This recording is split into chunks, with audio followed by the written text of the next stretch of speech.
Have I truly been reborn? On this scorching summer day, as Suchin gazed upon the bustling car exhibition before him, beads of cold sweat trickled down his brow, his face etched with disbelief. He vividly recalled that just a month after attending this very car show, the apocalypse would suddenly descend upon the world. Initially, no one paid heed to this calamity. It began as a mere bout of extreme heat, followed by frigid cold, torrential floods, and the outbreak of a virus. Yet, as the disaster swept across the globe, the relentless heat, bitter cold, and the zombie virus claimed countless lives. During this tumultuous period, the order of the Blue Star civilization crumbled entirely. The fortunate few who survived confronted dire crises such as harsh climates, scarcity of resources, and the rampant spread of zombies, struggling to stay alive. Suchun was among them. In his desperate fight for survival, he had consumed contaminated water and feasted on decaying flesh, living a life worse than that of animals. However, due to misplaced trust, he ultimately met his demise, betrayed while scavenging for supplies, falling victim to a horde of zombies. Yet, unexpectedly, he found himself reborn, transported back a month prior to the onset of the apocalypse. Taking a deep breath, a glimmer of determination sparkled in his eyes. Though the reasons for his rebirth remained unclear, he resolved to seize this second chance bestowed upon him. Not only would he strive to live well amidst the impending doom, but he would also seek to repay those who had once aided him, as well as those who had betrayed him. Sir, would you care to take a look at our company's Mazda Axela? It boasts an attractive design, commendable handling, and relatively low fuel consumption. A saleswoman clad in a gray business suit and black stockings cheerfully elaborated. Suchin glanced at the display behind the saleswoman, a wry smile creeping onto his face that in his previous life, he had attended this car exhibition with the intention of purchasing a vehicle for transportation. Under the enthusiastic persuasion of the saleswoman before him, he ultimately chose the Mazda. Ironically, it was shortly after this acquisition that the apocalypse struck. The Mazda he had just bought was swiftly rendered scrap. Apologies, but Mazdas tend to get stuck in traffic. I have little interest. With that dismissive remark, Suchun strode past the saleswoman, who glared at him in indignation, and ventured deeper into the exhibition. The scale of this car show was considerable, featuring luxury brands like Porsche, BBA, and Rolls-Royce. Yet, all their allure was overshadowed by a single vehicle. At the heart of the exhibition, throngs of people encircled a massive RV, exuding an aura of raw power, akin to a steel beast, standing majestically. Seeing this scene, Suchun could not help but smile in satisfaction. Indeed, his goal was this vehicle, the ultimate dream for any man, capable of enduring various harsh conditions the Normadison, if circumstances permitted. Suchun would naturally wish to construct an apocalyptic shelter like other affluent individuals around the globe. For instance, Zuckerberg spent over $100 million to build a doomsday bunker, equipped with energy and food supplies, ensuring self-sufficiency. When the apocalypse arrived, these wealthy individuals could comfortably survive within their fortified shelters. However, with only a month remaining before the cataclysm, there was hardly time for construction. Moreover, Suchin found himself financially constrained, lacking the funds to erect a survival bunker. Fortuitously, this car exhibition featured a top-tier RV, the Normadison, which could serve as a fortress in the face of doom. He intended to purchase this Normadison as a safeguard for survival in the apocalypse. As he navigated through the crowd and approached the display, a security guard abruptly halted him. Apologies, sir, but without an appointment, you cannot test drive or tour the vehicle, the guard stated politely. Customers interested in RVs were few, especially for luxury models like the Normadison. It was reasonable to deny commoners access. Some things, if not born into, one is unlikely to attain in a lifetime. Young man, we can merely look. Indeed, such a vehicle is beyond the reach of ordinary folks like us, chuckled nearby onlookers. They too wished to glimpse such a lavish RV, yet felt unworthy of the opportunity. I intend to purchase this RV, please summon your supervisor. Unperturbed by the guard's obstruction, Suchin calmly declared. Upon hearing this, a hush fell over the Normadison's display area. Everyone turned to gaze at the young Suchun with astonishment. This vehicle was worth millions. Could he truly afford it? Are you certain? The guard stammered, regaining composure. Do you think I jest? Suchun raised an eyebrow. After enduring years of struggle in the apocalypse, his demeanor had hardened, his words imbued with an undeniable authority. Seeing his sincerity, the guard dared not delay, promptly calling a colleague to notify the supervisor. Su Chin paid no further heed to the guard and made his way toward the display. The guard hesitated momentarily but was ultimately subdued by Su Chin's commanding presence, refraining from obstructing him. Amidst the envious gazes of onlookers, Su Chin approached the Norm Addison. It was only when he stood before the RV that he truly felt its imposing grandeur. With an 8x8 military chassis, over 10 meters in length and nearly 4 meters in height, Su Chin, standing at nearly 1.8 meters, felt diminutive in comparison. The sheer size of the tires almost reached his chest. Ascending the electric step, he entered the interior of the Norm Addison. The interior was lavishly adorned, featuring a refrigerator, color television, and kitchen appliances, all from internationally renowned brands. The bathroom was equipped with a fully automated toilet, ensuring a separation of wet and dry areas. Additionally, a staircase led to the rooftop. The rooftop was designed as a skybridge, transforming into a breezy terrace upon elevation. After thoroughly exploring the Norm Addison's interior, Su Chin felt immense satisfaction. Should he truly acquire this luxurious heavy-duty RV, he could undoubtedly lead a comfortable life even in the apocalypse. Just as he prepared to depart, a sudden flash of white light emanated from the control area above the door, capturing his attention. The light morphed into a screen displaying several lines of text. Doomsday Fortress RV System. RV Level 1. Required energy points for upgrade, 10. Current energy points, 0. Vehicle durability, 100. When durability reaches 0, the RV will be rendered inoperative. Repairs can be made using energy points. Storage space. Energy shop. What is this? Su Chin's face reflected surprise as he instinctively reached out to tap on the storage space. The screen rippled, revealing an inventory akin to that found in online games. However, the inventory was utterly empty, displaying 09999. Chapter 2. The Unworthy Suitor in the House. Could this contraption truly serve as a vessel for storage? Yet, how might one place items within it? Su Chin's gaze instinctively fell upon the water cup resting on the nearby table inside the mobile home. With a mere thought, the cup vanished into thin air. The inventory then displayed 19,999, the added numeral representing the now missing cup. But that was not all. Su Chin noticed a solitary digit, 1, at the lower left of the cup's icon. Could it be that these supplies in the storage space could indeed be stacked? Su Chin's heart raced with exhilaration. His eyes shifted to several other cups, and with another mental command, they too disappeared. This confirmed his hypothesis, as the number in the storage space now read 6. In a fit of excitement, Su Chin nearly exclaimed aloud. With this stackable storage capability, he could amass an immense quantity of supplies. When the apocalypse arrived, he would surely soar to new heights. This revelation solidified his resolve to purchase the Norm Addison. Just as Su Chin was reveling in his delight, a voice from outside interrupted him. Sir, our manager has arrived. Su Chin subdued his elation, cast one last glance at the white screen, and stepped out of the Norm Addison. The security guard ushered in a middle-aged man clad in a tailored suit, standing at the exhibition's entrance. Upon seeing Su Chin emerge, the manager hastily approached with a smile. Sir, this is our manager. Noticing Su Chin's unassuming attire, the manager initially furrowed his brow but soon relaxed. Seasoned and perceptive, he recognized that many affluent individuals prefer to maintain a low profile. Before Su Chin stood a person who might embody such traits. Greetings, I am Manager Lu Ku, specifically overseeing this car exhibition. May I inquire how to address you, sir? You may call me Mr. Su, Su Chin casually replied, gesturing towards the luxurious Norm Addison behind him. I intend to purchase this motorhome. Kindly assist me with the necessary procedures. Upon hearing this, Lu Ku's pupils dilated sharply, and his mouth fell slightly agape. As the Rolls-Royce of motorhomes, the Norm Addison comes with a hefty price tag. It is typically only the affluent, keen on motorhome travel, who would acquire one as a luxury toy. However, such individuals are exceedingly rare, with only 2 or 3 units sold annually being considered a success. Lu Ku was taken aback by Su Chin's straightforwardness in wishing to initiate the purchase. Regaining his composure, he suppressed his initial disdain and replied with a broad smile. Excellent, Mr. Su. I will arrange for the paperwork immediately. Wait a moment, I have a request. Su Chin interjected, halting Lu Ku, who was beckoning the staff. Not at all, Mr. Su. Please feel free to express any requirements.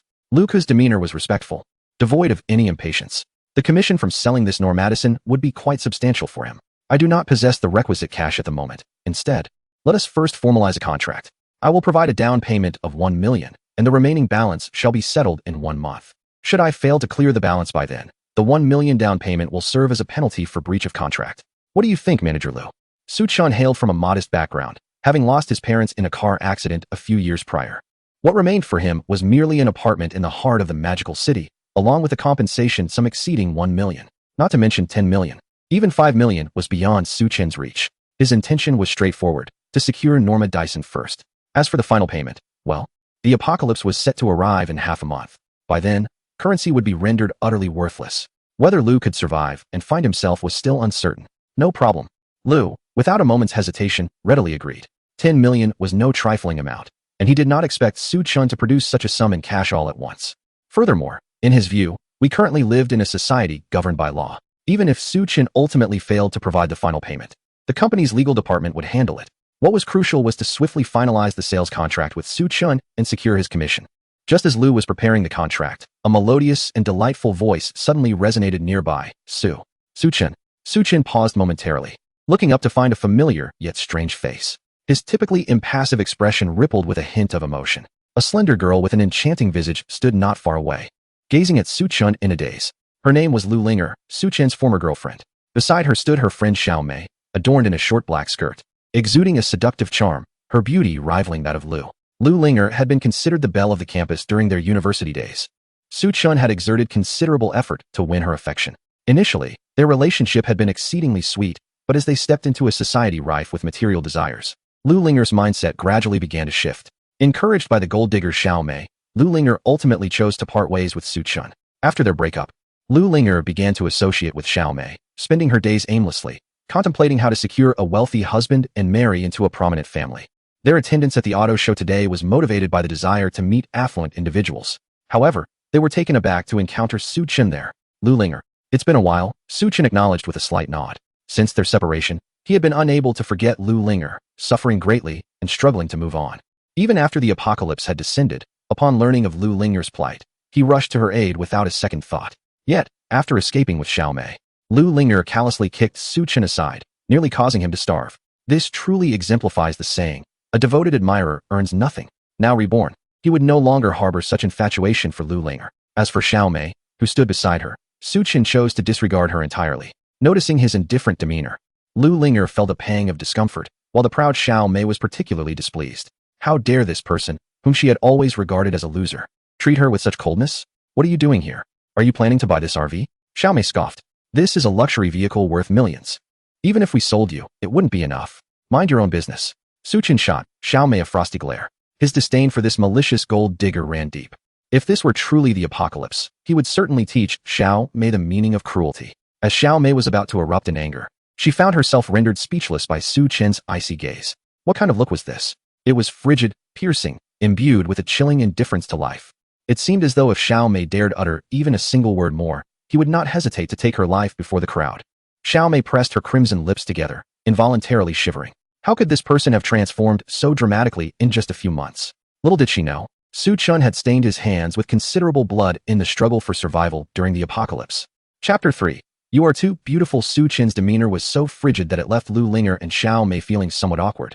Yet, driven by curiosity to discern Su Chun's intentions, they brazenly lingered at the side. Before long, Luku returned with the prepared contract. He cast a surprised glance at the duo standing nearby before handing the contract to Su Chun. Su Chun, showing little interest in the details, swiftly signed it and presented his bank card. Congratulations, Mr. Su, on becoming the esteemed owner of a Normadison vehicle, Luku stated with a smile and a handshake, offering his warm congratulations. By the way, Manager Lu, there's one more thing I need your assistance with. Could you kindly arrange for a driver to help me take the vehicle away? Safety is of utmost importance on the road. Improper driving can lead to tears for loved ones.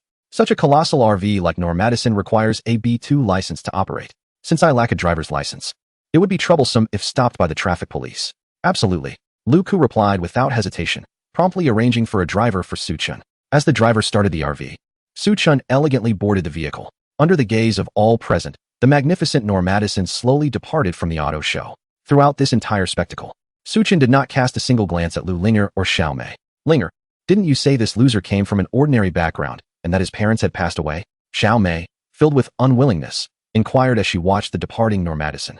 She had long dreamed of marrying a wealthy man and living a life of indulgence, yet she never anticipated that Su Chun was, in fact, a low-key tycoon, casually spending lavish amounts to acquire the Normadison. Reflecting on her previous disdainful attitude towards him, Xiao Mei was suddenly engulfed by regret. It was a wake-up call in her moment of despair. The true fool was herself. I don't know, Lu Linger responded, shaking her head, her expression a mix of confusion. When they were together, Su Chun had indeed appeared quite ordinary. Lu Linger was also unaware of what had transpired with him. Remembering that apart from their initial greeting, Su Chun had not once looked at her with any genuine interest, Lu Linger felt a profound sense of defeat. It was not the prospect of her ex-boyfriend struggling that troubled her, but rather the thought of him driving a luxurious Land Rover. Now, Su Chun was behind the wheel of a Norm Madison valued in the millions. This was more painful than death itself. Could it be that he had deliberately pretended to be impoverished? The more Xiaomei pondered, the more plausible it seemed, and she urged, "No, Ling, we cannot let Su Chun off so easily. Quickly, call him and find a way to get him to meet us." Upon realizing Su Chen's newfound wealth, Xiaomei's manner of referring to him shifted as well. This might not be appropriate. Lu Linger hesitated, her face betraying her uncertainty. Though influenced by Xiaomei, she had developed a semblance of vanity, yet there remained a flicker of shame and dignity within her. She could never stoop so low as to seek out Su Chun. What harm could it bring? Xiaomei, with an expression of exasperation, remarked that Su Chun could afford a Norm Madison, boasting at least a fortune in the hundreds of millions. If the two of them could unite, they would revel in a life of luxury, and in that scenario, I too could share in the spoils. Her final words revealed her true intentions. Well then, after a moment's hesitation, Lu Linger ultimately succumbed to temptation. Persuaded fervently by Xiaomei, she dialed Su Chen's number. It must be said, the Norm Madison, a colossal luxury motorhome, commanded attention as it traversed the streets. Passers-by cast astonished glances towards the vehicle, while other cars slowed to a crawl, making way for Su Chun.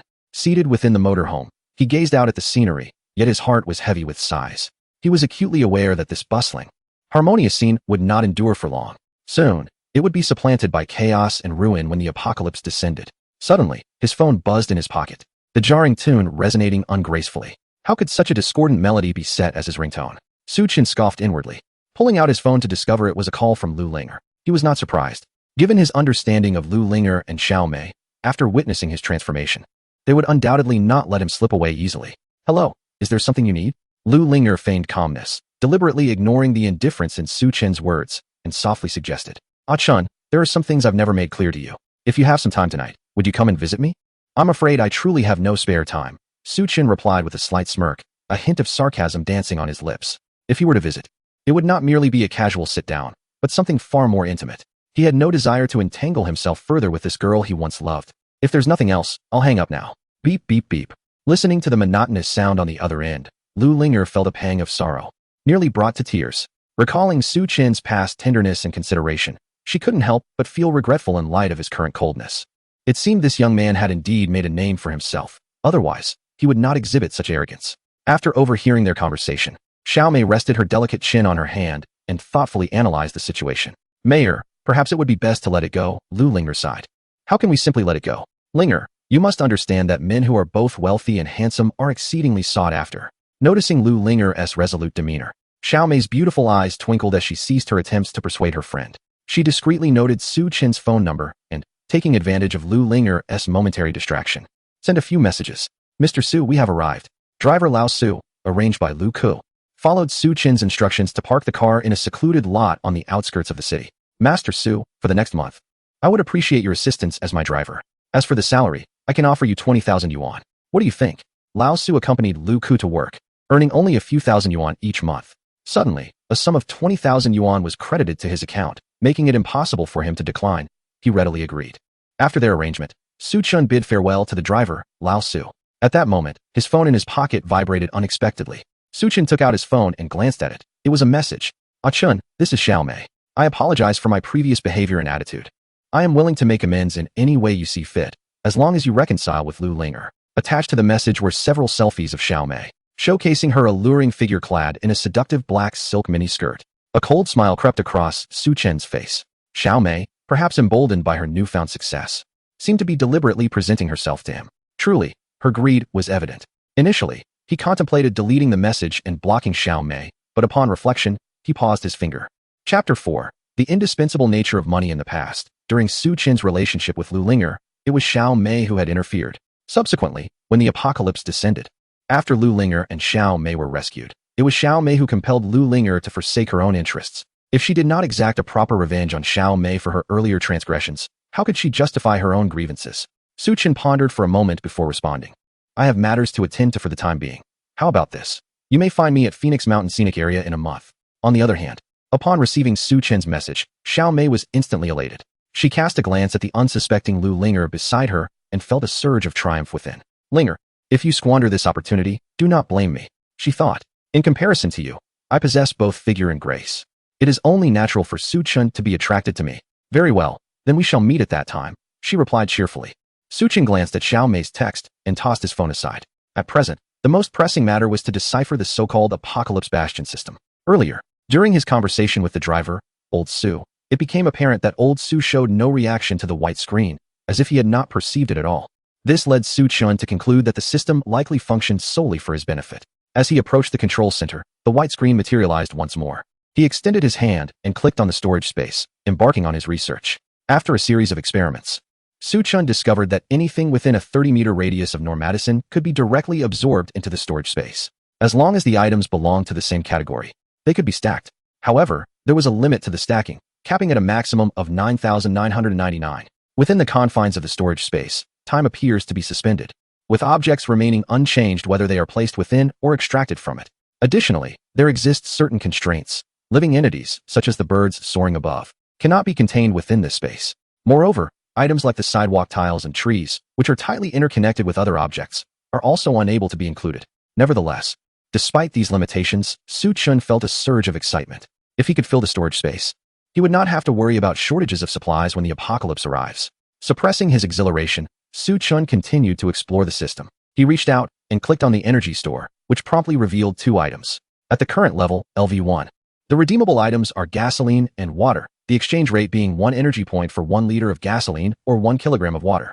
Upon reading the notes below, Su-chun's enthusiasm intensified. Indeed, to survive in an apocalyptic world while traveling in an RV, fuel, water, and food are undoubtedly the most vital resources. If he could redeem oil and water at will through this so-called system, he would only need to store a substantial amount of food in the storage space to thrive during the end times. However, regrettably, after searching for some time, Su-chun could not discover how to acquire energy points.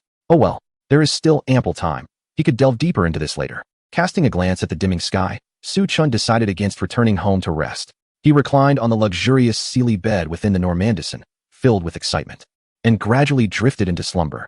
The following morning, after awakening, Su-chun refreshed himself in the bathroom of the vehicle. When Old Su arrived, he had thoughtfully brought breakfast along. After satisfying his hunger, Su-chun began to contemplate his subsequent plans.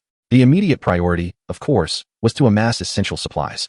In addition to this, he needed to modify the Nomadison. Although the Nomadison was designed specifically for off-road living and could withstand most harsh environments, the impending apocalypse promised not only extreme weather but also a multitude of bloodthirsty zombies and malevolent humans. Su-chun had to make modifications to the Nomadison in order to survive in this new world.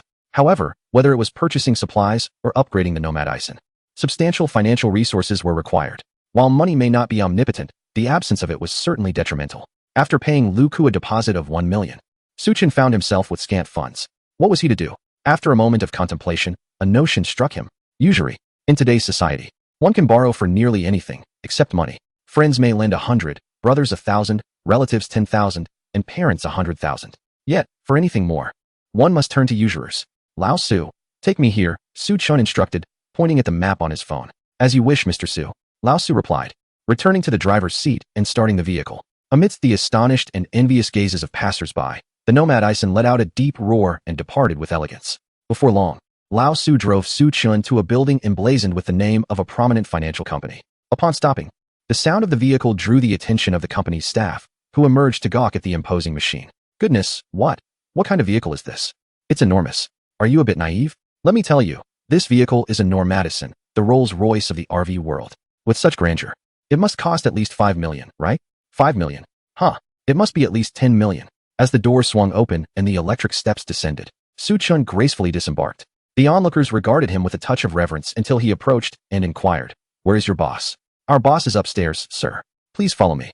A seemingly astute employee promptly replied with deference. Su-chun nodded and followed the employee into the Changshin company. Despite dwelling in a society governed by law, this world is not merely black and white. There are shades of gray. The company, named Changshin, outwardly presents itself as a legitimate financial institution, yet secretly engages in usury. Su-chun had heard about this previously and thus took the initiative to visit.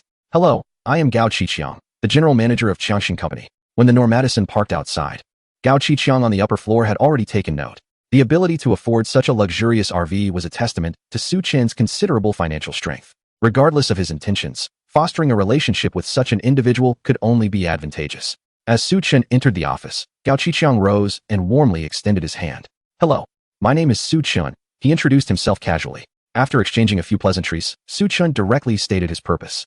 Manager Gao, to be frank, I am encountering some difficulties in my business and would like to apply for a loan from you. What are your thoughts on this matter? Well said, well said. I, Gao, am indeed in this line of work. However, I must forewarn you, Brother Su, that the interest rates here are rather steep. Gao Qiqiang revealed a smile laden with meaning. Since I have taken the initiative to approach you, I am certainly aware of the circumstances. Su Chen replied with a faint smile. Chapter 5. Hoarding supplies very well. Let's be straightforward. How much does Brother Su wish to acquire? 10 million. Upon hearing this figure, Gao Qiqiang could not help but furrow his brow slightly. Though he was wealthy, the sum of 20 million in cash was not an insignificant amount for him. Noticing Gao Qiqiang's expression, Su Chen smirked. What's the matter, Brother Chong? Could it be that you cannot muster such funds? Ridiculous. I could produce not just 10 million, but even 100 million. Though Su Chen's provocation was rather simplistic, Gao Qiqiang still fell for it. He snorted coldly and then inquired, but, Brother Su, how can you demonstrate your ability to repay? The Normadison parked outside was purchased by me for 2 million. Additionally, I possess a property in the city center. If I fail to repay, Brother Chong may seize both. The property left behind by Su Chen's parents, albeit aged, was well located in a school district, valued at no less than 1 million. Gao Qiqiang's expression fluctuated, and he remained silent, his sharp gaze fixated on Su Chen, as if attempting to penetrate the depths of his mind. Yet, Su Chen's demeanor was as tranquil as still water, devoid of any ripples. Gao Qiqiang could not help but feel a sense of doubt rising within him. In his youth, he was a well-known figure in the underworld, exuding an aura that ordinary individuals could hardly withstand. Yet, the calm demeanor displayed by Su Chen before him was anything but typical. Recognizing the extraordinary nature of this young man, Gao Qiqiang nodded in agreement, stating, Very well, we shall proceed as you suggest, my dear Su. With a grand gesture, he instructed his employees outside to commence preparations for the loan contract. After meticulously reviewing the vehicle registration, motor vehicle certificate, and property deed, Gao Qiqiang readily signed the loan agreement with Su Chen. It must be noted that Gao Qiqiang was quite ruthless. While Su Chen applied for a loan of 10 million, he only disbursed 9 million, yet the contract stated a sum of 13 million. This is the infamous 9 out and 13 back. No wonder so many have faced ruin due to exorbitant interest rates. However, Su Chen was indifferent to such matters. In a month's time, all of their wealth would turn to dust. Surely, Gao Qiqiang would not pursue him for repayment, would he? To a fruitful collaboration, Gao Qiqiang exclaimed. Shaking hands with Su Chen, his spirits notably buoyant. After all, earning 4 million in just 1 month was a rare stroke of fortune. Observing the wide grin on his face, Su Chen could not help but smirk inwardly. He hoped that when the apocalypse arrived, Gao Qiqiang would still wear such a cheerful expression.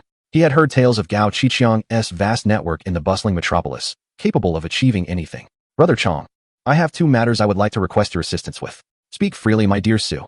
I will not shy away from lending my support. I am in need of a substantial quantity of gasoline. I wonder if you could procure it? Although the Bastion system allows for the exchange of gasoline, Su Chen is currently at a loss as to how to obtain energy points. To be prepared for any eventuality, he has decided to stockpile some fuel. However, in today's society, the control over gasoline is stringent, making it nearly impossible to purchase in large quantities. Gao Qiqiang appeared somewhat taken aback, not anticipating Su Chen's desire to acquire gasoline. Well, that shouldn't be an issue. How much do you intend to procure? The more, the better, ideally.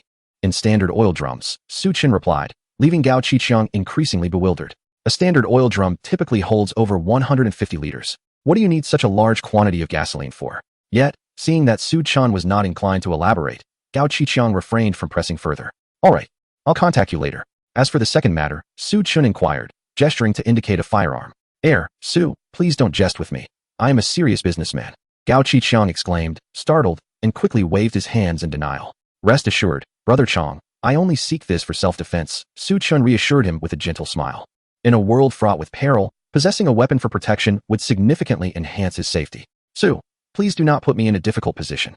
Noticing Gao Qiqiang's reluctance to relent, Su Chen chuckled. Brother, we have just concluded a substantial transaction. Are you unwilling to assist with this minor request? You are aware of the considerable risks involved. I could help you, but it will require an additional fee. Gao Qiqiang responded with a grin. Agreed. For Su Chen, spending a little extra money was of no consequence as long as he could acquire the necessary supplies. After engaging in a few casual exchanges, both bid each other a cordial farewell. Upon leaving the Changshin company, Su Chen returned to his mobile home. Mr. Su, where shall we head next? Inquired the driver. Old Su, through the intercom. To Walmart supermarket, came the response. Understood. Old Su drove Su Chen to the Walmart supermarket located in the city. Unlike other supermarkets in the country, Walmart resembled more of a vast storage facility. The warehouse housed an immense quantity of supplies, sufficient to sustain an entire city for a week. Suchin's purpose for visiting was to make substantial purchases. He directly approached a staff member and requested to meet with the manager of Walmart. Upon learning that a young man driving a luxurious multi-million-dollar RV was seeking him, Manager Zhao of Walmart did not dare to delay and promptly invited Suchin into his office.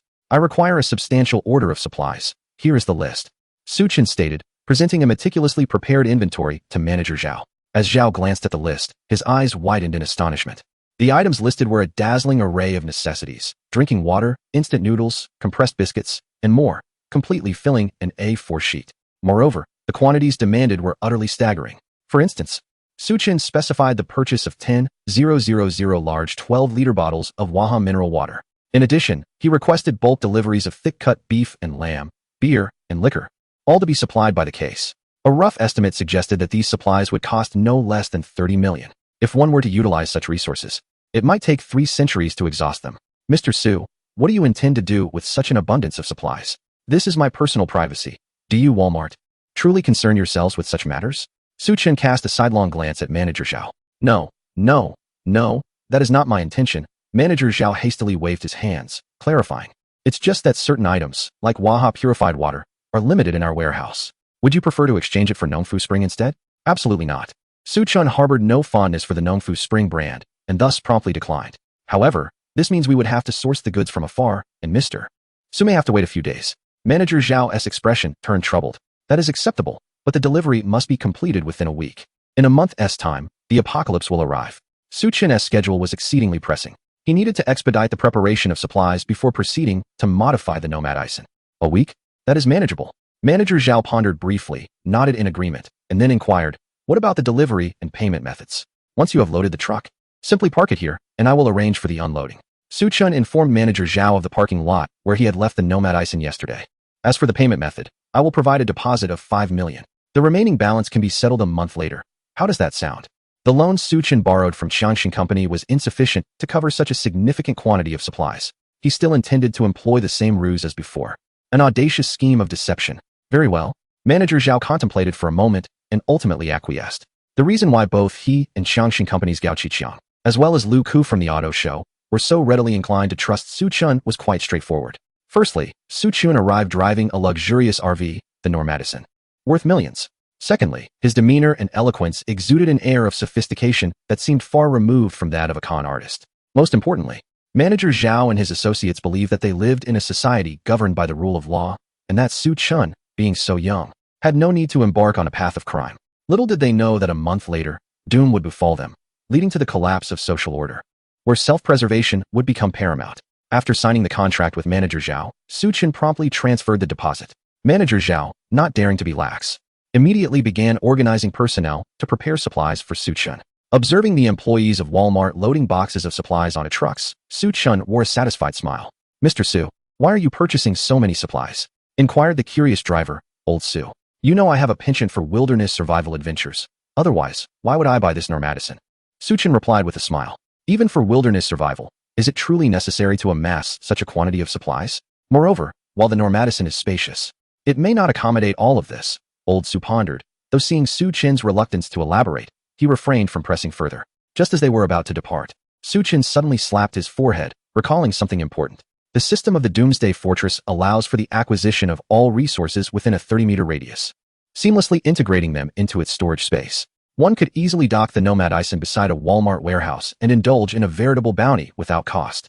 However, such an endeavor could not be rushed. If goods were to mysteriously vanish from the warehouse, Walmart would undoubtedly alert the authorities. Should the police discover that their RV had been present at the scene of the crime, it would surely draw unwanted attention. With this thought in mind, Suchin momentarily set aside the notion of pilfering from Walmart. After visiting both the Qianxin Company and Walmart, it was now midday. Suchin, in a display of generosity, led Old Su directly to a Michelin 3-star restaurant in the city center. Such an upscale establishment is renowned for its exquisite cuisine, yet the prices are equally exorbitant. Individuals like Suchin and Old Su, who belong to the ordinary working class, would scarcely consider dining here. Once a table brimming with delectable dishes and fine red wine was laid before them, both Suchin and Old Su found themselves irresistibly tempted. They immediately began to devour the sumptuous feast before them. Old Sue's manner of eating was particularly exaggerated, even theatrically demonstrating a 3 bites for a pig performance. Michelin 3-star establishments are indeed high-end, frequented by patrons who consider themselves to be members of the social elite. The diners here exhibited a refined and cultured demeanor while partaking in their meals. Upon witnessing the eating habits of Su Chun and Old Su, the surrounding guests could not help but chuckle softly and point discreetly in their direction. "Mr. Su, are we not setting a poor example?" Old Su remarked, his face flushing with embarrassment as his pace slowed considerably. "Why should we concern ourselves with them? We shall enjoy our meal without affecting anyone else." Su Chun let out a hearty belch, casually wiping his mouth with a napkin, and remarked, "When the apocalypse descends and resources dwindle, what semblance of civility can one uphold? For a morsel of food, one might not only kneel and bow, but also resort to violent confrontations, with murder and arson being all too common." After satisfying their hunger, the two leaned back in their chairs, savoring the view outside. "Mr. Su, what shall we do this afternoon?" Old Su inquired, retrieving a bottle of medicine from his pocket and swallowing 2 pills with plain water. "What medication are you taking, Old Su?" Su Chun asked nonchalantly. "For hypertension. I suffer from high blood pressure and must take my medication daily," Old Su replied with a naive smile. Upon hearing this, Su Chun was taken aback for a moment before a realization struck him, sending a jolt of alarm through his mind. Indeed, he nearly forgot the necessity of stockpiling medicinal supplies. It is crucial to recognize that the impending future will not only face shortages of basic necessities, but also a dire scarcity of medical provisions. The significance of medication is on par with that of food. After all, when the end of days arrives, extreme temperatures can easily lead to illness. Su Chun certainly did not wish to guard a wealth of resources only to succumb to an illness. "Let us go to the pharmaceutical factory," Su Chun declared, rising from his seat and leading Old Su outside. Inside the office of a pharmaceutical company, the rotund manager glared at the tall and striking Lin Ying, his eyes glinting with avarice. "Your performance this month has once again fallen to the bottom. According to company policy, if you remain at the bottom for 3 consecutive months, you will face termination." Feeling the intense gaze of the other, Lin Ying felt somewhat uneasy, yet she feigned composure as she assured the manager, "Please rest assured, I will certainly strive this month. Ying, do not place too much pressure on yourself. If it becomes too overwhelming, I can always lend you a hand," the manager said with a grin, revealing a mouthful of yellowed teeth. He approached Lin Ying, attempting to grasp her delicate hand. "As long as you accompany me tonight, we can discuss anything. Such trivial matters need not trouble you, manager," Lin Ying replied, her heart brimming with disdain as she swiftly evaded his greasy hand. Observing her lack of appreciation for his overtures, the manager's expression darkened. "Very well. Then this month you shall receive only your base salary, just as before." Lin Ying pressed her lips together, refraining from further comment, and turned to exit the manager's office. Although she verbally pledged to exert herself, uncertainty loomed large in her heart. In an industry teeming with pharmaceutical companies, sales representatives were resorting to every conceivable tactic to boost their sales. Bribery, gifts, and indulgent entertainment had become the norm. Despite her efforts to navigate the unspoken rules like her colleagues, many clients, upon seeing Lin Ying's striking beauty, harbored unruly intentions, demanding her company for dining, drinking, and even more intimate encounters. Lin Ying prided herself on maintaining her integrity and naturally rejected such demands. However, this led to her failing to meet performance targets. If she were to be dismissed next month, she feared that she would be unable to endure the consequences. Lin Ying exited the pharmaceutical company, her delicate face etched with distress.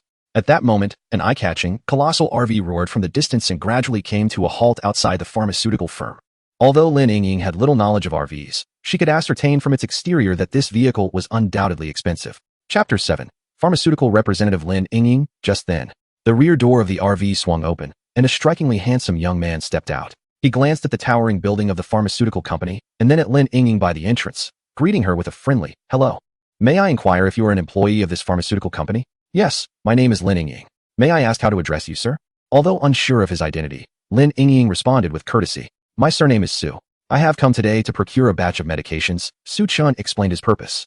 Upon hearing this, Lin Ying's heart leaped with joy. It was as if a much-needed pillow had been offered just as she was struggling to find sleep. She had been worried about her performance, and here was Su Chun, presenting an opportunity before her. "I am the pharmaceutical representative for this company. Please feel free to tell me what medications Mr. Su wishes to procure," Lin Ying said eagerly, leading Su Chun into the company's reception room with a beaming smile. "These are the items I require." Su Chun presented the prepared list of medications to Lin Ying. She merely glanced at it, her beautiful eyes widening in astonishment, and her charming lips parted slightly in disbelief. The reason for her shock was simple. The quantity of medications Su Chun intended to purchase was overwhelmingly large. From the most rudimentary saline solution to analgesics, antibiotics, and even some advanced medical equipment, the value exceeds several million. Upon seeing the youthful Suchun, Lin Yingying initially assumed he would only procure medications worth a few $100,000 at most. She never anticipated such a substantial amount. How could this not astonish her? Is there a problem? Suchun gently inquired, noticing Lin Yingying's momentary daze. And no problem. In truth, it was more than just a lack of issues. It was a resounding affirmation. If she could successfully close this deal with Suchun, her performance for the upcoming month would undoubtedly soar. Lin Yingying silently vowed to secure Suchun as a client. After a lengthy discussion, Suchun was taken aback upon reviewing the quotation Lin Yingying presented. It is worth noting that the prices at local pharmacies were often a dozen times higher than those on the quote. In some cases, they were even several dozen times more expensive. It is no wonder that healthcare costs are exorbitant and medication prices soar. The difference is pocketed by intermediaries. Suchun mused inwardly and nodded at Lin Yingying, stating, I can accept the price. However, I have a condition, an initial payment of 1 million, with the remainder to be settled a month later. Indeed, Suchun was still employing the clever tactic of making something out of nothing. I need to consult with our manager about this, Lin Yingying replied. For transactions in the tens of thousands, she could make decisions independently. However, given the magnitude of several million, she felt it prudent to inform her manager. Very well, Suchun shrugged. With the preliminary cooperation intent established, the rapport between them had undeniably deepened. Lin Yingying smiled and complimented, expressing her surprise at Mr. Su's remarkable success at such a young age. She assumed that Suchun must be running a large chain pharmacy, as it was inconceivable for him to procure such a vast quantity of medicines otherwise. Suchun, however, had no intention of clarifying her misunderstanding. He simply chuckled lightly and remarked, Miss Lin, you are not lacking either, possessing both beauty and keen acumen. Flattered by the handsome and affluent Suchun's praise, Lin Yingying felt a surge of delight and covered her mouth with a smile, replying, Mr. Su, you flatter me. At that moment, Suchun's phone in his pocket suddenly rang. Yes, all right, I will return shortly.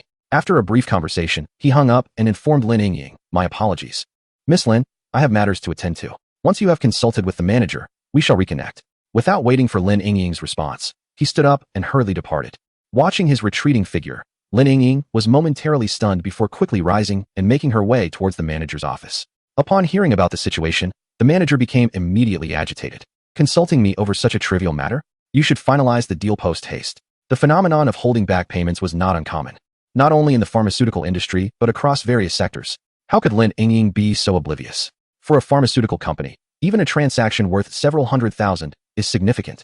After receiving the manager's approval, Lin Yingying did not hesitate and promptly called Suchun. Mr. Su, our manager has agreed. When shall we proceed to sign the contract? As for the contract signing, there was no need to rush. Once I find the time, I will reach out to you. After Suchun finished speaking, he abruptly hung up the phone. Listening to the incessant beeping of the line, Lin Yingying was left in a daze. Just moments ago, Suchun had expressed his eagerness to finalize the collaboration, so why had he suddenly changed his mind? Reflecting on his earlier compliments, Lin Yingying's heart sank. Could it be that Suchun, like other men, was merely captivated by her beauty? If that were the case, what should she do? Refusing him could jeopardize the deal, plunging her into the peril of unemployment. Conversely, if she did not refuse him, it would require her to willingly offer herself. Lost in her thoughts for a moment, Lin Yingying ultimately clenched her teeth, as if resolutely making up her mind. Meanwhile, Suchun remained blissfully unaware of her turmoil. Were he to grasp Lin Yingying's thoughts, he would certainly feel wronged. His hasty departure had a straightforward reason. Walmart had completed the loading of goods and was ready for delivery. Suchun needed to rush back to accept the shipment. After returning to the parking lot in the outskirts of the city, he dismissed the driver, Old Su. In no time, 2 to 3 dozen large trucks rumbled into the area. Suchun did not ask the truck drivers to unload. Rather, he instructed them to park properly and open the cargo doors. They could return the following morning to drive away. Upon hearing they could avoid work, the drivers were more than willing. After securing the truck doors and opening the cargo bays, they departed one by one.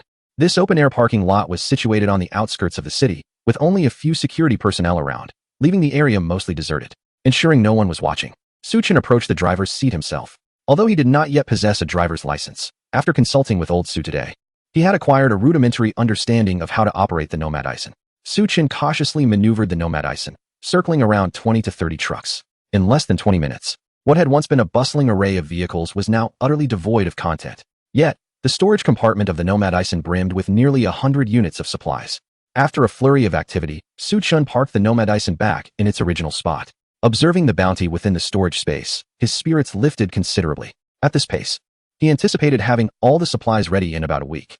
By then, He could also begin the modifications on the Nomad Ison. Once the alterations were complete, he would be able to proceed with his next plan. While Suchen pondered his future endeavors, his phone suddenly chimed from his pocket. He glanced at the screen and saw it was a call from Lin Yingying. Chapter 8.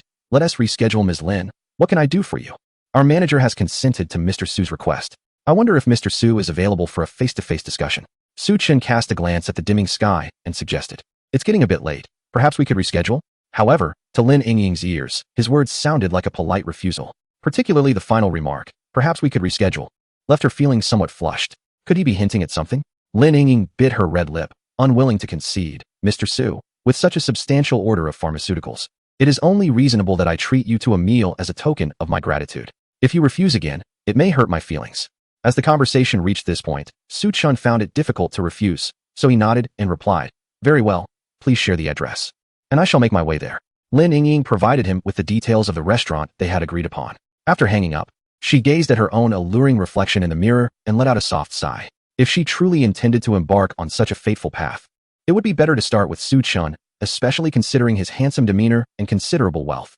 With that thought, Lin Yingying ceased her musings and reached for the recently acquired Balenciaga black stockings, slowly slipping them onto her elegantly slender legs. As night fell and the city lights illuminated the surroundings, Su Chun, lacking the skill to drive his Normandison, opted for a ride via Didi.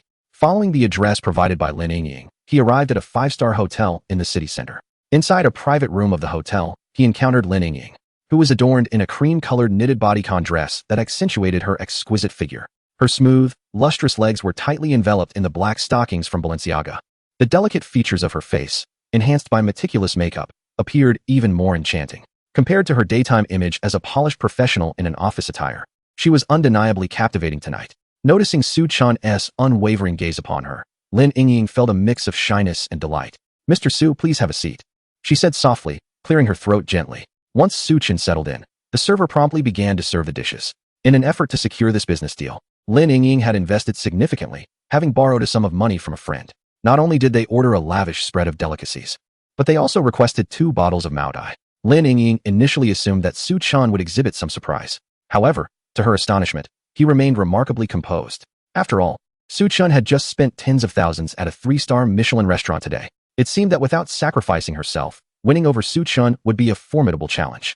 Contemplating this, Lin Yingying cheerfully raised her glass and stood up, declaring, it is truly my fortune to be acquainted with Mr. Su. Allow me to toast to you. With that, she downed the contents of her glass in one go. Before Su Chen could respond, Lin Yingying poured another drink and added with a smile, I am grateful for your favor, Mr. Su, for our collaboration.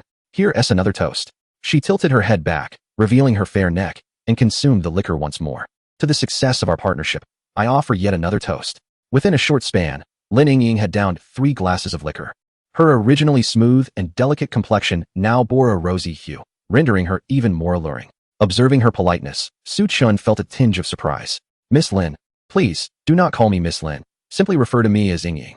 Lin Yingying suddenly moved closer and sat beside Su Chun. He could feel the warmth radiating from her body, and the captivating scent of her perfume mingled with the subtle aroma of alcohol wafting from her. At that moment, even if Su Chun were oblivious, he would comprehend that Lin Yingying's invitation for dinner tonight likely harbored ulterior motives. Before the impending doom, Su Chun was undeniably a man who had been thoroughly handled. However, in the aftermath of the apocalypse, as order disintegrated and morality decayed, he still experienced fleeting moments of passion. Regrettably, as time went on, women sought survival by aligning themselves with powerful and resourceful men. For ordinary men, merely surviving became a distant aspiration, leaving little room to contemplate others. As a member of the lower class, Su Chun had not savored intimacy in a long while before his demise. He was no moral paragon. Thus, when Lin Yingying took the initiative, he would not turn her away. His principles were simple, neither to initiate nor to refuse, and to bear no responsibility. Very well, Yingying, you need not call me Mr. Su. You may address me as Dove or Brother Chun, he remarked with a devilish grin, unabashedly reaching out to encircle her slender waist. Feeling the warmth of his broad palm, Lin Yingying quivered slightly, yet feigned composure as she leaned against his shoulder. Noticing her subtle tremor, Su Chun found it curious. She had been the one to approach him, so why the nervousness? Nevertheless, he brushed the thought aside as Lin Yingying raised her glass. Presenting it before him with a radiant smile, I've had 3 drinks already. You simply must partake, brother. Of course, Su Chun replied, taking the glass, ready to drink. Yet, Lin Yingying placed a gentle hand over his, shaking her head with a playful laugh. Not so fast, brother. She lifted another glass, maneuvering around his arm. This is how we make it interesting. Seeing her eagerness to share a toast, Suchin couldn't help but marvel at the playful spirit of the city folk. They both emptied their glasses in one swift motion. After several rounds, Lin Yingying, unable to withstand the alcohol, flushed deeply, her cheeks resembling ripe fruit. She leaned against Suchin's embrace, exhaling softly. Brother, I've booked a room upstairs. Why don't you stay the night? Given the progression of events, if Suchin were to decline, it would not only disappoint Lin Yingying, but likely the readers as well. He graciously nodded and replied with a smile. Since Yingying has made a request, how could I possibly refuse?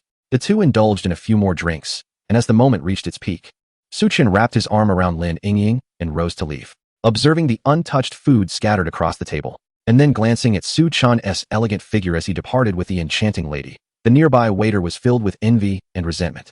Why am I so broke? If I had money, would I be in this predicament? As the couple took the elevator to the guest room floor, Lin Yingying was already in a daze. Her steps unsteady. Only by leaning against Suchin's shoulder could she manage to walk. Suchin used the room card that Lin Yingying had handed him to effortlessly unlock the door. I shall first attend to my personal grooming. Lin Yingying struggled to rise from the sofa, declining Suchin's kind offer, and unsteadily made her way to the bathroom. Suchin, displaying no urgency, casually crossed his legs and turned on the television. However, after a considerable wait, he noticed that Lin Yingying had yet to emerge, prompting a wave of concern within him. Having consumed a substantial amount of alcohol earlier, he wondered if something unfortunate had transpired in the bathroom. Driven by worry rather than impatience, he approached the door and knocked gently. Chapter 9. I prefer you dressed like this. Lin Yingying did not respond, but the faint sound of sobbing drifted from within the bathroom. Suchin quickly pushed the door open and entered, only to find her, having completed her grooming, weeping before the mirror. Faced with this scene, he was simultaneously amused and bewildered. What on earth was Lin Yingying up to? If you are unwilling, I shall not compel you, he shrugged. With reddened eyes, Lin Yingying glanced at Suchin and, without hesitation, threw herself into his embrace. As he felt the softness of her form against him, Suchin momentarily found himself at a loss for words. In truth, I truly did not wish for this, sobbing softly. Suchin felt a mix of exasperation and amusement. It was quite evident that she had taken the initiative to entice him. How could she now attempt to retract her advances when the moment had arrived? He felt as though he was being coerced. Lin Yingying clung tightly to Suchin, expressing her grievances and misfortunes from recent times in detail. Upon understanding the situation, Suchin finally realized it was all a misunderstanding. Yingying, rest assured, even if nothing transpires tonight, I shall certainly sign the contract with you. Suchin spoke with a grave expression. Lin Yingying lifted her head, her beautiful eyes fixated on Suchin, seemingly attempting to ascertain whether he was being truthful. Suchin shrugged, turning to leave. However, Lin Yingying stepped forward, embracing him from behind, and softly pleaded, "No. Please don't go." Given the circumstances, if Suchin truly left, it would be rather unromantic. He pivoted once more, lifting Lin Yingying effortlessly and striding purposefully towards the bed. Wait, let me take off my black stockings. Lin Yingying's voice trailed off as her hand was pressed down by Suchin. He flashed a mischievous smile and remarked, "No, I prefer you in them." The ensuing content was rather unappealing, so I shall skip ahead. The following morning, Suchin and Lin Yingying exchanged glances, the atmosphere tinged with awkwardness. "Yingying, please bring over the contract," Suchin said, clearing his throat to shatter the silence.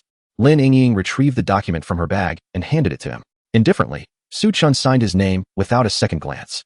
Once he completed the task, the room fell silent once more. Fortunately, at that moment, Suchin's phone suddenly rang, providing him with an escape. "Hello, is this Su, my brother?" "It's me," came the voice of Gao Qiqiang from the other end. "Is there something you need, Brother Chang?" "The matter you mentioned yesterday has made progress," Gao Qiqiang replied with a smile. "If it's convenient for you, come find me directly." "All right, Brother Chang, I'll be on my way." After Suchin hung up the phone, he turned to Lin Yingying and said, "I have matters to attend to, so I must take my leave. If you are feeling fatigued, please rest. Do not feel obligated to go to work today. This card contains a total of 1,500,000, with a password consisting of 6 sixes. 1 million is my advance payment, and the remaining 500,000 can be considered my compensation to you." As he placed the bank card down, he rose and made his way towards the exit. A woman merely hinders one's ability to draw a sword swiftly. At present, Suchin's preparations were incomplete, and he had no inclination to indulge in romantic entanglements. After departing from the hotel, Suchin hailed a taxi directly to Changshan Company, where he met with Gao Qiqiang. After exchanging pleasantries, Gao Qiqiang mysteriously led Suchin to a concealed warehouse. Inside, hundreds of oil barrels were arranged meticulously. "According to my brother's request, these are all standard oil barrels, totaling over 200. But do not worry. There will be more to follow, at least 4 or 5,000 more," Gao Qiqiang said with a grin. He had a friend involved in smuggling who could supply them directly. As for the BBU that his brother requested, it was indeed challenging to procure. All he had was this type of shotgun. Gao Qiqiang produced a firearm, which resembled a typical shotgun, except that its barrel had been significantly shortened, almost identical to the short-barreled shotgun found in video games like PUBG. Although this alteration reduced its range and accuracy, it made it exceptionally convenient to carry. Given the stringent control over firearms today, acquiring such a shotgun was no small feat. Su Chun, however, was not disappointed. He received it from Gao Qiqiang's hands, played with it for a while, and smiled contentedly. "Thank you, Changgo. I wonder if you could provide a few more bullets?" "That's easily arranged. I can get you around 200 rounds," Gao Qiqiang replied readily. As long as he didn't act recklessly, 200 rounds should suffice. Su Chen nodded and smiled. "Changgo, you've truly helped me out. I'll send you the total cost. As for the fuel, we can settle that once everything is set up. And this gun, consider it a gift for my younger brother," Gao Qiqiang chuckled, then lowered his voice, shifting the topic. "However, I do have some concerns and hope you can answer me honestly. What exactly do you intend to do?" Su Chen was young, yet he possessed luxurious assets worth millions, yet he sought a loan from Gao Qiqiang. This was one thing, but he also requested a substantial amount of fuel and a firearm. Gao Qiqiang was not afraid of Su Chen causing a commotion. Rather, he feared that any mishap involving Su Chen might implicate him. Noticing his apprehension, Su Chen smiled reassuringly. "Rest assured, Changgo, I am merely taking precautions." Naturally, Su Chen would not reveal the whole truth to the cunning Gao Qiqiang. Even if he did, he doubted Gao Qiqiang would believe him. After some casual conversation, Gao Qiqiang handed the warehouse key to Su Chen. They agreed that Gao Qiqiang would be responsible for delivering the goods at night, while Su Chen would take care of transporting them during the day. In the days that followed, Su Chen found himself exceedingly busy. Every morning, he instructed the driver, Lao Su, to transport the prepared fuel to Gao Qiqiang's warehouse, where it would be stored in the designated space. In the afternoons and evenings, Su Chen would oversee the receipt of pharmaceuticals and supplies delivered by the pharmaceutical company and Walmart in the parking lot. After nearly a week of such relentless activity, all the necessary materials for Su Chen had been meticulously arranged. The 9 million borrowed from Gao Qiqiang had long been spent, and Su Chen had also leveraged connections to secure over 1 million in loans against his property at the bank. Chapter 10. The transformation of Norm Madison. However, what he received in return was a storage space for Norm Madison that was nearly filled to capacity.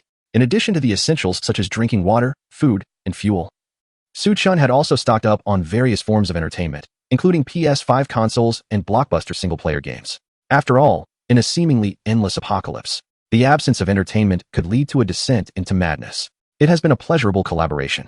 In a month, I will transfer the final payment to your company, Su Chen remarked as he signed the document, confirming the receipt of pharmaceuticals and equipment. As Lin Yingying looked at Su Chen, her feelings were somewhat complex. Although they had only known each other for a short time, Su Chen had taken her virginity, which inevitably altered her perception of him. Yet, after that night of passion, Su Chen had left behind 50,000, and aside from the routine deliveries, he had not contacted Lin Yingying again. It was as if he had purchased her first night with that sum. "If there rests nothing else, I shall take my leave now." Su Chen nodded slightly, preparing to depart, but turned to Lin Yingying and said, "It won't be long before the apocalypse descends. If possible, you should stockpile some supplies and leave Magic City quickly." After uttering this phrase, he boarded the Nomad Ison without looking back. The apocalypse? Stockpiling supplies? Before Lin Yingying could collect her thoughts, the Nomad Ison roared away. As she gazed at the receding silhouette of the vehicle, an inexplicable sense of loss welled up within her, biting her crimson lip.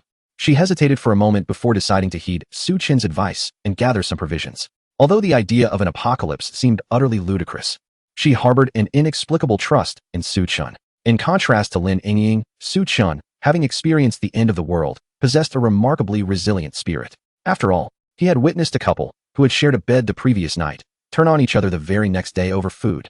He had left Lin Yingying with 500,000 and had warned her of the impending apocalypse, which was already a commendable act of kindness. Whether Lin Yingying could survive was no longer his concern. "Mr. Su, where are we headed now?" Old Su inquired via the intercom. Su Chen pushed Lin Yingying's matter aside, contemplating for a moment before responding, "I wish to modify the vehicle." "Old Su, do you know anyone skilled in that area?" "Indeed, I do. I have a buddy named Zhang Qi, who was once a professional race car driver. Are you familiar with the Bayan-Buluk rally? He is known as the king of Bayan-Buluk. After retiring, he opened an auto repair shop, where he not only repairs vehicles, but also takes on modification projects." Old Su chattered incessantly. "All right, let's head over there." Su Chen nodded in agreement. He was indifferent to the title of the king of Bayan-Buluk. All he cared about was having the Nomad Ison modified according to his specifications. Before long, Old Su drove Su Chen to an auto repair shop on the outskirts of the bustling metropolis. After making a phone call, a middle-aged man clad in a grease-stained work uniform soon emerged. "Old Su, long time no see." The owner of the shop, Zhang Qi greeted old Su with a smile. Upon noticing the nomad Dyson behind him, he exclaimed in surprise, "You've struck it rich, haven't you? Buying a motorhome worth over 10 million. You've misunderstood. I'm merely the driver. This vehicle belongs to Mr. Su." Old Su quickly clarified, relaying Su Qin's intentions to Zhang Qi. It turned out that Su Qin wished to have the motorhome modified. "Rest assured, Mr. Su, I can accommodate any changes you desire," Zhang Qi declared confidently, thumping his chest with a grin. Su Chun smiled faintly and began to articulate his requests. However, both Zhang Qi and old Su were left utterly astounded upon hearing them. Su Qin's modification requirements were truly astonishing.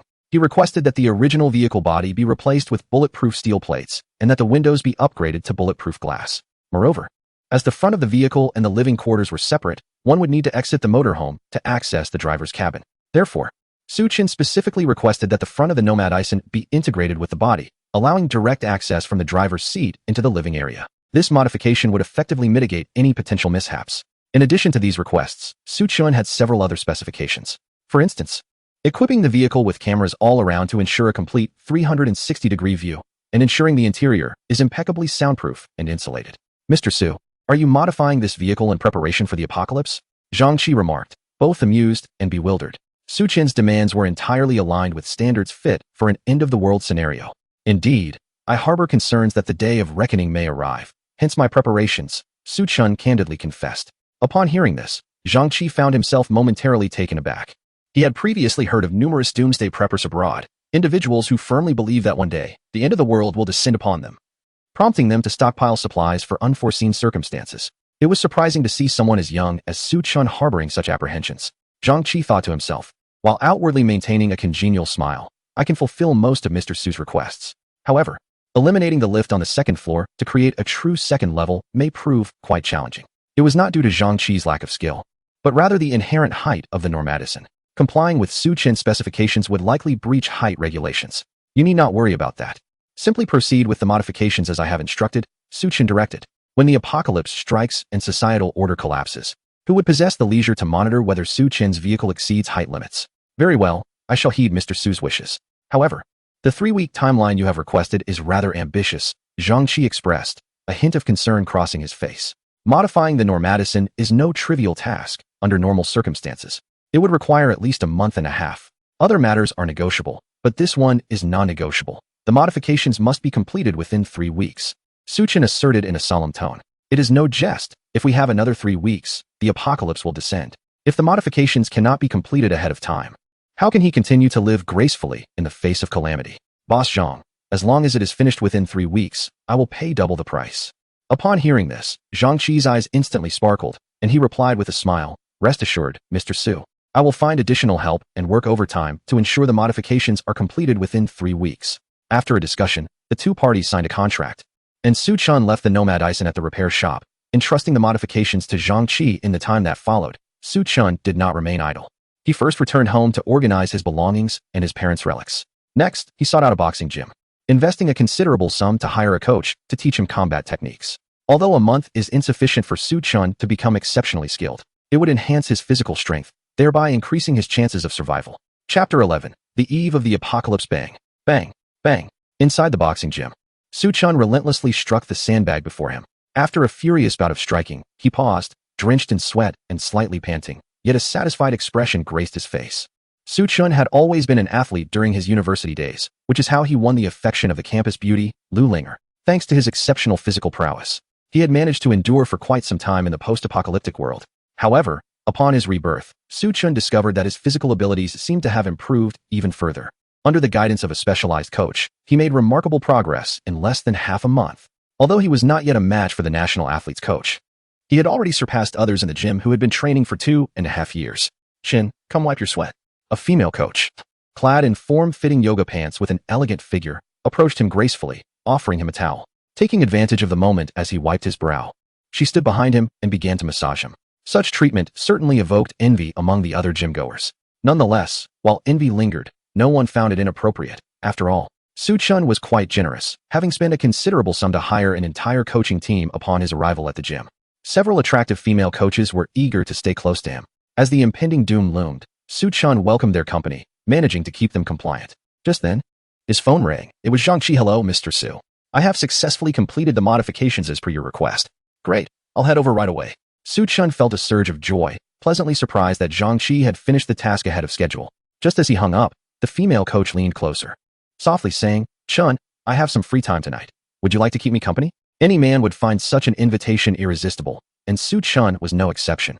However, with only 2 or 3 days remaining until the apocalypse, he intended to set off tonight if Zhang Qi's modifications proved exceptionally successful. Thus, he had no choice but to resolutely decline, stating that his brother had prior commitments that evening, suggesting they reschedule. In response to the other party's sorrowful gaze, he proceeded to wash up and change his clothes before heading towards Zhang Qi's auto repair shop. Zhang Qi, alongside driver Lao Su, had been waiting for a considerable time and greeted Su Chun with a smile upon his arrival. Mr. Su, I have made the modifications as per your request. Please take a look. The modified Normadison stood quietly before them. The originally earthy yellow exterior had been transformed into a camouflage pattern, enhancing its concealment capabilities. In accordance with Su Chin's specifications, the vehicle's body was constructed from bulletproof steel. According to Zhang Qi, this steel offered exceptional protective qualities, capable of withstanding the impact of an RPG rocket. The front and body of the vehicle had been seamlessly integrated, allowing for comfortable movement between the driver's cabin and the vehicle itself without the need to exit. After a thorough inspection, Su Chun was thoroughly pleased. Indeed, excellent work. Director Zhang. Not at all, not at all. Zhang Qi replied, rubbing his hands together with a broad smile. Mr. Su, regarding the modification fee. No worries. I shall transfer the funds to you immediately. Su Chun wasted no time. Adhering to their agreement, he transferred half of the payment to Zhang Qi's account. The remaining balance would be settled a month later. No problem, no problem. Zhang Qi beamed, seeing the substantial increase in his account. Car modifications were inherently lucrative, especially considering Su Chin's generous double pricing. Lao Su, here's your salary. Su Chin also transferred the sum of 20,000 owed to Lao Su. Thank you, Mr. Su. Old Su was quite delighted. After Su Chin personally activated the Normadison and ensured the vehicle was in perfect condition, he departed from Zhang Qi's auto repair shop. Watching his retreating figure, both Zhang Qi and Old Su felt a tinge of reluctance. After all, individuals like Su Chun, who were so generously extravagant, were rather rare. Due to the modifications made to the Normadison, its height exceeded the allowable limit. If it were to enter the city, it would undoubtedly attract the attention of traffic police. However, Su Chin had already packed up all his belongings, rendering a return to the city unnecessary. After leaving Zhang Qi's repair shop, he headed straight to the Walmart warehouse located on the outskirts of the city. Using a business discussion with manager Zhao as a pretext, he parked the Normadison adjacent to the warehouse and proceeded to load all the materials he could into the storage space. Fortunately, it was a weekday, and there were not many people in the warehouse. Thus, under the cover of anonymity, Su Chun acquired a substantial amount of supplies. Having completed all this, Su Chun drove the Normadison back to a parking lot on the outskirts of the city. Following the modifications, the driver's seat had become exceedingly comfortable. Even after sitting for an entire day and night, one would not feel particularly fatigued. As he reclined in the seat, propping his legs up, he listened to the music emanating from the car's sound system. Previously, he had deemed such DJ music quite tacky, but while driving on the road, he discovered the captivating allure of these tunes. As the night grew deeper and the clock struck midnight, the surroundings suddenly brightened. Su Chin looked up. Through the sunroof, he could clearly see countless shooting stars, their fiery trails slicing through the once dim sky. Although it was the dead of night, the spectacular scene still captivated many onlookers. The online chatter became particularly lively as a result. Goodness, has a meteor shower suddenly begun? Are there any handsome gentlemen willing to accompany me to witness this celestial event? You, upstairs, with that appearance, seeking a handsome companion? A pressure cooker could simmer you for 2 hours, and you'd be tamed. Despite the raucousness of the internet, Su Chin sighed softly. He was acutely aware that this meteor shower was anything but romantic. It heralded a gruesome reality. This sudden celestial phenomenon marked the onset of the apocalypse. Prior to this fateful night, Su Chin's thoughts were in turmoil. On one hand, he wished to avert the apocalypse to spare humanity from mass death, the collapse of social order, and a world fraught with peril. On the other hand, he secretly yearned for the end of days, for he had wagered all his fortunes on this very outcome. Should the apocalypse not arrive, he feared that the usurer Gao Qiqiang would not show him mercy. As he gazed at the sky filled with meteors, Su Chin shook his head, his resolve becoming unwavering. With the end times upon him, his sole objective was to survive amidst the chaos. He reignited his vehicle, the Nomad-Ison, and sped westward. His next destination was the scenic Phoenix Mountain, located to the west of the bustling metropolis. Chapter 12. Seeking trouble. Phoenix Mountain was not particularly distant from the metropolis. If traveling on the highway, one could arrive in 2 to 3 hours at most. However, due to modifications, Su Chin's Nomad-Ison could not access the highway and had to meander along the national road towards Phoenix Mountain. Upon his arrival at the foot of Phoenix Mountain, it was already midday the following day. Gazing at the lush expanse of Phoenix Mountain in the distance, Su Chun inhaled a breath of fresh air, a satisfied smile gracing his face. Not long after the meteor shower, the temperature on Blue Star would surge dramatically, reaching nearly 60 degrees Celsius before finally subsiding, thus heralding the official onset of the apocalypse. Following an extended period of such lethal heat, the glaciers at the poles would begin to melt, causing sea levels to rise precipitously. This would be accompanied by fierce storms and catastrophic floods, submerging nearly all coastal cities of the summer nation. Once the waters had wreaked their havoc, an unrelenting chill would ensue, plunging the temperature on Blue Star to a frigid minus 40 to 50 degrees Celsius, with northern regions experiencing a terrifying drop to minus 100 degrees. Enduring such extreme conditions, humanity had already suffered significant casualties. However, for the remaining survivors, just as they found a moment to breathe, a mysterious virus erupted. Those infected would transform into zombies, relentlessly attacking, infecting, and devouring other humans.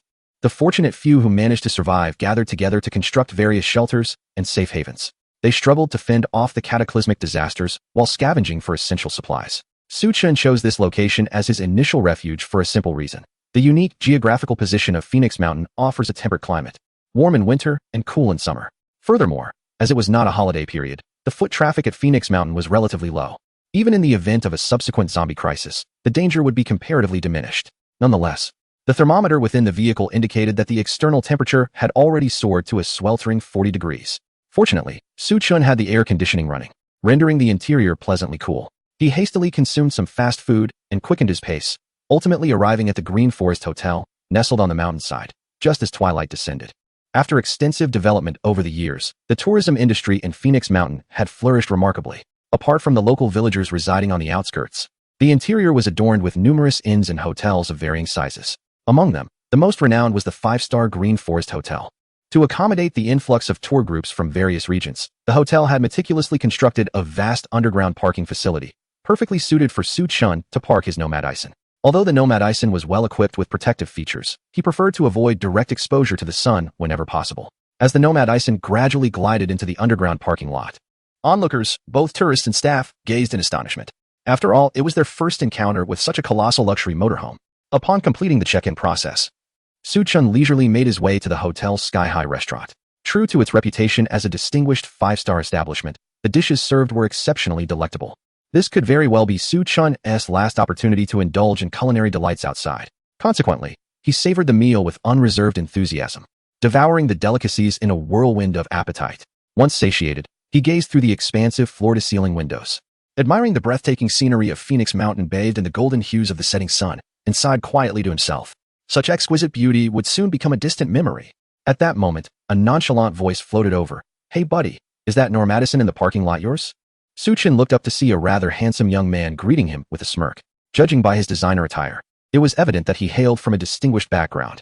However, his pallid complexion suggested he had indulged excessively in revelry. "Yes," Su Chun replied with a slight nod. Noticing the young man's haughty demeanor, his expression shifted momentarily before he resumed his grin. "I'm Zhang Mingyuan, the chairman of Mingyuan Group. My father is the founder." Interested in becoming friends?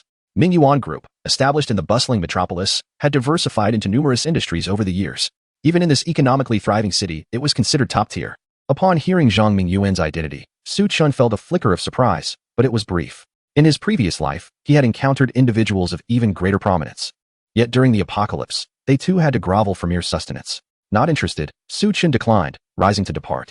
However, his actions incited Zhang Mingyuan's ire. "You merely financed a Norm Addison. What is there to flaunt?"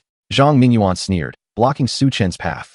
Su Chun furrowed his brow, sensing that Zhang Mingyuan had come to provoke him deliberately. Brother Mingyuan is the quintessential rich second-generation heir. Su Chun, you're merely showing off in front of him. It's quite laughable." Just then, a familiar melodious voice chimed in from the side. Su Chun cast his gaze in the direction of a figure adorned in a black silk mini-skirt, her high heels clicking rhythmically against the ground. It was Xiaomei, her slender waist twisting with an alluring grace, her beautiful, enchanting visage brimming with derision directed at Su Chun. Beside her stood Lu Linger, Su Chun's former girlfriend, her expression a complex tapestry of emotions. In addition to them, several elegantly dressed young men and women, seemingly companions of Zhang Mingyuan, were pointing and whispering about Su Chun. Upon receiving Su Chun's invitation to Phoenix Mountain, Xiaomei was elated. Initially, she intended to keep this rendezvous a secret from Lu Linger, opting to go alone. However, after much deliberation and fearing unforeseen complications, she ultimately decided to bring Lu Linger along. In her estimation, Lu Linger's capabilities were nowhere near her own. Even with Lu Linger present, she believed she could easily manipulate Su Qin. Xiao Mei and Lu Linger had arrived at Phoenix Mountain just yesterday. However, before they could meet Su Chun, they unexpectedly encountered Zhang Mingyuan, a wealthy heir, who was there on holiday. Noticing the two young women, Zhang Mingyuan, known for his flirtatious nature, felt an immediate attraction, while Lu Linger maintained a degree of reserve. Xiao Mei wasted no time in establishing a connection with Zhang Mingyuan through casual banter. During their conversation, Zhang Mingyuan gleaned information regarding Su Chun. As the scion of the Mingyuan group, he had considerable resources at his disposal. With a mere phone call, he was able to uncover Su Chen's background. He learned not only that Su Chun had acquired a Norman Disson through a loan, but also that he had mortgaged his home to the bank for a substantial sum. Today, upon hearing that a Norman Disson had arrived, Zhang Mingyuan and his companions were keenly aware that it was Su Chun behind the wheel. Thus, they had come together with the intent of humiliating him. Fortunately, we have Mingyuan. Otherwise, Linger and I would have fallen prey to this impoverished fool. Xiao Mei patted her elevated chest, feigning relief. Chapter 13. This is a request I have never encountered before. In the face of Xiao Mei's scornful remarks, Su Chun maintained a calm demeanor and coolly replied, "Step aside. What if I refuse?" Zhang Mingyuan sneered, advancing with a hand poised to jab Su Chen's chest. "If you have the ability, go ahead and hit me." "This is a request I have never encountered before." Su Chen shrugged, and before Zhang Mingyuan could react, he unleashed a swift kick. His physical prowess was already commendable, and having trained diligently during this period, his agility was unparalleled. Zhang Mingyuan had no time to evade. Bang! Zhang Mingyuan was sent sprawling, crashing heavily to the ground, curling up like a ripe lobster. The onlookers were left in shock. It is worth noting that Zhang Mingyuan was the young master of the Mingyuan group. Offending him would spell doom in the entire metropolis. "Young Master Zhang, are you alright?" His raucous companions rushed forward in alarm, assisting him to his feet. "Su Chen, you scoundrel, how dare you strike young Master Zhang?" Xiao Mei's complexion paled as she scolded Su Chun and hurried towards Zhang Mingyuan. "You wretched scoundrel, I will kill you." Zhang Mingyuan's face turned a shade of blue from the pain, but what infuriated him more was the humiliation of losing face in front of the crowd. "What are you all standing there for? Get rid of him. I will take the blame if anything goes wrong." A few young men exchanged glances, steeling themselves, and simultaneously charged towards Su Chun. Unperturbed, Su Chun seized a nearby chair and swung it forcefully at the foremost individual. A resounding clang echoed as the man rolled his eyes and collapsed to the ground. Before the others could react, Su Chen struck another person, sending him sprawling as well. "Dare to approach again." Su Chen's expression was frigid, his tone laced with a chilling, murderous intent. Zhang Mingyuan's companions were instantly subdued. Ultimately, they were merely hedonistic young masters, unaccustomed to encountering someone as ruthless as Su Chun, who had incapacitated two of their own in the blink of an eye. The remaining individuals hesitated, deterred from advancing further. Lu Linger stood by, utterly astonished, as if she were seeing Su Chun for the first time. Despite their long acquaintance, Su Chun had always been dutifully compliant to her. This had been one of her reasons for deciding to part ways with him. She perceived him as lacking in assertiveness and masculinity. Yet today, his display of such commanding presence was truly eye-opening. Should Su Chun be aware of Lu Linger's thoughts, he might only think, how foolish. Observing that he had effectively intimidated Zhang Mingyuan and his group, Su Chun felt no inclination to engage in further dialogue. He discarded the chair and, amidst their resentful, astonished, and fearful gazes, strode away with purpose. Had it been earlier, given Su Chen's character, he would not have spared Zhang Mingyuan and the others. However, with societal order still intact, killing Zhang Mingyuan could potentially invite trouble. "Zhang Xiao, should we call the police?" After Su Chen departed, a companion cautiously spoke up. Zhang Mingyuan, with a twisted expression, cursed vehemently. "If we truly report this to the police, they will merely treat it as a mutual brawl, resulting in a few days of detention at most. For Su Chun, this is inconsequential. However, for me, the young heir of the Mingyuan group, it would be an utter disgrace." He retrieved his phone and dialed with a grim expression, "Abiao, gather a team, bring your weapons, and make haste to Phoenix Mountain." Upon hearing this, several individuals, including Xiao Mei, displayed expressions of delight. Yet, for reasons unknown, Lu Linger felt a pang of anxiety. Su Chun returned to his camper, locked the door securely, and reclined back onto the bed. He paid little heed to the earlier confrontation with Zhang Mingyuan. Unfortunately, the serene calm before the impending doom was abruptly shattered. Just as Su Chun was preparing to sleep, his phone vibrated unexpectedly. Upon checking, he discovered a message from Lu Linger. "Su Chen, are you asleep? Is there something you need?" Zhang Mingyuan comes from a powerful family, having suffered such a significant loss. He will certainly not let it go easily.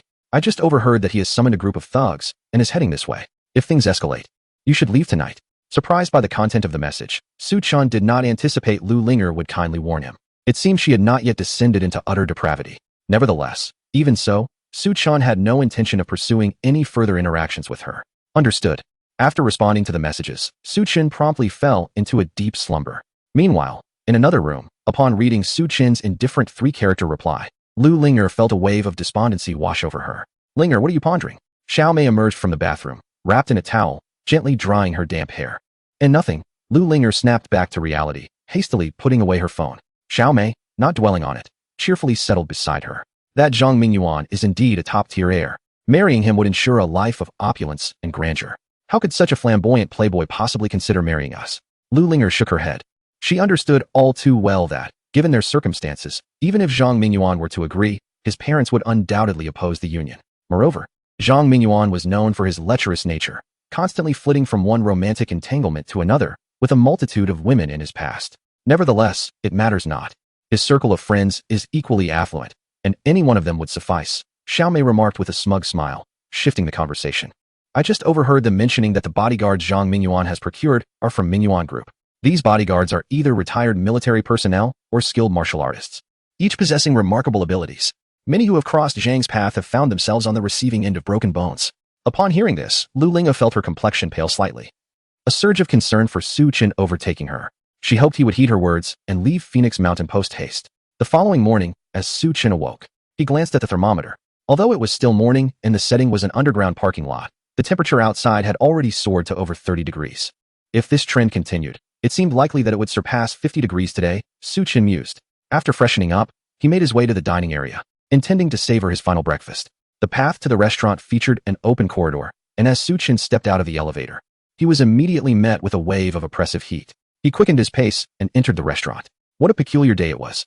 It was already sweltering early in the morning, leaving one feeling dizzy. Zhang Mingyuan and others had gathered in a corner of the restaurant, lamenting the weather. Upon noticing Su-chin's entrance, their expressions soured, and they instinctively fell silent. Chapter 14, The Arrival of the Heat Wave. Su-chin merely cast a glance at them without uttering a word and proceeded to sit by the window, beginning to place his order.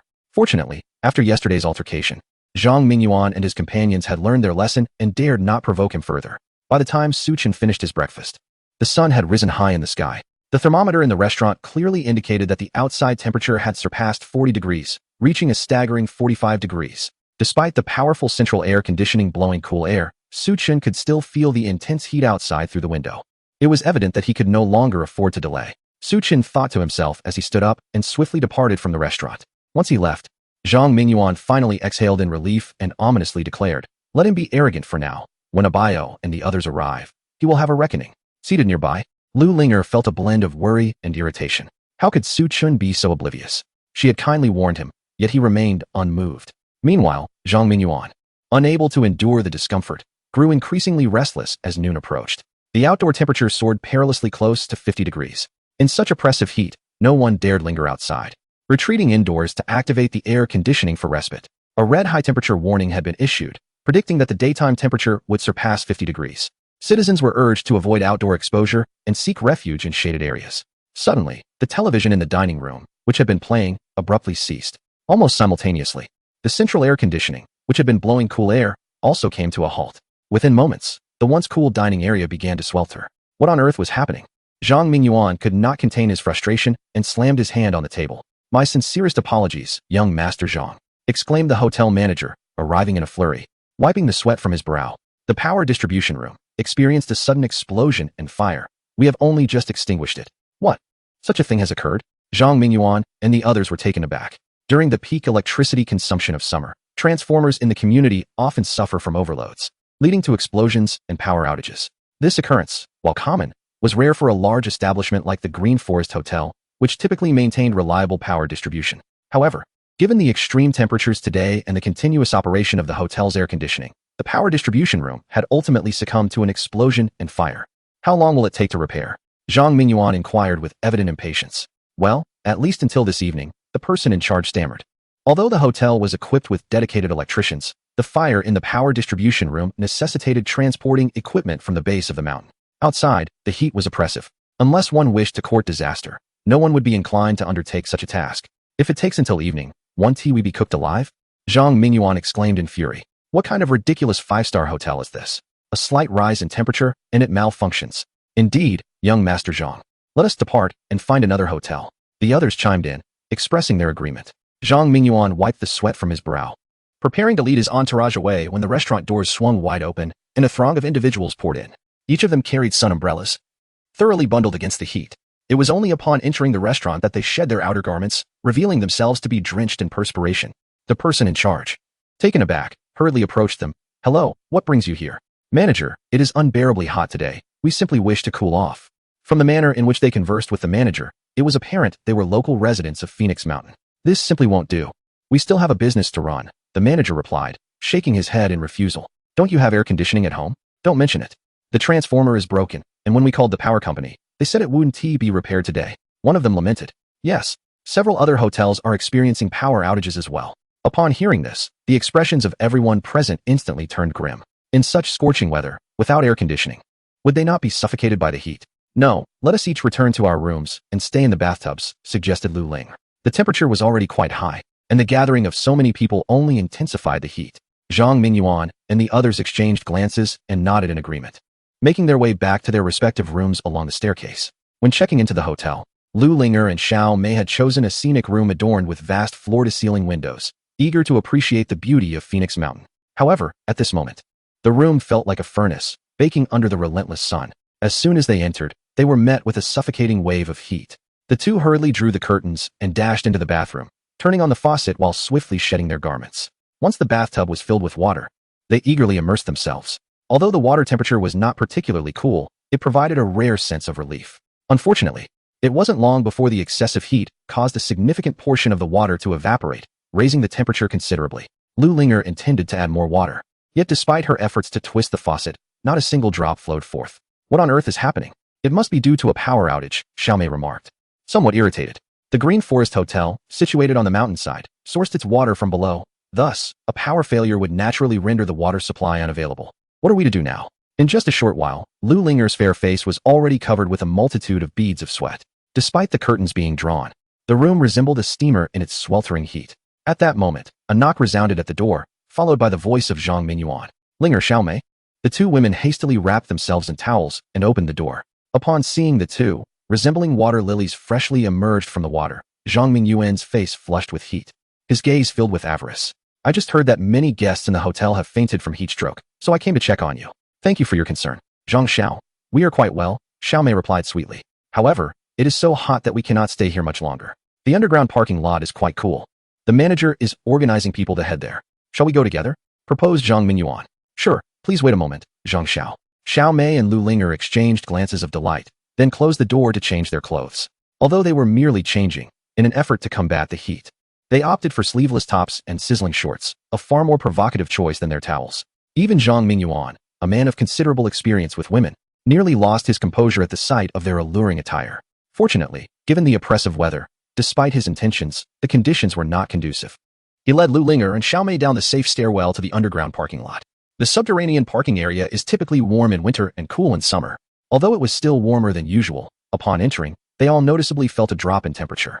This brought a sense of comfort to Lu Linger and Xiao Mei. Among others, at present, Phoenix Mountain is not in the peak tourist season. However, there are still quite a number of people, including staff and nearby villagers. In the spacious underground parking lot, a crowd of 1 to 200 has already gathered. The hotel manager is diligently organizing personnel to maintain order. Upon seeing Zhang Mingyuan's arrival, the manager hurriedly approached, bowing and nodding. "Mr. Zhang, we have already prepared a spot for you." In an effort to curry favor with Zhang Mingyuan, the manager specifically reserved a well-ventilated area for him and his friends, even laying down several cooling mats. "You've worked hard. Once the weather returns to normal, I shall not neglect you." Zhang Mingyuan waved his hand dismissively. "You are truly too kind, Mr. Zhang." The manager's face instantly lit up with delight. "Mr. Zhang is indeed formidable," Xiao Mei hurriedly complimented. "That goes without saying." Zhang Mingyuan feigned modesty with a smile, secretly contemplating that once he brings the two of them to his bed, they will truly understand his prowess. He led Xiao Mei, Lu Linger, and his companions to join one another. Sitting on the cooling mats, they felt the gentle breeze, momentarily letting out a sigh of relief. However, as time passed, new issues began to arise. Although the underground parking lot is considerably cooler than outside, the temperature rises with so many people huddled together. Before long, everyone's faces turned crimson, beads of sweat cascading down profusely. Regardless of age or gender, everyone endeavored to shed as much clothing as possible. Amidst the sweltering heat, there were moments of unwelcome exposure. Yet at this critical juncture, people found themselves too dazed by the oppressive warmth to pay heed. The weather. How could it be so unbearably hot? Indeed, it was well past noon, and the heat showed no signs of abating.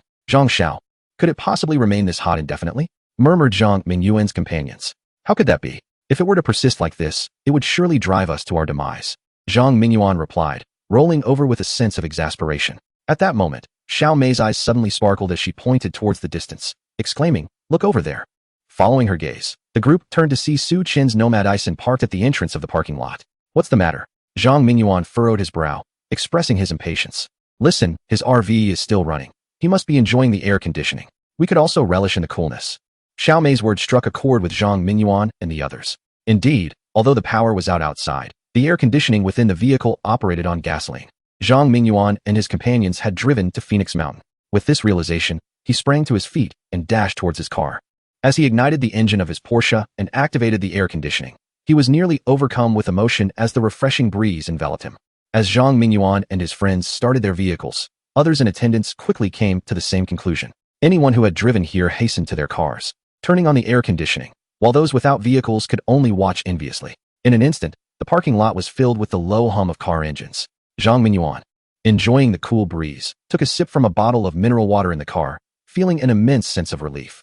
Zhang Xiao, could you perhaps let us in to enjoy the breeze as well? Xiao Mei tapped on the car window, feigning vulnerability. Of course, I am not a miser. Zhang Mingyuan chuckled heartily, opening the car door to allow Xiao Mei and Lu Linger to slip inside. Zhang Xiao is truly kind. Once the temperature normalizes, I shall certainly treat you to a meal. Xiao Mei said sweetly. No need for a meal. Zhang Mingyuan replied, silently adding in his mind, perhaps another time. Those with cars relished the comfort of air conditioning, while those without endured the sweltering heat outside. Nevertheless, they all believed that in a couple of days, this oppressive heat would soon dissipate. Meanwhile, inside the Normadison, Su Chun lounged in a plush executive chair, crossing his legs as he observed the scene in the parking lot, a faint smirk playing on his lips. Utilizing the car's air conditioning to mitigate the heat was indeed a clever strategy. However, little did Zhang Mingyuan and his companions realize that this excruciating heat would persist for the next 2 weeks. How long could their scant supply of gasoline sustain them? Furthermore, the simultaneous operation of so many vehicles would only exacerbate the carbon dioxide levels, further elevating the temperature within the parking lot. But what did any of this matter to him? As expected, it wasn't long before the temperature in the parking lot soared significantly. Those without vehicles could no longer withstand the oppressive heat. They had no choice but to approach each car, tapping on the windows in hopes that those inside would permit them entry to escape the sweltering heat. However, the majority of the tourists were families traveling together in compact vehicles, accommodating at most 1 or 2 additional individuals. The remaining crowd, consisting of dozens, could only endure the oppressive temperatures. Soon, a couple of weaker individuals succumbed to heat exhaustion and fainted. Witnessing this distressing scene, the hotel manager inside one of the cars grew increasingly anxious. Unbeknownst to him, the apocalypse had already descended. In his perspective, it wouldn't be long before the climate returned to normalcy. Nevertheless, should a guest perish at the Green Forest Hotel, the repercussions on its reputation would be monumental, and he might even face termination. Yet, no amount of his anxiety could remedy the situation, as his vehicle was already occupied by 6 individuals, leaving no room for more. Just as the manager grappled with his dilemma, Zhang Mingyuan arrived in his Porsche, pulling up beside him. Manager, I have an idea that could assist these people, he said, rolling down his window with a smile. What brilliant idea do you have, Mr. Zhang? The manager inquired eagerly, his interest piqued. Isn't there a Normadison over there? Zhang Mingyuan pointed to Su Qin's RV, feigning benevolence as he continued. That RV is quite spacious. If we squeeze a bit, it could easily accommodate 30 to 50 individuals. Indeed, how did I not think of that? The manager's eyes lit up with realization as he hurriedly called to those outside, urging them to follow his vehicle towards the Normadison. Observing the manager's retreating figure, a sly smile crept across Zhang Mingyuan's face. His suggestion was not born out of altruism, but rather from the realization that the Nomad Ison is renowned for its luxurious motorhomes. Being able to relax within such a vehicle would undoubtedly be far more comfortable than the current situation. Zhang Mingyuan exchanged a knowing glance with his companions and, also in a vehicle, trailed behind the manager's group. Chapter 16. Without morality, there can be no kidnapping inside the motorhome. Su Chun reclined on a plush mattress, leisurely scrolling through a popular video platform. It was merely the second day of the apocalypse, and societal order had not yet completely collapsed. The platform still featured numerous alluring young ladies, energetically showcasing their charm in air-conditioned rooms. Amused, Su Chun sent a few virtual rockets, prompting the female streamer to exclaim in delight, "Thank you, my #1 supporter. Love you," as she blew him a kiss.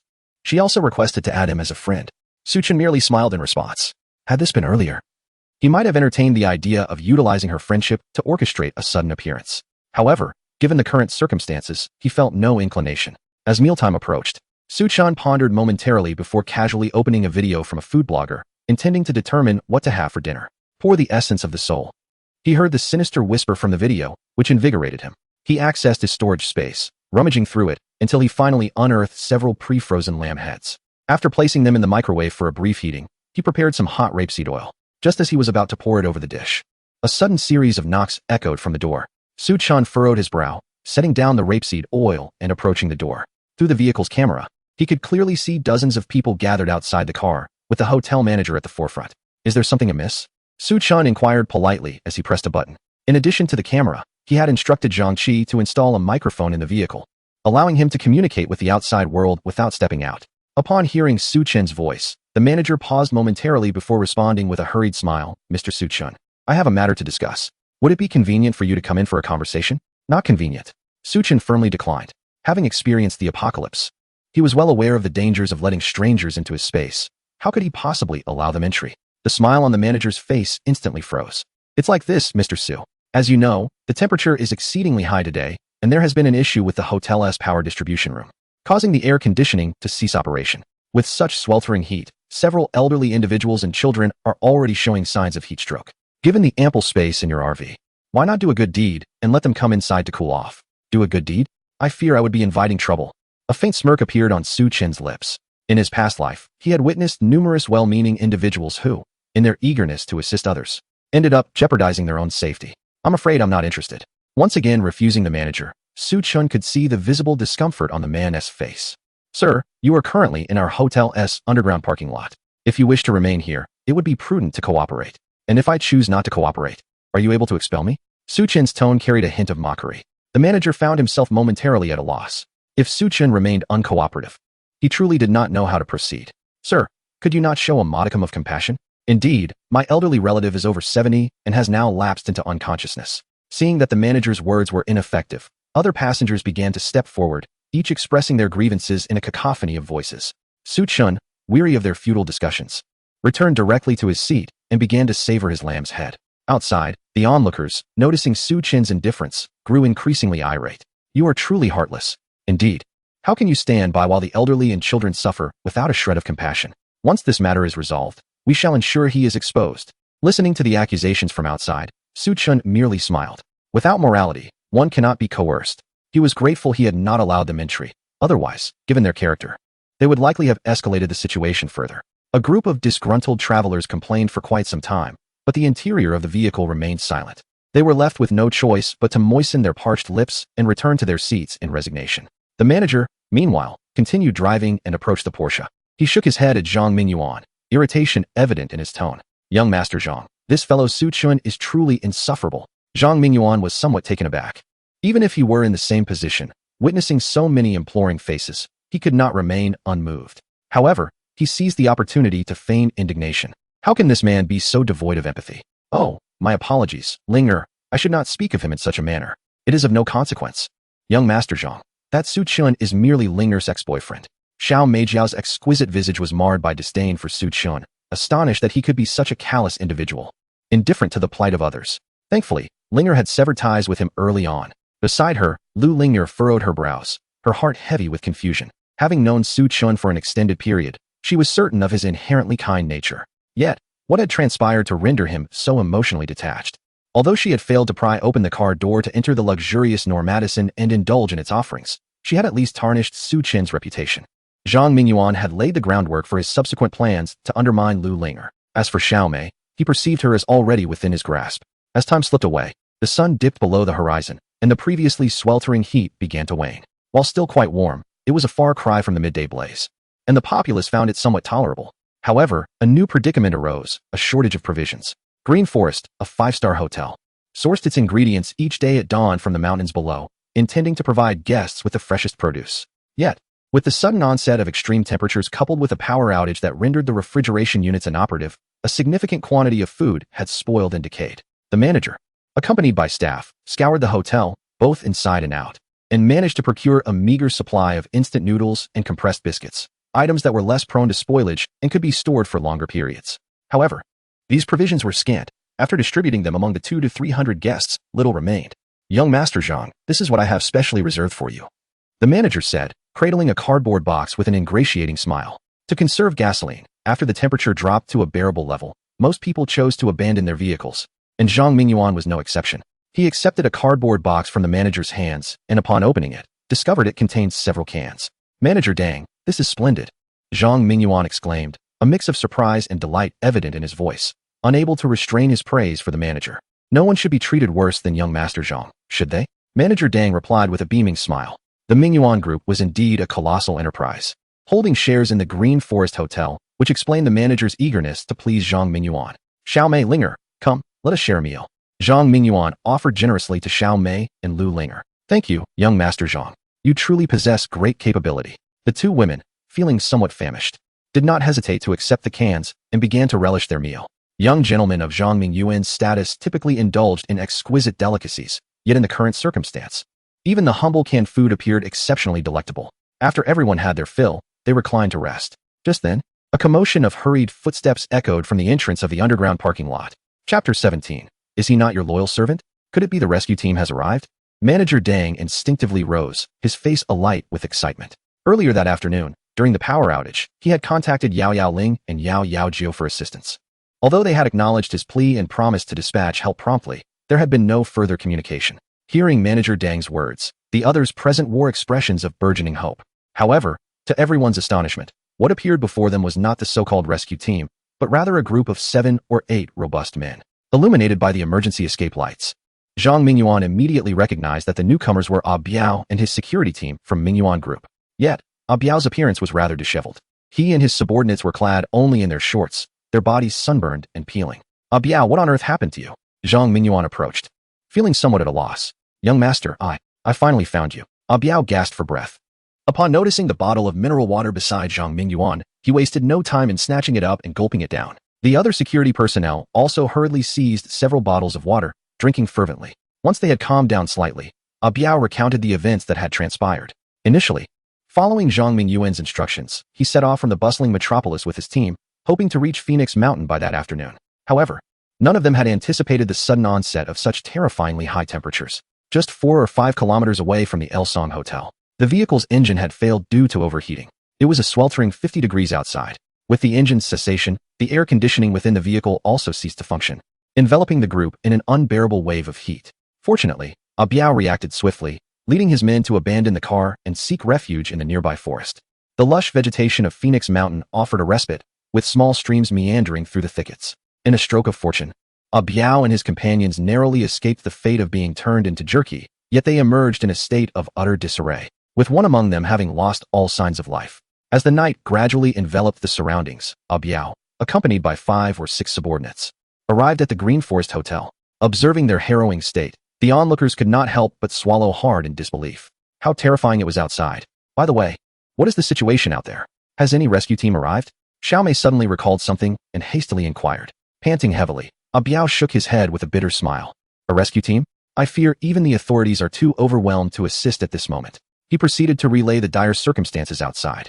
Due to the unprecedented high temperatures today, people opted to turn on their air conditioning, which led to an alarming strain on the electrical grid, causing widespread malfunctions in power systems across various cities. No repair workers were willing to brave the sweltering heat to perform their duties, unless they were indifferent to their own safety. Without the cooling relief of air conditioning, the populace faced a surge of heat-related ailments, overwhelming the medical system.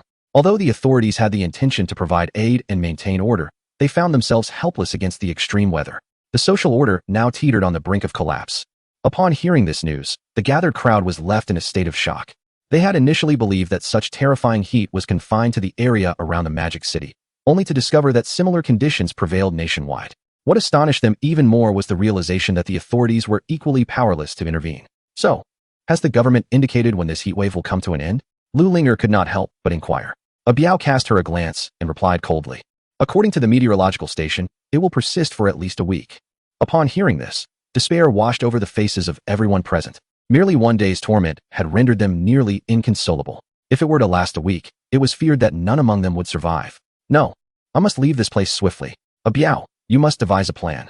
Zhang Mingyuan, who had been accustomed to a life of luxury, suddenly grew anxious and shouted at Biao. As the head of security for Mingyuan Group, Biao's primary role was to serve as Zhang Mingyuan's protector. Yet, given the current predicament, even he, a formidable ex-special forces soldier, found himself troubled. Despite the encroaching night and the dropping temperatures outside, venturing out could prove perilous if the vehicle broke down en route. If we wish to escape, it would be best to secure a tour bus to accommodate everyone and depart under the cover of darkness, Biao suggested. However, at such a critical juncture, where could they possibly find a tour bus? Manager Dang lamented. It was not the peak tourist season, and most visitors to Phoenix Mountain traveled by private car or bus. The vast parking lot contained not a single tour bus. Isn't there a large RV at the entrance? Biao suddenly recalled, his expression tinged with curiosity. Upon hearing this, the group exchanged glances, their expressions somewhat awkward. Zhang Mingyuan cleared his throat and briefly explained Su Chun's situation to Biao, understanding the temperament of his young master. Biao was not at all surprised. He stroked his chin thoughtfully and murmured, if we cannot acquire that RV, we may find ourselves unable to leave safely. The group was momentarily ensnared in a dilemma. Just then, Zhang Mingyuan suddenly recalled something and looked toward Lu Linger. Linger, did you not mention that Su Chun is your devoted admirer? Indeed. You might as well speak with him and ask if he could lend us the vehicle. If all else fails, we could simply purchase his RV. Although Zhang Mingyuan's friends were not as affluent as his family, they were still of considerable wealth. This proposition left Lu Linger with an expression of hesitation. It was not that she was unwilling. Rather, Su Chen's previous demeanor had been excessively aloof. Even if she approached him, there was no guarantee he would comply. Linger, we must try, regardless of the outcome. We cannot simply wait here for our demise, urged Xiao Mei in a gentle tone. Very well, I shall give it a try. Lu Linger bit her rosy lip and ultimately acquiesced. Above all, it was paramount to escape this place and survive. In the gaze of her hopeful companions, Lu Linger rose and made her way towards the Nomad Ison. Inside the vehicle, Su Chun, having indulged in a hearty meal, turned on his PS5, preparing to immerse himself in a game. Sekiro? No, that is too challenging for someone like me. Red Dead Redemption 2? That will suffice. I shall enjoy the picturesque landscapes of the West. As Su Chun launched Big Cousin 2, a tinge of regret washed over him. Alas, the apocalypse had arrived too soon, preventing him from experiencing the release of Black Myth. However, before he could immerse himself in the game, a knock echoed on the car door once more. Chapter 18. The Assault on Nomad Ison. Upon glancing at the monitor, Su Chun was somewhat surprised to find Lu Linger standing outside the vehicle. After a moment of contemplation, he pressed a button on the control panel. With a low hum, a steel panel on the side of the car gradually descended, revealing a thick glass window. Is there something you need? Su Chun inquired calmly, gazing at Lu Linger. The sight of Su Chun, comfortably ensconced within the brightly lit vehicle, left Lu Linger and the others momentarily speechless. Meanwhile, the people in the parking lot were drenched in sweat, desperate to shed their clothing, subsisting on canned goods and instant noodles. In stark contrast, Su Chun relished a tempered environment, sipping chilled beverages while indulging in his PS5 gaming, a scene of unparalleled luxury. After a prolonged pause, Lu Linger finally regained her composure. She moistened her parched lips and fought the urge to quench her thirst with a sip of ice-cold soda. Su Chun, the situation is exceedingly urgent. If we remain here, it could cost us our lives. Perhaps, while the night is still cool, you could drive us away from Phoenix Mountain. What do you think? Upon hearing Lu Linger's proposal, Su Chun cast a glance at Zhang Mingyuan and Xiao Mei in the distance, allowing a hint of sardonic amusement to play upon his lips. It was evident to him that Zhang Mingyuan and the others intended to persuade him through Lu Linger. Regrettably, having experienced the apocalypse, Su Chun could hardly be swayed so easily. To speak frankly, the apocalypse has indeed arrived. Even if one were to leave this place, it would merely lead to a dead end. Su Chun shrugged nonchalantly and remarked, moreover, why should I be the one to take you away? In Lu Linger's beautiful eyes, disbelief was palpable. Was this truly the kind-hearted Su Chun she once knew? How had he transformed into such a stranger? If there is nothing else, I shall return to my gaming. Without a hint of hesitation, Su Chun pressed the button to raise the steel panel once more. Casting aside personal integrity, he embraced a life devoid of morality. This had become Su Chun's guiding principle. Lu Linger stood in a daze for a considerable time before she dejectedly returned to Zhang Mingyuan and the others. After overhearing the exchange between the two, Xiao Mei's eyes widened in shock. This Su Chen's character is truly lacking. It's fortunate that you ended your relationship with him early, Linger. Lu Linger remained silent, her expression somewhat dimmed. Xiao Mei was not incorrect. Linger, do not take it to heart. Such a person is unworthy of your kindness. Zhang Mingyuan seized the opportunity to console Lu Linger. What do you think Su Chen meant by the apocalypse? At that moment, Manager Dang suddenly interjected. The group paused, recalling Su Chen's ominous declaration regarding the end of the world. What nonsense about the apocalypse? He is merely spouting absurdities, Zhang Mingyuan scoffed. Zhang Xiao is right. We cannot believe such ridiculous claims. Didn't the Meteorological Bureau assure us that this would pass in due time?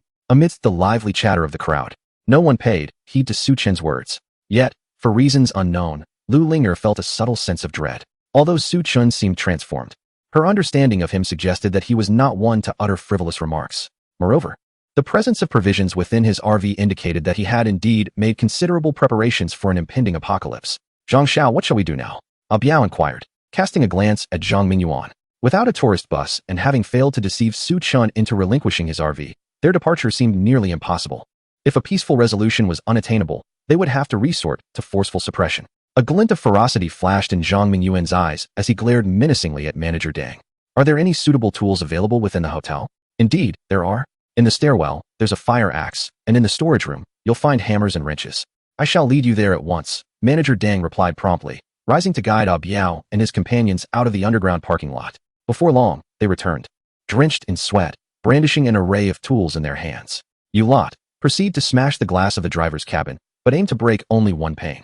Biao instructed his subordinates. You, keep an eye on the car door, see if you can pry it open. And you three, climb atop the vehicle and check for any gaps in the roof. As Biao and his group prepare to take action, Lu Linger bit her lip and spoke up. Zhang Xiao, when we enter the vehicle, could we refrain from causing Su Chen any distress? Given that Su Chen has treated you this way, are you still inclined to speak on his behalf? Xiao Mei furrowed her delicate brows, expressing her dissatisfaction. Zhang Mingyuan's eyes twinkled as he chuckled lightly. Let us not be hasty. Linger interjected. I must extend some courtesy. Biao, do not make things difficult for that young man. Understood, young Master Zhang. Biao nodded in agreement. Young Master Zhang is truly kind-hearted, far superior to that Su Chen, Xiao Mei remarked with a playful tone. Zhang Mingyuan feigned modesty with a smile, all the while contemplating how to seize the RV, allowing Biao and his men to occupy the front, while he could comfortably reside in the spacious rear bed with Xiao Mei and Lu Linger. Biao, accompanied by several subordinates, stealthily approached the RV, unaware that Su Chen had activated the RV's sentinel mode after Lu Linger departed. This feature, akin to that of Tesla, initiated the operation of the surrounding cameras, which would automatically alert if any intruders approached. As Su Chen indulged in playing Cousin 2 while admiring the scenic western landscape, the alarm suddenly blared. He set down the controller and glanced at the surveillance feed. Upon spotting Biao and his crew, armed with various tools and stealthily advancing towards the RV, a cold smirk crept across Su Chen's face. Just as he had anticipated, he knew that individuals like Zhang Mingyuan would not easily relinquish their pursuit of him. Thankfully, he had modified the RV in advance, rendering it impervious to intrusion by Biao and his associates. Nevertheless, to be prepared for any eventuality, Su Chen pondered for a moment before rising and approaching the control panel. He opened the storage compartment and retrieved the shotgun that Gao Qiqiang had procured for him, patiently awaiting the unfolding events. Outside the vehicle, Biao and his companions remained blissfully unaware that they had been detected. After confirming that there was no movement inside the car, Biao signaled to his subordinates. Two agile individuals swiftly climbed onto the roof, while the other two meticulously inspected the car doors. Moments later, they shook their heads in disappointment at Biao. Brother Biao, it's no use. The roof has no gaps. It's difficult to make a move. Biao furrowed his brow and approached, running his hand along the chassis of the Norm Madison, and was suddenly taken aback. With his extensive experience, he immediately recognized that the body was constructed from top-tier bulletproof steel. Not even a hammer, nor a fire axe, and certainly not an RPG missile, could breach it. It seemed the only option was to target the windshield. Biao nodded to his subordinates, hefting the heavy fire axe as he made his way to the front of the vehicle. Chapter 19. Equality before the gun. With the assistance of his men, Biao climbed onto the engine hood. He took a deep breath, raised the heavy and sharp fire axe, and brought it down forcefully onto the passenger side window. Bang! With a resounding crash, Biao felt his palm throb painfully, and even the Norm Madison shuddered slightly. However, before he could inspect the damage, the cabin lights suddenly flickered on. The door connecting the cabin to the living area swung open, and Su Chen sauntered in leisurely, plopping down onto the comfortable seat, a smirk playing on his lips as he regarded Biao. Biao showed no signs of embarrassment, merely sneering. Kid, you'd better open the door yourself and let us in. Otherwise, once we breach the window, you'll face dire consequences. Despite Biao's menace, Su Chen displayed no trepidation, instead responding with a gentle smile and a nod. By all means, I'm eager to witness your inept attempt. Allow me to observe how you intend to penetrate this bulletproof glass. Upon hearing this, Biao was taken aback and hastily lowered his gaze. What he saw left him utterly dumbfounded. The car window was perfectly intact, without even a single blemish. Having previously served as a bodyguard for the elite, he immediately recognized that the glass of this Nomad Ison was crafted from the world's most advanced bulletproof material. This type of glass is not only resistant to shattering, but also impervious to bullets. Even the formidable AK-47 rounds would be unable to completely penetrate the glass, only resulting in a spiderweb-like pattern of cracks. The presidential vehicle of the United States employs similar bulletproof glass. Biao couldn't help but gasp in astonishment. Are you out of your mind? The car body is armored with bulletproof steel plates, and the windows are made of bulletproof glass as well. Are you preparing to withstand a terrorist assault? Observing Biao's bewildered state, Su Chen grinned, his smile radiant. Go ahead, why aren't you smashing it? Brother Biao, why waste words with him? Keep smashing. The underlings immediately became enraged. They swarmed forward, raising their tools and relentlessly hammering at the car window. However, reality proved to be unyielding. Regardless of their efforts, the car window remained unscathed, leaving them exhausted. Bang! Just as Biao and his men were reaching their breaking point, a gunshot suddenly echoed through the air. Experienced Biao was the first to react, promptly leaping down from the front of the vehicle. The others quickly followed suit, seeking refuge. Brother Biao, I've been shot. One of the subordinates collapsed beside the front of the car, his mouth emitting agonized cries. Su Chun closed the pre-prepared shooting aperture, blowing away the gunpowder residue from the shotgun, and coldly proclaimed, "Return and inform Zhang Mingyuan. If he dares to trouble me again, he shall not find me merciful." His expression was impassive, his gaze sharp. Even Biao, who had blood on his hands, felt a shiver run down his spine. This young man appeared to be no more than 20, yet radiated an intense killing intent. Most alarming of all, where had he acquired a firearm? Biao dared not linger further with Su Chun and signaled for the others to carry the injured subordinate back. Zhang Mingyuan and his companions believed that with Biao leading the charge, it would not be long before they could seize control of Nomad Ison. However, after a brief wait, they were startled by a cacophony of gunfire, followed by another loud shot, leaving them both astonished and terrified. It was only upon Biao's return that they grasped the gravity of the situation. What? He actually has a gun? Zhang Mingyuan exclaimed in shock.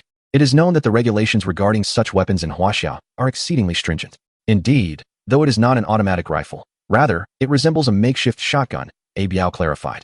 Beside him, Lu Linger and Xiao Mei were increasingly astounded. How had Su Chen escalated the situation to such heights, even acquiring a firearm? Biao, what shall we do now? Zhang Mingyuan looked to Biao for assistance, who too felt a profound sense of unease. When he received a call from Zhang Mingyuan, he initially thought someone had offended him and that he was merely being summoned to teach the offender a lesson. Little did he anticipate that the adversary possessed a shotgun. In the face of such a weapon, all are equal. Even a top-tier special forces operative like Biao would find himself at a disadvantage. Moreover, Su Chun was sheltered within an armored vehicle fortified with bulletproof glass and steel, rendering Biao's efforts futile, even if he were armed. Zhang Xiao, regarding the vehicle. It would be wise for us to refrain from any confrontation, Biao suggested, shaking his head. Without substantial cutting tools or explosives, breaching the Normandison is virtually impossible. What do you propose we do now? Zhang Mingyuan inquired, visibly frustrated. The most pressing matter is to wait and see if the authorities will dispatch assistance, Biao replied. Unable to conceive of an alternative strategy, the crowd exchanged uncertain glances, ultimately choosing to heed his advice and disperse to rest. Biao instructed Manager Dang to procure a medical kit to attend to the wounds of the injured subordinates. Suddenly, a burly man stepped forward from the crowd. Wiping the sweat from his brow, his voice laced with urgency. If we remain here, none of us will survive. I have a business sedan. Those who wish to escape, come with me. I'll go with you. Me too. The man's declaration quickly garnered a number of responses. Just as Zhang Mingyuan prepared to rise, Biao pressed him back down, subtly shaking his head to signal him to remain silent. Zhang Xiao, the situation outside is far more dire than you can imagine. Rather than departing with them, it would be wiser to remain here and await rescue. If they are indeed able to leave unscathed, the outside world will undoubtedly dispatch assistance upon learning of our predicament. However, should they encounter peril, Biao left the thought unspoken. Yet Zhang Mingyuan grasped his implication and ceased his insistence. Before long, a group of 7 or 8 individuals, led by a burly man, boarded his business vehicle. After exchanging glances, the group drove away from the underground parking lot, vanishing into the enveloping night. Watching the vehicle depart, Su Chun felt no surprise. In the face of life and death, some choose to await fate, while others opt to fight valiantly. Both responses are entirely natural. Yet, they remain unaware that regardless of whether they stay or leave, the hope for survival is exceedingly slim. After the departure of the burly group, the underground parking lot fell into silence once more. Aside from the faint green glow of the safety indicator lights, there was no other illumination. Those who remained endured the oppressive heat, gradually succumbing to slumber. The following morning, Zhang Mingyuan, Biao, Lu Linger, and Xiao Mei consumed a modest meal of canned goods. As they pondered their course of action for the day, a bodyguard from Mingyuan group rushed in, visibly agitated. Biao, it's terrible. Our comrade has fallen into a coma. Chapter 20. The fool brought by the monkey what? Biao felt a sinking sensation in his heart.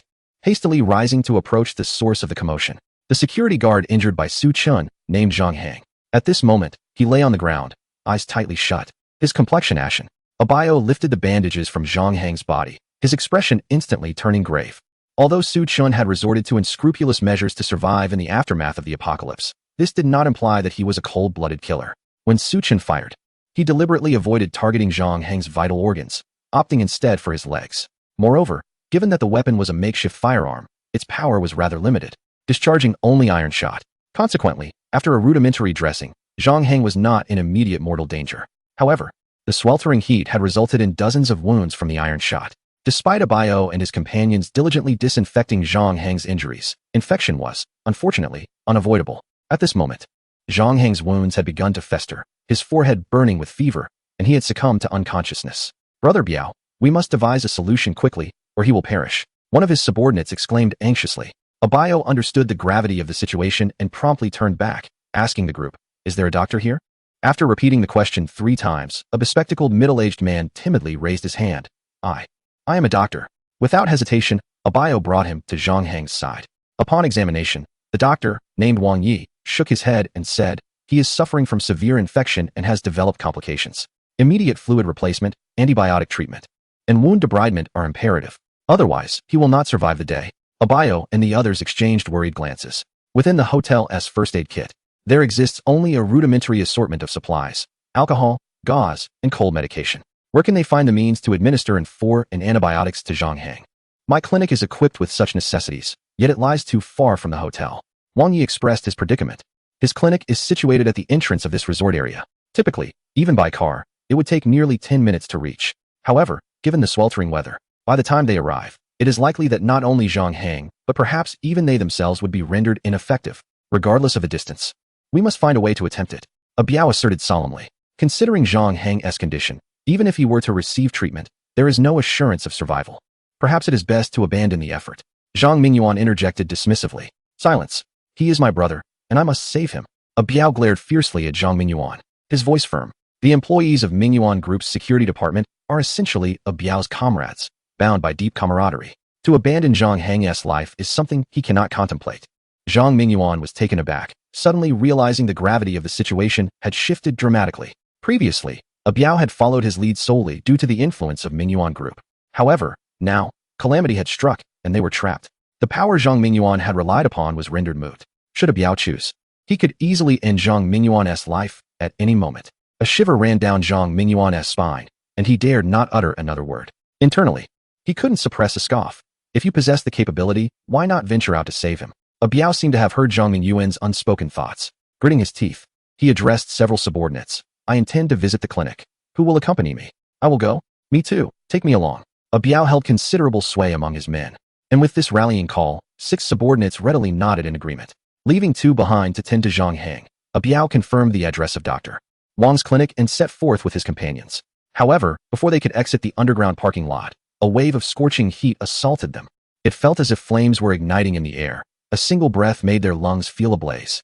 "Forget it, let's head back." Biao hesitated momentarily, ultimately shaking his head. Despite his desire to rescue Zhang Hang, the terrifying heat outside posed a grave risk to their lives. Observing Biao's retreat, Zhang Mingyuan couldn't help but smirk inwardly. Just a moment ago, he had been so boastful. Why had he returned? "Dr. Wang, will my brother be able to hold on until tonight?" Biao inquired with concern. "I'm afraid not," Dr. Wang replied, his expression filled with regret. If they waited until evening for the temperature to drop slightly before fetching the medication, Zhang Hang likely wouldn't survive. Yet, departing now would endanger Biao and the others. In that moment, Biao found himself in a quandary. That brat Su Chen, didn't he say something about the apocalypse arriving? If he said so, he must have made preparations in advance. Perhaps there are medical supplies in the vehicle, Xiao Mei suddenly interjected. Despite this, he refused to open the car door and allow us entry. "Will he provide us with the necessary medication?" Biao frowned and declared, "Life and death are at stake. He cannot dictate this. I shall confront him. I cannot believe he would deny us." Xiao Mei, astute and perceptive, sensed that in this current predicament, Biao appeared to be the strongest among the crowd. Eager to align herself with him, she proposed, "Then I shall take on this task." Biao responded with a semblance of agreement, yet internally he remained skeptical. "If Su Chun disregards my presence, do you truly believe he will acquiesce to you?" Rising to her feet, Xiao Mei approached the vehicle of Nuo Madison and rapped on the door. "Knock, knock, knock." Inside, Su Chun was engrossed in frying steak when the sudden noise startled him, causing the piece of meat he was holding to tumble to the floor. Though it could be rinsed and consumed again, his mood was undeniably affected. He pressed a button, and, upon seeing Xiao Mei outside, his expression darkened. What is it? The man you shot is now suffering from an infected wound and is on the brink of death. Xiao Mei unabashedly rebuked him. Do you have antibiotics or similar medications in your vehicle? If so, please retrieve them promptly. Otherwise, should that man perish, you will bear the consequences. Upon hearing her words, Su Chun was momentarily taken aback. Then a radiant smile bloomed across his face. However, this smile left Xiao Mei feeling perplexed. What are you laughing at? Did you not hear what I said? Xiao Mei, are you a fool sent by a monkey? Su Chun replied leisurely. You actually insulted me? Xiao Mei's delicate brows furrowed in displeasure as she chided. Do not think that I would merely scold you. If it were not for my reluctance to venture outside, you might find my hand raised against you. Su Chun responded with a sardonic smile. You truly exhibit a lack of cerebral development, with your small brain completely underdeveloped. Do you even comprehend your own worth to dare challenge me? Kneel before me and address me as father. Perhaps in a few days, when sustenance runs scarce, I may grant you a few scraps. Chapter 21. The odious man, the unrefined man. Xiao Mei stood in a state of shock. Although she had sensed a change in Su Chun during their recent encounters, she had not anticipated such a profound decline in his decorum. Are you even a man anymore? She exclaimed, her face flushing crimson with indignation, her bosom rising and falling with each breath. Su Chun smirked wickedly. As for my masculinity, would you care to come in and find out? You. Xiao Mei hastily crossed her arms over her chest, indignantly retorting, you vile man, how utterly repulsive. Even if every man in the world were to perish, I would never allow you to have your way. Quite the coincidence. For I harbor little interest in a green tea bitch like you. Su Chun shrugged nonchalantly, a smirk playing on his lips. Unless you were to kneel and beg, there might be a sliver of possibility. Xiao Mei wished to hurl more insults, but as she witnessed Su Chun turn away, ascending the steel platform, her frustration boiled over. She stamped her foot in vexation and reluctantly turned to leave. In her previous life, Xiao Mei had caused considerable turmoil, sabotaging Su Chun's relationship with Lu Ling-er, consistently belittling him and mocking his financial state. As Su Chun ventured forth to rescue the two, he found himself ensnared in peril, compelling him to drag Lu Ling-er away. His heart was already brimming with disdain for her. After the recent exchange of barbs, Su Chun felt considerably more at ease. However, he remained unhurried. Zhang Mingyuan, Xiao Mei, and their compatriots had yet to reach the end of their rope. When the day arrived, he would return the affronts Xiao Mei had previously inflicted upon him in kind. Observing Xiao Mei, who appeared disheveled and covered in dirt, the onlookers understood the gravity of the situation without uttering a word. Linger, it is fortunate you distanced yourself from Su Chun. He truly is a despicable man. Xiao Mei furiously relayed the earlier conversation to Lu Ling-er. Though a Biao, Zhang Mingyuan, and others were incensed by Su Chun's indifference to their plight, they felt utterly powerless. As moments ticked by, Zhang Heng's breaths grew increasingly faint. A Biao at this rate, Hangzi will perish. One of the subordinates exclaimed anxiously. A Biao paced restlessly, and just as he steeled himself to venture out alone, the solitary sound of footsteps echoed from the entrance. The group exchanged bewildered glances. At such a critical juncture, how could anyone be outside? They hastily rose to their feet, only to discover a figure lying at the threshold. Upon closer inspection, they recognized him as the burly man who had departed in a business vehicle the previous day.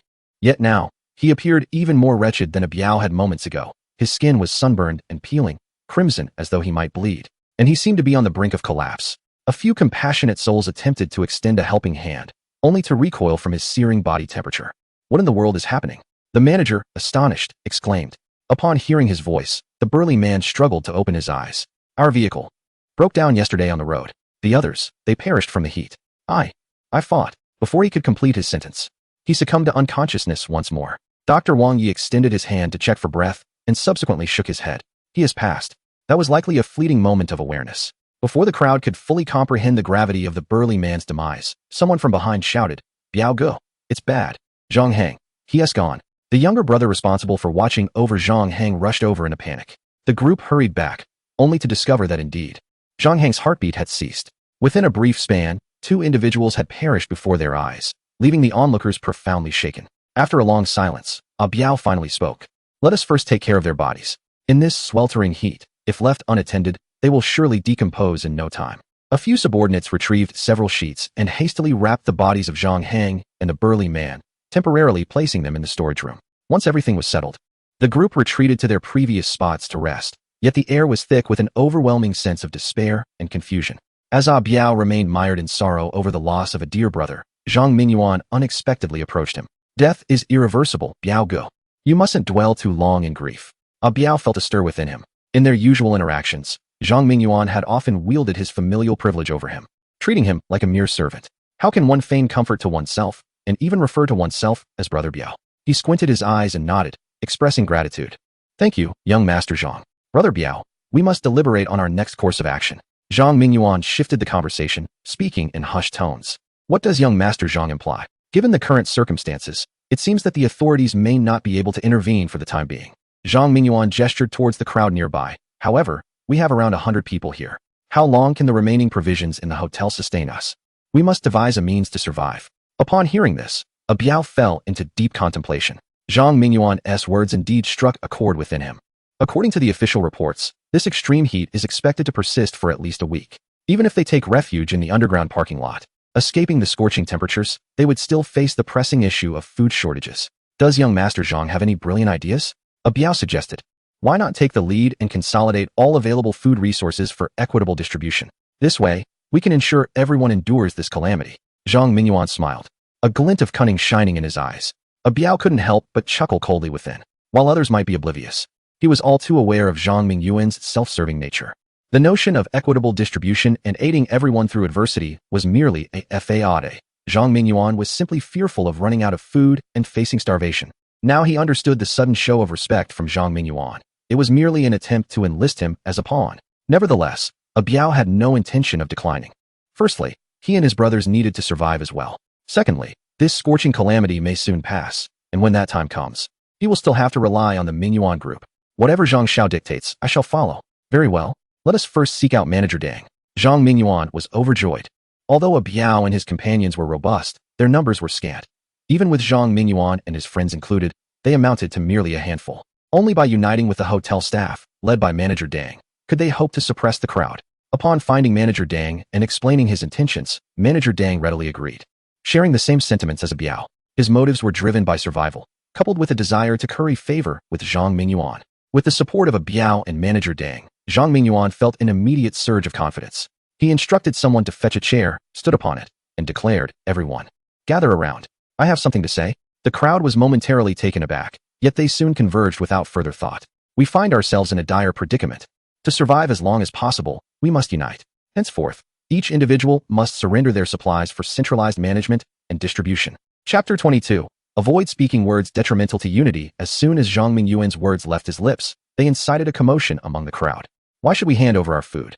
Indeed, even if we were to comply, why should it go into your hands? In the face of the crowd's inquiries, Zhang Mingyuan snorted disdainfully and arrogantly retorted, "This is Manager Dang's proposal. Do you have any objections?" The manager, standing nearby, stepped forward with a sycophantic smile, declaring, "Young Master Zhang is the future heir of the Mingyuan group. With both his reputation and capabilities, he is the most suitable person to lead us through this difficult time." Meanwhile, Biao, accompanied by several subordinates, wore an intimidating expression, cracking his knuckles ominously. The majority of the crowd, timid and fearful, could only comply, handing over their provisions to Biao's men. However, not everyone yielded willingly. When Biao's henchman approached a bespectacled young man, he clutched his backpack tightly, his face flushed with defiance. "No, I won't hand it over. Who knows if you intend to distribute it fairly or pocket it for yourselves?" "Young man, refrain from speaking words detrimental to our unity," Zhang Mingyuan replied with a chilling smile that betrayed no warmth. Observing the young man's reluctance to relinquish his backpack, he discreetly signaled Biao and his group, indicating they should teach the bespectacled youth a lesson as a warning to others. Biao understood and stepped forward, fixating his icy gaze on the young man. Under the intense scrutiny of such a formidable figure, the bespectacled youth felt a wave of fear wash over him. Yet he stubbornly refused to surrender his backpack. "What, do you intend to strike me?" Before he could finish, Biao delivered a powerful slap, sending the young man crashing to the ground, his glasses scattering beside him. Before he could rise, Biao's subordinates rushed in, raining blows upon him mercilessly. Sensing the moment was ripe, Zhang Mingyuan feigned concern and called out, "Biao, please, cease this at once. Look at you, so impulsive. You've beaten him to such a state. So, young man, will you still hand over your backpack?" The bespectacled youth, bruised and battered, dared not resist any longer and obediently produced his bag. "Now that is more like it." Zhang Mingyuan snorted lightly, casting his gaze towards the others. The crowd gasped in surprise and hurriedly surrendered all their provisions. The farce unfolding before them was keenly observed by Su Chun, who sat within the confines of the RV, a cold smile creeping across his face. Just as in his previous life, at the onset of the apocalypse, there were always those who sensed something amiss. They exploited their power and status to forcibly seize the food of others, cloaking their actions under the guise of equitable distribution, while in reality, they pocketed the provisions for themselves. Those very individuals were among the longest to survive in the post-apocalyptic world, observing the others, like lambs to the slaughter, relinquishing their sustenance. Su Chen's eyes held a hint of pity, but it extended no further. Having experienced the treachery of human nature during the apocalypse, he would not extend any further benevolence. Su Chun propped his leg casually, sipping on a cold soda while opening Elden Ring. Today, he was determined to vanquish the first boss. On the other side of the underground parking lot, after witnessing the bespectacled youth being soundly beaten, the confiscation efforts led by Zhang Mingyuan progressed with remarkable ease. In less than half an hour, nearly all food and water had been gathered. Abayo instructed that these items be stored in another utility room, assigning 2 guards to stand watch at the door around the clock. Apart from himself, no one was permitted to approach. After completing all these tasks, Zhang Mingyuan, Abayo, Manager Dang, and the others returned to their original positions to rest, contented. Young Master Zhang, you are now our leader. You must take good care of me and Linger, Xiaomei said, approaching with an ingratiating smile, her tone sweet and delicate. Presently, almost all resources were under the control of Zhang Mingyuan and his companions. To ensure a better future, one must cling tightly to Zhang Mingyuan's coattails. Xiaomei, being astute, naturally understood this principle. Indeed, we hope young Master Zhang will look after us well. Even Lu Linger, who still retained a modicum of pride, had no choice but to bow to Zhang Mingyuan. Let us see how it goes, Zhang Mingyuan replied languidly. Previously, he would have eagerly devoured both Xiaomei and Lu Linger, but given the sweltering heat, he felt lethargic and unwilling to move. Moreover, the uncertainty of survival loomed large. Consequently, his demeanor towards the 2 women had grown noticeably indifferent. After Zhang Mingyuan and Abayo had gathered the food, the underground parking lot fell into an unusual tranquility. With concerns that the heat wave would soon pass, they refrained from overindulgence. In the following days, they indeed distributed the food evenly among themselves based on headcount. However, to conserve food, each individual received barely enough to stave off hunger, just enough to sustain life. Unfortunately, the situation did not exhibit any signs of improvement. Compared to the initial 2 days, the temperature outside seemed to have risen several degrees. It is important to note that the original temperature was already exceedingly terrifying.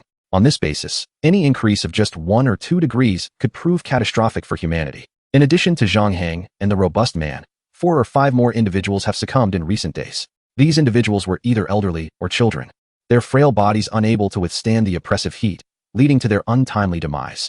The remaining populace, suffering from hunger and the sweltering weather, lies feebly on the ground, utterly depleted of strength. Young Master Zhang, do you have any food left? Xiaomei whispered to Zhang Mingyuan, alongside Lu Linger. In merely a few days, the once radiant faces of the 2 women had lost their luster. Moreover, deprived of the chance to bathe, their formerly fair skin had become coated with dust. Once enchanting urban beauties, they now appeared disheveled, akin to beggars. No, Zhang Mingyuan, who had been resting with his eyes closed, opened them to glance at Xiaomei and Lu Linger, responding bluntly. Despite his status as the young master of the Mingyuan group, he had not been left starving in recent days. However, Abiao's demeanor towards him had been exceedingly aloof. Under such circumstances, how could he possibly possess any food? Young master, we are truly famished. Could you perhaps devise a way to request some food from Brother Biao? Xiaomei pleaded pitifully. Once this heatwave subsides, I will repay you in any manner you desire. Zhang Mingyuan had initially intended to refuse outright, but Xiaomei's final remark stirred something within him. Counting from the onset of the heatwave, this marked the 7th day. The official statement indicated that this oppressive heat would persist for approximately a week. Perhaps the temperature will drop in the coming days.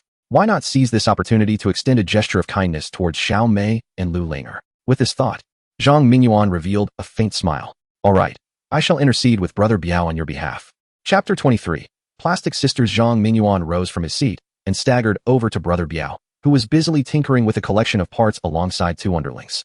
Since the power outage, even the base near Phoenix Mountain had ceased operations. Although everyone could still charge their phones in the vehicles, the lack of signal rendered the devices little more than toys. Brother Biao had disassembled a car radio, hoping to modify it to receive external signals. After all, being trapped here was hardly a sustainable situation. Upon noticing Zhang Mingyuan's approach, Brother Biao greeted him with a semblance of politeness. Zhang Xiao, is there something you need? Indeed. Brother Biao, Zhang Mingyuan replied warmly. The rations we receive daily are woefully inadequate. Xiaomei and Linger are simply not getting enough to eat. Could you possibly consider increasing their share? At this, Brother Biao furrowed his brow, a smirk playing on his lips. In recent days, I trust one have not let Zhang Xiao go hungry, have I? Of course not. It's just that both of them are women. Zhang Mingyuan's words were cut off abruptly by Brother Biao's coarse interruption.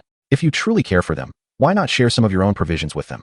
Zhang Mingyuan was left speechless. The thought of relinquishing his own food for Xiao Mei and Lu Linger was utterly out of the question. If you are unwilling, Zhang Xiao, it would be best for you to remain silent. One must understand that there are many who suffer from hunger, a Biao stated coldly. Upon hearing the threat laced within his words, Zhang Mingyuan opened his mouth but dared not utter another word, turning away in defeat. I once thought he was a lofty young master, one of a Biao's subordinates remarked.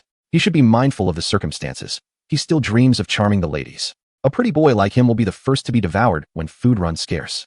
A Biao's companions conversed shamelessly, utterly unperturbed by the possibility of Zhang Mingyuan overhearing them. Amidst a swirl of fear and astonishment, Zhang Mingyuan hastened his departure, finally grasping the harsh truth. In the face of a post-apocalyptic world, status and identity are mere trifles. Only strength holds true significance. His current lack of hunger was merely due to a Biao's belief that the apocalypse would soon pass. Should the desolation linger, a Biao would surely abandon him, perhaps even treating him as food, as his companions so brazenly suggested. Zhang Xiao, what transpired? Upon Zhang Mingyuan's return, Xiao Mei and Lu Linger awaited him with eager anticipation. Nothing, just leave me be. Zhang Mingyuan, filled with frustration, vented his ire upon the two women. What is it? Given your lack of worth, I have already done enough for you. Must I go above and beyond? To be frank, I merely sought a bit of amusement with you two, perhaps a fleeting dalliance. Did you truly believe I was enamored with you? Especially you, Xiao Mei. I've encountered many like you. Only Lu Linger possesses a semblance of youthful allure. At this critical juncture of life and death, the inherent malice within Zhang Mingyuan erupted forth, prompting him to unleash a torrent of invective upon the two women. Witnessing the transformation of the once suave Zhang Mingyuan into such a frenzied state startled Xiao Mei and Lu Linger. They dared not utter another word and retreated to their respective positions. Mayor, I am so hungry, what should I do? Lu Linger lamented pitifully. What does your hunger have to do with me? I am starving too. Xiao Mei retorted sharply. Aren't you the enchanting one? Why not leverage that beauty of yours to procure some food? Having been subjected to Zhang Mingyuan's tirade, her heart brimmed with frustration. What vexed her even more was that he had derided her as worthless while lavishing praise upon Lu Ling. The jealousy inherent in a woman's nature rendered her unable to suppress her indignation. Mayor, Lu Linger was taken aback by Xiao Mei's sudden hostility. After a brief pause, she retaliated without reservation. If it weren't for you, I wouldn't be trapped here. Ultimately, isn't it your vanity that has led us to this predicament? In truth, many girls, like Lu Linger, appeared delicate and unassuming in the presence of men. However, when it came to confrontations with other women, their fighting spirit was equally formidable. Vanity, you say? Xiao Mei's eyes widened in disbelief as she scoffed. As if you were free from vanity. If you were truly indifferent, why would you have broken up with Su Qin? Don't claim it was my instigation. If you were indeed pure-hearted, how could you possibly disdain Su Qin? When I previously introduced you to Zhang Xiao, you did not refuse. In times of distress, the once inseparable sisters have revealed their true colors. If it weren't for the sweltering heat, they might have torn into each other by now. After exchanging a few sharp words, the two turned their backs on one another, ignoring each other completely. However, after a while, Xiao Mei could no longer bear her hunger. With a thoughtful glance, she approached Lu Linger once more. Linger, I was impulsive earlier. I truly apologize. Lu Linger initially intended to disregard her, but seeing her pitiful demeanor softened her heart. I'm sorry too. I shouldn't have argued with you. Given our current predicament, we must unite if we wish to survive. Do you have any good ideas? I have come to realize that if Su Qin's words are true and the apocalypse is indeed upon us, he must have made thorough preparations, Xiao Mei analyzed. Remembering the various supplies she had seen in the RV, Lu Linger nodded in agreement. After all, he is your ex-boyfriend. Why not approach him and ask him to let us in? I have considered it, but I fear he may refuse, Lu Linger replied helplessly. How would we know without trying? Xiao Mei encouraged. Contemplating the cozy environment and the refreshing drinks inside the RV, Lu Linger gritted her teeth and said, all right. By this time, the sky had darkened significantly. After several days, the emergency lights in the underground parking lot had mostly depleted their power, leaving only a few still functioning. This rendered the already dimly lit parking area increasingly difficult to navigate. Utilizing the faint glimmers of light, the two women cautiously approached the camper van. Although some had noticed their presence, the hunger that had gnawed at them for days rendered them indifferent to the women's activities. Due to his lack of skill, Elden Ring remained an insurmountable challenge for Su Qin, who ultimately chose to abandon the game after several futile attempts. Just as he pondered whether to play Game 5 or Civilization 6, a series of knocks echoed from the car door. Who is it? Su Qin rose, his impatience palpable. It's me, Chen. Upon seeing Xiao Mei and Lu Linger outside, Su Qin shrugged. Why are you two here again? Isn't it bothersome? Chapter 24. The Tang Yo inequality. As Su Qin prepared to close the window, Lu Linger hastily called out to him. Chen, I have something to discuss with you. All right. Speak quickly. Don't beat around the bush. Suchin pulled over a chair, sat down with a thud, and picked up half a watermelon, scooping out the juiciest part with a spoon and placing it in his mouth. The watermelon appeared crystal clear, devoid of any seeds. Even under normal circumstances, it would be a rare and coveted treat. To savor such a refreshing bite in this sweltering heat was nothing short of blissful. The two women's mouths watered profusely, eager to abandon the spoon and indulge directly with their hands. It's like this, Achin. Lu Linger swallowed hard, a smile breaking through her ashen face. During the time apart, I have reflected deeply. You have been exceedingly kind to me, yet I only took without giving back, and I even ended our relationship. That was truly my fault. Yes, please continue, Suchin said, nodding as he scooped out watermelon. Lu Linger, feeling helpless, continued, after all this time, I've realized that I cannot forget you. I hope you can forgive me. Upon finishing her words, she and Xiao Mei looked at Suchun with hopeful anticipation. Suchun did not respond immediately. Instead, he finished the remaining watermelon and let out a satisfied burp before leisurely saying, Your reflection seems quite profound. Since that is the case, I shall forgive you. Lu Linger and Xiao Mei had initially thought they would have to persuade Suchun with great effort. Yet they were taken aback by how readily he offered his forgiveness to Lu Linger. It appeared that no matter how things changed, he remained the same devoted admirer. A flicker of disdain crossed Xiao Mei's eyes, but she maintained a gracious smile. In that case, Chun, please open the car door and let us in. However, Suchun remained seated, showing no intention of opening the door. Why should I open the car door? Xiao Mei paused, instinctively responding, You just forgave Linger, didn't you? Indeed, I have forgiven her, Suchun replied with a grin, but that does not mean I am obliged to let you in. Xiao Mei and Lu Linger were momentarily taken aback. The infamous Tang Miao inequality, widely discussed online, was unexpectedly applied to them by Suchun, rendering the situation rather ironic. If you have nothing to do, I shall indulge in a game, Suchun remarked with a teasing smile. No, Chun, I am aware that you still harbor resentment towards me. I was in the wrong. I apologize. I am willing to do anything to appease you. Lu Linger clung to her last shred of hope, fervently explaining herself to Suchun. No, you do not truly comprehend your mistake, Suchun replied, shaking his head nonchalantly. You merely wish to avoid demise here. Upon having her thoughts laid bare by Suchun, Lu Linger's complexion instantly paled. No, it is not like that. If there rests nothing else, I shall take my leave. With that statement, Suchun pressed a button, and the steel plate slowly ascended once more. Having endured the trials of the apocalypse, Suchin's disposition had become remarkably resilient.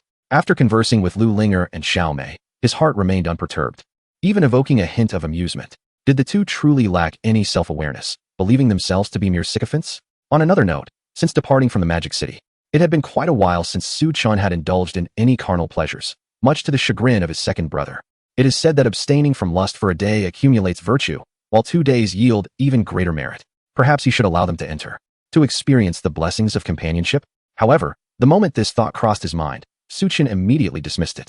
Despite the two women appearing pitiable at present, who could predict what might transpire should they actually be allowed inside? In the event that they might seize knives and end my life while I slumbered. For the sake of self-preservation, Suchun relinquished the notion of allowing them entry. After all, one possesses but a single life, whereas women are aplenty. Suchun reminisced about Lin Yingying, with whom he had previously been intimate. Interacting with her, he perceived her to be a virtuous girl. Had he known, he would have absconded from Shanghai with her, tasking her when necessary and engaging with her intimately during leisure. As he was lost in reverie, the car radio emitted a cacophony of static. When enlisting Zhang Qi to modify the nomadison, Suchun had specifically instructed him to install a satellite receiver for the express purpose of capturing satellite signals. This explains why Zhang Mingyuan and others lacked mobile signal during the power outage, while Suchun could still peruse Douyin. However, in recent days, Suchun had been unable to receive any signal. Startled by the sudden resurgence of the radio, he was momentarily taken aback. Attention, residents, we have entered a period of calamity. On behalf of the authorities, I hereby declare that, effective immediately, I implore all residents to endeavor to initiate self-rescue. Situated within an underground parking facility, coupled with the effects of extreme heat, the satellite signal was erratic. The voice emanating from the radio was intermittent. Nevertheless, Suchun discerned that the authorities, via satellite signal, were instructing the populace to strive for self-preservation. This could only signify that, in the face of such formidable heat, the authorities had been rendered ineffective. Suchun was not particularly astonished, given that he had already experienced it once in his previous existence. Although the authorities are well prepared for natural disasters, wars, and various calamities, no one could have anticipated such terrifyingly high temperatures. This unprecedented heat wave arrived with alarming swiftness and ferocity, leaving insufficient time for an adequate response. With over 1 billion people nationwide, the officials found themselves overwhelmed, leaving individuals to fend for themselves. This, however, signified a complete collapse of social order at this moment. Su-chun cast a complex glance at the radio, feeling both fortunate and fearful. Had he not acquired this vehicle, the Nomad Ison, with its almost limitless storage capacity, he would be no better off than those outside, even if he had traversed time and space. He took a refreshing sip of ice-cold cola, relishing the cool breeze, and felt a semblance of calm settle within him. Regardless, he was determined to survive in this apocalyptic world. Linger, why can't you seize the opportunity?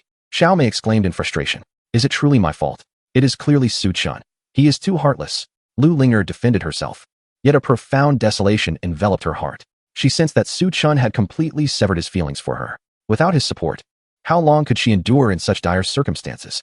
Xiao Mei had initially intended to voice further complaints, but after a moment's reflection, she shifted her tone. Never mind. Let us return to plead with him. Perhaps he will reconsider. Though Lu Linger held little hope, she nodded in agreement. Upon their return to their original position, they were astonished to discover that the once scattered crowd had gathered together. Chapter 25. Half-brothers Dr. Wang, what has happened? Xiao Mei inquired, grasping Wang Yi amidst the throng. Her curiosity piqued. Ah, it is Miss Xiao, Wang Yi replied with a cheerful smile, explaining, Biao Ge has just assembled a radio, and we have managed to receive an official signal. What? Upon hearing this, both Xiao Mei and Lu Linger felt a surge of excitement. It had been quite some time since they had received any communication from the authorities since being trapped here. If the official announcement indicated that the oppressive heat was about to subside or that a rescue was imminent, it would herald their salvation. As the two women edged closer, they caught the last words broadcasted. We urge all residents to strive for self-rescue. The moment these words were uttered, a stunned silence enveloped the crowd. There was no forecast regarding the heat wave, nor any plans for rescue. They were merely urged to fend for themselves. Being adults, they comprehended the implication of the authorities' message. It signified helplessness. If even the officials were powerless, what hope was there for ordinary individuals like them?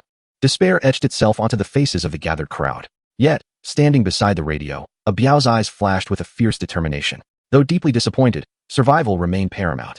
With heavy hearts, the people returned to their respective places. The following morning, as the residents habitually approached the area occupied by a Biao and his companions to collect their rations, they were met with the disheartening sight of a Biao and his group showing no intention of rising. Biao Ge, what? What does this mean? Wang Yi ventured closer, attempting to mask his concern with a conciliatory smile. Yesterday's broadcast was heard by all. A Biao languidly remarked that the officials had stated we should strive for self-rescue. However, with over 100 of us here and so little food, it is impossible to sustain ourselves for long. Therefore, I declare that from today onwards, anyone desiring food must put in the effort. Upon hearing this, a stir arose among the crowd. Some couldn't help but inquire how one was to exert such effort. It is quite simple, a Biao replied, pointing toward the parking lot. Go outside and search for supplies. Instantaneously, the crowd erupted in disbelief. In this sweltering heat, to venture out in search of resources seemed like a death wish. Hey, why don't you go? Indeed, the food you possess was all contributed by us. Exactly. This is sheer tyranny. Faced with the agitated crowd, a Biao remained unperturbed, wearing a cold smile. Most of the food was distributed to you by the hotel. And now I am merely reclaiming it on behalf of Manager Dang, which is only right. I assent to it. Manager Dang nodded in agreement. Having recognized that in the current situation, overcoming the heat disaster and obtaining rescue was nearly impossible in the short term, it would be more prudent to rely on a Biao to firmly control the food supply. We are many. There is no need to waste words with them. Let's act decisively. Yes, let us reclaim the food. Some began to incite the crowd, which surged forward, ready to seize the provisions. However, a Biao had long anticipated such a scene.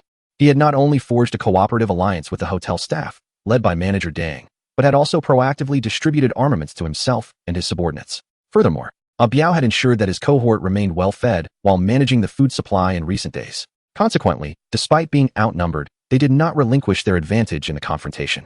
Conversely, the opposing faction, already weakened by several days of starvation, were feeble and lacked organization. They were no match for the well-drilled Ah Biao and his men. Before long, over a dozen individuals had been pummeled, suffering grievous head wounds, and lay prostrate on the ground, lamenting their fate. The remaining individuals dared not advance. Observing this, Ah Biao stepped forward with a savage mien, raising his implement and bringing it down with tremendous force upon a prone figure. Thud, accompanied by a muffled sound. The man expired without so much as a whimper. Dare to act up again, and this will be your fate, Ah Biao declared malevolently. The assembled throng, being common folk who had never even slaughtered a chicken, were aghast at Ah Biao's ruthlessness in committing murder before their very eyes. With expressions of trepidation, they retreated in disarray. That's more like it, Ah Biao remarked with a satisfied nod, having cowed the crowd. Remember my words, from this day forth, If you wish to eat, you will venture out to work and scavenge for supplies, or else you shall starve. The masses, no longer daring to defy Biao, could only return to their abodes with gloomy countenances. The corpse of the man slain earlier was likewise consigned to the storeroom by Biao. Only the lingering bloodstains on the ground, along with the acrid stench of blood in the air, served as a stark reminder of the events that had transpired. Once tranquility was restored, Zhang Mingyuan cautiously approached Biao and his companions. Brother Biao. Biao glanced up at Zhang Mingyuan with a slight nod, acknowledging his presence. Surely, you must realize that I need not venture out in search of supplies like the others? Why not? Zhang Mingyuan's smile abruptly faltered. Brother Biao, please collect their food. After all, it was my idea. Biao replied with a cold smirk, unceremoniously stating, and what of it? I am the one in charge now. I have allowed you to enjoy free meals for long enough. It is high time you contribute. Zhang Mingyuan was taken aback by Biao's swift turn of attitude. Although he felt a surge of anger, he dared not express it and grudgingly said, Brother Biao, I have always regarded you as a brother of different parents. I kindly ask you to look after your younger brother a bit more. Once this calamity passes, I assure you my father will reward you handsomely. 100 or 80,000 will be a trifling matter. I could even offer you equity in the Mingyuan group. Upon hearing Zhang Mingyuan's words, Biao's expression was one of derision. Young Master Zhang, you truly astonish me. When you were at the bar, charming the ladies while I waited outside for you, did you ever consider that I was your brother? When you treated me like a lackey, did you ever think of our brotherhood? When I shielded you from danger and confrontations, did you ever remember that I was your brother? As for matters concerning equity shares, Zhang Xiao, it's best to let it be. Your promises are far too grand for me to digest. From this day forward, you are no different from the others. Why are you still here? Biao, having spent considerable time by Zhang Mingyuan's side, was well aware of the kind of person he was. Once the high temperatures subside and societal order returns to normal, Zhang Mingyuan would undoubtedly seek retribution. His current restraint in not eliminating Zhang Mingyuan stems solely from the utility he still holds. Zhang Mingyuan's countenance turned ashen.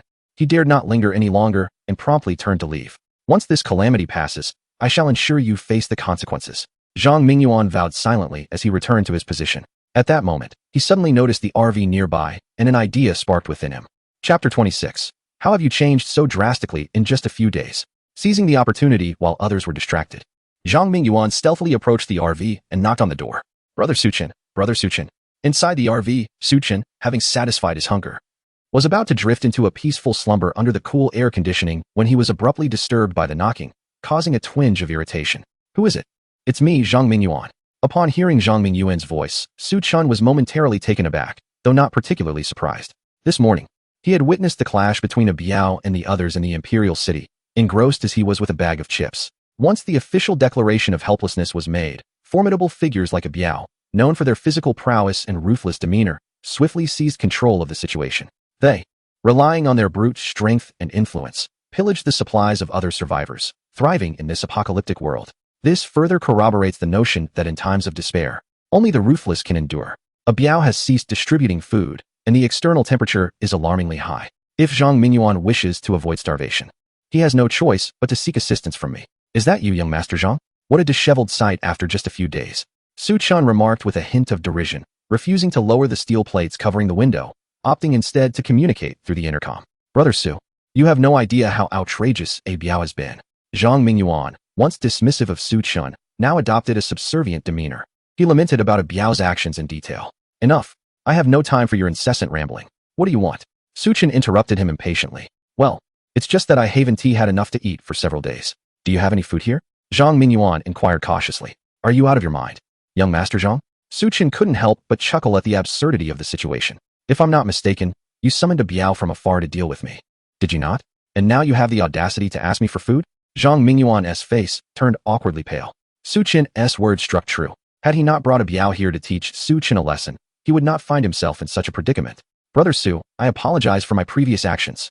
Regarding the food in your vehicle, I am not one to partake without compensation. I shall pay you, Zhang Mingyuan declared, pulling out a thick stack of banknotes from his pocket, amounting to at least 20,000. I will exchange these for 10 packs of instant noodles. What do you think? Young Master Zhang, you truly overthink. If 10 packs are not feasible, then 8 will suffice, or even 5. No, young Master Zhang, you have misunderstood my intent. The cash you possess is so rigid that I would hesitate to use it for even the most mundane of tasks. Why would I wish to barter with you? Su Chin replied with a smile. Zhang Mingyuan was utterly taken aback. Under normal circumstances, the money in his grasp could purchase an entire truckload, enough to indulge him until he felt unwell. Yet, at this moment, He was unable to procure even a single pack of noodles from Su Chun. What a profound irony. Nevertheless, he was unwilling to depart, for his stomach was growling, and the pangs of hunger were fervently scorching his insides. Gritting his teeth, Zhang Mingyuan implored, "Brother Su, I possess 15% of Mingyuan Group's shares. If you agree to provide me with supplies for half a month, I can sign and transfer the shares to you immediately. The total value of Mingyuan Group is in the hundreds of billions, and 15% of that equates to at least several billion. This is an immense fortune." Yet, despite this, Su Chun remained resolutely steadfast. "Your proposal is commendable. However, I must decline." Zhang Mingyuan was suddenly flustered. "Why do you refuse? This is worth billions. Are you not tempted? Though this heat has persisted for so long, there will eventually come a day when it will pass. As long as you promise me, once the sweltering heat passes, you will attain financial freedom immediately." Inside the vehicle, Su Chun wore a smirk tinged with sarcasm. Setting aside the question of whether the contract signed under such circumstances held any validity, even if it did, Su Chun would not acquiesce to his demands. The reason was simple. In the midst of an apocalypse, these so-called riches were nothing more than a pile of worthless paper. Indeed, as Su Chun remarked, they were so useless that he would hesitate to use them for even the most menial purposes. Had Su Chun not traversed from another realm, aware that this cataclysm would not come to an end, he might have been swayed by Zhang Mingyuan's words into a bargain. Alas, it was a pity. He stretched languidly, disinterested in further discourse with Zhang, and pressed a switch within the vehicle. As the switch activated, the entire RV enveloped itself in a soundproof mode. Regardless of the external clamor, unless an emergency arose triggering the automatic alarm, the interior remained profoundly tranquil. "Su Ge, Su Ge," Zhang Mingyuan called out several more times, only to realize that Su Chun offered no response, understanding that his request had been firmly declined. Wretched scoundrel. Pathetic loser. Under normal circumstances, someone like you wouldn't even be worthy of speaking to me. Helpless, Zhang Mingyuan turned to leave, all the while cursing Su Chun in his heart. Just as he returned to his position, he noticed a friend approaching. "Zhang Xiao, what is the matter?" Zhang Mingyuan asked wearily. Normally, bolstered by his family's status, he would have been able to indulge these fair-weather friends.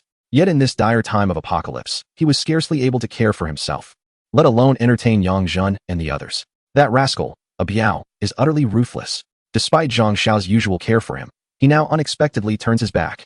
The young man named Yang Zhen exclaimed with indignation. Although his words resonated with Zhang Mingyuan, they proved to be of little consequence. "What is the point of saying this? Do you have any food?" "I'm on the verge of starvation," Zhang Mingyuan replied impatiently. "Food? I regret to inform you that I do not possess any." Yang Zhen shook his head and earnestly stated. "Currently, we are all in a dire situation, Zhang Xiao. We must find a way to unite." His remarks sparked a realization in Zhang Mingyuan. Indeed, without Abayo's support, enduring the present circumstances would be fraught with challenges. He needed to ally with Yang Zhen and others to devise a means of self-preservation. "What brilliant idea do you have? To survive, we must venture out in search of supplies. How about you join us in forming a team?"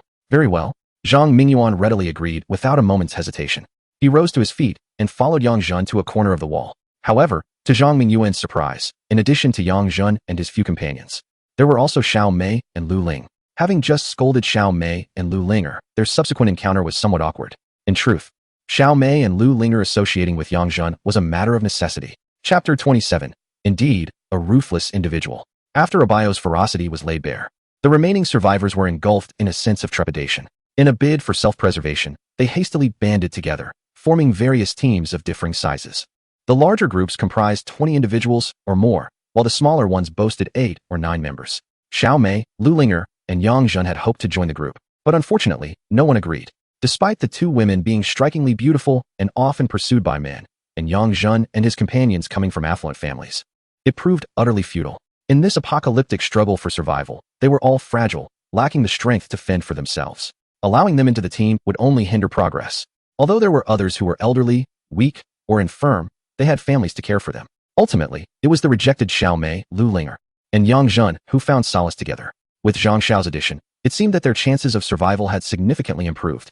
Unbeknownst to Yang Zhen, Zhang Mingyuan harbored ulterior motives concerning Lu Linger and Xiao Mei, yet he remained cheerfully oblivious. "So what exactly is your plan?" Zhang Mingyuan inquired, clearing his throat. "We have gathered intelligence on others' plans. Approximately 2 or 3 kilometers from the Green Forest Hotel, there is a convenience store. They intend to leave the parking lot after nightfall to search for supplies," Xiao Mei explained. Although Zhang Mingyuan had previously humiliated them, the current situation united them in a common cause. There was no reason for disdain. "That is indeed a splendid idea," Zhang Mingyuan exclaimed with newfound enthusiasm. "A convenience store differs from a hotel. The items within are typically more durable. even under high temperatures. They are unlikely to spoil or decay after such a length of time. However, we must act swiftly, for many groups have their sights set on that convenience store. Yangjun expressed anxiously. No matter how plentiful the supplies, they would not withstand the onslaught of numerous factions. As the evening temperatures began to drop, we prepared to set off, nodded Zhongming. They ceased their conversation and returned to rest, gathering their strength. Meanwhile, on the other side, after severing ties with the group, Abayo, accompanied by a few subordinates, pushed the abandoned vehicles devoid of gasoline close to the storage area. He utilized these cars to create a rudimentary defensive barrier, positioning himself and his brothers at the very center. Brother Biao.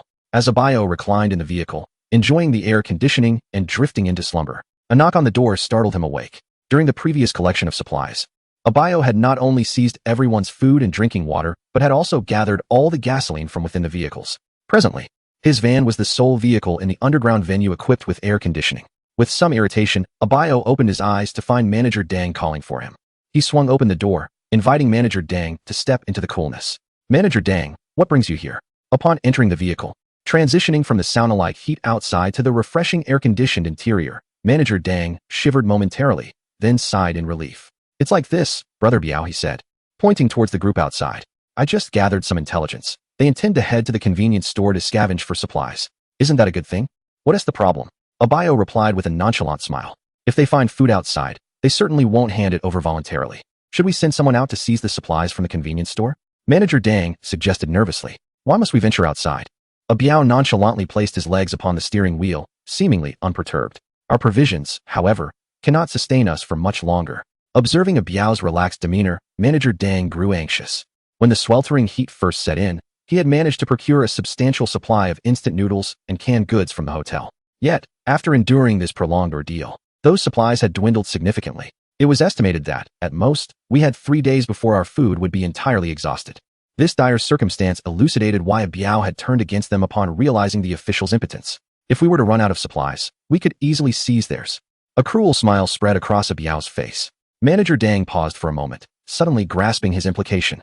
In such terrifying heat, the only chance of survival lay beneath the ground. Even if they managed to locate resources, the survivors would have to retreat to the underground parking lot of the Green Forest Hotel to have any hope of enduring. Unless the survivors united, no group could withstand the onslaught of Abayo and his crew. In other words, Abayo regarded these survivors as mere livestock. Once his own provisions ran dry, he would not hesitate to turn against them. Truly a ruthless individual. Perhaps influenced by the air conditioning, cold sweat began to bead on the back of Manager Dang. Time ticked away. The sky soon darkened, and the temperature decreased significantly. The spirits of those in the underground parking lot lifted. Yet, before they could set forth, the roar of an engine suddenly pierced the air, followed by 2 blinding beams of light that rendered them momentarily unable to see. After a prolonged silence, the Norma Dyson suddenly roared to life. Amidst the astonished gazes of onlookers, Su Chen steered the Norma Dyson out of the underground parking lot. What on earth is that rascal up to? Zhang Mingyuan muttered, unable to contain his curiosity. Never mind that, young Master Zhang. We must be on our way, Yang Zhen urged. A rustling sound surrounded them as people began to mobilize, moving towards the exit of the parking lot. Su Chen had been ensconced in the underground garage for over a week. Emerging from the depths, he sought not only to behold the world outside but also to address the overflowing black water tank in his vehicle, which contained a plethora of wastewater. Typically, this would require manual removal for disposal. Yet Su Chen had enlisted Zhang Qi's ingenuity to modify the system, allowing for a simple press of a button to discharge and rinse the tank on site. In a world beset by calamity, the absence of societal scrutiny meant that even the most basic acts of relief went unchecked, let alone the disposal of wastewater. As Su Chen pressed the button, he awaited the tank's cleansing, reclining with one leg crossed over the other, savoring the view beyond the window. The night was splendid, unmarred by clouds, and illuminated by the silvery moonlight, which allowed for a clear observation of the surroundings. After several days of relentless heat, most of the vegetation lay withered, with only a few resilient species enduring the harsh conditions. An eerie silence enveloped the land. The sounds of chirping insects and singing birds had vanished into oblivion.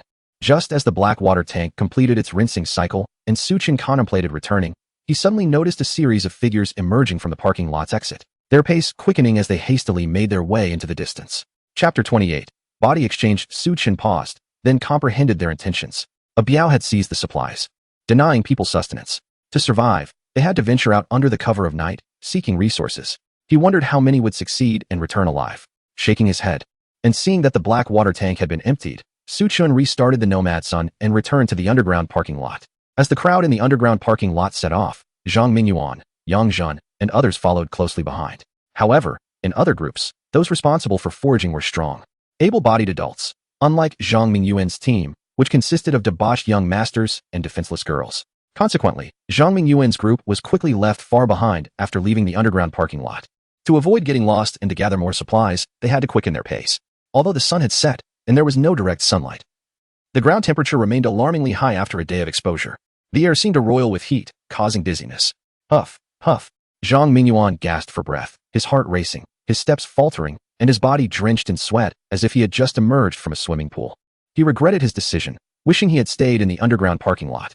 But with no turning back, Zhang Mingyuan had to press on. Yang Zhen, Xiao Mei, Lu Linger, and the others were in no better condition. Sweat dripped from their brows, and their faces bore a pallid hue. Fortunately, the convenience store was not far from the underground parking lot. Zhang Mingyuan and his companions pressed on, and soon they observed others hastily returning, burdened with their assorted packages. These individuals merely glanced at Zhang Mingyuan's group, showing no intention of stopping. Yet, the sight invigorated Zhang Mingyuan and his companions, prompting them to quicken their pace. Before long, they arrived at the street corner where Yang Zhen had mentioned the convenience store. By this time, the survivors who had arrived earlier had largely stripped the place bare. Laden with their scavenged supplies and preparing to depart, the group hurried into the convenience store, only to be taken aback. Bathed in the bright moonlight, they could clearly see the chaos within. The shelves that once held daily necessities stood almost entirely empty, devoid of even a single item. Reluctant to concede defeat, they endured the stifling heat and scoured the store for a while, finally discovering a few packages of instant noodles, some sausages, and a handful of beverages left behind by others. Zhang Mingyuan felt a surge of frustration. Was this any different from a fruitless endeavor? Those who came before them acted like brigands, showing no semblance of morality. Surely, they could have left behind a bit more sustenance. This meager collection was hardly sufficient to satisfy their hunger. Well, something is better than nothing, Zhang. We should head back, Yang Zhen suggested, stuffing the meager supplies into his backpack. In the sweltering heat, each passing second felt like an eternity of torment. The group retraced their steps toward the underground parking lot. However, halfway through their journey, a sudden thud echoed as a young man from the group collapsed onto the ground. Li Luan, are you all right? Yang Zhen exclaimed, swiftly turning around to assist him. He noticed that Li Luan's eyes were tightly shut, his lips pale, and his breath faint. Coming from a privileged background, Li Luan had always been pampered, and the lack of proper nourishment over the past few days had rendered him exceedingly weak. Enduring the sweltering heat that evening and having traveled such a distance, it was hardly surprising that his body could not withstand it any longer. Water, I need water, Li Luan murmured faintly. Hearing his soft plea, Yang Zhen hurriedly unzipped his backpack, intending to retrieve something to drink. Just then, Zhang Mingyuan suddenly grasped his hand, shaking his head in disapproval. Zhang Xiao, what are you? Yang Zhen asked, somewhat perplexed. Given the severity of Li Luan's condition, he reasoned that even if he provided him with water, without medication, his survival was highly unlikely. Zhang Mingyuan cast a cold glance at the unconscious Li Luan and remarked, rather than waste water, we might as well reserve it for ourselves. Zhang Xiao, he is our friend. Yang Zhen protested, astonished. Friend? Zhang Mingyuan scoffed, releasing his grip. Very well, if you truly consider him a friend, you can carry him back yourself. This left Yang Zhen with a look of hesitation on his face. Although he had not collapsed, his own physical condition was scarcely better than Li Luan's. If he were to attempt to carry Li Luan alone, he feared he might also succumb to unconsciousness. However, when Yang Zhen turned his gaze towards the others, they averted their eyes, avoiding direct contact with him. The message was crystal clear. If you wish to rescue Li Luan, you must take action yourself. Under the looming threat of death in this apocalyptic world, human nature tends to be selfish. Zhang Mingyuan, Xiao Mei, and Lu Linger, among others, may not actively seek to harm Li Luan, but expecting them to risk their lives to save him was utterly unrealistic. As Yang Zhen hesitated, Zhang Mingyuan swiftly picked up his backpack and strode toward the underground parking lot, with the others following closely behind, not sparing a glance at Li Luan. After a moment of indecision, Yang Zhen sighed deeply and ultimately abandoned Li Luan there. Upon returning to the underground parking lot, Zhang Mingyuan and his companions began to divide the spoils. However, the provisions of food and water allotted to each individual would only suffice for a maximum of 3 days. And this was after deducting Li Luan's share. Though they felt a sense of discontent, there was little they could do about it. After the division was complete, they retreated to their respective corners and cautiously began to consume their meager rations, despite the rough texture of the instant noodles, which were difficult to swallow. After a day of hunger, even those from affluent backgrounds like Zhang Mingyuan or the pampered Xiao Mei and Lu Linger savored their meals as if they were the finest delicacies in the world. Yet even so, a single packet of instant noodles and a sausage could not fully quell their hunger. Out of sheer necessity, they dared not finish their remaining food. Linger, what do you think that scoundrel Su Chun is doing in the RV right now? Xiao Mei leaned against the wall, sipping mineral water in small gulps. Her gaze towards the RV filled with greed and jealousy. I do not know, but surely they are faring better than us. Lu Ling'e shook her head, feeling a sense of numbness from her regrets. No, if there remains no path forward, I must seek out Su Chun. Xiao Mei suddenly resolved, speaking with earnestness. Is it truly beneficial to search for him? Lu Ling'e questioned, deeming Xiao Mei somewhat lacking in clarity. I had a relationship with Su Chun, and he refused to assist me. What makes you believe he would help you? What if I were to offer my body in exchange? Chapter 29. How utterly Versailles. What? Mei are you? Lu Ling'e's eyes widened in astonishment at Xiao Mei's words. Although Xiao Mei was somewhat materialistic, it seemed excessive to resort to such extremes for mere sustenance. I would rather barter my body for food than perish from hunger. Xiao Mei retorted coldly. Ling'e, I recall you mentioning that Su Chun is still a novice, correct? Well, yes. During our relationship, there was no significant intimacy. Lu Ling'e's cheeks flushed as she explained. That is splendid. With my charm, I am confident I can win him over. Xiao Mei chuckled with self-assurance, as if everything were within her grasp. Yet, for reasons unknown, Lu Ling'e felt an inexplicable discomfort. Whether it was concern for Su Chun being toyed with or jealousy over Xiao Mei's ability to barter for food, she could not tell. In the underground parking lot, amidst a group of survivors who had scoured the convenience store for supplies, an unusual tranquility enveloped the scene. Only Zhang Mingyuan and Yang Zhen, along with their companions, were in a state of anxious urgency. The supplies they had retrieved from the convenience store were rapidly dwindling. Yang Zhen, do you know if there are any other convenience stores nearby? Zhang Mingyuan suppressed the burning pangs of hunger and looked toward Yang Zhen. Zhang Xiao, I have no idea. If there were, others would have already gone to search for them. Yang Zhen replied with a bitter smile. Phoenix Mountain was a picturesque destination frequented by travelers. Within a few kilometers, there was only one convenience store, and not a second in sight. If that is the case, shall we procure some money and buy from others? Zhang Mingyuan mused aloud. If we could buy anything, we would have done so by now. Yang Zhen sighed helplessly. Not only would we be unable to purchase with money, but even if Xiao Mei were to shamelessly use her charm to entice other survivors, it would be futile. Everyone is not foolish. With such terrifyingly high temperatures showing no signs of abating, who would trade precious supplies for worthless paper money? Then perhaps we could resort to robbery? Yang Zhen suggested. Rob, you fool. Do you really think you could overpower anyone? Zhang Mingyuan retorted, exasperated. Despite their youth, they were all utterly defenseless. Venturing out for supplies could cost lives. How could they possibly contend with the robust young men from other teams? Just then, a delicate voice chimed in, Zhang Xiao. While we may not stand a chance against others, we could certainly defeat Su Chun. Zhang Mingyuan furrowed his brow and turned to see Xiao Mei approaching with Lu Ling'e. What do you mean by that? I intend to seduce Su Chun. Once he falls for my ruse, I shall simply open the car door and let you all in. Xiao Mei, with her relatively exquisite features, revealed a sinister smile. He is but one man, and we are many. Subduing him would be as effortless as child's play. Are you so certain that he will open the door and allow you entry? Zhang Mingyuan replied, somewhat skeptical. Previously, no matter how they threatened or tempted him, Su Chun had refused to open the door. Could he truly be lured by Xiao Mei? What you fail to understand is that Su Chun is still a virgin. I need only to make a slight advance, and I will undoubtedly succeed in capturing him. Observing Xiao Mei, who, despite her disheveled appearance, still exuded an alluring charm, Zhang Mingyuan could not help but believe her. Even he, a man of considerable experience, had been nearly ensnared by Xiao Mei's allure. Su Chun, a naive virgin, could never possibly rival her. I apologize for my earlier demeanor. I extend my regrets to you. In hopes that Xiao Mei will assist him in gaining entry into the RV, Zhang Mingyuan, unusually, offered an apology to her. As for Zhang Xiao, once the heat passes, he ought to remember our assistance. Ultimately, in Xiao Mei's heart, there remained the belief that this sweltering period would one day come to an end. If she could aid Zhang Mingyuan in such a challenging predicament, perhaps there might truly be a chance to marry into the Zhang family. Indeed, indeed. Zhang Mingyuan laughed heartily, yet a flicker of disdain passed through his eyes. If such a day were to come, given his noble lineage, how could he possibly wed a woman of Xiao Mei's provocative nature? Beside them, Lu Ling'e bit her crimson lip, her beautiful eyes betraying an indescribable concern. Zhang Mingyuan and Xiao Mei, after much deliberation, resolved to take action once nightfall enveloped the surroundings. The rationale was twofold. Firstly, most of the survivors would be resting, ensuring no one would disrupt their scheme. Secondly, under the cloak of darkness, men's desires would reach their zenith. As time inexorably ticked away, the sky gradually succumbed to dusk. Exchanging knowing glances, Zhang Mingyuan and Xiao Mei commenced their operation. Their plan was straightforward. Xiao Mei would approach the RV to entice Su Chun. If all went well, at the very moment Su Chun opened the door, Zhang Mingyuan and the others would surge forward to seize control of the vehicle.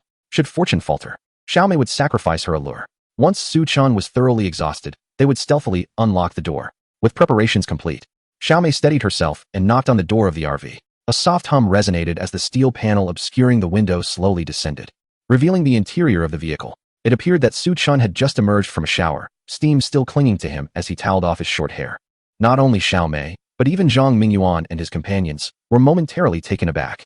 Given the prolonged heat wave and the lack of water and electricity on the mountain, the survivors had been reluctant even to wash their faces, let alone indulge in a shower. Su Chun's extravagance was beyond belief.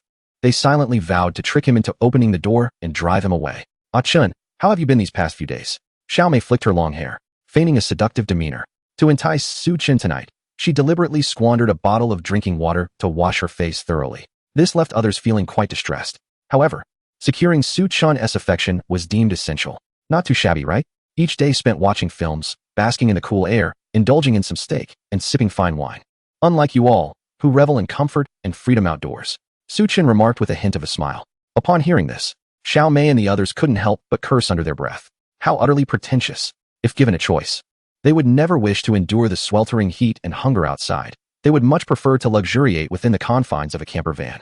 Taking a deep breath, Xiao Mei suddenly transformed into a dramatic figure, her eyes brimming with tears as she pleaded, "Ah Chun, I implore you. I haven't eaten for days. I have wronged you in many ways. It is all my fault. Please forgive me and grant me some sustenance. If you could provide me with food, I would be willing to share your bed for a night." Chapter 30. The Exchange of Sustenance. To be fair, Xiao Mei could be considered quite striking. A voluptuous beauty.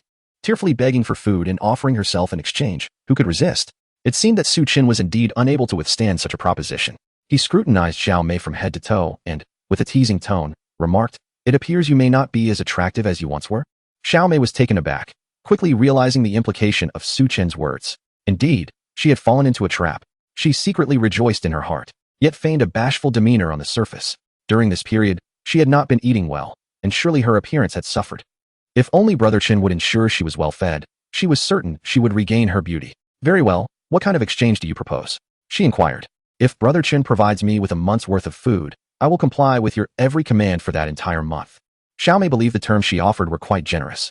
After all, she was as lovely as a flower. A month's worth of provisions was undoubtedly worth it. However, upon hearing this, Su Chun merely laughed derisively. "A few days ago, Zhang Mingyuan approached me, seeking to exchange shares of the Mingyuan group for a month's worth of supplies, and I turned him down. Do you think you are of such value?" Xiao Mei felt a surge of shock and anger. She was astounded that Su Chun would refuse an exchange with Zhang Mingyuan for such significant assets. Furious, she was incensed by the disdain in Su Chun's words. Yet, she could only swallow her indignation, refraining from expressing her ire. After a moment of contemplation, she suggested, "How about this, Brother Chin?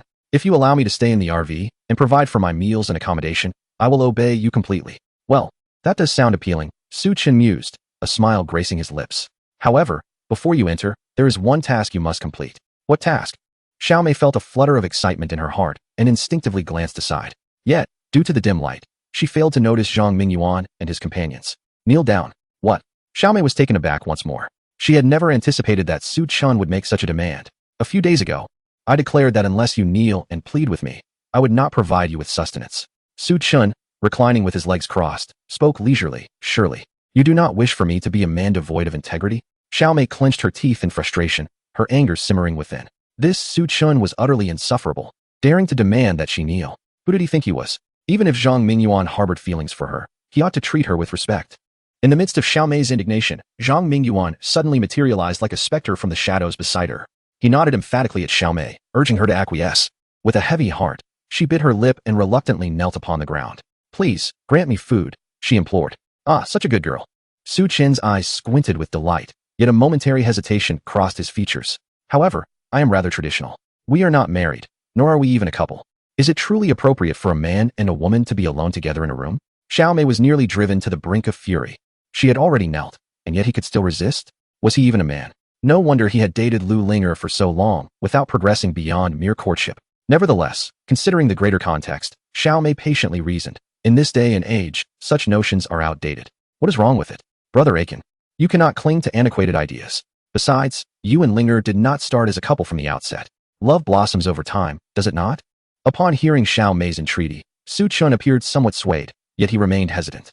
"But you are Linger's dear friend. Isn't our action somewhat unfair to her? She has already cast you aside, so how could we possibly owe her anything by being together?" Xiao Mei grew increasingly agitated, her disdain for Su Chun deepening. Previously, she had entertained the notion of betraying her alliance with Zhang Mingyuan to be with Su Chen, but witnessing Su Chen's effeminate demeanor, that thought dissipated in an instant. Very well then, prepare to enter from the side. As Su Chen spoke, he rose to his feet, raising the steel panel that blocked the window while pressing a button. With a click, a door suddenly swung open on the opposite side of the vehicle. Why not enter through the front door? Xiaomei wondered, but she dismissed her curiosity and hurried towards the open door. Observing this, Zhang Mingyuan felt a surge of joy and made his way in that direction as well. Only Lu Linger furrowed her brows, growing concerned for Su Chen. Just as Zhang Mingyuan and the others were poised to charge in, Xiaomei stepped inside, and the door slammed shut behind her. The group recoiled in shock, startled by the sudden turn of events. Damn it, this Su Chen is truly cunning. Zhang Mingyuan fumed. Given the current situation, he would certainly proceed with caution. Yang Zhen nearby reassured him, "It's all right, young Master Zhang. Once Xiaomei has exhausted him, we can enter without delay."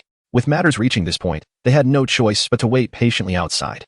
Meanwhile, Xiaomei, upon entering the mobile home, found herself trapped in a cramped bathroom no larger than a few square meters. "Brother Aiken, what do you mean by this?" Xiaomei asked with a forced smile, sensing an ominous undertone. "You are too dirty. This is a luxury car worth tens of millions. Can you afford to clean it if you stain it?" Su Chen's indifferent voice echoed from the other side of the door. Then, "May I take a shower first?" As a girl, being looked down upon stung her pride. However, when Xiaomei reached out to turn on the shower, she found that not a single drop of water came forth. "Why? Is there no water?" "Do not fret, Xiaomei. What is the point of showering alone? Why not wash together? Then, what are you waiting for?" Xiaomei urged impatiently. On one hand, she could no longer tolerate not bathing for over half a month. On the other, she was eager to entice Su Chen and then open the car door to let Zhang Mingyuan and the others in. "Do you see the water basin beside you? There is a drawer underneath. Open it." Following Su Chen's instructions, Xiaomei opened the drawer, only to discover a pair of handcuffs inside. "For safety's sake, please bind yourself first." Xiaomei felt somewhat speechless but complied with Su Chen's request, handcuffing herself. "Brother Aiken, hurry up." Chapter 31, Face-to-face mockery with a soft click. The car door separating the bathroom slowly opened. A refreshing breeze swept in, and after enduring the heat for so long, Xiaomei felt an overwhelming sense of relief, almost letting out a soft sigh of delight. Su Chen walked in slowly, and upon seeing Xiaomei bound before him, could not help but chuckle. "Xiaomei, you truly are obedient. Of course, as long as Brother Chun provides for my sustenance and shelter, I shall heed your every command. In matters of significance, there are but 0 instances versus countless instances. Once I have spoken, calling out again poses no psychological burden whatsoever." "Really? Then why not utter it a few more times?" Su Chen remarked with a half-smile. "What do you take me for?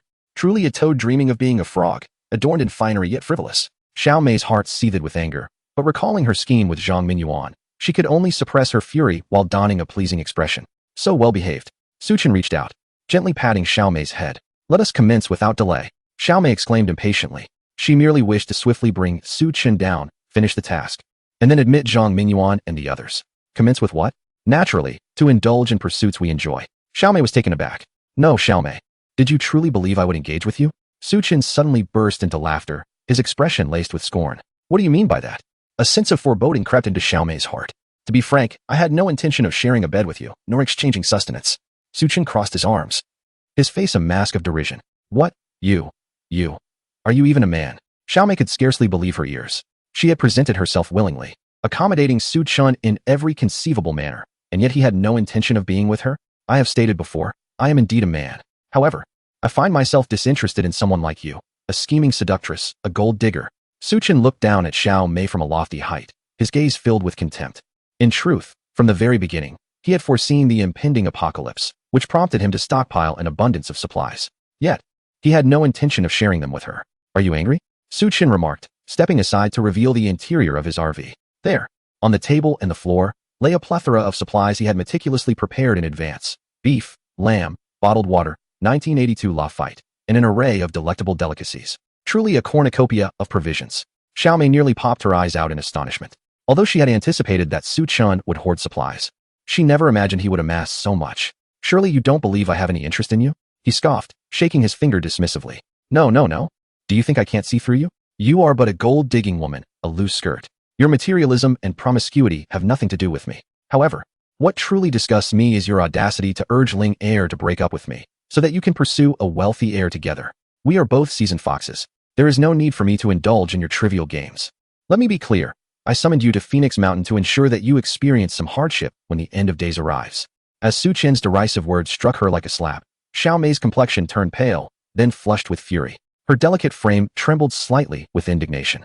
Despite her materialistic and promiscuous tendencies, she had always considered herself a good girl. How dare this wretched man speak to her in such a manner? You foul creature. You haven't even set your sights on me, nor have I on you. What makes you so arrogant with your meager possessions? A man like you will never find a girlfriend.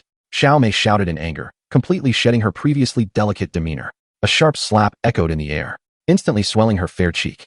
Her beautiful eyes widened in disbelief that Su Chun dared to strike her.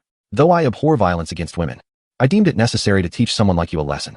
Su Chun flexed his wrist and spoke indifferently. The once completely unhinged Xiao Mei regained her composure after the slap. As she gazed at Su Chin's indifferent expression, memories of the man who had been brutally killed by a biao crept into her mind, sending a chill down her spine. This was a lawless world on the brink of collapse. If Su Chun were to end her life, no one would rise to defend her. Please, don't kill me. Xiao Mei, her hands and feet shackled, desperately tried to inch away from Su Chun. But the cramped space of the RV's bathroom offered little room for retreat, soon forcing her against the door. Rest assured, I have no intention of killing you. To do so would merely tarnish my hands, Su Chun scoffed.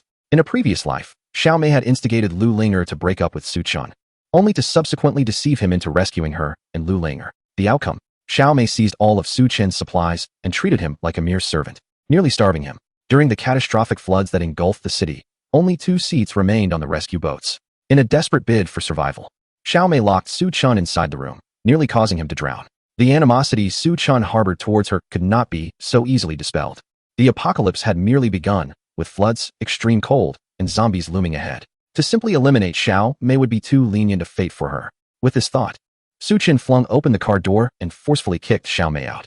Has it been 20 minutes already? Why is this fellow still not finished? Zhang Mingyuan, waiting outside, expressed his impatience.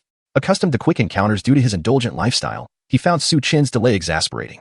The expressions of Yang Zhen and the others turned peculiar upon hearing him. Meanwhile, Lu Linger wore a complex expression, pondering whether Su Chun had indeed succumbed to temptation with Xiao Mei. As the group was lost in their thoughts, the door of the RV suddenly swung open. Zhang Mingyuan's heart leaped with joy, and he prepared to rush forward, only to see a figure tumble out. The door slammed shut with a resounding thud behind them. What was happening? The crowd stood in stunned silence, only to realize that the one who had fallen was none other than Xiao Mei. Her appearance was decidedly strange, with handcuffs adorning her wrists. Xiao Mei, what on earth happened to you? Yang Zhen asked, bewildered. Zhang Xiao, Yang Zhen, you must stand up for me, Xiao Mei cried. Her voice filled with grievance upon seeing Zhang Mingyuan and the others. After learning the circumstances that transpired within the RV, the expressions of the group became even more peculiar. With Xiao Mei in such a state, how could Su Chun possibly restrain himself? Lu Linger, however, let out a sigh of relief, as if a heavy burden had been lifted. At that moment, a commotion suddenly erupted from the side, emanating from Norm Addison. Chapter 32, Public Disgrace. Baba, shall we commence? The crowd perked up their ears. Was that not the voice of Xiao Mei? It was astonishing to discover that Xiao Mei indulged in such grand antics privately. It certainly warranted some exploration. Sensing the peculiar gazes directed her way, Xiao Mei's complexion turned a ghastly shade, her desire to dismantle Su Chun into pieces palpable. That scoundrel Su Chun had audaciously recorded her and publicly played it back. This had unequivocally resulted in her public humiliation. Retreat. Zhang Mingyuan cast a glance at Norm Addison, his teeth grinding in frustration, yet he found himself powerless. Fortunately, despite the failure of the plan, the only real loss was Xiao Mei's embarrassment, with no significant damage incurred. Observing the surveillance footage as Zhang Mingyuan and his entourage departed, Su Chin within the RV wore a cold smirk. It was undeniable that even in such trying circumstances, Xiao Mei's stunning appearance remained difficult to overshadow after all this time. Alas, as Zhang Wuji's mother once said, the more beautiful the woman, the more deceitful she tends to be, especially a femme fatale like Xiao Mei. If Su Chun were to indulge in her charms and keep her close, he might be doomed to repeat the mistakes of his past life. Yet, perhaps it was time for him to contemplate addressing his own physical desires? Although residing in Norm Addison provided ample sustenance and entertainment, with pre-downloaded video games, films, and television series, his younger brother had been unjustly neglected of late. Just as Su Chin's thoughts wandered into indulgence, a gentle knock echoed at the car door. However, this time, he was not surprised. It seemed he had anticipated this moment. As Su Chun lowered the window, he was met with the unexpected sight of his ex-girlfriend, Lu Linger. Ah Chun are you alright? Lu Linger hesitantly inquired, her voice barely above a whisper. What could possibly be wrong with me? Su Chun replied with a dismissive smile. Xiao Mei is ultimately just a frail woman. She could hardly pose a threat to me. Seeing that you are unharmed brings me relief, Lu Linger remarked, her demeanor betraying her inner turmoil as she seemed on the verge of speaking, but ultimately chose silence. turning to leave. Wait. Su Chen suddenly called out to her, his tone cool and measured. This time, Xiao Mei and her associates plotted against me. Your timely warning has indeed aided me. I am a man who values gratitude and retribution. Here, take this, he continued, as he opened a small compartment in the car door and handed her a bag filled with provisions and water. Indeed, when Xiao Mei and her companions decided to take action against Su Chen, it was unclear whether Lu Linger's motivation stemmed from lingering feelings or a desire to curry favor. She had stealthily approached the RV to inform Su Chen of Zhang Mingyuan's scheme. Although he was already aware of Xiao Mei's true nature, Su Chen was not easily deceived. After considerable contemplation, he resolved to extend some assistance to Lu Linger. Firstly, it was undeniable that they shared several years of history. Lu Linger's transformation into her current self, while partly a result of her inherent flaws, was also a consequence of Xiao Mei's manipulation. Her willingness to expose Xiao Mei and Zhang Mingyuan indicated that she was still salvageable. Secondly, Su Chen harbored intentions of cultivating Lu Linger as an informant. After all, he spent his days confined within the vehicle, remaining oblivious to the circumstances of other survivors. In the event that Zhang Mingyuan, a Biao, or others were to devise a scheme, having Lu Linger as a backup would allow for spontaneous responses. Additionally, Su Chen harbored a personal wish to find a warm home for his younger brother. Naturally, this depended on the unfolding circumstances. Gazing at the food and water before her, Lu Linger could scarcely believe her eyes. She hastily seized the bag, opened it to reveal the bread, and immediately began to devour it ravenously. As the soft bread slid down her throat and settled in her stomach, Lu Linger nearly shed tears of joy. It is worth noting that in recent times, her diet had consisted predominantly of instant noodles. The bread, which had a short shelf life and could not withstand high temperatures, was something she had not tasted in a long while. Thank you, Chun, Lu Linger exclaimed after consuming several pieces of bread, finally regaining her composure and expressing her gratitude to Su Chen. No need to thank me. I actually have something else for you to do. Su Chen then handed her a compact walkie-talkie and instructed, in the future, should anyone else make a move, report to me promptly, understood? Although his tone was calm, it carried an undeniable authority. Lu Linger felt no urge to resist. She obediently accepted it and nodded, saying, all right, I will follow your lead. Observing the remarkably docile girl before him, Su Chen was overwhelmed with emotion. He reminisced about the time when they were together, during which Lu Linger had been spoiled to the point of developing a haughty princess demeanor. Little did he expect that time would change their circumstances so drastically. After satisfying her hunger and thirst, Lu Linger quietly returned to her place. She had just concealed the supplies and the walkie-talkie she retrieved from Su Chen when Xiao Mei suddenly turned over beside her. The handcuffs and leg shackles found in Su Chen's vehicle were conveniently taken from Walmart. As for why Walmart possessed such items, Su Chen claimed ignorance. Fortunately, these items were merely for the cultivation of temperament and were not of particularly sturdy quality. Zhang Mingyuan and Yang Jin, along with others, procured tools and successfully helped Xiao Mei break free. However, after this ordeal, the already famished group found themselves even more disoriented by hunger. Linger, where have you gone? Xiao Mei inquired, her voice laced with sleepiness. I just went to the restroom. Lu Linger quickly fabricated an excuse. Xiao Mei, not pondering further, succumbed to slumber once more. Unlike the others, Lu Linger felt particularly at ease after her hunger was satiated. Her mind began to wander. Since the onset of the sweltering heat, whether it was Zhang Mingyuan, a Biao, or Xiao Mei, all had resorted to threats and temptations in their attempts to extort supplies from Su Chen. Yet, Su Chen had ruthlessly denied all requests. There were even individuals like Zhang Heng, who suffered a gunshot wound and met a tragic demise. Yet today, Su Chen had voluntarily provided her with supplies. Whether it stemmed from affection or a desire to manipulate her, this was undeniably an opportunity. She must win him back and secure a place in the RV to avoid perishing in this oppressive heat. Lu Lingo clenched her delicate fists and soon drifted into a restless sleep. The following days passed without incident. The famished Zhang Mingyuan and his companions were left with no choice but to implore other survivors for supplies. Fortunately, having recently ransacked a convenience store, most people were still well provisioned.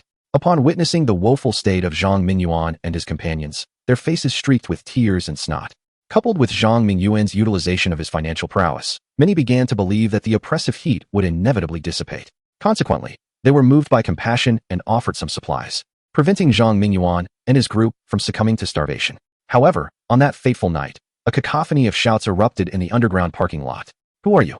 What do you intend to do? Chapter 33. The essence of the rat under the cloak of night. Darkness enveloped the surroundings. A series of horrifying screams resonated throughout the underground parking structure.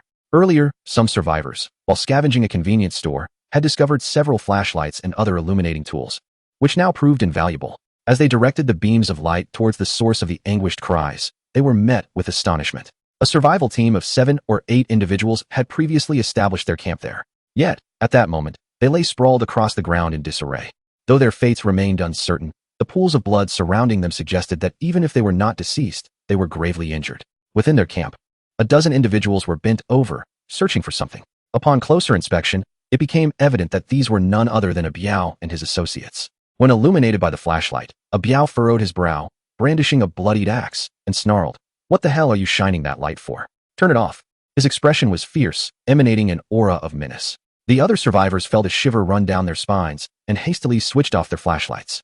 After such a prolonged power outage, the emergency lights in the parking lot had long since extinguished.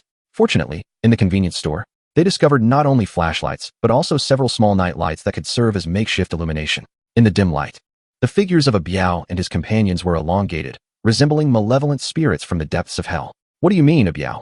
Someone, unable to restrain themselves, inquired. "Nothing much, simply that my food has run out, and I've come here in search of more," Biao replied, narrowing his eyes and speaking in a cold tone. His words, though casually delivered, sent a chill through the hearts of the listeners. This Biao, with such a ruthless disposition, was brazenly resorting to murder to seize resources. "You are utterly lawless. Indeed, don't think that just because you're strong, we will cower in fear. If it comes to it, we'll fight to the bitter end." It was unclear who initiated the dissent, but the others quickly joined in, their voices laced with indignation towards Biao. His actions were utterly contemptible. Previously, during the collection of supplies, he had promised an equitable distribution. Yet he had chosen to hoard the bounty for himself and resorted to violence against others. Now, he had escalated to outright murder for plunder. Such brutality was unconscionable. If Biao dared to kill others today, who could say he would not turn his blade on them tomorrow? Consequently, the remaining survivors could not help but feel a sense of shared doom and instinctively united against him. "Are you contemplating rebellion?" Biao tightened his grip on his weapon, his brow furrowing slightly. He sensed the precariousness of the situation. There were over 100 survivors before him, collectively formidable. Although Biao and his subordinates are formidable fighters, they cannot contend with such a multitude simultaneously. Their earlier ability to dominate the situation was merely a consequence of their ruthless disposition. However, the prolonged high temperatures have led to a shift in the sentiments of the people. During a previous expedition to scavenge for supplies, some individuals discreetly concealed various sharp implements, such as kitchen knives and hammers, in preparation for unforeseen circumstances. Should Biao and his men find themselves besieged today, it is unlikely they would resolve the conflict as they did last time. Biao is not a fool. Upon sensing the escalating tension, he hastily retracted his weapons and spoke in a calming tone. "There is no need for agitation. My brothers and I are not bloodthirsty savages. We simply sought to borrow some food from these individuals, who refused to assist us and even resorted to loud insults. It was in my frustration that a scuffle ensued."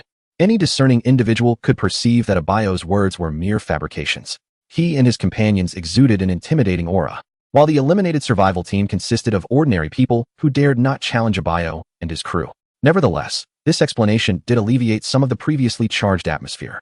Yet, even so, must you resort to violence, Brother Biao? A tall, imposing man with a righteous demeanor interjected. His name is Wang, a retired soldier who has brought his family to Phoenix Mountain for a holiday. Due to his generous nature and unwavering sense of justice, many have gathered around him seeking his protection. Led by Wang, the team is the largest, comprising nearly 30 individuals. When he speaks, others readily nod in agreement. In a moment of anger, a misstep can occur, which is simply inevitable. Biao shrugged his shoulders, feigning innocence. Although the weather has yet to turn cool, that day will eventually come. Brother Biao, perhaps you should consider a different approach. Despite his disdain for Biao's conduct, Wang, a man of integrity who abides by the law, has no desire to resort to violence against him. He merely offers a few words of counsel, hoping Biao will see the error of his ways. Rest assured, brother this will be a one-time occurrence, never to be repeated. Biao nodded, his smile lacking sincerity. That is reassuring. Wang cast a penetrating glance at Biao before waving his hand. The remaining survivors returned to their posts, resuming their rest. However, they instinctively gathered around Wang's vicinity. Biao's gaze lingered on Wang's position, a flicker of murderous intent flashing in his eyes. Brother Biao. At that moment, Manager Deng approached. Having mingled with Biao for so long, he now occupies the role of second-in-command within the team. "How many supplies have you managed to find?" Biao inquired in a low voice. "The outlook is not optimistic. After counting, it appears there are enough supplies for just 2 days for our group." Manager Deng reported the tally of the scavenged resources. "Is that all?" Biao expressed surprise, but quickly reconciled himself to the reality. The team he had obliterated comprised 8 individuals, with only half being adults. Thus, the resources collected were naturally limited. After expending such great effort, they managed to procure supplies for merely 2 days, which left Biao feeling somewhat disheartened. "It appears we must devise another strategy." Abayo's cold gaze once again swept over the other survivors. Brother Biao, it seems we can no longer afford to take action, Manager Dang advised hastily, perceiving Abayo's intent. With that individual named he around, he will undoubtedly rally people to counter us. In that case, let us target Huang directly, Abayo replied coldly. What? This? Manager Dang's face revealed hesitation. He thought Abayo had truly lost his senses. At this moment, Huang enjoyed considerable support, and to strike against him would be tantamount to courting death. Noticing Manager Dang's thoughts, Abayo revealed a chilling smile. It is precisely due to his presence that others have united. Only by eliminating him can we tackle them individually. Rest assured, I will not force the issue. Chapter 34. Softening over time. If Huang were to unite all the survivors, Abayo's aspirations of committing murder and pillaging would become utterly impossible. Thus, he must find a way to eliminate Huang. Inside the RV, Su Chun sampled the dish he had prepared and frowned slightly.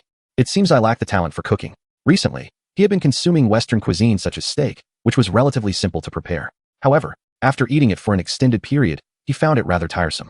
Hence, Su Chin resolved to attempt creating some Chinese dishes to alleviate the monotony. Unfortunately, his culinary skills appeared to be lacking, as the flavors of his stir-fried creations were rather mediocre. Su Chin shrugged helplessly as he disposed of a plate of food into the nearby garbage disposal. If the survivors outside were to witness this scene, they would undoubtedly seethe with rage. While they struggled daily with hunger, alternating between feasts and famines, Su Chun had the audacity to discard a dish he deemed mediocre. How wasteful. Perhaps he should reconsider and invite Lu Linger to join him. He stroked his chin, contemplating. Setting aside other considerations, Lu Linger was renowned for her culinary skills. Having her around would not only provide him with delicious meals, but also allow for more intimate moments. Truly a twofold benefit. Just then, Su Chin noticed movement on the surveillance screen. Thanks to the night vision capabilities, he clearly observed a Biao and his men annihilating a small survival team. He also witnessed the entire confrontation between He Wang's group and a Biao's crew. Although he was at a distance, he could surmise what had transpired. A Biao, envious of others' resources, resorted to murder and plunder. Ah Chun, can you hear me? Suddenly, Lu Linger's voice crackled through the intercom. I can hear you. What is it? Su Chin replied nonchalantly. A Biao. He brought his men and killed Brother Zhou and his group. Lu Linger's voice trembled with panic. Although she had witnessed numerous deaths before, such as Zhang Hang and Li Lun, those fatalities had been justified. In stark contrast, the slaughter of Brother Zhou's team was utterly senseless and arbitrary, executed by a Biao's men without provocation. At that moment, Lu Linger fully grasped the gravity of the situation. Beneath the sweltering heat of the apocalypse, societal order has utterly collapsed, giving way to the ruthless law of the jungle. Today, it was Brother Zhou who met his demise. Who knows if tomorrow, a Biao will turn his blade upon her, Xiao Mei, or others. Lu Linger was engulfed in terror and hastily feigned a need to use the restroom, seizing the intercom to contact Su Chun. I am aware. I have witnessed it all. Such acts of murder and pillaging for resources were commonplace in Su Chin's past life. Thus he remained unperturbed, unlike Lu Linger, who was gripped by fear. Upon hearing Su Chin's nonchalant tone, Lu Linger was momentarily taken aback. Since their reunion at the auto show, Su Chin's actions had rendered him increasingly alien to her. First, he had emptied his savings to acquire a luxury RV worth millions, subsequently modifying it. When the heat struck, he resolutely refused to open the door to assist others, regardless of their threats or temptations. Furthermore, somehow, he had procured a firearm, and when Ah Biao and his cohorts attempted to breach the vehicle, he shot one of them, resulting in that individual's death. His myriad of actions seemed to indicate he had transformed into someone entirely different. Nevertheless, regardless of the person Su Chun had become, Lu Linger was unequivocally certain that to survive, she must rely on him. If this situation persists, Ah Biao might very well take my life. Ah Chun, I do not wish to perish. Could you, out of consideration for our past bond, extend a helping hand to me? Lu Linger spoke with glistening eyes. Rest assured, he will not lay a hand on you in the near future. Su Chin coldly rejected Lu Linger's plea. He might allow Lu Linger to enter, but certainly not at this moment. You may temporarily stay with Huang. He will safeguard you. In the future, there shall be no significant matters. Please refrain from contacting me. Should anyone discover our correspondence, they may not spare you. After Su Chin's words, no matter how Lu Linger called out, he remained unresponsive. Listening to the static emanating from the walkie-talkie, Lu Linger appeared dazed. Su Chin's ruthlessness truly wounded her. Yet, she understood that to survive in the RV, she must plead with Su Chun. Following the demise of Brother Zhou's team, the remaining survivors grew increasingly vigilant. To avoid being slain by a Biao and his ilk, they rallied around Huang. Even Zhang Mingyuan and his companions, intimidated by a Biao, sought refuge with Huang. In a fleeting moment, Huang emerged as the leader of the survivors. We have scoured the north and south, finding no supplies. Tonight, let us venture eastward and see what remains, Huang instructed, illuminating the map with his flashlight. In the pursuit of survival, he endeavored to organize the people for self-rescue. Unlike the ruthless A Biao, Huang conducted affairs with fairness and justice. He mandated that each team send out able-bodied individuals to forage for resources, distributing supplies based on their contributions. While this approach may seem inequitable to teams with fewer members, particularly those comprised of the elderly, infirm, and disabled, it stands as the most feasible solution at present. After devising the plan, Huang pondered for a moment before leading a few individuals towards Normandison. Inside the RV, Su Chun diligently followed his daily exercise regimen, performing push-ups, 249, 250. There is a saying that goes, thoughts may be impure, but the body must remain healthy. Only a robust physique can sustain a tainted mind, especially in a post-apocalyptic environment. Possessing a strong body significantly enhances one's chances of survival. In his leisure time within the RV, aside from indulging in films, television shows, and video games, Su Chun relished the opportunity to exercise. Suddenly, a loud knock interrupted his training. Upon glancing outside, he noticed Huang and a few others, prompting a slight frown of curiosity. He had never exchanged words with Huang before. What could he possibly want? Perhaps he was seeking supplies? Are you Su Chun? Huang called out with a hearty laugh, introducing himself. I am Huang, and I have been appointed as the leader by the others. Given the challenging circumstances we face, Su, we should unite and overcome these hardships together. Though Huang's demeanor suggested he was honest and well-meaning, the adage rings true. You may know a person's face, but not their heart. This is particularly pertinent in a world fraught with peril. Many well-intentioned individuals can gradually succumb to darkness. Thus, Su Chun remained skeptical of Huang and felt no compulsion to trust him. Chapter 35. Living a little better. I'm sorry, but I am not interested, Su Chun stated bluntly, firmly rejecting Huang's overture. Huang was taken aback by Su Chun's forthrightness. After a brief pause, he advised, Su, even if you have ample resources in your RV, how long can it last?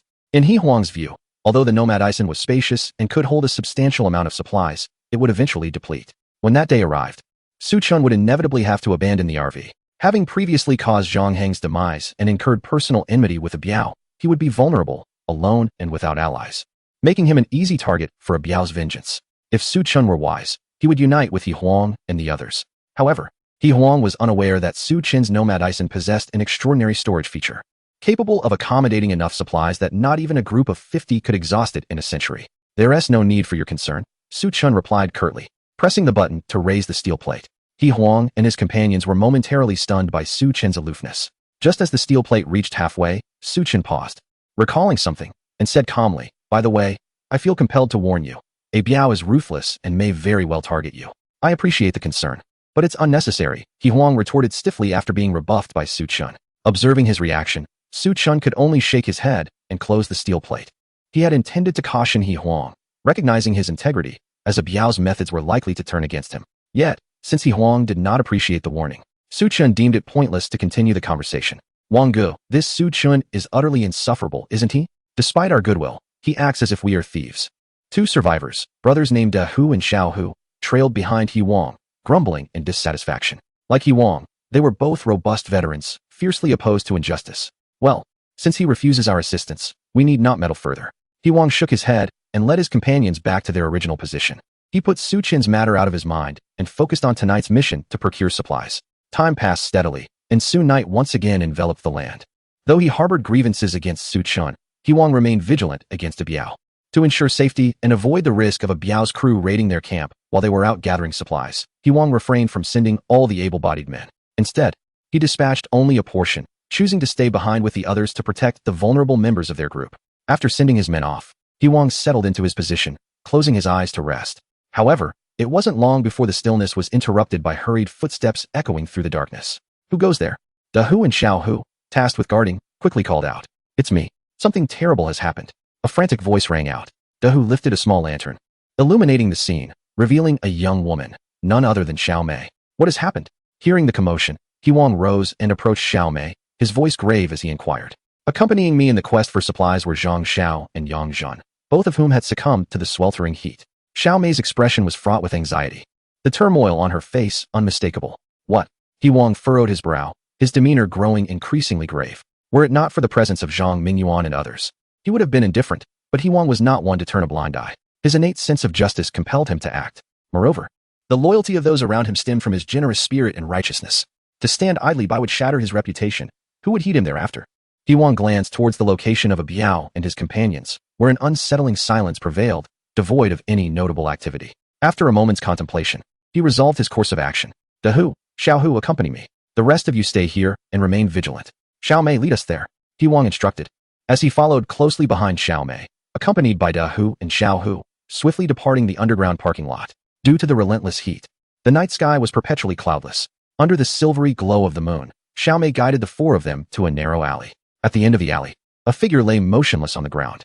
Yet, only one person was visible, although it was clearly Zhang Mingyuan and Yang Zhen who were supposed to be there. The absence of one was indeed perplexing. Where's the other? Xiao Mei pondered, bewildered. Could he have awakened and left on his own? She decided it was prudent to approach and investigate. He Wang beckoned Dahu and Xiaohu to quicken their pace as they advanced. As they drew nearer, He Wang discerned from the clothing that the figure lying on the ground was none other than Yang Zhen. However, he soon sensed something amiss. Yang Zhen lay on his back, a dark puddle beneath his head, and the air was thick with a pungent scent of blood. Something was wrong. He Wang's pupils constricted sharply. At that moment, a sudden gust of wind surged from behind him. Reacting swiftly, he instinctively lowered his head. Yet, almost immediately, a searing pain shot through his back. Hiss! He Wang inhaled sharply, quickly turning around. In the dim light of night, several unwelcome guests had appeared in the alley. Leading them was none other than the smirking Biao, the very one who had just ambushed He Wang. Xiaohu, how are you? He Wang called out. Xiaohu. He Wang reacted quickly, having sustained only minor injuries. However, his companion, Dahu, was in dire straits. Both had been struck on the back of the head by a Biao's men. Dahu, possessing a greater capacity to withstand blows, remained standing. Yet Xiaohu was not so fortunate. He collapsed silently to the ground, his breathing growing faint. No matter how much Dahu shouted, there was no response from him. He Wang, unable to spare a moment to check on Xiaohu, stifled the fiery pain in his back and demanded in a low voice, Biao, what is your intention? Of course, I intend to eliminate you. Xiao Mei sauntered over from the mouth of the alley, leaning against Biao with an air of feigned innocence. He Wang, not one to be easily deceived, quickly pieced it together. The so-called Zhang Mingyuan and Yang Zhen's fainting were traps set by Biao, with Xiao Mei as his accomplice. Xiao Mei, I have never wronged you. So why do you assist him in targeting me? He Wang glared at Xiao Mei with great indignation. Because I wish to survive in this apocalypse and live a better life. Xiao Mei shrugged her shoulders and laughed dismissively. Under He Wang's management, Zhang Mingyuan and Xiao Mei were perpetually unsatisfied with their meager rations. The reason was straightforward. He Wang mandated that in order to obtain supplies, one must toil. Otherwise, they would be left with merely a scant amount of sustenance to survive. Chapter 36. The mark of Wo. Zhang Mingyuan and Xiao Mei were both indolent and gluttonous. They desired indulgence without the burden of labor. As days passed, their discontent towards He Wang grew. Coincidentally, at this juncture, a Biao sought to confront He Wang and approached the duo with intent. They swiftly formed an alliance and devised a plan for the evening.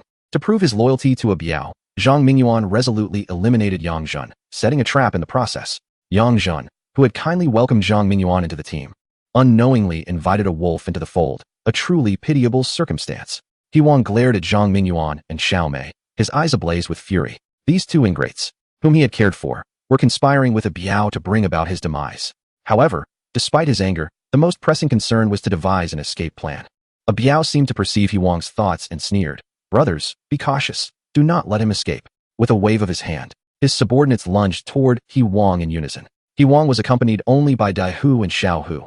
The latter lay unconscious on the ground, oblivious to his fate. Lacking weapons, He Wang soon found himself at a disadvantage. Fortunately, since his return from military service, He Wang had not neglected his physical training. Drawing upon his robust physique, he withstood the onslaught of his adversaries with formidable resilience. At that moment, one of a Biao's subordinates suddenly raised his weapon and ruthlessly struck towards the prostrate Xiaohu. A dull thud echoed through the air, and though Xiaohu remained motionless, blood and flesh splattered everywhere. Xiaohu, Dahu's eyes widened in fury, and in a fit of rage, he single-handedly withstood the onslaught of 3 or 4 assailants, forcefully driving them against the wall. No matter how fiercely they struck with their weapons, he stood resolute and unyielding. Wanggu, you must leave at once. He Wang was not a fool. Seeing that Dahu had carved out an escape route for him, he cast a reluctant glance at Da, who before hastily fleeing into the night. The sudden turn of events unfolded far too swiftly. By the time a Biao regained his wits, He Wang had vanished into the darkness. Damn it! What a bunch of useless fools. 8 or 9 of you allowed the enemy to escape. A Biao could not contain his curses. Glancing at Dahu, who was restrained by his subordinates, rage surged within him, and he brought his fist crashing down onto Dahu's head. Dahu let out a muffled groan and fell unconscious. Clean up the mess. You lot, hurry back to the parking lot. If He Wang manages to return, we must intercept him. A Biao commanded fiercely. Yes, brother Biao. Following his orders, several subordinates sprang into action. Brother Biao, did I perform well tonight? Zhang Mingyuan scampered over, his face alight with ingratiation as he looked up at Biao. You did well, rest assured. I shall take care of the both of you from now on. Upon hearing Biao's words, Zhang Mingyuan was overjoyed. Meanwhile, Xiao Mei felt an overwhelming urge to nestle into Biao's embrace. Brother Biao, you are truly kind. From now on, I shall rely on you. As long as you heed my words, there will undoubtedly be no issues. Whether it is due to the alluring presence of Xiao Mei in my embrace or the sweltering heat, I find my throat parched and dry. Were it not for the inopportune timing, I would be tempted to take drastic measures against her. Brother Biao, you must assist me in teaching Su Chen a lesson. At the mere mention of Su Chen, Xiao Mei's once charming visage contorts with bitterness, her voice laced with resentment. That night, she revealed an exceedingly despicable side of herself, attempting to seduce Su Chen. However, not only did Su Chen remain unyielding, but he also subjected her to profound humiliation, a fate she cannot help but loathe. Although Xiao Mei harbors malicious intent, one must question, is Su Chen without fault? Her willingness to cast aside her pride and offer her allure to seek refuge with Brother Biao is not solely for the sake of clinging to his power in this apocalyptic heat, but also to exact vengeance upon Su Chen. Given the opportunity, I shall ensure he pays dearly. A glimmer of murderous intent flickers in Brother Biao's eyes. His subordinate, Zhang Hang, met his demise due to Su Chen. Had it not been for the inability to breach Nomad Ison, he would have acted against Su Chen long ago. After a while, several subordinates reported that He Wang had not returned to the underground parking garage. Indeed, Brother Biao rubbed his chin, his expression reflecting confusion. On such a hot day, the underground parking garage is the only place that offers a modicum of coolness. If He Wang has not returned, where could he possibly be? There is no need for concern, Brother Biao. That lad has sustained severe injuries. Even if he does not perish, without sustenance or medicine, how long can he endure? I fear that with the dawn of tomorrow, he shall breathe his last. Zhang Mingyuan chuckled beside him. Biao found some merit in his words and nodded in agreement. Let us return together. The group departed from the narrow alleyway, hastening towards the underground parking lot. Only a few puddles of blood remained on the ground, bearing witness to the events that had transpired. The disappearance of He Wang along with Da Hu and Xiao Hu did not immediately stir a commotion. After all, those who had been searching for supplies returned utterly exhausted and weary. It was not until the following morning, with He Wang still absent, that the survivors began to sense something amiss. Where's Wang Gu? I do not know. He was not seen upon our return last night. By the way, I heard that a girl named Xiao Mei mentioned that someone was in danger and called Wang Gu out. Once the crowd grasped the situation, they hurried to find Xiao Mei. However, to their astonishment, she was nowhere to be found within the camp. Are you looking for He Wang? There is no need. He is nearly dead. At that moment, a delicate voice echoed, and the crowd turned to see Xiao Mei approaching from a distance. To their shock, she was nestled in Biao's embrace, her face adorned with a mocking expression. Did you conspire with Biao to bring about Wang Ji's demise? Upon witnessing this scene, some of the more perceptive survivors quickly understood the implications. What does it mean to conspire with Biao Gu? It signifies that He Wang was foolish and oblivious to the peril he was in. Xiao Mei scoffed, asserting that only with Biao Ji's protection could they survive. To oppose Biao Gu was to tread upon the path of death. Upon hearing her words, the group of survivors erupted in fury. You treacherous wretch! Wang Gu has cared for you so much, yet you betray him. You shall meet a terrible fate. Although the crowd seethed with anger at Xiao Mei for colluding with Biao, leading to He Wang's demise, their resentment was palpable. They yearned to tear her apart. However, with He Wang gone, facing the formidable and fierce Biao, no one dared to take action, merely venting their frustrations with a few harsh words. Useless fools. Biao cast a disdainful glance at them, wrapping his arm around Xiao Mei as they turned to leave. Biao Gu, why should we spare them? Xiao Mei, feeling humiliated by the insults, wished fervently for Biao to teach them a lesson immediately. Chapter 37. Fiery sheep. There is no necessity to act now. Biao chuckled coldly, his tone dripping with contempt. Without He Wang to lead them, it won't be long before they turn on each other. At that moment, they would deal with them one by one. Biao Gu is indeed wise. Xiao Mei beamed, planting a kiss on his cheek. Biao, gripping her curvaceous form, felt a surge of frustration within him. Alas, the oppressive heat rendered him powerless. Life is truly as lonely as snow. Observing the screen where Micah had been vanquished by John, Su Chen stretched languidly, unable to suppress a sigh. After dedicating several days to the endeavor, he had finally completed Big Cousin 2. Days passed monotonously, filled only with physical exercise and gaming, leaving Su Chen somewhat weary of the routine.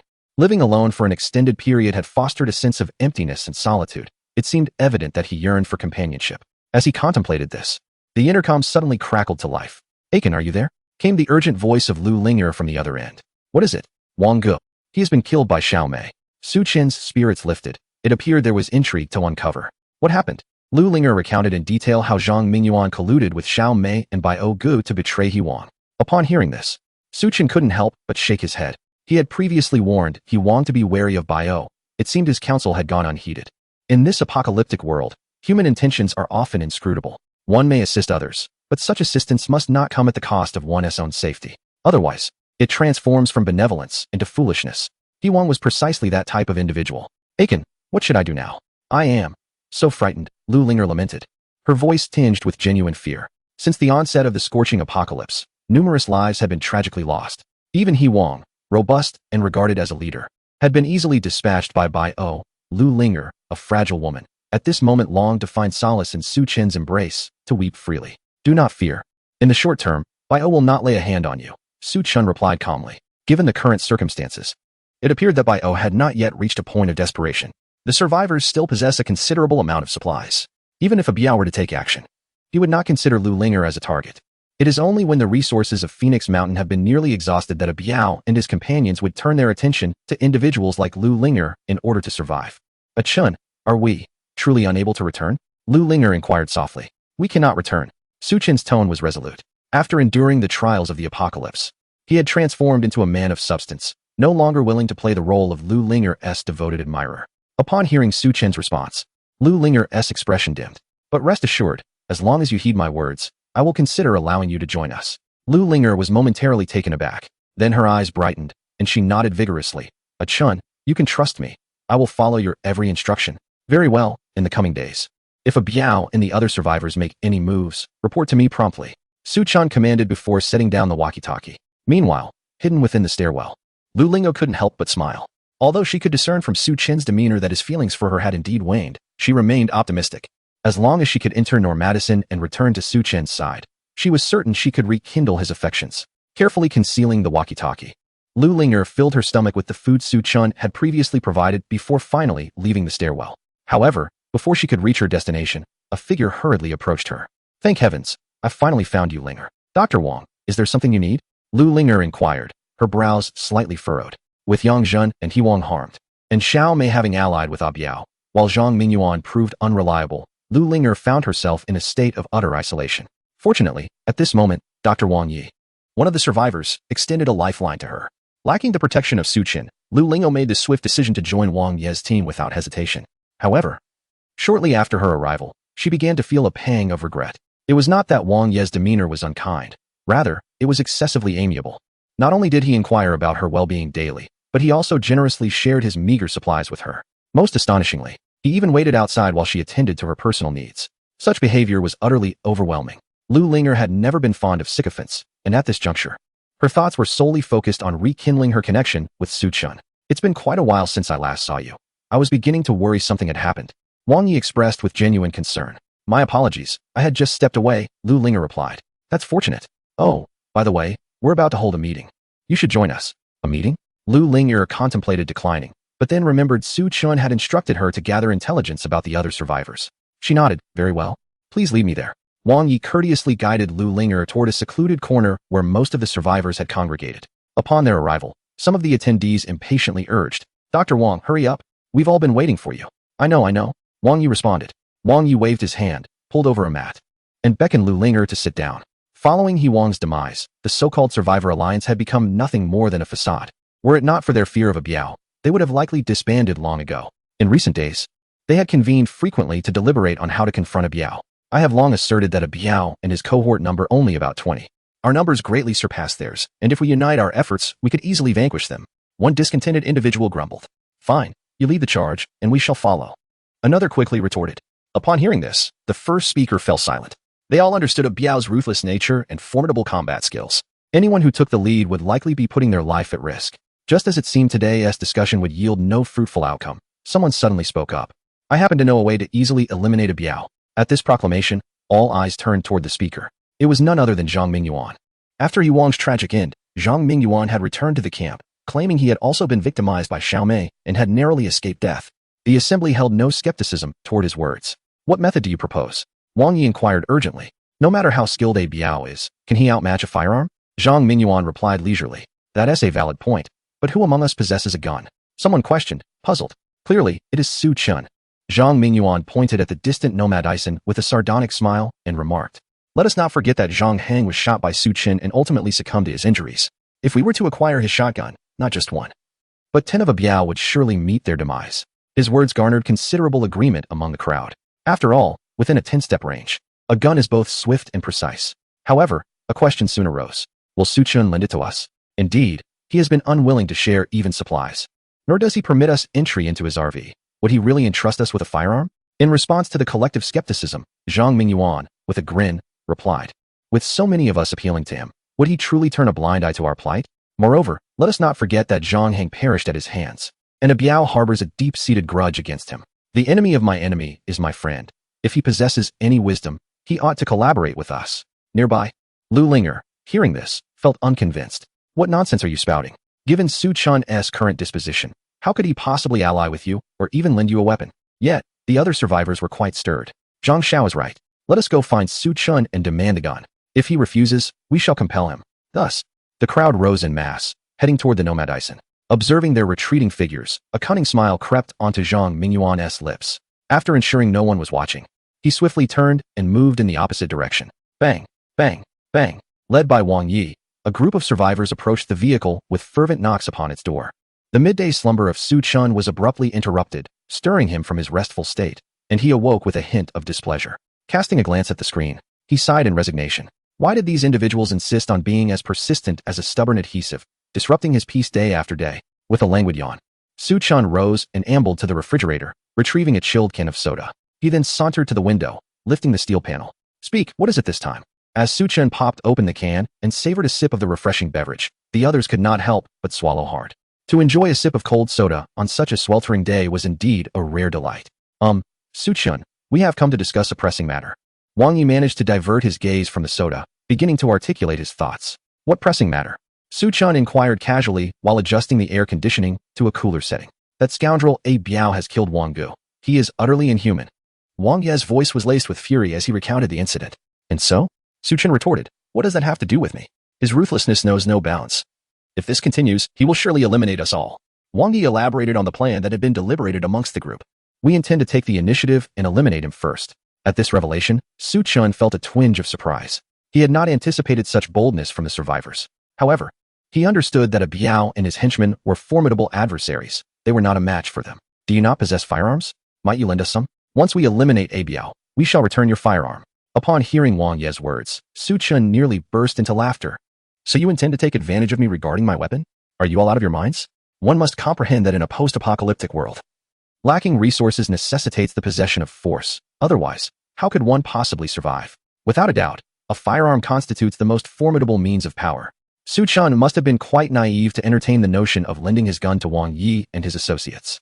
"Dr. Wang, I must say, while you may not possess beauty, your thoughts are rather fanciful," Su Chun scoffed. "Hey, how dare you speak to me like that?" Wang Yi retorted angrily. "We merely wish to borrow the gun for a brief moment." "Merely borrow, you say? And what if you fail to return it? Should I dare to venture out and demand it back from you?" Su Chun replied with a cold sneer. This left Wang Yi momentarily speechless.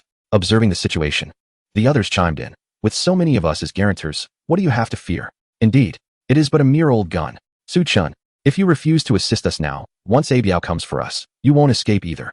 "Precisely. Do you intend to live in that RV for eternity?" Listening to the commotion outside, Su Chun couldn't help but chuckle. Setting aside the fact that he could indeed reside in the RV indefinitely, even if A Biao sought his demise, he would first need to breach his defenses. Moreover, while A Biao is ruthless, he has yet to lay a hand on Su Chun. Aside from that initial incident instigated by Zhang Mingyuan, Su Chun is a man of principles. "If one does not offend me, I shall not offend them. But if one does offend me, I shall surely retaliate." A Biao refrained from taking action against himself. Why should I idly stand by and join forces with Wang Yi and the others to confront him? Enough of this. Do you have any matters to discuss? If not, I wish to return and catch some more sleep." Su Chun inquired while stifling a yawn. Observing his indifference, the remaining survivors could not help but feel a surge of indignation. "Su Chun, you are exceedingly selfish." One exclaimed. "Yes, you alone bask in the comfort of air conditioning, disregarding our plight, and you won't even lend us a gun. Will you simply watch as we fall victim to a Biao?" Upon hearing this, Su Chun burst into laughter. "Rest assured, I will not merely watch. I shall do so with my eyes closed." With that, he dismissed them and elevated the steel plate once more. As the Norma de Sun transformed back into an impenetrable fortress, the others seethed with rage. "Come, brothers. Let us unite and overturn his vehicle. Wang Yi shouted furiously. With his call to action, the group rushed to encircle the Norma Sun. Witnessing this scene, Lu Linger's beautiful eyes glimmered with concern. Yet, her apprehension proved to be unwarranted. The Norma Sun was a behemoth, weighing over 20 tons. How could these individuals hope to lift it? Despite their reddened faces and valiant efforts, they could not budge it an inch. Foolish. Su Chen scoffed as he observed the commotion outside the vehicle on the screen. A sardonic smile gracing his lips as he pressed the red button on the control panel. During Zhang Qi's modification of the Norma Sun, Su Chen had specifically requested the addition of several self-defense functionalities. Upon pressing the red button, a stream of pepper spray was unleashed around the vehicle. As the onlookers, weary and panting, suddenly heard a faint buzzing sound, they paused momentarily and looked up. To their astonishment, several small nozzles protruded from the roof of the Norma Sun. Before they could comprehend the situation, a mist erupted forth. Chapter 39. The reversal of heaven's forces. With a sizzling sound, countless jets of water instantaneously sprayed in all directions, drenching the unfortunate survivors encircling the vehicle. What is this? Ah, it hurts. My eyes. The pepper spray prepared by Su Chen was no ordinary concoction. It was an enhanced version of the police-grade pepper spray, boasting not only greater potency, but also prolonged effects. As the survivors were doused, they instinctively covered their faces, crying out in agony. Damn it, Su Chen, you bastard, using pepper spray. Are you even human? Despite the excruciating pain that left their eyes nearly shut, the crowd hurled curses at Su Chen. Oh, still daring to curse me? A glint of cold light flickered in Su Chen's eyes as he coldly pressed the button again. Sizzle. The pepper spray intensified dramatically, multiplying in force. The survivors, now silenced by the unbearable discomfort of the spray, retreated hastily from the Norma Sun, faces concealed in their hands. Once they reached a safe distance, Wang Yi and the others resumed their furious tirades against Su Chen. Yet, he paid them no mind, stretching languidly before returning to his bed to lie down. A group of survivors vented their frustrations for a while, but when silence ensued, they reluctantly returned to their camp. However, every area that had been doused with pepper spray was suffused with a fiery redness, stinging with pain. To alleviate this torment, they could either rinse with clean water or soapy water, or endure the agony until the effects wore off. Yet, in this sweltering apocalypse, their supply of drinking water was scant, making it unthinkable to waste it on washing their skin. They could only grit their teeth and curse Su Chen under their breath. Observing the dismal state of Wang Yi and the others, Lu Linger couldn't help but feel a sense of schadenfreude. You had it coming for dealing with Su Chen. Unbeknownst to her, her loyalties had shifted entirely in Su Chen's favor. At that moment, a sudden cry rang out. Where's my food? Who has stolen it? Followed by another voice, and mine. Who the hell took it? The group managed to lift their heads and glanced over.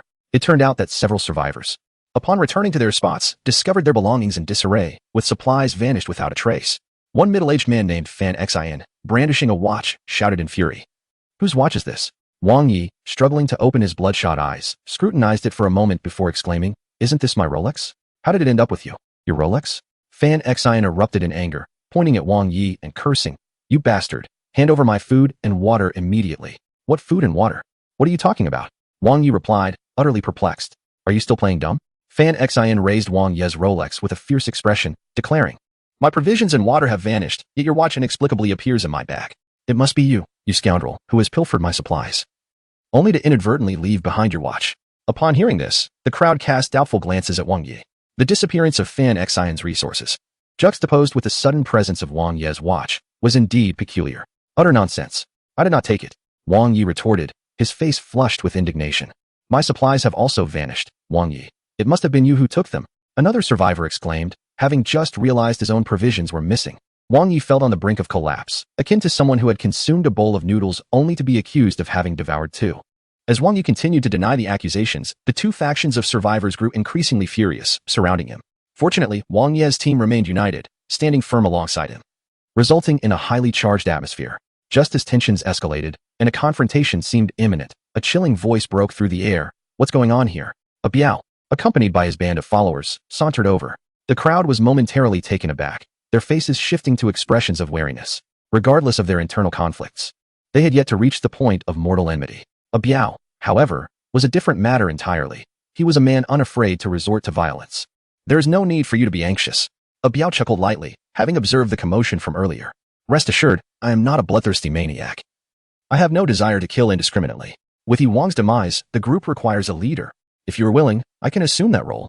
Upon hearing this, the crowd erupted in derisive laughter. They had previously placed their trust in a Biao, only to have him seize their supplies, nearly costing them their lives. At this moment, how could they possibly trust him again?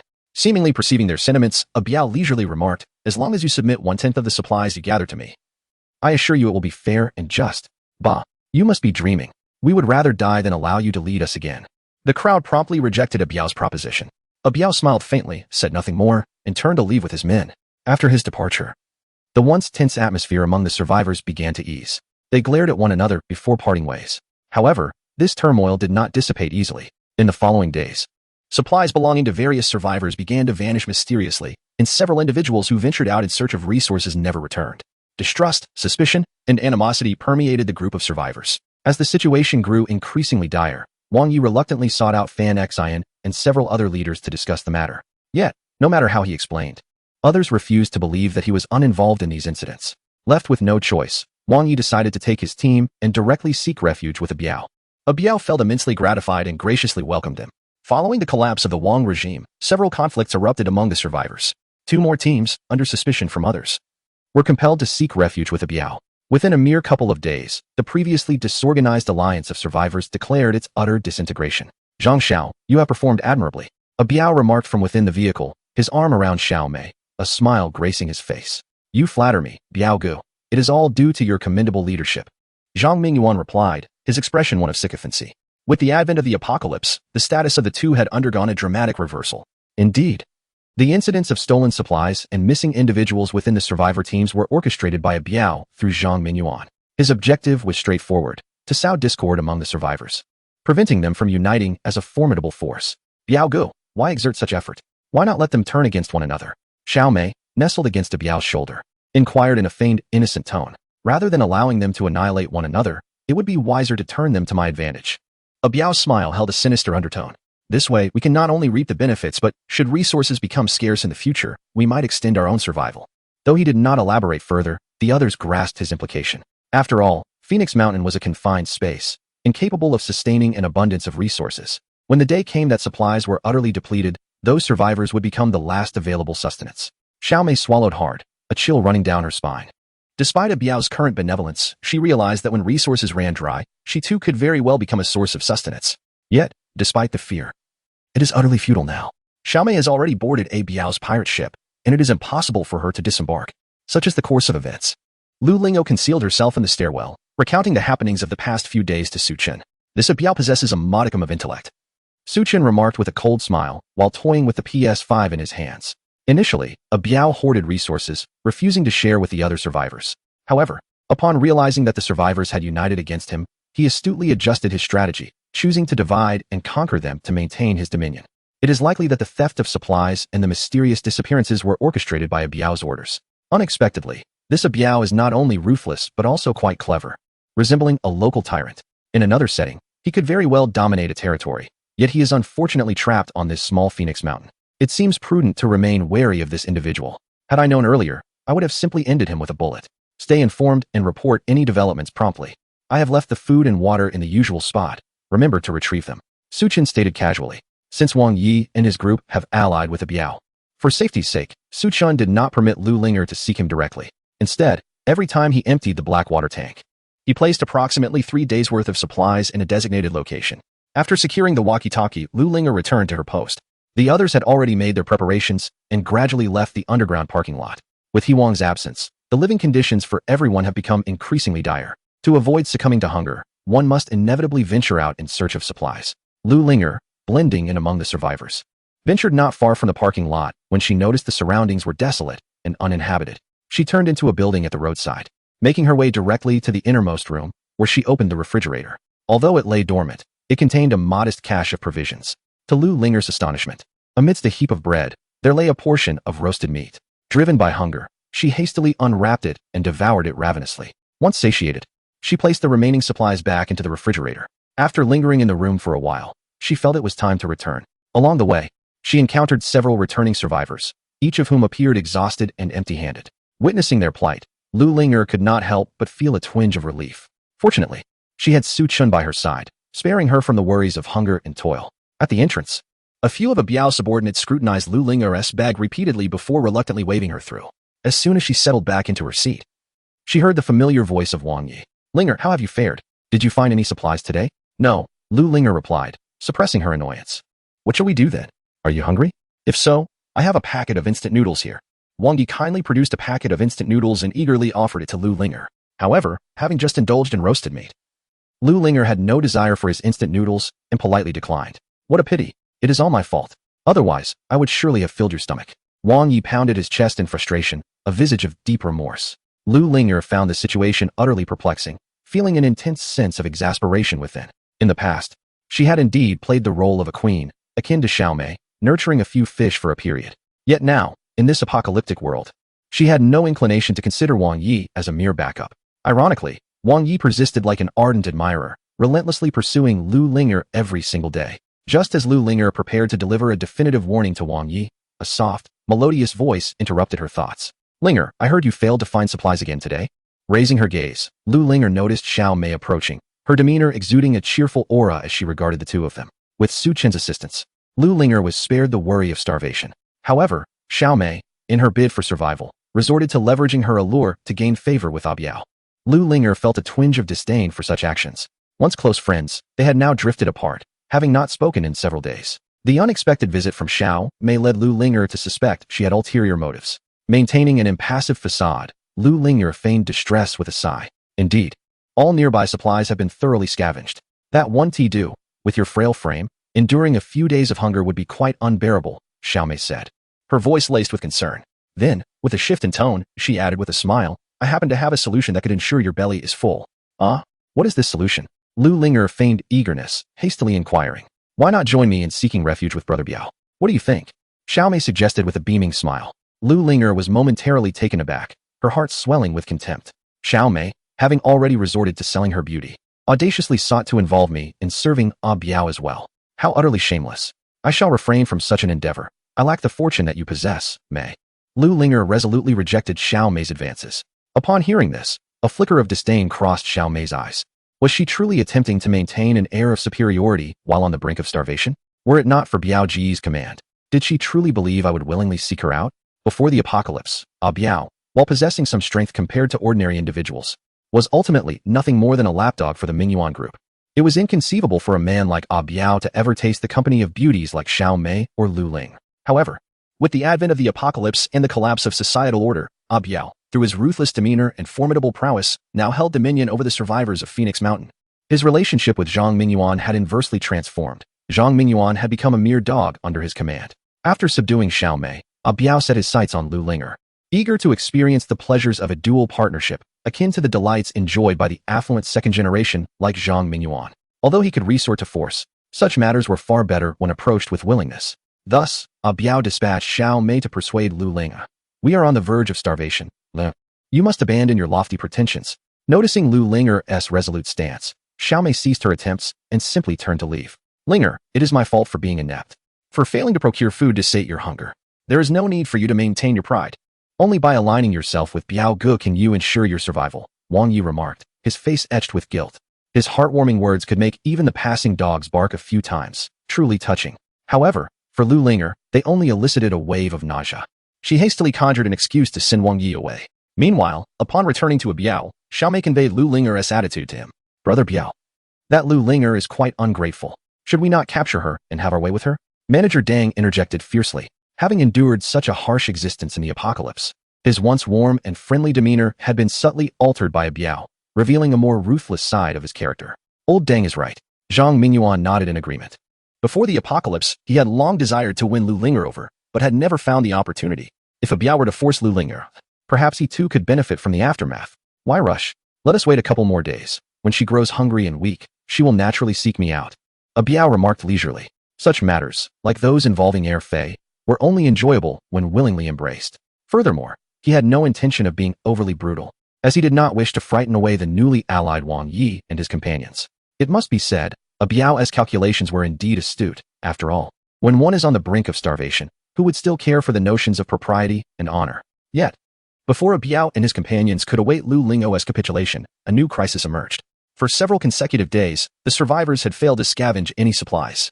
Phoenix Mountain, being a scenic area, offered scant resources for sustenance. Coupled with the relentless heat, most of the food had long since spoiled and was no longer fit for consumption. The remaining food, after an extensive search by everyone, has been thoroughly depleted. Have you not attempted to venture further afield? Abayo inquired with a grim expression. We did search, but found nothing. Wang Yi replied softly. Useless. Abayo scolded Wang Yi. At that moment, any desire he had to sleep with Lu Linger had vanished. Without food, they would all perish. As the group pondered their next course of action, Xiaomei suddenly exclaimed, Brother Biao, I know where there are supplies. Abayo was taken aback and asked where? Far away yet close at hand. Xiaomei revealed a cunning smile, pointing towards the nearby nomad Ison. That fellow Suchen had mentioned before that he was aware of the impending apocalypse from the very beginning. He must have stockpiled a substantial amount of supplies, otherwise it would be impossible for him to have survived this long. If we can gain entry, there will undoubtedly be a wealth of resources. Most importantly, we can drive away from this dreadful place. Xiaomei's words garnered nods of agreement from the others. With the prolonged high temperatures, Su Chun had not left his RV, which was enough to prove that the supplies inside were ample. I have considered what you said. However, that bastard Su Chun refuses to open the door and let us in. His nomad Ison has been modified, making it impossible to force our way in. Abayo frowned. We cannot resort to brute force. Xiaomei chuckled. Brother Biao, do you remember Fan Xian? Remember, previously, Fan Xian's supplies were stolen by Zhang Mingyuan and framed onto Wang Yi, which led to the division of the survivors into two factions. I have heard that he is a mechanic by trade, skilled in repairing automobiles. Why not let him attempt to pry open the car door? A Biao's eyes lit up as he nodded and smiled. That is indeed a viable approach. Without further ado, A Biao promptly rose and, accompanied by his underlings, approached Fan Xian and the others. Upon noticing A Biao and his companions drawing near, Fan Xian and the other survivors grew wary, bracing themselves for confrontation. A Biao, what brings you here? Fan Xian inquired coldly, gripping the tool in his hand. There is no need for alarm. I have come to propose a collaboration. A Biao replied with a cheerful demeanor. Like a weasel wishing a hen well, your intentions are hardly pure, Fan Xian muttered impatiently. What kind of collaboration are you suggesting?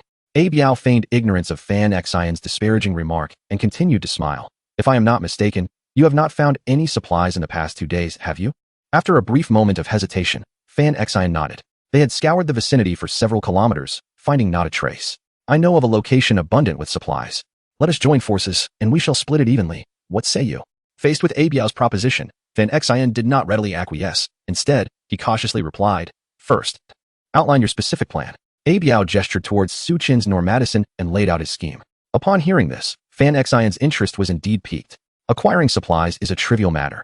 The paramount concern is their ability to depart from Phoenix Mountain in their RV and return to the city. Although the city also suffers from high temperatures, it offers a relatively more abundant supply of resources. All right, I agree. Fan Xian ultimately nodded, consenting to collaborate with the Biao. However, both the Biao and Fan Xian remained oblivious to the fact that Lu Linger had silently departed during their discussion. She made her way to the staircase and relayed Biao's plans to Su Chin via the intercom. Upon receiving this information, Su Chin was not particularly surprised. Rather, he felt a surge of excitement. The resources on Phoenix Mountain are limited, and once they are depleted, the survivors will inevitably set their sights on him. After a prolonged period of inactivity, he finally had something to occupy his time. Su Chin glanced at the control center, a cruel smile emerging on his face. For the success of their plan, Biao and his companions opted to act under the cover of darkness.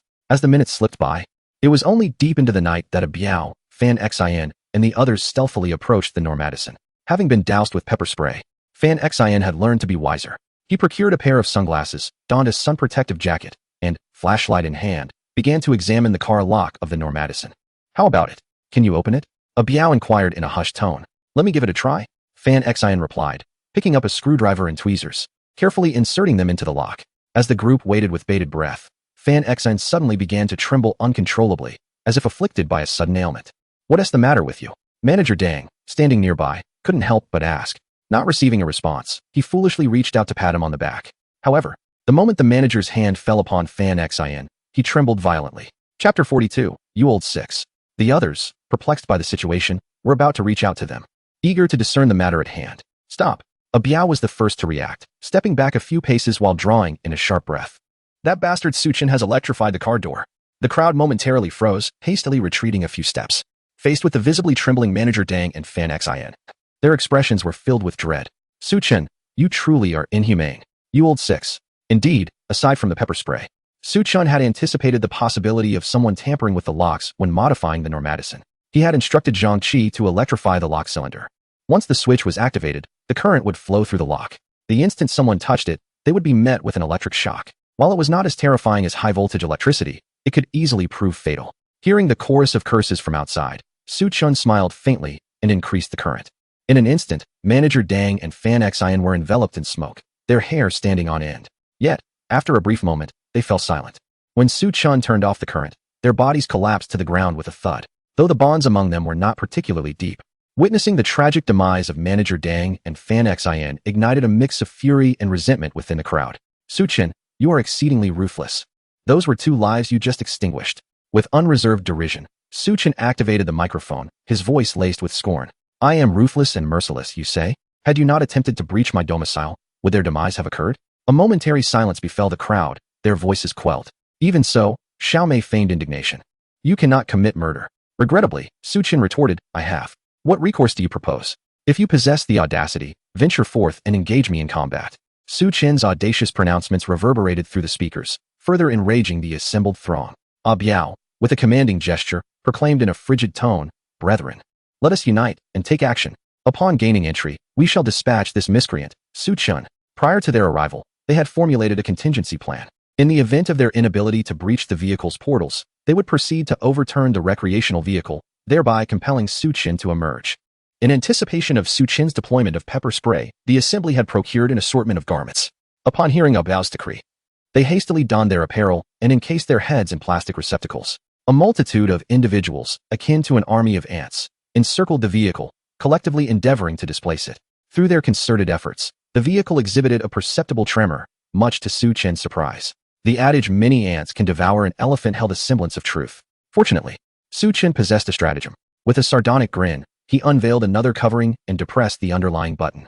A subtle whirring sound emanated as several probes extended from the vehicle's apex. The assembly glanced upward, dismissing the devices as mere pepper spray apparatuses. However, upon the fluid's contact with their persons, they experienced an immediate sensation of intense heat. Arg! It burns. This is sulfuric acid. As the crowd regained their senses, they hastily abandoned Normatisan, retreating desperately. The hissing sound echoed ominously. Anyone doused with sulfuric acid found their skin not only corroded with deep craters, but also enveloped in a thick cloud of white smoke. Many writhed in agony on the ground, emitting pitiful wails. The scene was undeniably brutal. Fortunately, Abio was merely responsible for directing and did not approach to lift the vehicle. Sensing the dire situation, he quickly withdrew to a safe distance, alongside Xiao Mei, Wang Yi, and others, their hearts filled with trepidation as they beheld the unfolding chaos.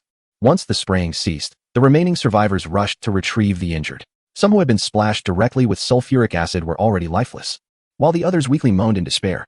In the wake of contact with the acid, immediate action was to rinse with clean water. Yet, at such a critical moment, where could one find fresh water to wash away the corrosive substance? Witnessing the hellish scene, the onlookers were consumed by fear and fury. They could scarcely fathom that sulfuric acid had been concealed within Su Chun's SRV. This bastard Su Chun is truly inhumane. Wang Yi fumed. Meanwhile, Lu Linger secretly rejoiced.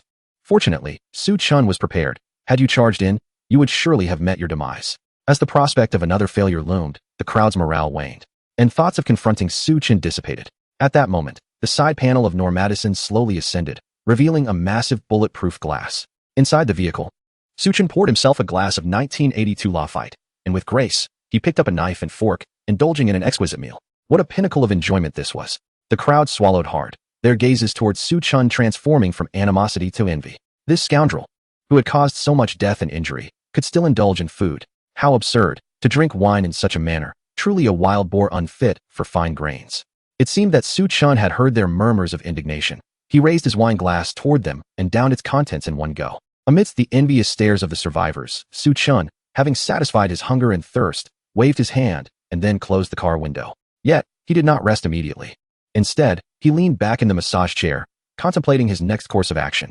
The supplies on Phoenix Mountain were nearly exhausted. Even if Ah Biao resorted to cannibalism, he would eventually set his sights on Su Chun. Rather than passively awaiting fate, it would be wiser to take the initiative. After a long contemplation, Su Chun rose and approached the central control panel. He opened the storage compartment, gazing at the myriad of supplies within, and a plan began to take shape in his mind. Over the next 2 days, the survivors abandoned their siege on Su Chun, opting instead to search for supplies in the surrounding area. However, despite their exhaustive efforts, they unearthed little more than a few bottles of potable water. Instant noodles and canned goods were nowhere to be found. Some survivors, having completely depleted their resources, were left famished, their eyes glinting with desperation and their steps unsteady. The rest were mostly fraught with anxiety. Yet, only Lu Linger remained remarkably calm, for she had Su Chen's covert assistance and had no fear of going hungry. As night descended, more survivors began to rise and venture outward. Although several days of searching yielded little, it was certainly preferable to doing nothing and succumbing to starvation. Lu Linger followed closely behind them as they made their way outside. She observed that Su Chen's nomad Ison was not parked in the lot. It appeared he had gone to empty the black water tank and, in the process, procure some food for himself. Lu Linger mused, quickening her pace as she exited the underground parking garage. Following Su Chen's earlier instructions, she arrived at a secluded house. However, as soon as Lu Linger pushed the door open, a pair of hands seized her by the throat. Chapter 43. A lack of respect. Just as Lu Linger was about to cry out for help, the familiar voice of Su Chen resonated. "It's me, don't scream." She felt a wave of relief wash over her, and, upon closer inspection, confirmed it was indeed Su Chen. Before she could utter a word, Su Chen roughly pressed her against the wall and brusquely commanded, "Turn around." Lu Linger, too frightened to resist, complied and pressed herself firmly against the wall. Despite the sweltering heat, which had led her to wear minimal clothing, Su Chen's large hands began to search her body for any concealed weapons. The most egregious act was when he even pulled aside her undergarments for a thorough examination. During their previous romantic relationship, they had never engaged in such intimate actions. Leaving the still innocent Lu Linger feeling a mix of embarrassment and anger, yet she dared not voice her objections. Once Su Chen was assured that she bore no weapons, he finally relaxed. He stepped back and casually tossed Lu Linger a backpack. When she caught sight of the contents, axe steaks, Boston lobsters, and other delicacies, her eyes nearly bulged in astonishment. Such a lavish feast, even before the end of days, was seldom indulged in due to its exorbitant cost. Yet, to her astonishment, Su Chen presented it at this very moment. How could his RV possibly harbor such an abundance? Any lingering discontent within Lu Linger regarding Su Chen dissipated in an instant. As she voraciously devoured the meal, she cast cautious glances in his direction. During her time at Normadison, Su Chen had dedicated himself to both leisure and rigorous physical training. After such a prolonged regimen, although he did not possess the exaggerated physique of a bodybuilder, he exhibited a lean silhouette that revealed muscularity when undraped. Upon exiting the RV today, the sweltering heat compelled him to don only a pair of shorts. His fit and agile form, complemented by his 8-pack abs, rendered him a veritable male deity. Lu Linger's heart raced, her cheeks flushed with warmth. How had she previously overlooked such masculine charm in Su Chen? After swallowing the last morsel, she sighed contentedly. This could be deemed the finest meal she had relished since the onset of the scorching apocalypse. "Ah Chun, what brings you out of the RV today?" Lu Linger inquired, a hint of confusion in her voice. Since the day the heatwave struck, she had never witnessed Su Chun depart from Normadison. His sudden appearance in the outside world today was indeed surprising. "In truth, I ventured out primarily to see you," Su Chun replied with a subtle smile, lifting a thermos to sip a refreshing chilled beverage. It must be said, amid the oppressive heat, such a sip was extraordinarily invigorating. "Really?" Lu Linger was both astonished and delighted, struggling to contain her excitement as she softly spoke. "As long as you are willing, I can accompany you always." Su Chun discerned the underlying meaning in her words and chuckled. "I intend to give you an opportunity. If you can fulfill the task I assign you, I shall permit you entry into the RV." Lu Linger could scarcely believe her ears. Su Chun had previously showcased the lifestyle within the RV to them. Unlike the sweltering outside world, it was akin to a heavenly existence. However, apart from Xiaomei, no one else had ever been permitted to remain inside. If she could gain entry into the RV, she would no longer have to fear succumbing to the oppressive heat. "Ah Chun, just tell me what to do. As long as I can manage it, I will certainly assist you," Lu Linger hurriedly replied. Su Chun beckoned with a finger, and Lu Linger obediently leaned closer, allowing him to whisper in her ear. Upon hearing Su Chen's words, Lu Linger widened her beautiful eyes in disbelief. "What? This? Why are you unwilling?" Su Chen cast her a sidelong glance and replied nonchalantly. Lu Linger understood all too well that the task Su Chen was entrusting to her carried immense risk. Instinctively, she wanted to refuse, but then she reconsidered. It was her relentless efforts that had shifted Su Chen's attitude towards her, granting her the chance to experience life at Nomad-Ison. If she were to decline, she feared such an opportunity might never arise again. Even if it entailed risk, she resolved to proceed. With that thought, Lu Lingo gritted her teeth and declared, "All right, I accept your terms." "Now that's the spirit," Su Chen said, extending his hand to caress Lu Lingo's hair, revealing a satisfied smile. In the ensuing 2 days, the situation in the underground parking lot of the Green Forest Hotel grew increasingly dire. Amidst a severe scarcity of supplies, individuals began to perish one after another. Even the ruthless Ah Biao and his group found themselves famished, their eyes glinting with hunger. As night fell once more, a number of survivors rose from their despondency, numbly venturing outside. Though the prospect of finding supplies had dimmed significantly, they reasoned that it was preferable to scour for resources than to await inevitable demise. Yet, before they could depart, a rich aroma of meat wafted through the air, captivating their senses. The survivors, having gone days without sustenance, widened their eyes in astonishment. Their throats constricted as they swallowed repeatedly, searching for the source of the tantalizing scent. After a diligent search, they discerned that the fragrance emanated from the vicinity of Ah Biao and his cohort. Instinctively, they gravitated towards that direction. Through the gaps between a few parked vehicles, they caught a glimpse of Ah Biao seemingly cooking something. However, intimidated by his notorious reputation, they hesitated to approach. Ultimately, driven to desperation by hunger, Wang Yi bravely spoke up, "Brother Biao, what are you cooking? It smells divine." Upon hearing his words, Ah Biao, holding a small lantern, ambled over to the group. Noticing the eager expressions on their faces, he flashed a grin, revealing his sharp, white teeth. "I'm cooking meat. Would you care to have a taste?" "Yes, yes, yes. Brother Biao is truly a generous man," the survivors exclaimed, their minds clouded by hunger, eagerly nodding in agreement. However, Lu Linger, standing aside, sensed that something was amiss. For several days, everyone had struggled to find supplies, yet Ah Biao somehow procured meat. A sense of foreboding flickered within her. Lu Linger chose not to accompany the others into Ah Biao's camp. However, the first few survivors who rushed in merely cast a glance before their faces turned ashen. As they retreated, they began to vomit, their stomachs empty after days without food, expelling only bitter bile. "Ah Biao, are you even human? You are nothing but a beast." Fear gripped those who looked upon Ah Biao, their eyes filled with terror. Their reaction confirmed Lu Linger's suspicions. Though she had not witnessed the horror firsthand, her stomach churned violently, nearly forcing her to retch. "What is this? Weren't you clamoring for food? Now that I offer it, you refuse? Is this how you repay my generosity?" Ah Biao crossed his arms. A cruel smile plastered across his face. Under the dim light of the night, he resembled a demon from the depths of hell. Chapter 44. Your presence is a blessing. Most people had not yet reached the point of desperation, and upon witnessing such brutality, they chose to leave. Yet some, unable to withstand the pangs of hunger, were inexplicably drawn in by the aroma of the meat. A group gathered around the large pot, greedily consuming the food. The flickering shadows in the underground parking lot rendered it a scene reminiscent of the abyss of hell. Lu Linger retreated against the wall, her breath quickening as her heart raced, her pale face betraying her terror. Previously, having witnessed Ah Biao's ruthless slaughter of numerous individuals, Lu Linger had already deemed him sufficiently cruel. However, the scene she encountered today was even more inhumane. Observing that no one dared to enter, Ah Biao let out a cold smile and turned to stride into the camp. Lu Linger, struggling to suppress her rising terror, stumbled into the stairwell. She retrieved her walkie-talkie and recounted the horrific events to Su Chun in meticulous detail. "Ah Chun, are you ready on your end?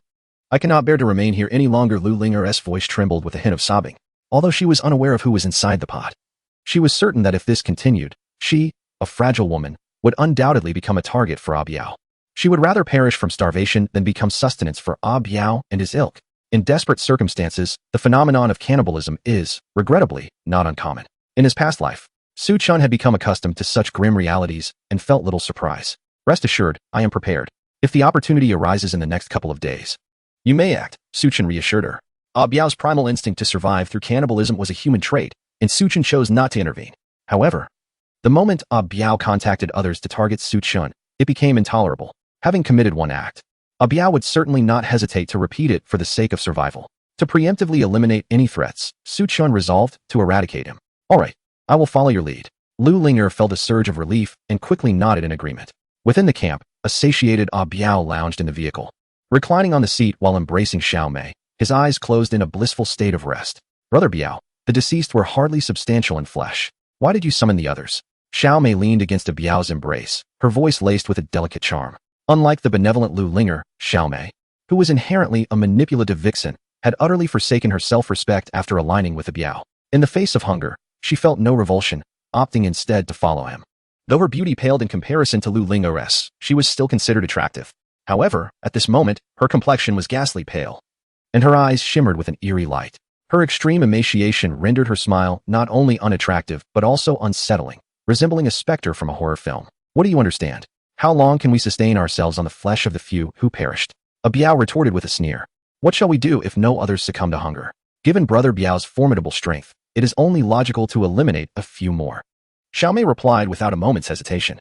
"If we were to take the initiative in killing, the others might rise in rebellion.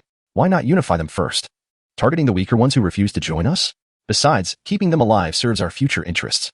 Ah Biao's tone was chillingly indifferent, as if to him the act of killing and feasting upon others was merely a trivial matter.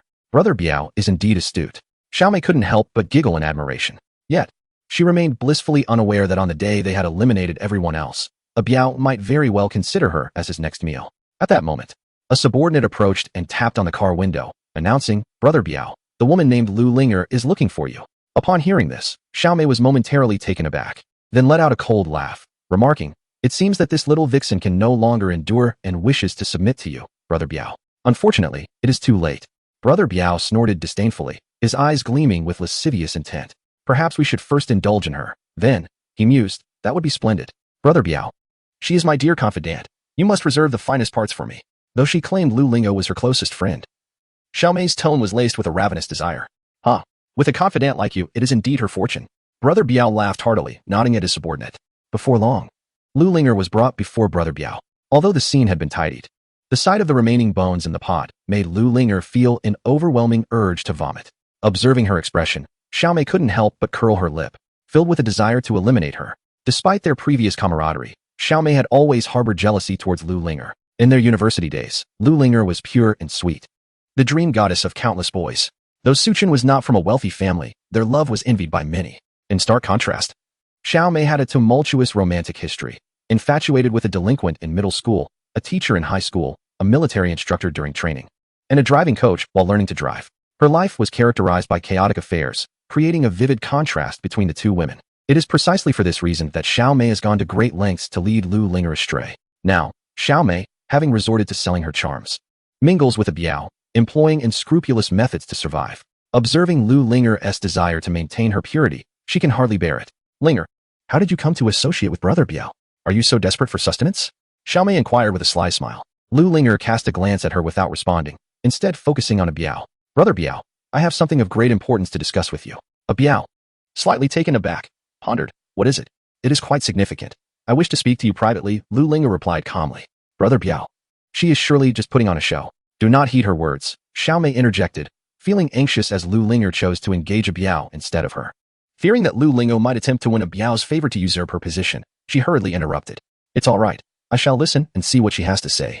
A Biao nodded slightly at Xiaomei and then coldly remarked, "Lu Linger, should you dare to deceive me, I will ensure you learn the consequences." Upon hearing this, although Xiaomei felt resentful, she had no choice but to retreat. Once the others had distanced themselves, a Biao, growing somewhat impatient, urged, "Speak. What is it?" "Last night, while I was out searching for supplies, I discovered a warehouse stocked with a considerable amount of provisions, enough to sustain at least a dozen people for half a month." "What?" A Biao instinctively pushed open the car door and stepped outside. Chapter 45, Not Hannibal. Lu Lingo reiterated her previous statement. How could this be possible? A Biao's eyes widened in disbelief. In recent times, the group of survivors had scoured the area surrounding the Green Forest Hotel thoroughly. They found not a single resource, not even a hair. A Biao himself had led several expeditions in search of supplies, yet all had yielded nothing. A Biao was no Hannibal. Were it not for a lack of alternatives, he would never resort to cannibalism. "How could I possibly deceive you, Drago?" Lu Lingo asserted with unwavering confidence. A Biao, though still skeptical, questioned, "If this is such a fortuitous discovery, why are you so eager to share it with me?" "I seek your protection, Biao Go," Lu Linger replied with a gentle smile. "Though the warehouse is secluded, if others were to stumble upon it, the resources would no longer be mine. Even if it remained undiscovered by others, enjoying such a bounty alone for an extended period would inevitably raise suspicions." After hearing her reasoning, a Biao nodded slightly, beginning to believe her words. As time passed, the survivors were becoming increasingly gaunt, their eyes glimmering with hunger. Yet Lu Linger appeared as composed as ever, making it evident to all that she was concealing food. In such a scenario, her fate would undoubtedly be dire. "Very well, I shall agree to your proposal." A Biao contemplated for a moment before giving his assent. Securing supplies was of utmost importance. Furthermore, he had grown somewhat weary of Xiaomei lately. If he could indulge in some diversion with Lu Linger, it would be most delightful. "Come evening, I will escort you there," Lu Linger said, a sense of relief washing over her as she smiled. Once she departed, Xiaomei eagerly approached, her face adorned with an eager smile. "Biao Go, what is it that Lu Linger is concealing? Why the mystery?" Biao, without any intention of withholding information, recounted the details provided by Lu Linger. Upon hearing this, Xiaomei was momentarily taken aback, then hastily urged, "That little vixen speaks not but falsehoods. Do not be easily swayed by her words. It would be wiser to capture her and subject her to rigorous interrogation." Her suggestion stemmed from a deep-seated fear that Lu Lingo might usurp her position beside Biao. Naturally, Biao recognized Xiaomei's apprehension.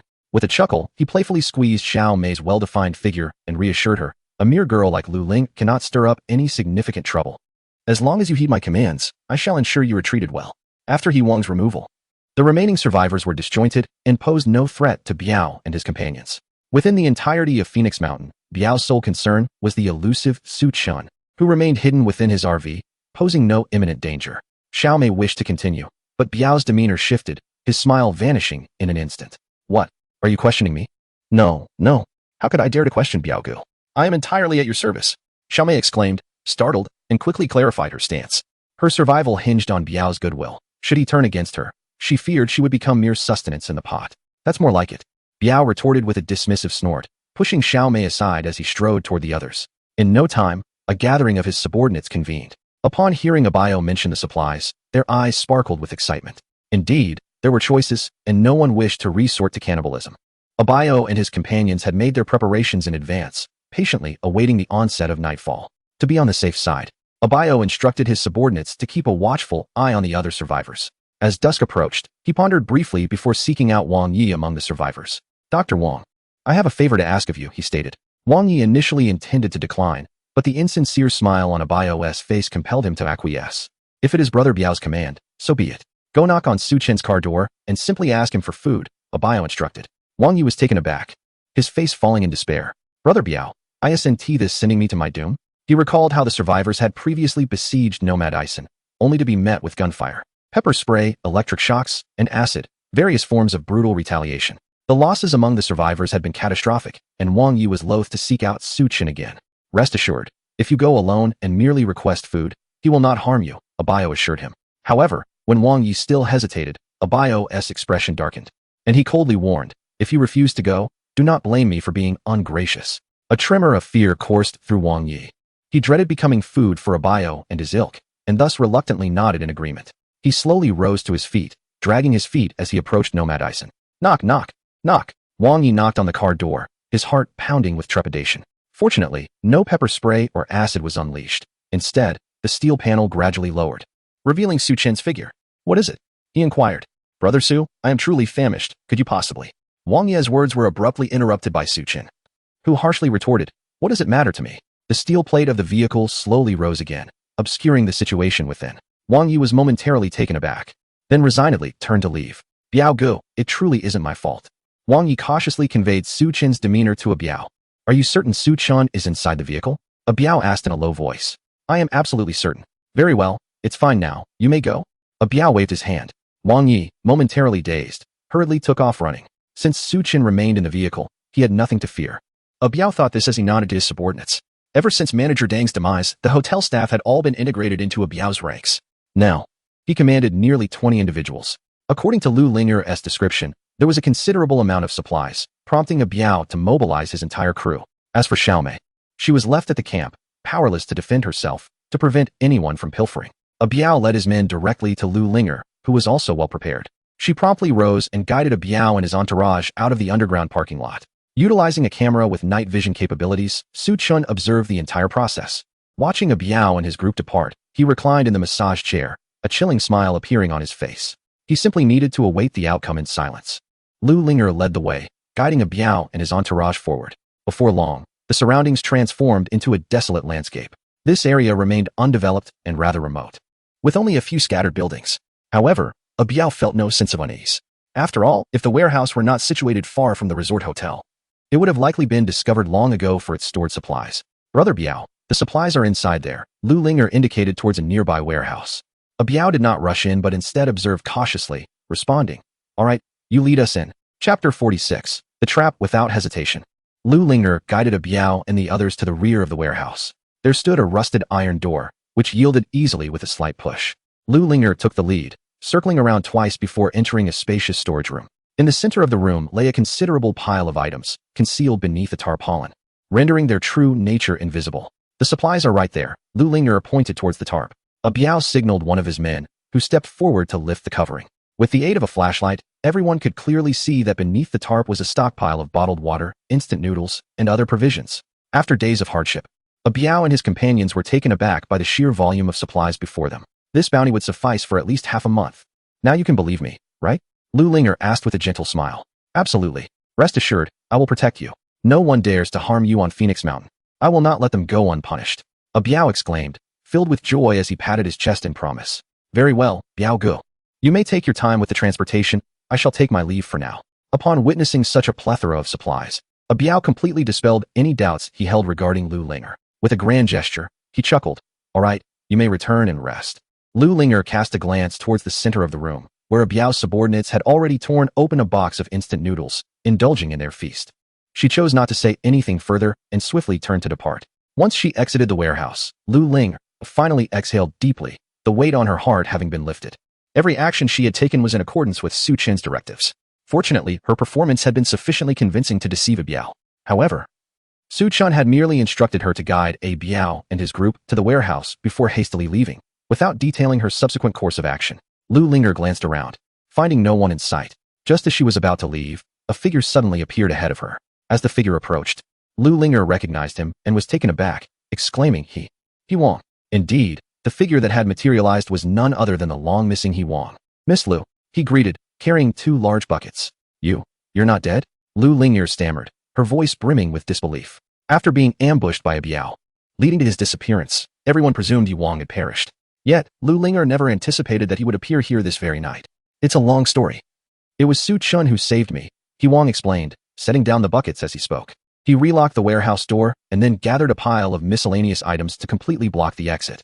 Next, He Wang lifted a large barrel and poured its contents around the warehouse in a wide circle. Lu Linger could vaguely detect a pungent odor. These barrels contained gasoline. Didn't they? Was He Wang planning to incinerate a Biao and the others inside the warehouse? Miss Lu, you should leave quickly. Brother Su is waiting for you in the car, He Wang said calmly after finishing his task. Lu Linger was initially taken aback, but then her heart surged with joy. She hastily left the warehouse without even greeting He Wang. He Wang lit a cigarette and took a satisfying drag. As he gazed at the warehouse before him, a flicker of rage ignited in his eyes, and he flicked the cigarette from his hand. The cigarette arced gracefully through the air before landing on the ground. With a whoosh, the gasoline ignited instantly, engulfing the surrounding weeds and debris in a roaring inferno. Big tiger, little tiger, I have avenged you, He Wang muttered to himself. Meanwhile, inside the warehouse, after the initial excitement faded, a Biao regained his composure and immediately directed his subordinates to begin inventorying the supplies, preparing for transport. However, at that moment, one of the subordinates suddenly shouted, Brother Biao, something feels off. What is it? A Biao frowned and approached. This box doesn't seem to contain instant noodles. The subordinate held up a box of noodles and shook it in the air. The sound emanating from the box did not resemble instant noodles. Open it and see, a Biao commanded in a low voice. The box of instant noodles was violently torn open. As expected, it contained not noodles, but an assortment of miscellaneous items.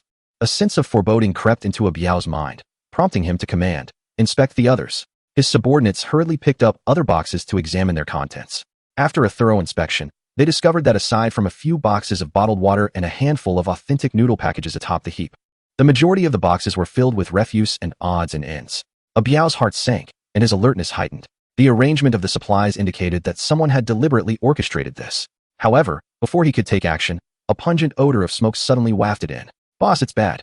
There's a fire. One of his men exclaimed, pointing outside. They beheld thick, black smoke swirling in from every direction into the storeroom. This is bad, a trap.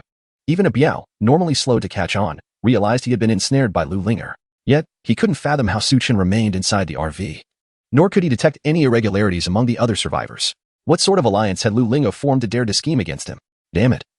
When I return to the parking lot, that wretched woman will pay. A Biao cursed vehemently as he and his men sprinted towards the exit. But upon reaching it, they found the warehouse door had been locked from the outside. No amount of pounding and kicking could budge it. Let us search for another exit. A Biao decisively instructed, leading his subordinates to scour the warehouse for alternative egress. However, this warehouse appears to have been meticulously selected, aside from the iron door through which they entered. There are no other exits. Biao, what should we do now? Yes, you must come up with a plan. As the flames spread, the entire warehouse became enveloped in thick smoke, and the temperature within soared, even surpassing that of the outside. Biao's heart sank to the depths of despair. Even in the heat of battle, surrounded by enemies outnumbering them, he had never felt such hopelessness. The fire grew fiercer, gradually consuming the entire warehouse. A few individuals were caught off guard and struck by falling debris, perishing in the inferno. Though Biao was not hit, he was left in a pitiful state from the smoke. Just as he swung outside the warehouse and Biao and his companions inside believed their fate was sealed, a tremendous roar suddenly echoed through the night sky. Chapter 47, The Maid Outfit. This sound was truly colossal. Not only did he swung outside the fire hear it, but even Biao and others engulfed by the flames were aware of it. Could it be that rain was approaching? Biao and the others looked up, peering through the damaged roof of the warehouse towards the starlit sky. Sure enough, moments later, torrential raindrops began to fall. In the blink of an eye, The downpour escalated to an overwhelming deluge, threatening to drown the very earth. The fierce blaze within the warehouse was subdued by the rain, and even the previously sweltering temperature began to decline, returning to its former state. Seizing the opportunity, Biao and his companions hurried to the entrance of the warehouse. The inferno's merciless flames, coupled with the relentless downpour, wreaked havoc upon the already fragile warehouse door, which, under the vigorous assault of Biao Ji's powerful kicks, shattered into countless fragments. Their group swiftly fled the scene of the fire, emerging outside the warehouse. At long last, the heavens have opened their eyes. The sweltering apocalypse has finally come to an end. Biao Ge, we have been saved. His subordinates collapsed to their knees, exuberantly exclaiming their relief. Even the typically composed Biao could not conceal his exhilaration, gazing up at the night sky with his mouth agape, eagerly lapping up the refreshing rainwater. After enduring such an intense heat wave for so long, they were on the brink of madness. Though Biao had survived the flames, the sudden downpour brought a welcome drop in temperature, and He Wang's face could hardly mask his excitement. After a considerable time, he managed to regain his composure. Observing Biao and his group still reveling in the open space, He Wang tightened his grip on the composite bow gifted to him by Su Chun for self-defense. After a moment's hesitation, he abandoned the thought of shooting Biao and his men. The distance was too great, and he questioned his own aim. Even if he managed to hit his mark, it would likely only claim 1 or 2 lives. Should Biao's men encircle him, his fate would be sealed. It would be wiser to seek out Su Chun first and report the events to him, to hear his counsel. With a lingering glance at Biao's group, He Wang turned and vanished into the shadows of the night. Upon leaving the warehouse, Lu Linger hurried back to the underground parking garage. As she approached the door of her RV, she took a deep breath, striving to calm her racing heart. She glanced at the rearview mirror and took a moment to tidy her appearance. "Chun, I have arrived," Lu Linger gently announced as she knocked on the car door. A soft hum of machinery echoed, and the side door, previously entered by Xiao Mei, slowly creaked open. "Come in," Su Chen's voice reverberated through the speaker. Without a second thought, Lu Linger hastily stepped into the RV. Much like Xiao Mei before her, she found herself in the bathroom and paused momentarily in surprise. Just then, the door behind her abruptly shut. Su Chun pushed open the bathroom door and walked in slowly. "Chun," Lu Linger quickly mustered a smile, attempting to ingratiate herself. However, Su Chun disregarded her entirely. As before, he roughly shoved Lu Lingo aside, his hands beginning a thorough examination of her person. One must navigate carefully to avoid peril, he thought, aware of the treachery that could lurk within hearts. Although Lu Linger appeared exceedingly compliant, Su Chun had witnessed the darker sides of human nature, and prudence was paramount. Drawing from their previous encounter, Lu Linger felt little resistance, yet a lingering sense of embarrassment coursed through her. After meticulously scrutinizing Lu Linger from head to toe, inside and out, Su Chun finally nodded in satisfaction. "You should take a shower and change into these clothes," he instructed, tossing her a bag. Lu Linger caught it and opened it with a flick of her wrist. The sight of the garments within caused her cheeks to flush crimson, for they were undeniably audacious. She had never donned such attire before. Even glimpsing similar outfits online had made her blush. The thought of wearing them herself was utterly mortifying. "Chun, I have never," Lu Linger began.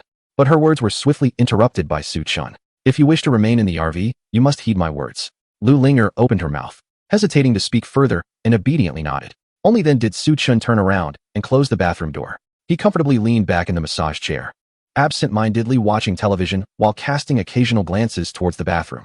The door had been modified. Su Chun had specifically requested Zhang Qi to craft it from semi-transparent material. Through this door, one could vaguely discern the activities within the bathroom, yet the view was obscured, imparting an air of mystery. Observing Lu Linger's silhouette inside, a subtle smile curled at the corners of Su Chen's mouth as he mused to himself that it seemed his brother would not suffer in the future. Inside the bathroom, Lu Linger had also noted the unique design of the door. After a moment of hesitation, she extended her hand, shedding her soiled garments, and commenced her bath. With a splash, as the warm water cascaded over her, Lu Linger felt an overwhelming sense of comfort, nearly gasping in delight. What girl does not relish cleanliness? Before the cataclysm, she had bathed almost daily. However, following the onset of the heat wave and the subsequent scarcity of drinking water, she had been deprived of this simple pleasure. After such a long interval, the opportunity to bathe brought her to the brink of tears. As she washed away the grime, Lu Linger reached for the shampoo and body wash nearby, thoroughly cleansing herself from head to toe. Once satisfied with her newfound freshness, she reluctantly turned off the shower. Drying off, her gaze fell upon the bag beside her. Biting her lip, she ultimately chose not to defy Su Chen's instructions and dutifully donned the garments within the bag. Taking a deep breath, Lu Linger pushed open the bathroom door and stepped outside. In stark contrast to the sweltering heat outside, the interior of the caravan is remarkably cool and comfortable. This marks Lu Linger's first close observation of the caravan's environment. It is equipped with a comprehensive array of living facilities, including a staircase leading to the upper floor. Although it may seem somewhat cramped compared to a conventional house, it undoubtedly qualifies as spacious and well-lit within the realm of caravans. After all, the price tag reaching into the millions is a testament to its grandeur. As Lu Linger takes in the interior of the Nomad Ison, Su Chun is equally captivated by her presence. During their university days, Lu Linger earned the title of Campus Beauty, a recognition earned through her striking allure, despite enduring hunger and hardship for an extended period, leaving her somewhat haggard. She still radiates beauty reminiscent of a lotus emerging from the water after a meticulous grooming session. Su Chun has prepared for her a maid outfit, which, in comparison to ordinary maid attire, is strikingly more alluring and imbued with a sense of seduction. The interplay of black and white fabric accentuates Lu Linger's innocence while simultaneously highlighting her charm. Under Su Chun's fiery gaze, Lu Linger feels a blend of shyness and delight, realizing that she still holds a certain allure for him. As her thoughts meander, Su Chun's calm voice breaks the silence.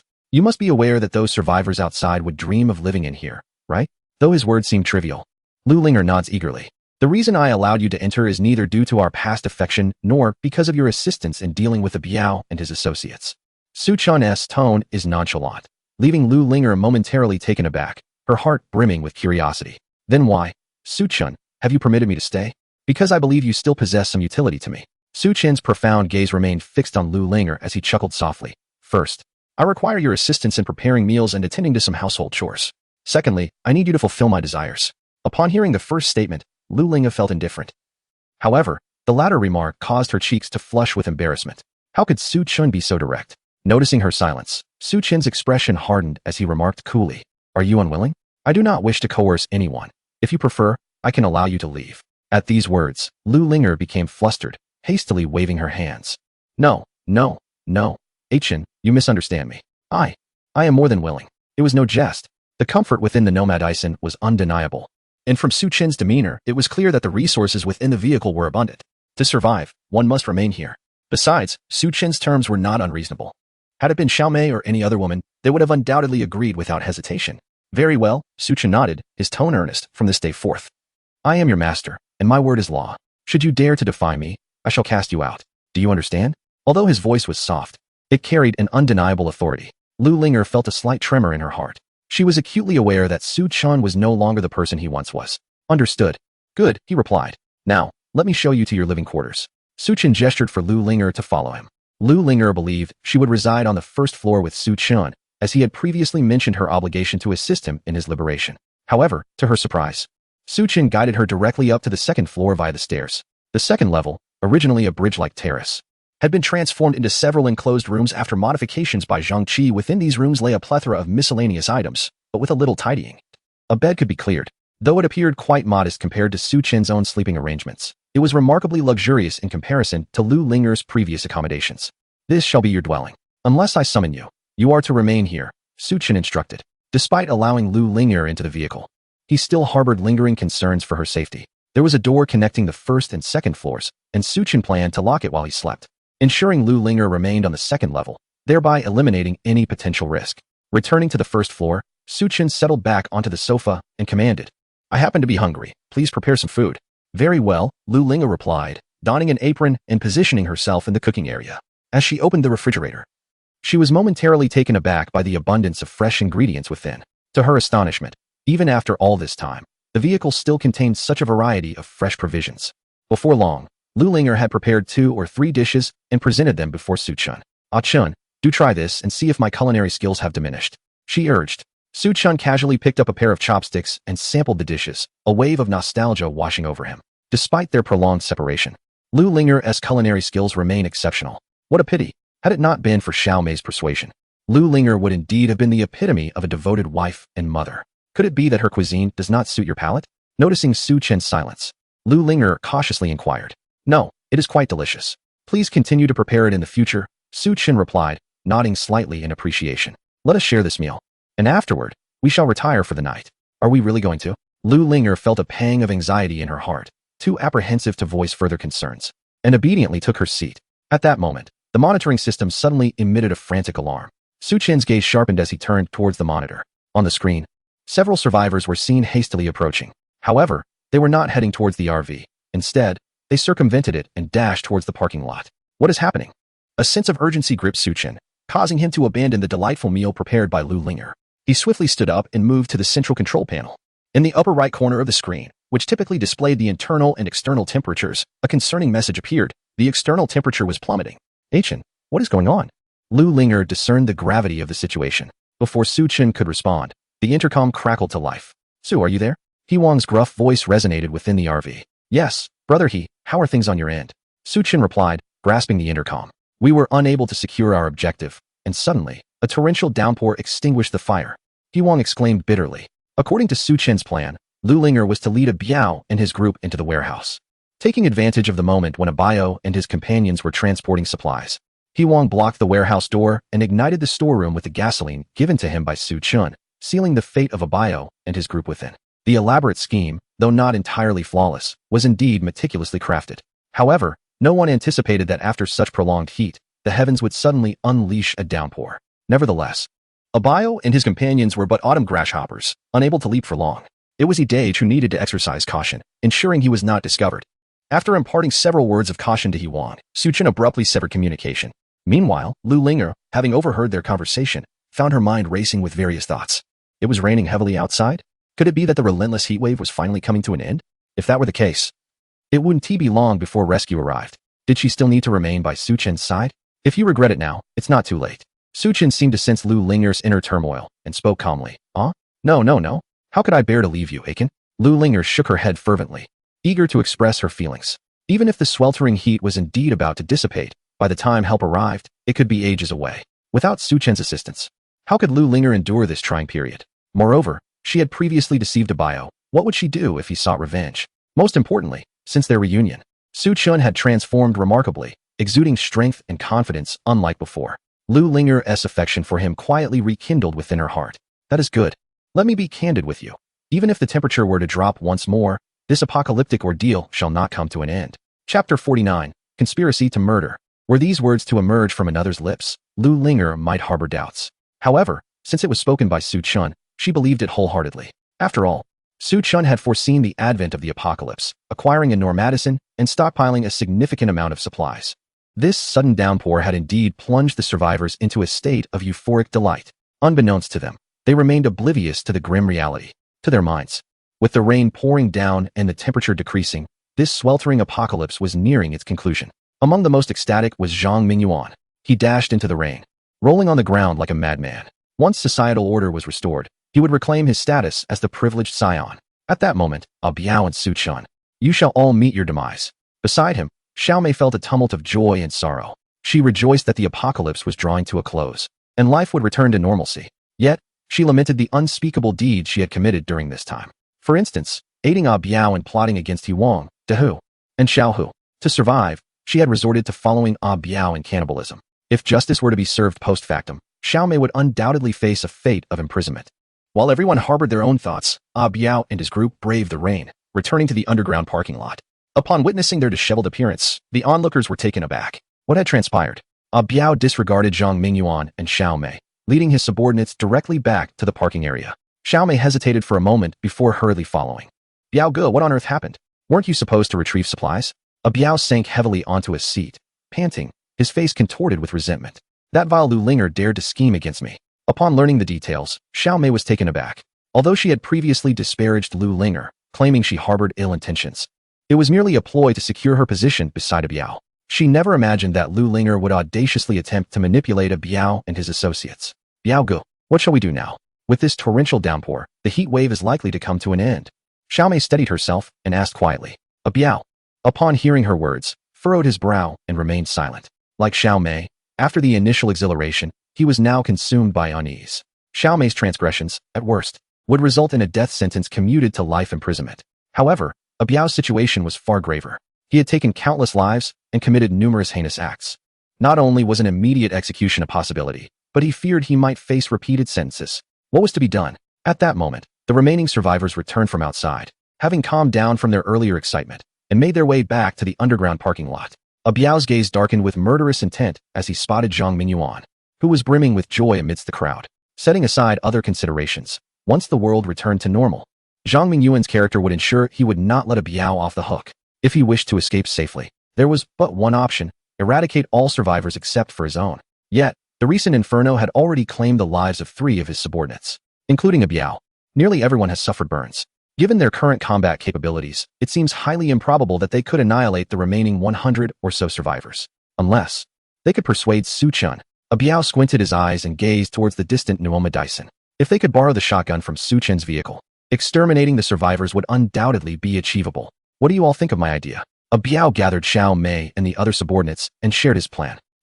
That does not seem unfeasible, but how can we persuade Su Chun? One subordinate hesitated. Indeed, Biao Gu, that guy is impervious to persuasion. Xiao Mei retorted bitterly. If it weren't for Su Chun, she wouldn't have been trapped on Phoenix Mountain, nor would she have had to cling to a Biao for survival, reducing herself to a state that was neither human nor specter. Had it been in the past, he would surely have refused. A Biao revealed a cold smirk. But with the oppressive heat nearing its end, how could he possibly refuse? The group paused in surprise. Biao Gu, what do you mean by that? Xiao Mei inquired, bewildered. Let me ask you, how did Zhang Heng meet his demise? A Biao spoke slowly. Naturally, he was shot and injured by Su Chun, ultimately succumbing to his injuries. Without a moment's hesitation, Xiao Mei replied. Precisely, then tell me, does that not imply he is implicated in intentional homicide? A Biao countered. Biao Gu, are you suggesting? Xiao Mei paused, seemingly grasping the implication. While we have taken many lives and committed numerous crimes, Su Chen's hands are not clean either. A Biao spoke ominously. Zhang Heng has likely perished at my hands, has he not? There are also several other survivors who met their demise due to the acid I splashed upon them. Considering these events, even if he is not sentenced to death, he should at least receive a reprieve. Therefore, if Su Chen wishes to evade imprisonment, he must ally with us and eliminate the rest. Upon hearing his words, the crowd fell silent, momentarily stunned. Yet, upon further reflection, they recognized the validity in a Biao's assertion. When official rescue teams arrive at Phoenix Mountain and discover the situation here, everyone, including a Biao and Su Chun, will be unable to escape unscathed. If Su Chun possesses any wisdom, he ought to be ruthless and collaborate with a Biao in their murderous endeavors. Xiao Mei, you should reach out to Su Chun. A Biao commanded, directing his gaze at her. Me? Xiao Mei was taken aback. Who else? Are you suggesting we go instead? A Biao retorted coldly. The animosity between him and Su Chun was considerable. If he were to deliver himself to Su Chun, it was likely that before he could utter a word, Su Chun would shoot him down. Thus, sending Xiao Mei to probe the waters was indeed the most prudent course of action. Very well, I shall go. Xiao Mei reluctantly acquiesced. She rose and, with a sense of trepidation, approached the vehicle of Norm Madison. Once she neared the car door, she hesitated, then knocked lightly. Su Chun, are you there? However, the voice that emanated from within was not Su Chun's, but rather a melodious female voice. What business do you have with Ah Chun? Xiao Mei found the voice rather familiar. After a moment's reflection, her eyes widened in astonishment. Linger. As the metal panel of the vehicle slowly descended, Lu Linger emerged within the RV. With a victorious smile gracing her face, she looked at Xiao Mei outside and exclaimed, Indeed, it is I. You. How are you inside the car? Xiao Mei stammered in surprise. Why shouldn't I be inside? Are you unaware of the relationship I share with Achin? Lu Linger responded, her tone laced with pride. Chapter 50. Fear not for a sister's hardship, but for a sister's luxurious ride as the sweltering heat set in. What were once close sisters transformed into mere plastic acquaintances. Although they had not completely severed ties, their mutual disdain was palpable. For instance, Lu Linger regarded Xiao Mei as utterly lacking in dignity for selling her body to Abiao. Conversely, Xiao Mei perceived Lu Linger as a false white lotus, secretly a little vixen. However, at this moment, their circumstances were worlds apart. Lu Linger, ensconced within the RV, was meticulously adorned, her beauty radiant, albeit in a somewhat peculiar maid outfit. Outside, Xiao Mei appeared disheveled, hardly better off than a beggar. There is a saying, fear not for a sister's hardship, but for a sister's luxurious ride. Observing Lu Linger enjoying such a lavish life, Xiao Mei felt a surge of envy, her teeth grinding in frustration. She longed to drag Lu Linger out and claim her spot inside. Linger, we are good sisters. Could you perhaps speak to Su Chun and allow me to stay in there too? Xiao Mei swallowed hard, her voice laced with desperation. If we truly are good sisters, why didn't you think to share some of the supplies you received from a Biao with me? Lu Linger retorted with a cold laugh. Xiao Mei found herself momentarily speechless, then quickly defended herself. But I later brought you along to seek refuge with Brother Biao, didn't I? Ah, for that. I must express my gratitude, Lu Linger replied sarcastically, for thinking to drag me along to accompany a Biao. You think I am like you, without any sense of self-preservation? Xiao Mei's anger flared, yet in her desire to gain entry into the RV, she swallowed her pride and said, Linger, it is all my fault. I acted foolishly only to survive. I implore you, for the sake of our past friendship, allow me to stay inside. However, the decision regarding Xiao Mei's entrance did not rest in Lu Linger's hands, but rather in Su Chen's authority. No matter how bold Lu Linger might be, she dared not make a decision on Su Chen's behalf. Moreover, even if she had the power to decide, she would not permit Xiao Mei to enter. The reason was simple. The RV was currently occupied solely by her and Su Chun. Her focus needed to be on pleasing him. It would be an exercise in futility to allow Xiao Mei in to compete for his affections. I'm sorry, but Chun has made it clear that you are not a decent woman and has instructed me to distance myself from you. Please do not disturb me in the future. I fear Chun might misunderstand. Lu Linger stated, preparing to raise the steel barrier once more. Just then, Su Chen's figure unexpectedly appeared inside the vehicle. He had just returned from the restroom, unaware of the unfolding situation. With a fleeting glance at the figure outside the vehicle, Xiao Mei, Su Chen furrowed his brows and inquired, what is happening? Chen, it has nothing to do with me. She insisted on entering the RV, and I was just about to decline her request. Lu Linger interjected, hastily approaching and linking her arm with Su Chen's, speaking in a soft, delicate tone. Su Chen gently ruffled her hair and turned his gaze back to Xiao Mei outside, responding coolly, you heard Linger, do not disturb us in the future.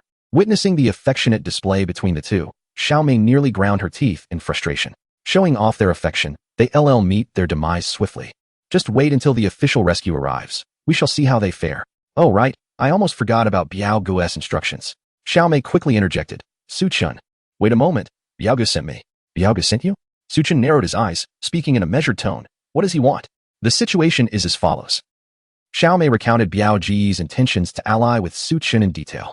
Su Chun stroked his chin, appearing to ponder the feasibility of the proposal. Seizing the moment, Xiao Mei pressed on. Su Chun, you must consider this carefully. Once the officials arrive, none of us can escape. Why not join forces with Biao Gu? Eliminate the others and cover our tracks? This way, we would ensure our safety. Su Chun nodded slightly, a smile gracing his lips. His suggestion is indeed not without merit. A flicker of joy appeared on Xiao Mei's face, but Su Chen's subsequent words caused her smile to freeze. However, I must decline. Why do you refuse? Xiao Mei could not help but ask. Are you from Dunhuang? How come there are so many murals? Su Chun furrowed his brow and instructed Lu Linger. Raise the wall. All right. Lu Linger, feeling quite displeased with Xiao Mei, hurriedly complied with Su Chen's command and elevated the steel plate once more. Staring at the formidable vehicle before her, Xiao Mei was taken aback. This Su Chen truly was impervious to persuasion. With a frustrated stamp of her foot, she turned back to Abayo, relaying Su Chen's attitude to him. Abayo, equally taken aback, questioned coldly, did you fail to convey my intentions clearly? Brother Biao, I definitely made it clear. It was Su Chun who outright refused. Xiao Mei, filled with anxiety, hastily defended herself. Noticing her demeanor did not suggest deceit, Abayo chose to disregard her and fell into deep contemplation. He had already elucidated the pros and cons, yet why did Su Chen refuse so decisively? Did he truly not fear being apprehended by the authorities? Or could he possess some means to evade punishment? Alternatively, was it possible that this cataclysm would never conclude? A heavy sense of foreboding settled in Abayo's heart, startling him with his own last thought. However, upon regaining his composure, he found it quite plausible. Su Chen had previously mentioned the arrival of the apocalypse. At that time, all survivors dismissed his words as mere folly. Yet, upon reflection, it seemed Su Chun might possess knowledge of some underlying truths. If he were not forewarned of the impending heatwave, how could he have stockpiled such an abundance of resources? This catastrophe, it seemed, would not come to an end. Thus, Su Chun's outright refusal made perfect sense. Biao grew increasingly confident in his judgment. Just then, a few individuals approached. Leading the way was none other than Zhang Mingyuan. He had shed his previous submissive demeanor, now greeting Biao with a smug expression. Biao Gu. Biao, perplexed by his intentions, merely nodded lightly. Zhang Xiao, is there something you need? The scorching heat will soon pass, but for your transgressions, even 10 executions would be warranted, Zhang Mingyuan declared haughtily. However, you are aware that my father wields considerable influence. Assisting you in evading punishment is not out of the question. I shall not dwell on past grievances. From this day forth, if you agree to serve as our Zhang family's dog once more, I will contemplate persuading my father on your behalf. Almost all survivors believed that once the heat dissipated, societal order would be restored. Many sought to ingratiate themselves with Zhang Mingyuan again, allowing him to revert to his true nature. His visit to Biao was motivated not only by a desire to humiliate him, but also to procure additional supplies, as the timing of official aid remained uncertain. Biao squinted but refrained from anger, instead responding with a smile. Indeed, Zhang Xiao, your words resonate. I appreciate your assistance. He added, by the way, I have a bit of food and water here. Could I trouble you to come and collect it? Chapter 51. Men adore black silk, how considerate, Biao. Once we are outside, I will not forget your kindness. Zhang Mingyuan laughed heartily, accompanied by several lackeys, as they entered Biao's encampment. Biao's group, starved, had resorted to consuming the other survivors, leaving little hope for supplies within the camp. His statement was merely a ruse to lure Zhang Mingyuan and his companions into a trap. Once they entered, Biao's countenance darkened menacingly as he commanded, eliminate them. Without a moment's hesitation, His subordinates brandished their weapons and charged at Zhang Mingyuan and his group. Caught off guard by Biao's sudden treachery, Zhang Mingyuan and his companions were unprepared for the onslaught of lethal weapons that soon descended upon them. Amidst a cacophony of screams, they fell to the ground, blood pooling around them. Beside them, Xiaomei stood in stunned disbelief, having genuinely believed Biao had invited Zhang Mingyuan to curry favor. Yet, in the blink of an eye, she witnessed their demise unfold before her eyes. Although she had previously witnessed Biao's brutality, the sight of Zhang Mingyuan's lifeless body still drained the color from her face. Biao, why? Why do we have to kill young Master Zhang? She stammered. Biao flashed a sinister grin, revealing his sharp teeth. What's wrong with wanting him dead? Xiaomei, feeling a chill run down her spine, hastily waved her hands and forced a smile, and no problem. Biao then ordered his men to dispose of the corpses of Zhang Mingyuan and his companions. He retreated to his car, exhaling deeply. During this oppressive, sweltering apocalypse, Biao's inherent ferocity had been awakened. Did Zhang Mingyuan dare to provoke him? That was tantamount to courting death. Moreover, he had fallen for Lu Linger's deceit and failed to procure supplies. The bodies of the previous survivors had already been exhausted. To survive, one must locate other survivors and eliminate them. Today, Zhang Mingyuan came to provoke.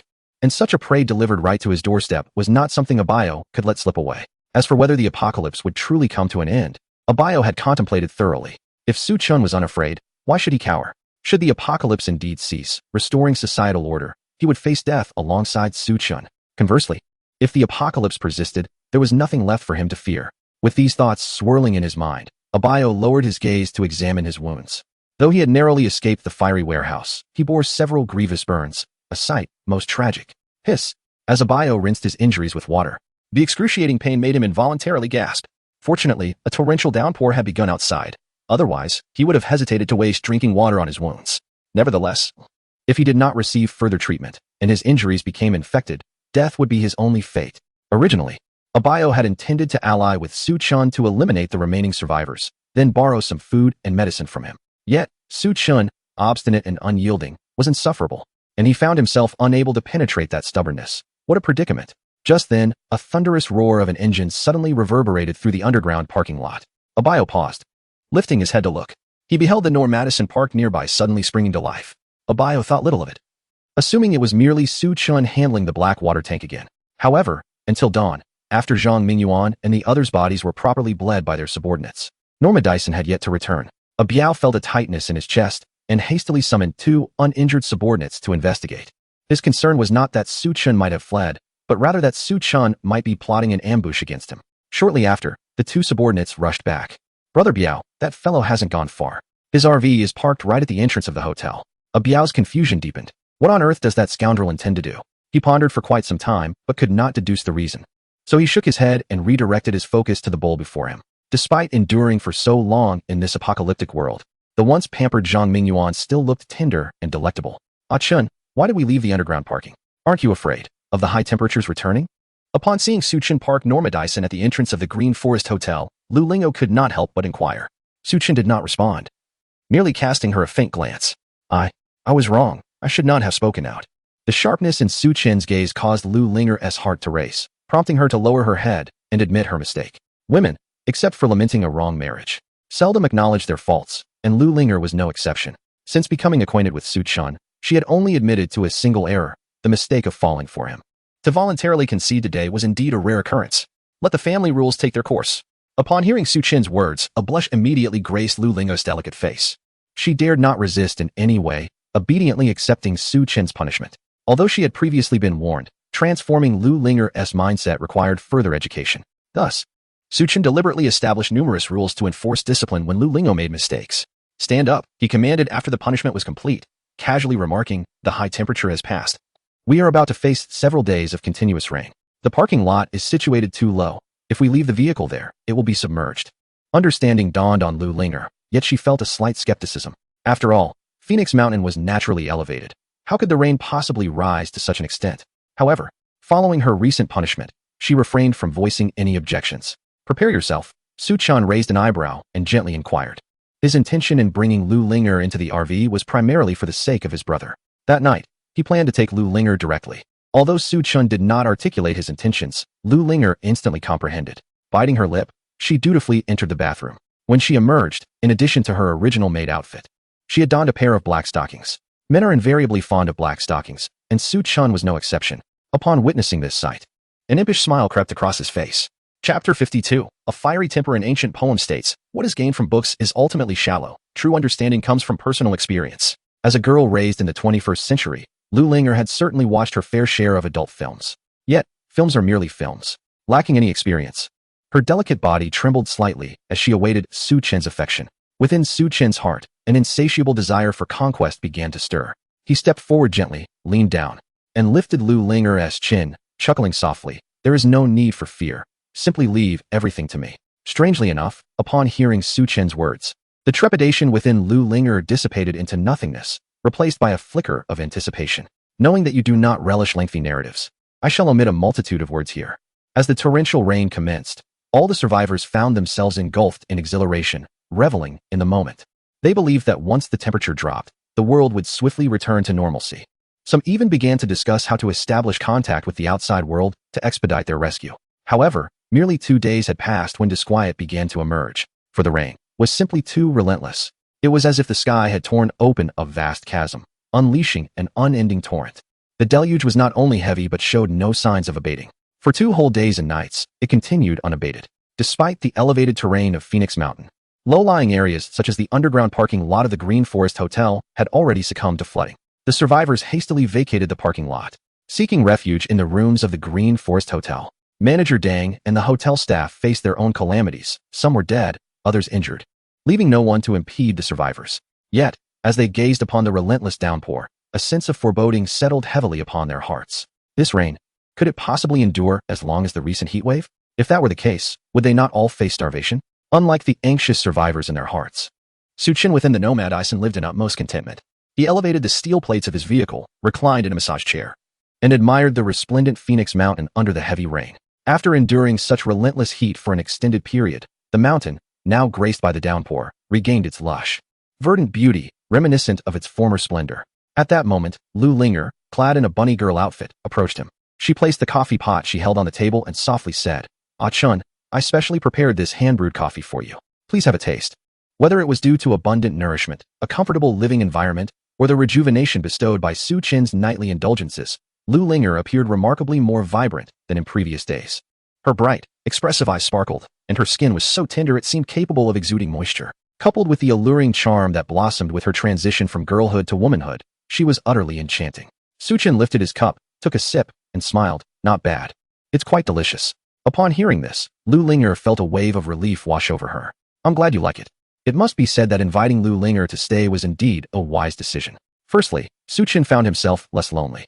There was no need to elaborate on what transpired in bed. Outside of that, they could enjoy playing cooperative games together, such as It Takes Two. Their days could be described as exceptionally carefree and delightful. "Su, are you there?" The voice of Huang crackled through the intercom once more. Lu Linger, displaying her keen perceptiveness, promptly took the intercom and handed it to Su Chen. "Brother He, please proceed." "Indeed, you have spoken the truth. Observing the current situation, it is evident that this rain shall not cease any time soon," Huang lamented. After being ambushed by a biao, his life hung by a thread, fortuitously coinciding with the appearance of Su Chen, who was out to clear the Blackwater tank. In a moment of desperation, Huang, on the brink of death, called out for help. To his astonishment, Su Chen did not refuse. He provided Huang with ample supplies and medicine, assisting him through this perilous juncture.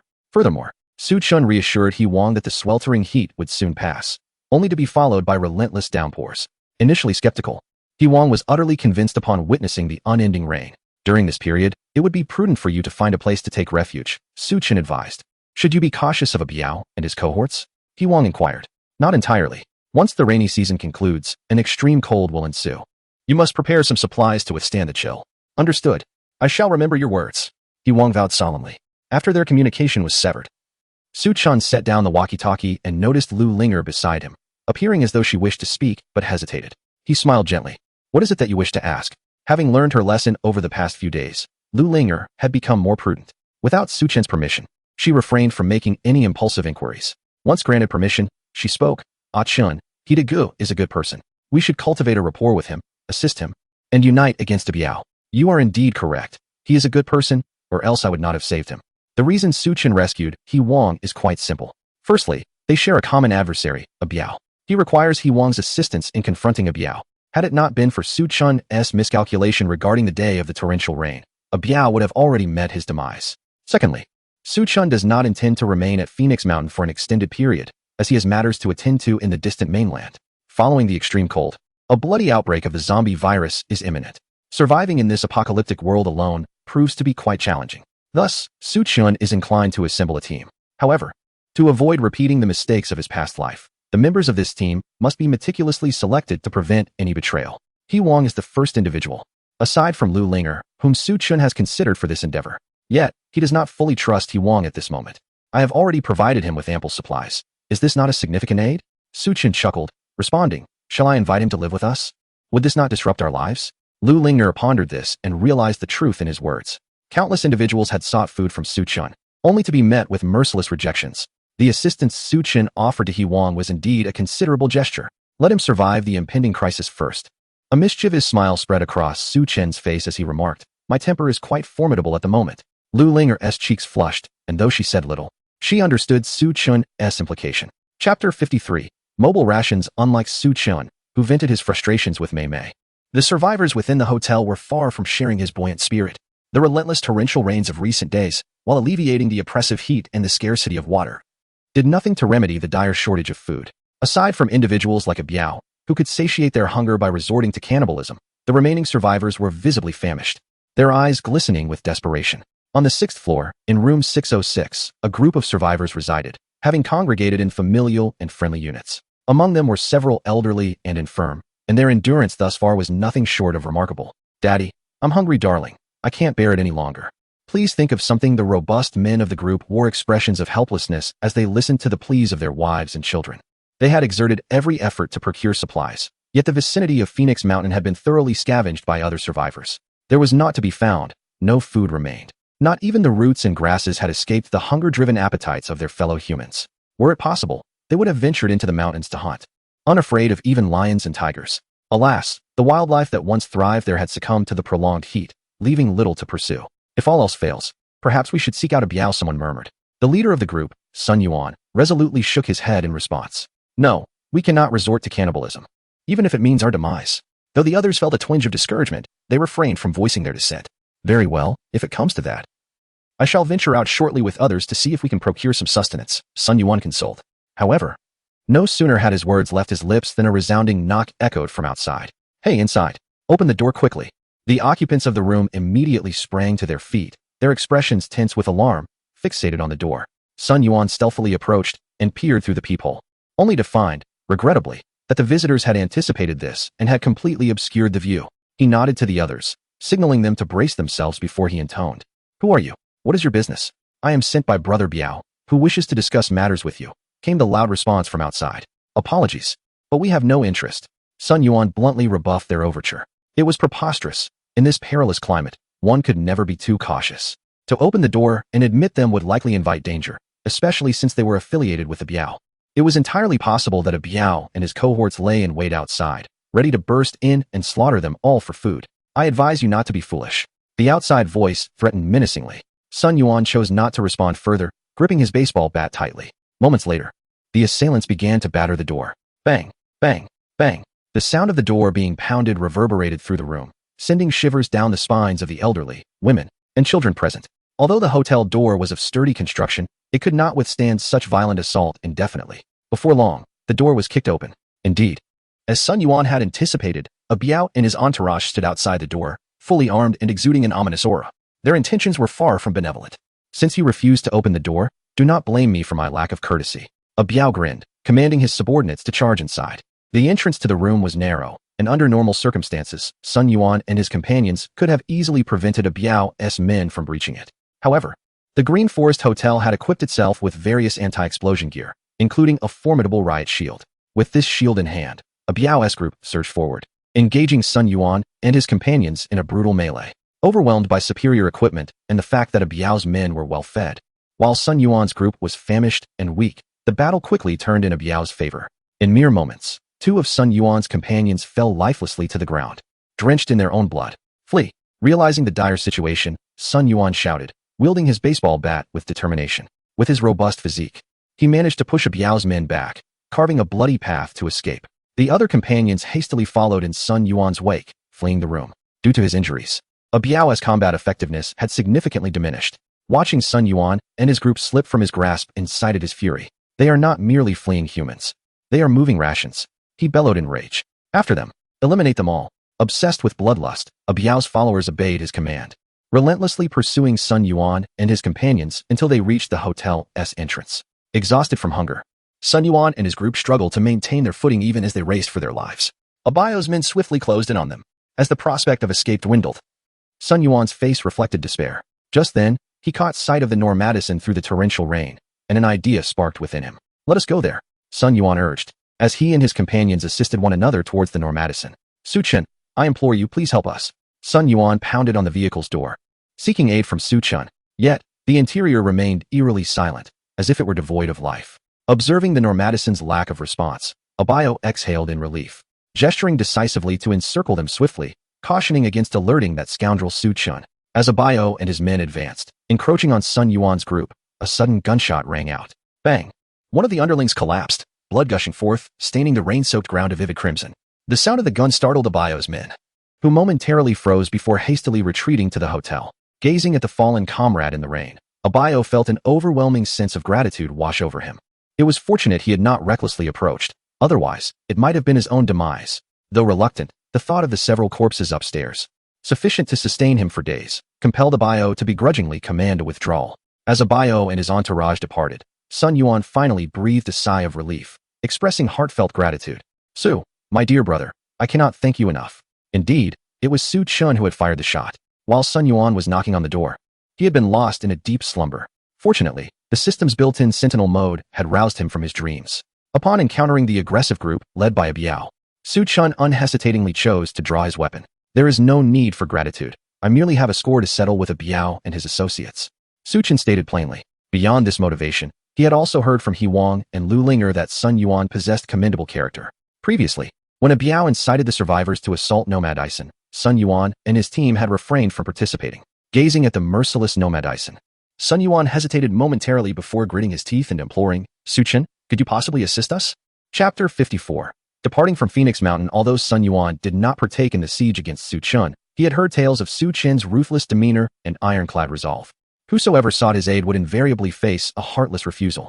That Su Chen was inclined to lend them assistance was already a source of surprise for Sun Yuan. However, he felt compelled to swallow his pride and beseech Su Chen for help. Their supplies were already scarce, and now, tragically, the remaining members of their team had been slain by Biao, their bodies turned to sustenance. Only Sun Yuan and 3 relatively strong men remained, yet each bore injuries. Without medical attention and sustenance, they would meet their demise within 2 or 3 days. Assisting you is not out of the question, Su Chen replied languidly. Outside, Sun Yuan momentarily froze, his face suddenly alight with joy. Thank you, brother Su. Do not be hasty in your gratitude. My supplies are not to be had without cost. Rest assured, whatever you require, we shall comply, Sun Yuan replied, fully aware that in this world, there exists no such thing as a free lunch. Su Chen's willingness to provide them with supplies naturally stemmed from a certain necessity. He nodded approvingly, addressing the young men. Are you familiar with the Yultun Hotel to the north? Indeed, they replied. Make your way there. I will instruct brother He Wang to meet you. What? Brother He? He hasn't perished? Sun Yuan expressed surprise. You shall find out upon your arrival. Oh, very well. Standing in the pouring rain for so long made one susceptible to illness, especially considering Sun Yuan and his companions, who were exceedingly weak and bore wounds. As he watched Sun Yuan and the others vanish into the torrential downpour, Su Chen picked up the walkie-talkie. Hello, brother He. After a brief moment, He Wang's voice came through. Su Chen relayed the events that had transpired. Make sure to accommodate them properly, but exercise caution. If they exhibit any signs of treachery, do not hesitate to eliminate them. Rest assured, I still trust Sun Yuan. He Wang responded with a smile. Following a few more casual exchanges, they concluded their communication. Su Chen toyed with the walkie-talkie, a contemplative expression gracing his face.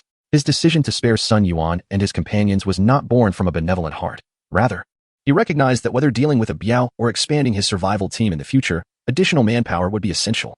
Sun Yuan and his group had a respectable reputation, and by merely offering some supplies, he could secure their loyalty. This arrangement was indeed advantageous. Furthermore, Su Chen did not intend to exert direct control over them, opting instead to entrust their management to He Wang. Thus, Su Chen need not worry about their potential betrayal.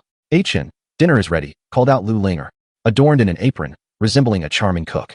Su Chen set aside the walkie-talkie and rose to his feet. Approaching the dining table, he was greeted by an array of exquisite dishes, meticulously prepared. Premium ingredients often require only the simplest culinary techniques. Utilizing the stove within the RV, Lu Linger had crafted a sumptuous feast, rich in flavor and aroma. Just the sight and scent of the meal ignited one's appetite. Achin, do savor my culinary skills, Lu Linger urged, her eyes sparkling with anticipation. In an effort to impress Su-chun, she had diligently watched numerous cooking videos downloaded on his computer during her leisure time over the past few days. Su-chun picked up a piece of spicy chicken and, after savoring it for a moment, nodded with a smile. Indeed, quite delicious. Hearing his praise, Lu Lingo felt a surge of joy. Shouldn't you offer me some commendation? She teased. Of course, Su-chun replied with a mischievous grin. Tonight, I shall reward you handsomely. After these few days, Lu Linger had evolved from a naive girl into someone far more astute. Blushing at his words, she nodded and exclaimed, well then, let us not delay further. The two reveled in their delightful meal. Meanwhile, at the Green Forest Hotel, Abayo's men were nearing completion in disposing of the bodies from Sun Yuan's team. Brother Biao, it seems we are missing someone, Xiao Mei remarked, furrowing her brow in confusion. Do not mention it. It is all that scoundrel Su Chen's fault, ruining my good fortune. Whenever this matter is brought up, Biao's teeth grind in frustration. If it were not for Su Chun, not only would Sun Yuan's team have been completely devoured, but he also would not have lost a brother. Moreover, he heard from Xiao Mei that Lu Linger was in Su Chen's vehicle. It seems that the one who ambushed and plotted against them last time was none other than that crafty Su Chun. Brother Biao, is there truly no way for us to eliminate Su Chen? Xiao Mei, too, was filled with resentment. If I had a way, would I have fallen to such a state? Thanks to his remarkable physical resilience, Biao miraculously survived the burns. However, his two subordinates were not so fortunate. Originally a team of 20 or 30, now the dead and injured have left only 13. Biao's brothers have dwindled down to just 3. He blamed all of this on Su Chun. At that moment, a subordinate pushed the door open and entered. Brother Biao, I am back. How did it go? We searched every corner of the hotel's back kitchen and waiting areas. The only usable transportation we found were 2 pedal tricycles and a few bicycles. Biao displayed evident dissatisfaction, but could only furrow his brow and nod. Very well. Where have you placed the items? They are all locked away in a storage room. That is good. You may leave now. Biao waved his hand. Once that subordinate exited, Xiao Mei could not help but inquire, Brother Biao, what are you planning to do? Of course, we have left this place. Could we truly expect to remain here for a lifetime? Abayo remarked with irritation.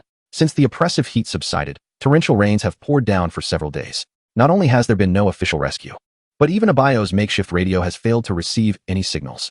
All of this attests to a singular truth, the complete collapse of social order. The supplies on Phoenix Mountain have been nearly exhausted.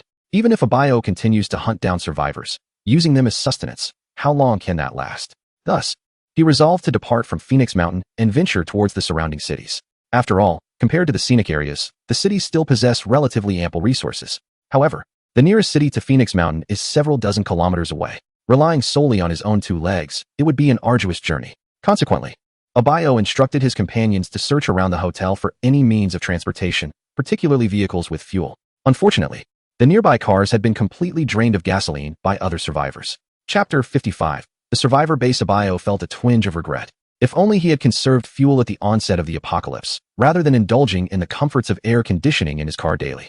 Wouldn't it have been simpler to drive away from Phoenix Mountain now? Brother Biao, you must certainly take me with you when the time comes, Xiao Mei exclaimed, wrapping her arms around Abayo's. Of course, how could I bear to leave you behind? Abayo chuckled, playfully tapping her cheek. Yet, within his heart, he scoffed repeatedly.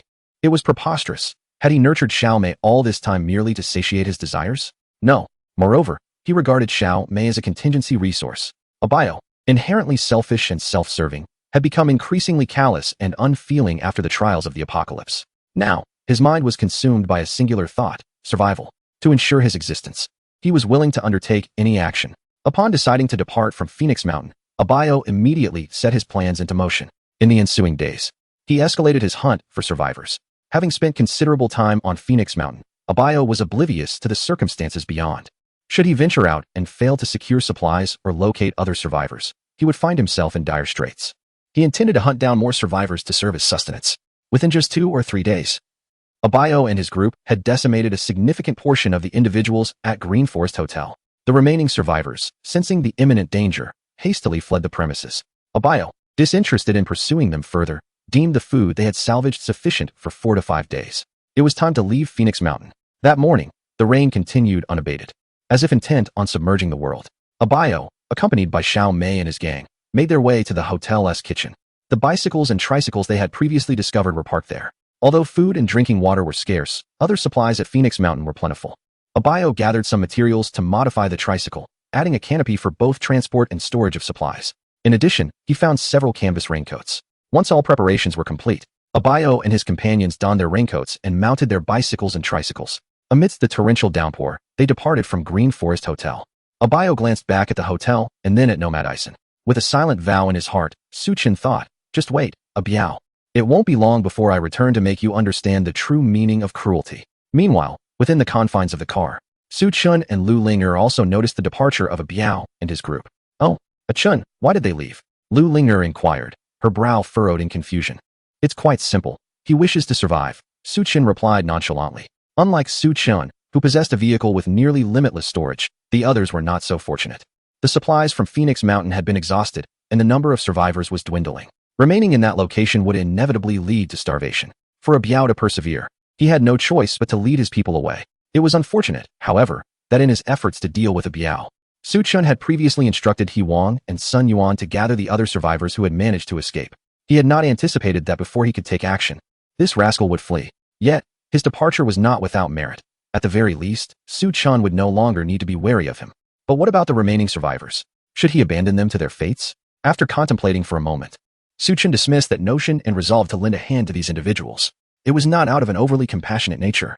Despite having ample resources sufficient for both himself and Lu Ling'er, the entertainment within the vehicle, be it television dramas, films, or games, would eventually be consumed and grow tiresome. Would they truly isolate themselves, living within the confines of the vehicle for the rest of their lives? It was unlikely. Even Lu Ling'er would find it unbearable, and Suchun himself would likely be driven to madness. Thus, Suchun conceived a plan to establish a survivor base on Phoenix Mountain. Survivors like He Wang and Sun Yuan would serve as the first batch of inhabitants. Of course, all of this is predicated on ensuring Suchun's safety. The foremost task now is to ascertain his dominion among the survivors. With this thought in mind, Suchun picked up the intercom. Hello, brother He. Yes, Su. My younger brother, what can I do for you? He Wang responded promptly. Suchun articulated his plans. It is truly wonderful that you can think this way, Su. He Wang exclaimed with palpable excitement. He had initially harbored such intentions, wishing to unite the survivors for their mutual salvation. However, his limited capabilities, coupled with the discord among the survivors and the looming threat from Abiao, ultimately led to the failure of his efforts. How could Suchun's vision not exhilarate He Wang? Brother He, do not be too hasty in your excitement. Let me be frank. If any of those survivors harbor ill intentions or refuse to heed my commands, they must not blame me for my ruthlessness. Suchun said coldly. Rest assured as I, along with Sun Yuan and the others, will follow your lead, He Wang promised with a pat on his chest. After enduring scorching heat, torrential rain, and the peril of Abiao's hunts, fewer than 50 survivors remained. The following morning, He Wang summoned the gathered survivors to the hotel entrance, awaiting Suchun's arrival. Why did Suchun wake us up so early? Is he even coming? Wang Yi grumbled, yawning in discontent. Mind your demeanor, Dr. Wang, Sun Yuan retorted coldly. The food you've consumed these past few days was all provided by Suchun. Should you dare to show him any disrespect again, beware of my unyielding response. Wang Yi, taken aback by the imposing figure of Sun Yuan, fell silent, daunted into submission. Moments later, accompanied by the thunderous roar of the engine, the Nomad Ison slowly emerged from the rain, coming to a halt at the entrance of the hotel. As the steel panels of the vehicle gradually ascended, the silhouettes of Suchun and Lu Ling'er materialized before the crowd. Ling'er, Wang Ye's visage contorted with jealousy as he beheld Lu Ling'er nestled against Suchun, resembling a delicate bird. Yet, Lu Ling'er's gaze was entirely fixed on Suchun, completely disregarding him. I have summoned you all today to announce two matters. Suchun addressed the assembly of survivors with a calm demeanor. The first is that Abiao has departed from Phoenix Mountain with his men. Upon hearing this, the crowd initially paused in astonishment before erupting into jubilant cheers. The sentiment of the phrase "the world has long suffered under Qin" aptly encapsulated their feelings towards Abiao. Since the onset of the scorching apocalypse, Abiao had forcibly seized supplies and exploited the survivors. In times of food scarcity, he had even resorted to murder to serve as sustenance. The collective animosity towards him ran deep, yet he and his subordinates were robust and merciless. With Abiao's departure, how could the people not find joy? All right, everyone, please quiet down and allow Suchun to continue. He Wang, standing to the side, promptly intervened, signaling for silence among the crowd. As the excitement of the crowd gradually subsided, Suchun continued, now that we are left with so few, in order to survive in this apocalypse, we must unite. To achieve unity, it is essential to have a leader within our ranks. Thus, the second matter is that from this day forth, I shall be the leader, and all of you must heed my commands.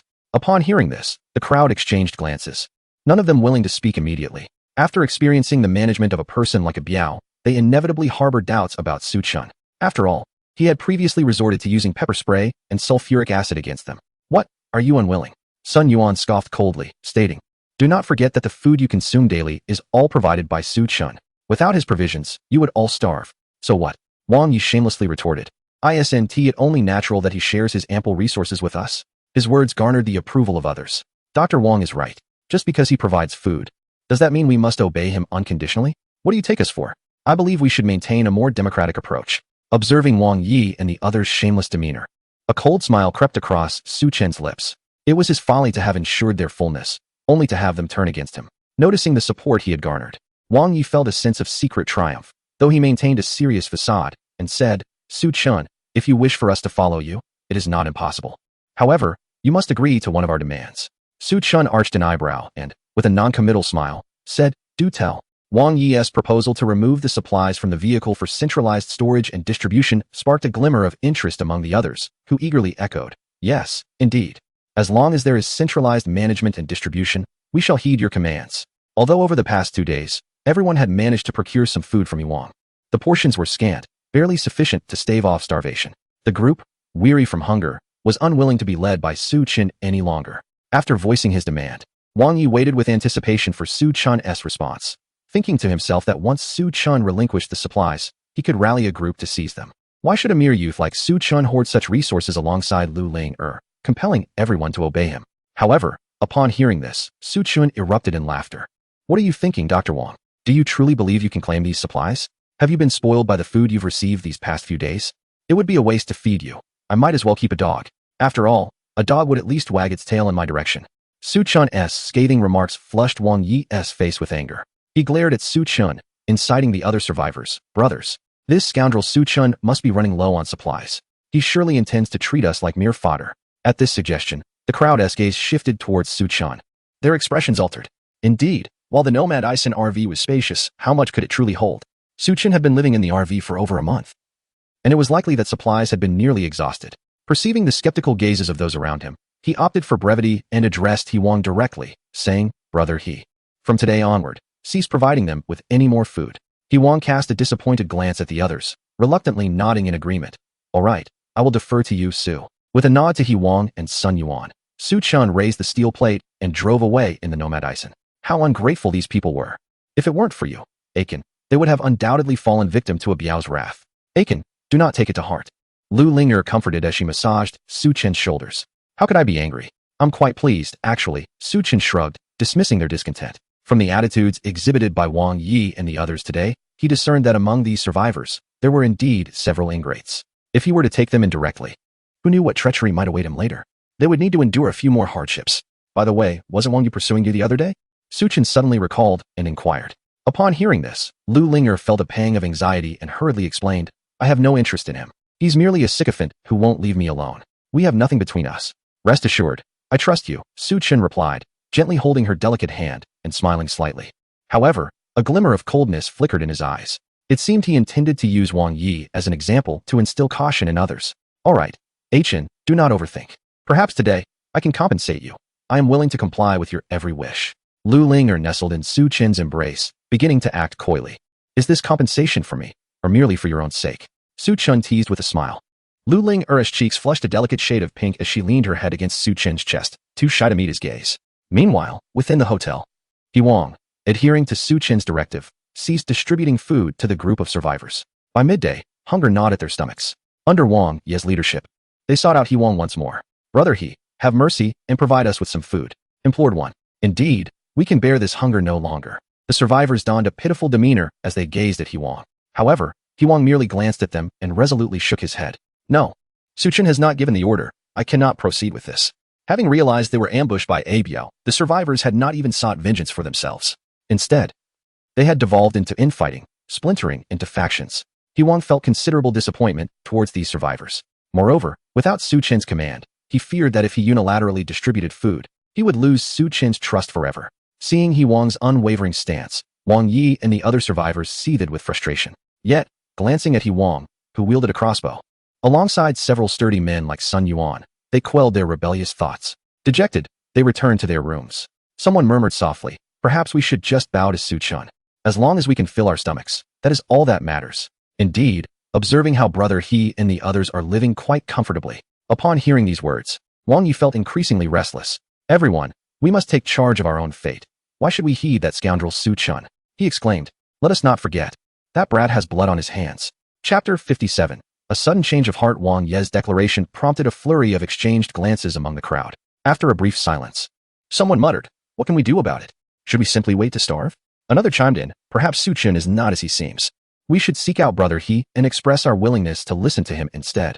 One suggested, very well, let us go. With this proposal, the others promptly rose and made their way outside. In the blink of an eye, Wang Yi found himself alone in the now desolate room. Staring at the emptiness around him, he was taken aback.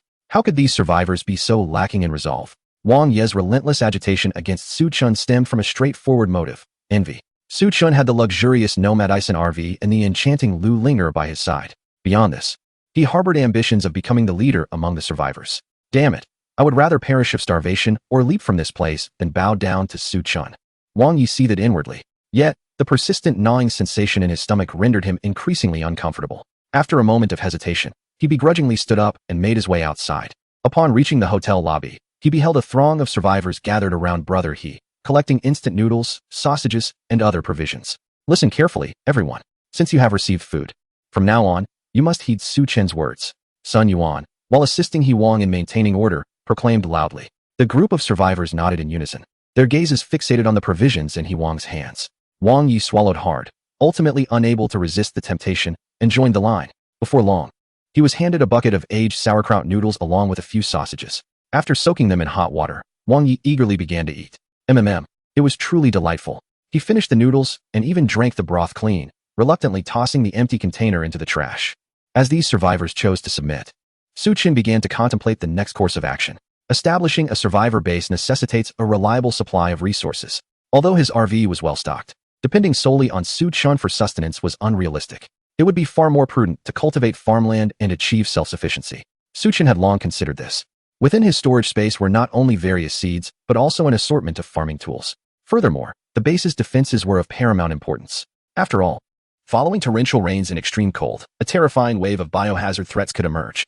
While Phoenix Mountain is a scenic area with sparse population, one must remember that zombies can form hordes and wander aimlessly. Should they reach Phoenix Mountain without robust defenses, the so-called survivor base would be as fragile as a sandcastle by the shore. Unfortunately, the relentless downpour rendered any efforts to cultivate land or construct protective barriers unfeasible. Thus, Su Chun issued the first task, instructing the survivors to venture out into the rain to scavenge for supplies. Of course, the term supplies excludes essentials such as food and drinking water, as those had long been completely depleted. The items Su Chun requested the survivors to seek were primarily winter clothing and bedding to ward off the cold. He relayed the command to He Wang, who, along with Sun Yuan, was responsible for disseminating the task and overseeing its completion. Upon receiving the directive, the survivors were quite perplexed. Although the scorching days of the apocalypse had passed and rain persisted, it was still summer, making even long sleeves feel overly warm. Why would Su Chun send them to search for winter garments? Reluctantly, they complied, for Su Chun controlled the distribution of supplies, and thus they ventured out into the rain, searching for the requested items. Damn it, who wants to search? Let them go if they wish. I refuse. Wang Yi grumbled as he stepped into a building, shaking off his raincoat and taking a seat on the sofa, visibly agitated. Following Wang Yi were several survivors with whom he had formed a camaraderie. Upon hearing his words, they exchanged glances, and a youth named Zhang Ying could not help but speak up. Dr. Wang, if we don't search, will Su Chun cause us trouble? Let them come. We'll just say we searched and found nothing, Wang Yi retorted with dissatisfaction. In this cool weather, Su Chun insists we look for winter clothing. Don't you think he is out of his mind? I believe he is deliberately making us work because we previously attacked him. Zhang Ying was quite displeased. He truly considered himself the leader. In my opinion, it would be more fitting for Dr. Wang to assume that role. Others nodded in agreement. Wang Yi felt a surge of satisfaction and smiled, assuring them, rest assured, if I truly become the leader, I shall ensure that none of you are neglected. However, we must exercise patience for now. It is imperative that we lure Su Chun out of the RV and then seize control of it. Only then can we rise to prominence. The group of survivors, sheltered within the building, indulged in their fantasies of usurping Su Chun and becoming the leaders of the survivors. As mealtime approached, they leisurely rose from their seats and ambled back to the hotel. Most of the survivors had already returned and were queuing for instant noodles. Just as Wang Yi and his companions intended to join the line, they were halted by Sun Yuan and his team. What is the matter, Captain Sun? Wang Yi quickly donned a smile, attempting to curry favor. Compared to other survivors, Su Chen placed greater trust in He Wang and Sun Yuan. Thus, he assigned He Wang to manage most affairs while designating Sun Yuan to maintain order, akin to a security chief. What about the supplies you scavenged? Sun Yuan appraised Wang Yi and his companions before asking indifferently. I'm afraid we searched high and low, but found nothing, Wang Yi explained. I see. Then you are not permitted to claim any supplies, Sun Yuan replied, his demeanor stern. Why is that? Wang Yi stammered in confusion. Because Su Chen has decreed that this place does not harbor idlers. Those who are lazy shall not be permitted to eat, Sun Yuan stated coldly. Wang Yi inwardly cursed Su Chen, calling him a scoundrel, yet outwardly defended himself, saying, We are not being lazy. We genuinely could not find it. Indeed, Captain Sun. Do you not trust us? We are speaking nothing but the truth. The others from Zhang Ying hurriedly chimed in to support Wang Yi. At that moment, a languid voice interrupted from behind them. Is that truly the case? Everyone turned in surprise to see Su Chen strolling in with his hands clasped behind his back. Lu Linger followed closely, holding an umbrella for him like a devoted maid. Chapter 58. Breaking one of his legs. The gathering was taken aback. Since the onset of the scorching apocalypse, Su Chen had remained inside the RV, never venturing out. Only Xiao Mei and Lu Linger had interacted with him face to face. Everyone else could only communicate through the glass of the vehicle. Yet today, Su Chen had emerged from the RV, presenting an unexpected sight that astonished all. What you just said, was it the truth? Su Chen's piercing gaze locked onto Wang Yi, as if he could see right through him, discerning his innermost thoughts. Of course, it was. Wang Yi, feeling guilty, averted his eyes, unable to meet Su Chen's stare. Is that so? Su Chen replied with a sardonic smile, gesturing toward the other survivors. Look at them. Despite wearing raincoats, their clothes and shoes are drenched from the pouring rain. Looking at you all, impeccably dry. Where is the semblance of those who braved the rain in search of supplies? Upon hearing Su Chen's words, everyone instinctively turned their gaze towards Wang Yi and his companions. Indeed, they appeared spotless while the garments and footwear of the other survivors were nearly drenched from the torrential downpour. Wang Yi, do you have anything to say now? Sun Yuan scoffed. Wang Yi's face flushed crimson, momentarily at a loss for words. In these dire circumstances, while everyone toils diligently, you few choose to shirk responsibility. Though my provisions are relatively adequate, I will not sustain idleness. Since you wish to take it easy, from this day forth, brother He, cease the distribution of food to them, Su Chen declared coldly. At this pronouncement, Wang Yi and the others were instantly alarmed. If they could not procure food, would they not face starvation? Zhang Ying gritted his teeth and said to Su Chen, Boss Su, this has nothing to do with us. It's all Wang Yi's fault for instigating us to defy you. Indeed, we were all merely swayed by his words. Echoed others, further betraying Wang Yi. He nearly lost his composure in fury. How could these scoundrels be so unreliable? Well then, Dr. Wang, I didn't realize you possessed such audacity. Su Chen regarded Wang Yi with a semblance of a smile, yet his gaze was frigid. I took you in and provided you sustenance. And this is how you repay my kindness? Captain Sun, break one of his legs. Upon hearing Su Chen's words, Sun Yuan hesitated not for a moment. With a sweeping gesture, he signaled for several individuals to prepare to advance. As he found himself encircled, Wang Yi's heart sank. Gritting his teeth, he lunged towards Su Chen, exclaiming, You bastard, I will fight you.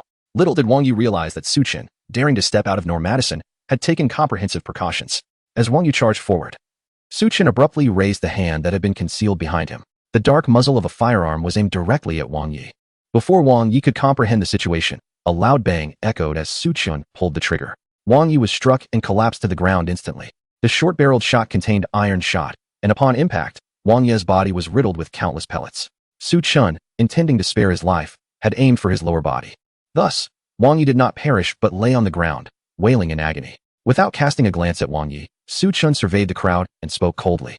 I have always been clear in my rewards and punishments. As long as you heed my commands, your bellies will be filled without question. Should you choose not to work, you are free to leave at your discretion. I will not make things difficult for you. However, should anyone harbor ill intentions, Wang Yi shall be your fate. Observing Wang Yi's pitiful state, the crowd shuddered involuntarily, nodding repeatedly in acknowledgement. Su Chen smiled with satisfaction and instructed Sun Yuan, dispose of Wang Yi. From this day forth, he is forbidden from receiving food and shall not be allowed to return. Sun Yuan, accompanied by several subordinates, carried Wang Yi out. As Wang Yi passed by Su Chen, he endured the pain and made an effort to lift his head, hoping to catch a glimpse of Lu Linger. However, Lu Linger's gaze remained fixed on Su Chen. Completely oblivious to his presence, Wang Yi's heart sank into despair.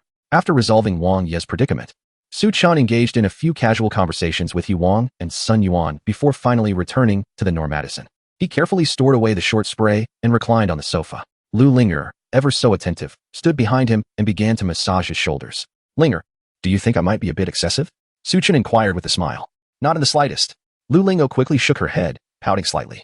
You kindly sheltered Wang Yi, yet he remains utterly ungrateful. In my opinion, he should have been dealt with decisively. At this moment, Lu Linger, having been guided by Su Chun for so long, had already devoted her heart to him. When pondering the matter, her thoughts naturally aligned with Su Chin's perspective, leading her to conclude that Wang Yi deserved his fate. Very well, I shall reward you once more tonight. Su Chin chuckled heartily, reaching out to caress Lu Linger's cheek. At the mention of his reward, Lu Linger felt a warmth wash over her, and her delicate legs grew weak. Initially, Su Chun had intended to spare Wang Yi, considering him a rare talent in the apocalyptic world as a doctor.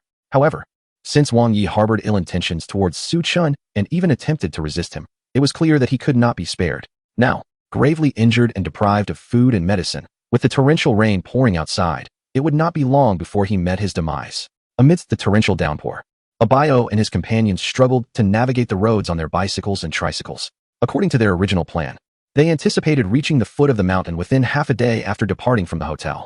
However, Abayo had grossly underestimated the devastation wrought by the relentless rain. Numerous stretches of mountain road had succumbed to mudslides, rendering them impassable. It took them over a day to finally arrive at the base of the mountain. Adjacent to the road lay a village, and Abayo had intended to scour the area in search of supplies or perhaps encounter other survivors. Yet, reality proved to be merciless. Not only were there no supplies to be found, but the village itself had vanished entirely, swallowed by the deluge due to its low elevation. Damn it! Abayo cursed vehemently, commanding his group to press on. However, the further they advanced, the graver the situation became. Days of incessant rain had inundated numerous roads, and some foundations had even been washed away. Abayo and his companions were pedaling with such fervor that sparks seemed to fly from their bicycles and tricycles. As twilight descended, they realized they had not made significant progress from Phoenix Mountain. Gazing at the ominous sky, Abayo felt a twinge of anxiety. Chapter 59. Farewell to Gaoqiqiang. The terrain around Phoenix Mountain was elevated, and if conditions were so dire here, it was likely no better elsewhere. Just as Abayo hesitated, contemplating a return to the Ilsong Hotel, two faint beams of light suddenly pierced the darkness from afar.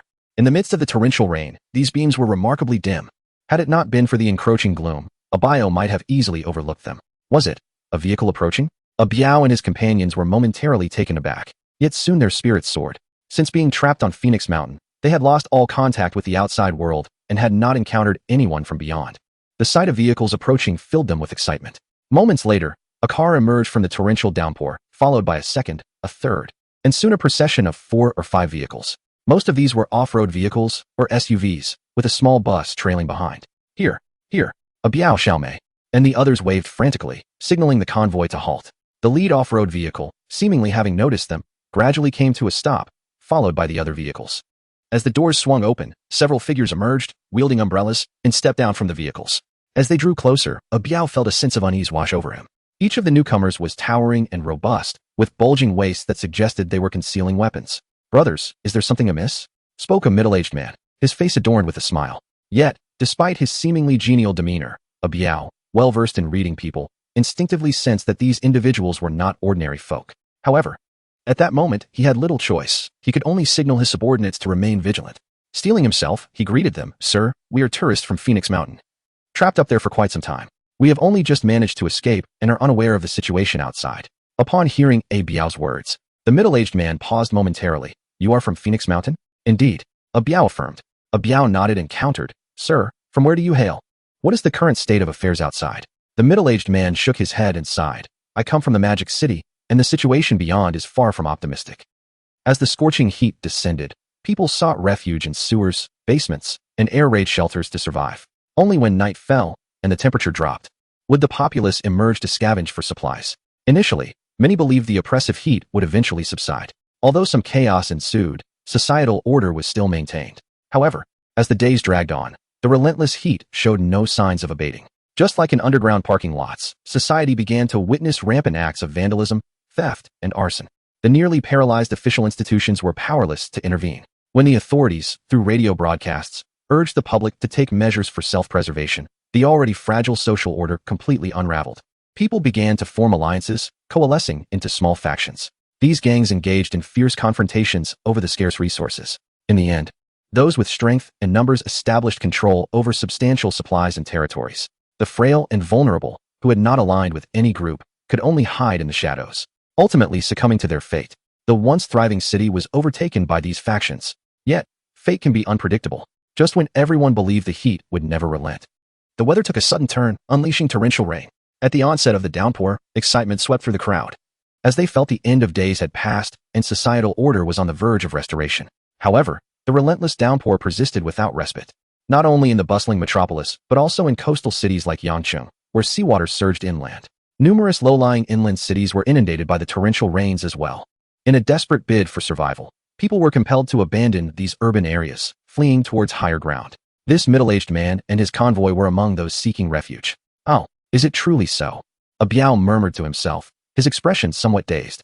He had initially assumed that the conditions outside would be somewhat better than those on Phoenix Mountain. However, upon hearing the middle-aged man's words, he realized that the situation beyond appeared even more dire. After all, Phoenix Mountain, being elevated, posed no immediate dangers aside from a lack of supplies. May I inquire your name, sir? A Biao tentatively asked. I am Gao Qiqiang, the owner of a financial company. These individuals are my employees, Gao Qiqiang replied, a smile gracing his face. After the apocalypse descended, we gathered together to actively engage in self-rescue. Upon hearing this, a Biao couldn't help but smirk internally. What a farcical claim of being a financial mogul. He was likely just a loan shark masquerading as a respectable businessman. Employees of legitimate financial institutions are typically clad in suits and ties, exuding an air of sophistication. In contrast, Gao Qiqiang's subordinates bore fierce expressions, as if the words "I am a villain" were inscribed upon their faces. Nevertheless, a Biao chose not to expose this facade. After a moment of contemplation, he cautiously proposed, Mr. Gao, I seek to join your team. What do you think? You wish to join my team? Gao Qiqiang was momentarily taken aback as he scrutinized the Biao and his associates, his expression subtly shifting. Initially, he had disregarded the group, observing them pedaling bicycles and tricycles without much thought. However, upon closer inspection, he discerned something amiss. A Biao and his companions bore fierce countenances and sharp gazes, suggesting they were not to be trifled with. It was entirely possible that they had blood on their hands. Gao Qiqiang's brow furrowed slightly. His hesitation to recruit a Biao and his crew stemmed from a lack of knowledge about their backgrounds. Inviting wolves into his den could spell disaster. A Biao seemed to sense Gao Qiqiang's apprehension and offered a reassuring smile. Mr. Gao, rest assured, as long as you provide us with sustenance, we harbor no ulterior motives. After a moment of contemplation, Gao Qiqiang ultimately nodded in agreement. He laughed heartily, clasping a Biao's hand. Then welcome to my team. In this apocalyptic era, Gao Qiqiang yearned for subordinates as formidable as a Biao. Despite a Biao's intimidating demeanor, the sheer number of his own followers gave him confidence in maintaining control. Following a brief exchange of pleasantries, Gao Qiqiang beckoned a Biao and his companions to board the vehicle. Once they were all settled, Gao Qiqiang approached to inspect the contents of the tricycle. Although he could only discern that it contained meat, his instincts led him to conclude that it was human flesh. Even with Gao Qiqiang's ruthless nature, a tremor of unease coursed through him. He pondered silently whether his decision to allow a Biao and his crew to join him would ultimately lead to fortune or calamity. Chapter 60. The obligation of repayment. To avert any unforeseen complications, Gao Qiqiang deliberately assigned a Biao and his companions to separate vehicles. He himself accompanied a Biao and Xiaomei in the first off-road vehicle. As the convoy resumed its journey, Gao Qiqiang engaged a Biao in casual conversation, feigning concern as he inquired, A Biao, it seems you have endured quite a bit up there in the mountains. The numerous alarming scars visible on a Biao's exposed skin bore testament to his struggles. After having navigated the harsh realities of the apocalypse for so long, Gao Qiqiang surmised that the situation on Phoenix Mountain was far from tranquil. Boss Gao is indeed correct. There is a wretched individual up there. The mere mention of Su Chun ignited a deep-seated animosity in a Biao. He succinctly recounted the events that transpired on the mountain to Gao Qiqiang, deliberately omitting the details of their hunting down survivors for sustenance. Upon hearing the account, Gao Qiqiang expressed astonishment. Isn't the young man who drives that nomad Dyson named Su Chun? How do you know this? Do you know him? A Biao responded, equally taken aback. Of course I know him. That scoundrel owes me over 10 million. Gao Qiqiang seethed through clenched teeth. After lending Su Chun a hefty sum at exorbitant interest, the apocalypse struck before the agreed-upon repayment date. Despite several attempts to reach Su Chun by phone, he received no response, as Su Chun was isolated on Phoenix Mountain without internet access. Gao Qiqiang remained frustrated for quite some time, only finding solace when societal order disintegrated, rendering currency worthless. Just as he was beginning to forget Su Chun, he was unexpectedly reminded of him through a Biao's words. Moreover, from the implications of a Biao's words, it appears that Su Chun was aware of the impending apocalypse in advance. Viewed in this light, that scoundrel is merely deceiving himself. Contemplating this, Gao Qiqiang's expression darkened. Since both he and Su Chun harbored animosity towards each other, this return would present a perfect opportunity to settle scores. How splendid that would be! A Biao, upon hearing this, was filled with delight. The two resumed their idle chatter, during which Gao Qiqiang gleaned a comprehensive understanding of the situation on Phoenix Mountain. In truth, his pursuit of Su Chun was not solely motivated by revenge. More significantly, he aimed to seize Normandison and gain control over Phoenix Mountain. Unbeknownst to Gao Qiqiang and Biao's schemes, Su Chun remained blissfully unaware. He was currently directing the survivors in their ongoing search for supplies. In addition to cotton clothing and blankets, any materials advantageous for the construction of a base in the future were to be collected and returned to the Yulden Hotel. The Green Forest Hotel, situated in the heart of the scenic area, lacked any geographical advantages. In contrast, the Yulden Hotel, perched on the edge, not only boasted a high elevation but also stood in an open expanse. By establishing checkpoints at the entrances, anyone approaching could be clearly observed. Thus, after careful consideration, Su Chun designated the Yulden Hotel as their temporary camp, with plans for adjustments based on evolving circumstances. Awakening from his slumber, Su Chun gradually opened his eyes to see Lu Linger beside him. "Ah Chun, I've prepared breakfast. Please rise and eat." After such an extensive period of training, Lu Linger had become quite obedient to Su Chun. Consequently, he no longer insisted that she sleep alone on the second floor, permitting her to move freely on the first floor. Today's breakfast consisted of soy milk and fried dough sticks, lovingly crafted by Lu Linger herself. Though seemingly simple, amidst the apocalypse, the ability to enjoy a meal is indeed a rare privilege. Just as Su Chun had satiated his hunger, the tense voice of He Wang crackled through the intercom. "Brother Su, something's amiss." "What has happened, brother He?" Su Chun inquired casually, grasping the intercom. To him, it was likely just another trivial issue concerning the other survivors. Someone just arrived unexpectedly, leaving behind a walkie-talkie, claiming it was sent by a Biao. He Wang's words momentarily startled Su Chun. Hadn't a Biao departed from Phoenix Mountain? Why would he suddenly send someone with a walkie-talkie? A sense of unease began to settle in. "Stay in the car and wait for me," Su Chun instructed Lu Linger, sensing the shift in his demeanor. She nodded obediently without further comment. After preparing himself, Su Chun pondered for a moment before securing the short firearm to his person. Over the past few days, he had come to trust He Wang, Sun Yuan, and a few others, yet he remained wary of the other survivors. The Nomad Ison was parked behind the Yulden Hotel, where an outdoor courtyard lay. Upon exiting the vehicle, Su Chun shielded himself with an umbrella as he made his way to the nearby office building. He Wang and Sun Yuan awaited him inside. "Brother Su, here's the walkie-talkie." Upon Su Chun's arrival, He Wang handed him the device. Instead of hastily making contact, Su Chun asked, "Have you seen the person who came?" "No," He Wang shook his head. "When a Biao arrived at Phoenix Mountain, there were only 7 or 8 of us. Moreover, including the hotel staff absorbed from Manager He, there are barely 20 individuals. He Wang has encountered nearly all of them. Thus, he can ascertain that the person delivering the intercom is not one of a Biao's subordinates. This indicates that outsiders have arrived at Phoenix Mountain," Su Chun deduced. He Wang exchanged a glance with Sun Yuan, both bearing expressions of unease. They had initially believed that with a Biao's departure, tranquility would descend upon Phoenix Mountain. However, to their astonishment, only a few days had passed before a Biao returned with outsiders. "Never mind, let us first converse with them to discern their intentions." The intercom channel had already been preset. Su Chun pressed the device and spoke in a grave tone. "A Biao? What business do you have with me?" "Haha, Su. My dear brother, it is not a Biao seeking you, but rather I." A somewhat familiar voice resonated from the other end of the intercom. Su Chun furrowed his brow for a moment before recalling the identity of the caller. "Brother Chong? Indeed, it is I." Gao Qiqiang chuckled heartily and leisurely continued. "We have been apart for less than a month, and yet so much has transpired." He then shifted his tone, sneering, "Su, my dear brother, isn't it time we settled that debt you owe me?" Upon hearing this, Su Chun nearly burst into laughter. From the very beginning, he had never contemplated repayment. Otherwise, he would have been utterly out of his mind to borrow from a loan shark. "Brother Chong, have you not yet awakened? What time is it now?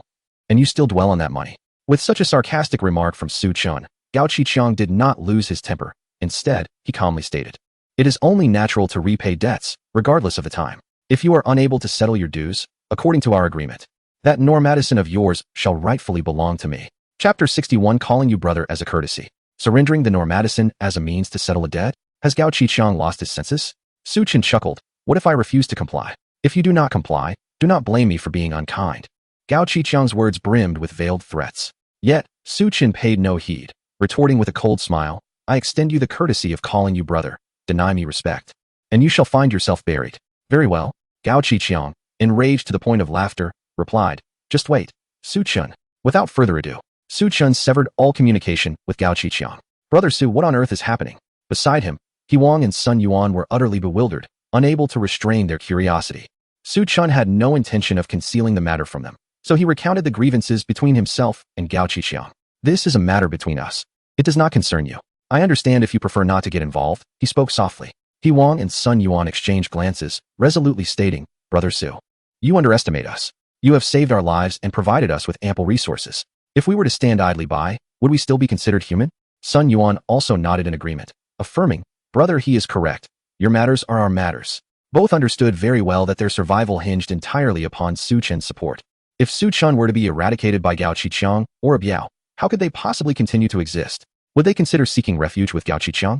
That was preposterous. They harbored deep-seated enmity towards a Biao. Very well, then. Su Chen smiled faintly and instructed, gather everyone together. We must collectively deliberate on how to confront a Biao. He Wang and Sun Yuan immediately sprang into action, assembling all the survivors in the hotel lobby. Observing the throng of individuals, Su Chen felt a sense of gratitude. It was fortunate that when a Biao departed, he had not dismissed these people as burdens, allowing them to fend for themselves. Otherwise, when Gao Qiqiang arrived with his men, he would have had no choice but to flee in his car. Su Chen subtly nodded to He Wang, signaling that they could commence. He Wang ascended the makeshift platform, pressing his hands down to quiet the crowd. Everyone, please be silent. There is something I must convey. The crowd immediately hushed, their gazes fixed upon He Wang. We have just received word that a Biao has returned. Upon hearing this, the crowd erupted in uproar, their expressions a tumult of fear and anger. A Biao's ruthlessness and inhumanity were well known to the survivors present, many of whom had witnessed the devastation he wrought firsthand. Numerous friends and relatives among them had fallen victim to a Biao's treachery. This time, a Biao returned accompanied by a significant number of outsiders, individuals with whom he bore considerable grudges. If you are fearful, you may leave, Su Chen stated calmly as he stepped forward. Many faces among the crowd displayed signs of hesitation. They were all too familiar with Ah Biao's ruthless methods. If possible, they wished to avoid any confrontation with him. The mention of Ah Biao bringing accomplices only heightened their trepidation. Observing their expressions, Sun Yuan furrowed his brow and spoke sternly. Hey, is the rain outside so heavy that it has muddled your minds? You must consider this carefully. Without Su Chen, how will you fill your stomachs? If Su Chen were to be eliminated by Ah Biao, would you still survive? Upon hearing Sun Yuan's words, the crowd snapped back to reality. Indeed, how could they hope to survive without Su Chen? Given Ah Biao's nature, it was likely he would seize Su Chen's resources and, once depleted, treat them as mere fodder. With this realization, someone shouted, Boss Su, I will not abandon you. Absolutely, I stand with you through thick and thin. Isn't it just a minor character like Ah Biao? We'll handle him. With one person leading the charge, others quickly followed suit, expressing their unwavering support for Su Chen. In no time, all the survivors present pledged to unite under Su Chen's leadership to confront Ah Biao. Very well, from this moment on, we must all mobilize to reinforce the hotel's perimeter. Additionally, we shall divide into 3 shifts for round-the-clock vigilance, ensuring we are not caught off guard, Su Chen commanded. The ferocity of Ah Biao's nature needed no further elaboration. Gao Qiqiang was originally a notorious figure in the underworld, having survived the relentless heat of the apocalypse in the City of Magic, ultimately making his way to Phoenix Mountain. It is likely that he possesses a ruthless and merciless nature. If we do not station lookouts and reinforce the hotel's security, we may awaken to find ourselves in dire peril. After meticulously assigning all tasks, Su Chen returned to the mobile home. Chen, you're back. Lu Ling knelt on the ground, assisting Su Chen in changing his shoes before taking his hand and leading him to the table. Today, a sumptuous feast awaited them, adorned with an array of delicious dishes. As Su Chen savored his meal, he engaged Lu Ling in conversation about A Biao and Gao Qiqiang's return. What? A Biao is back and has brought allies? Lu Ling exclaimed, her face flushed with anxiety and concern. Su Chen, what should we do? Do not worry. Gao Qiqiang and A Biao are hardly a cause for concern, Su Chen reassured her, gently squeezing her hand with a soft smile. While it is true that one must possess power and connections in the world of the underworld, Su Chen had the advantage of a mobile home with nearly limitless storage space. In preparation for emergencies, he had stockpiled a considerable array of resources. Even if these survivors were not a match for Gao Qiqiang and A Biao, Su Chen could easily escape in his vehicle, let alone He Wang and Sun Yuan. Even Lu Ling could be left behind if the situation demanded it.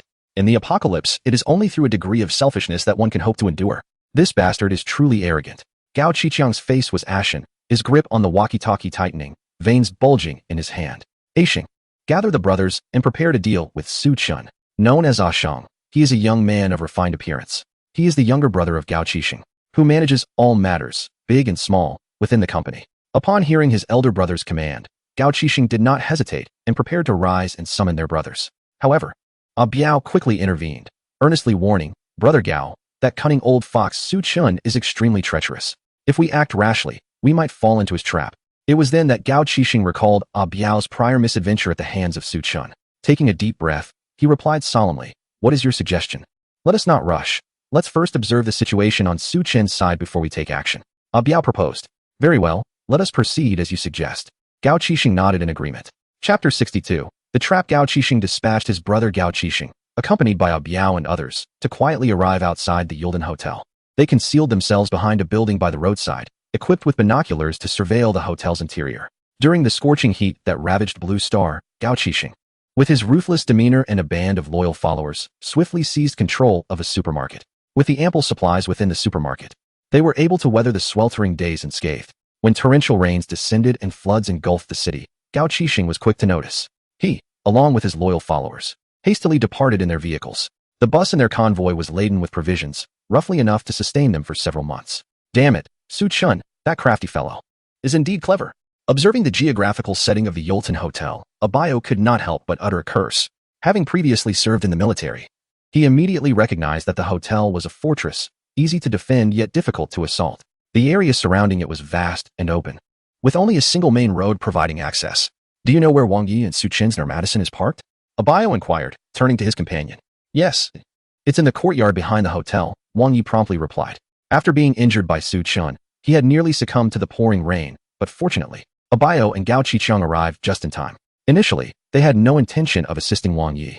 But considering his prior acquaintance with Su Chen and his familiarity with the hotel's layout, Biao suggested that Gao Qixing spare his life. They drove him to his clinic, which ultimately saved him. However, although his life was preserved, Wang Yi was left with a permanent limp.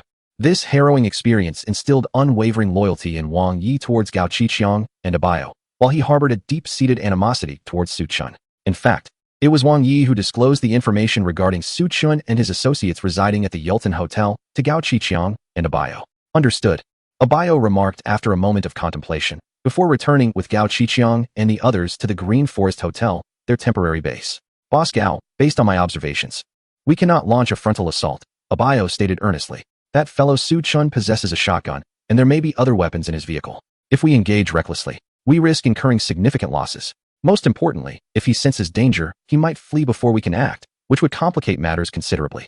Upon hearing this, Gao Qixing furrowed his brow and inquired, what do you propose we do? His intention to confront Su Chen was not solely motivated by the debt owed to him. He was also fixated on the coveted Nomad Ison. This vehicle was inherently designed to endure extreme climates and environments, and with Su Chen's extensive modifications, it became even more desirable. If he could claim it as his own, it would not only enhance his living conditions, but also ensure his safety. We should act under the cover of night, suggested Biao after some contemplation. Although visibility would be poor, the darkness would conceal their figures, allowing them to approach the hotel undetected. Individuals like Biao and Gao Qixing were imposing and ruthless. Once they infiltrated the hotel, the likes of He Wang and Sun Yuan, those survivors, would stand no chance against them. After much deliberation, Gao Qixing and Biao finally devised a plan. As time ticked away, the sky swiftly darkened. In the wake of a power outage, all of Phoenix Mountain lay shrouded in darkness, illuminated only sporadically by flashes of lightning. Gao Qixing commanded nearly 50 subordinates, and with Biao and the others, their numbers swelled to around 60. He assigned a dozen men to guard the camp while the remainder accompanied him to launch an assault on Su Chen. The main force braved the rain and arrived at the entrance of the Yulden Hotel. To avoid alerting their quarry, Gao Qixing and his crew had turned off their flashlights in advance. Fortunately, a faint glow emanated from within the hotel, aiding them in discerning their path. Without excessive words, following the preordained plan, Gao Qixing, Biao, and others rushed straight towards the hotel. Under the cover of night and torrential rain, they had no need to worry about the survivors within the hotel discovering them. As they approached the perimeter fence of the hotel, preparing to scale it, one of the younger members at the forefront suddenly let out a blood-curdling scream and collapsed to the ground. Ah, their SA trap, Brother Sheng. Before Gao Qixing and Biao could react, another subordinate fell to the ground, clutching his leg in agony. Without time to ponder the implications of being discovered by those inside the hotel, Gao Qixing immediately switched on his flashlight. As the beam illuminated the scene, they discovered that the two young men were ensnared in a vicious animal trap. The device appeared exceedingly advanced and sharp, seemingly designed for capturing medium-sized wild animals. The wounds on their legs were so deep that bone was visible and blood gushed forth. Faced with this grim reality, Gao Qixing and his companions were momentarily paralyzed. What in the world was happening? Why were there animal traps in this place? Several nearby companions hurried forward, attempting to pry open the traps. However, despite exerting all their strength, they were unsuccessful. At that moment, the hotel suddenly illuminated with two searchlights, their beams piercing through the darkness and directly enveloping Gao Qixing and his group. They were instantly dumbfounded. Why were there searchlights in the hotel? Even if there were, how could there be electricity? Before they could regain their senses, a swift whoosh echoed through the rain, and a sharp arrow flew towards them. One of Gao Qixing's subordinates, unable to evade in time, was struck down. The arrow's force was so tremendous that it pierced cleanly through his abdomen. The crowd felt a shiver run down their spines. The power was so immense, it could only be the modern compound crossbows wielded by Su Chun and his associates. The lethality of such devices is astonishing, capable of effortlessly piercing through multiple bulletproof shields. A shot to the head would surely mean instant demise. While the onlookers were still in shock, a barrage of arrows whistled through the air, striking down 4 or 5 more of the underlings.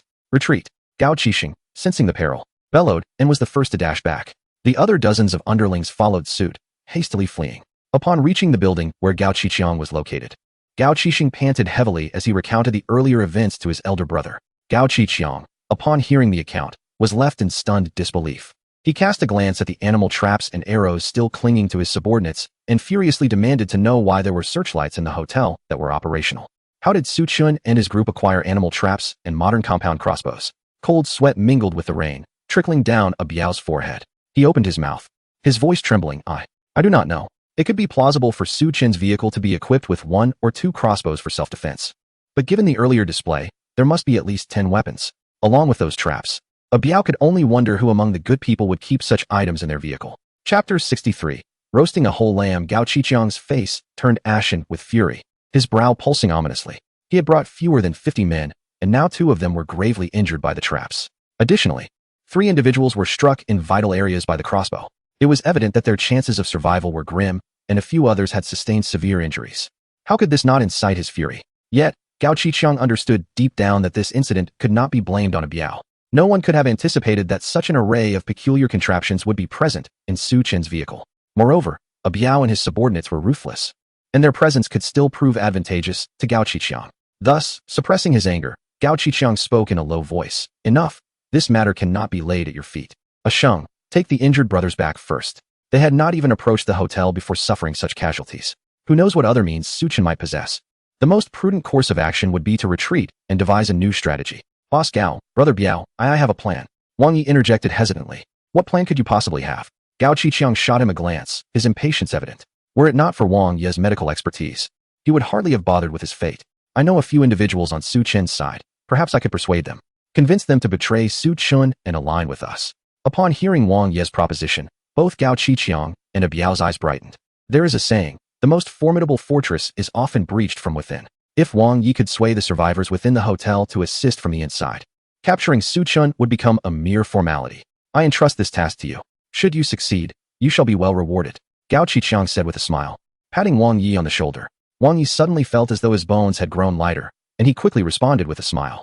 Inside the Yurdun Hotel, upon witnessing the hasty retreat of Gao Qixing's subordinates, the remaining survivors could not help but erupt in jubilant cheers. He Wang seized the walkie-talkie, eagerly relaying their triumph to Su Chun. Brother Su, the supplies you provided are simply invaluable, but how is it that you have these items in your vehicle? When procuring resources, aside from food, potable water, and fuel, Su Chun had primarily considered his own safety. Due to the stringent control over BBU by the authorities, he had been compelled to settle for alternatives, focusing instead on cold weapons like compound crossbows and animal traps. Today, these provisions proved remarkably useful. The searchlights were also a thoughtful inclusion from Su Chun, and as for the electricity, the explanation was straightforward. He had stockpiled a considerable number of batteries. He had even prepared several large solar chargers, though persistent heavy rain recently had prevented their deployment. As long as they are effective, that is what matters. Tonight, my brothers have worked hard, and tomorrow morning, I will prepare a sumptuous feast to treat everyone. When faced with He Wang's inquiry, Su Chun merely smiled and deftly diverted the conversation. The mere mention of a lavish meal caused He Wang to set aside his questions.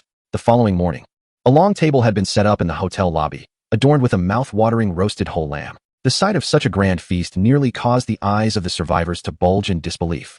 Since the onset of the apocalypse, their meals had largely consisted of instant noodles and canned goods. Such delicacies as a whole roasted lamb can only be savored in dreams. The enticing aroma wafted through the air, causing tears to stream down the faces of the onlookers, as if the very essence of longing had escaped from their mouths. Tonight, having successfully repelled the enemy, everyone had indeed labored hard. As for myself, I have always been one to distinguish clearly between reward and punishment. As long as you heed my commands and toil diligently, I shall not treat you unjustly. However, should you dare to slack off or entertain other thoughts, The fate of Wang Yi shall be your own, Su Chun proclaimed solemnly from the stage. The mere mention of Wang Yi's tragic end sent a shiver through the crowd, who responded in unison, "We remember. Now, let us feast while it is still warm. It will soon grow cold," Su Chun said with a satisfied smile.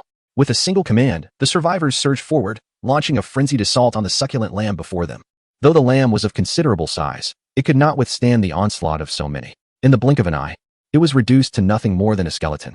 While each person received only a meager portion of meat, they were nevertheless quite content. After such a long time, the opportunity to indulge in a whole roasted lamb was indeed a rare delight.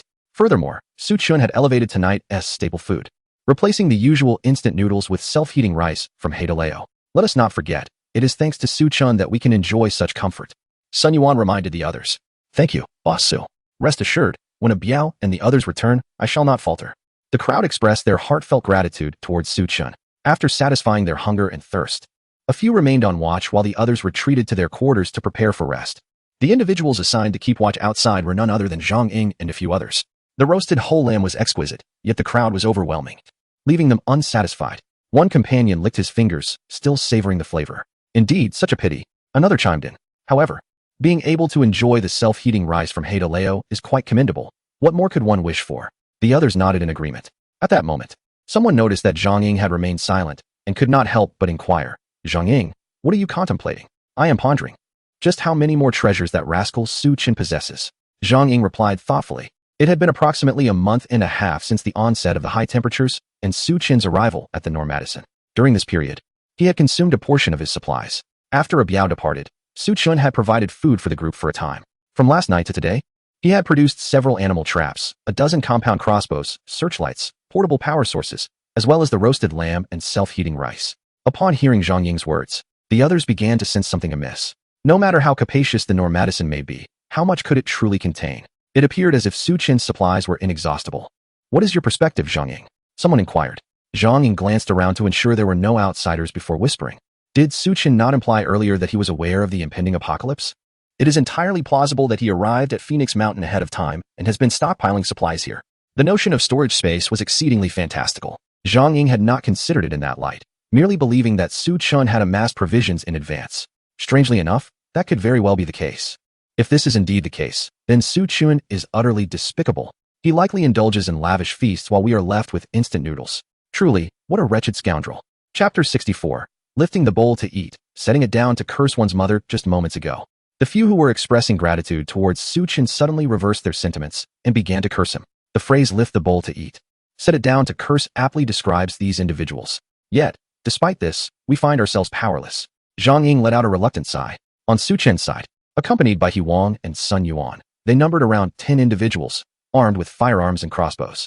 In contrast, our group consists of only 3 or 4 people, lacking any substantial weaponry. If a confrontation were to ensue, we would undeniably be outmatched. Moreover, other survivors, eager to curry favor with Su Chun, might very well assist him in dealing with us. Rash action would only lead to a fate akin to Wang Yi's. At that moment, a companion on lookout duty suddenly exclaimed, You all look quickly. Who is that? Zhang Ying and his cohorts were situated in a small pavilion outside the hotel, which had originally served as a security booth but was now repurposed as a lookout post. Should anyone approach, they would need to utilize nearby tools to make noise and alert those inside the hotel. Upon hearing his companion's alert, Zhang Ying was taken aback. His instinctive thought was that Gao Qiqiang and a Biao had arrived with their men. However, when he leaned out to take a closer look, he was astonished to see a familiar figure, crouching and limping towards the guard post. It was none other than the long-missing Wang Yi. Should we inform the hotel staff? Master Su has expressly commanded that Wang Yi must not return to the hotel. Someone spoke up. Let us refrain from notifying them for now. Zhang Ying pondered for a moment and shook his head, suggesting that it might be prudent to observe what Wang Yi intends to do. While they were engaged in conversation, Wang Yi had already approached them. Upon seeing Zhang Ying and the others in the guard booth, he was momentarily taken aback, followed by a radiant smile. Zhang Ying, Zhou Jun, I never expected to find you all here. So, Dr. Wang, how have you been of late? Upon encountering Wang Yi once more, the expressions on Zhang Ying and the others' faces grew noticeably awkward. Previously, in their quest for sustenance, they had readily betrayed Wang Yi while remaining at the hotel. However, Wang Yi seemed unfazed, greeting them warmly. Oh, I'm doing well. You see, it was Master Gao and Brother Biao who took me in. Zhang Ying and the others were slightly taken aback. They had not anticipated that Wang Yi would be associating with Gao Qiqiang and a Biao. Yet, upon reflection, it made sense. After all, In the present circumstances of Phoenix Mountain, only Su Chun and Gao Qiqiang's factions remained. If Wang Yi wished to survive, seeking refuge with Gao Qiqiang was his only option. So what brings you to us today? If Su Chun were to find out, you might not have a pleasant fate. Zhang Ying feigned concern. You do not comprehend the situation. I am here to save your lives. Wang Yi scoffed, adopting an air of superiority. Zhang Ying and the others exchanged glances, puzzled by his intentions. Dr. Wang, what exactly do you wish to convey? Please, just speak plainly. Let me be candid with you. I have aligned myself with the formidable Gao Laoda in the bustling metropolis of Shanghai. He commands a crew of no fewer than 180 men, not to mention several firearms at his disposal. Despite the setback we faced last night, should he choose to unleash his wrath, subduing you would undoubtedly be child's play. Wang Yi boasted excessively, embellishing Gao Qixing's prowess. Zhang Ying and the others, bewildered, found themselves momentarily captivated by his words. If you continue to support Su Chun, once Gao Laoda launches his assault, there will be no escape for any of you. However, should you choose to aid Gao Laoda instead, you will reap the rewards once Su Chun is taken down, for he has indulged himself while leaving them to subsist on instant noodles. Zhang Ying and his companions harbored a certain discontent towards Su Chun. Wang Yi's threats and temptations ignited a flicker of intrigue within them. What do you suggest we do?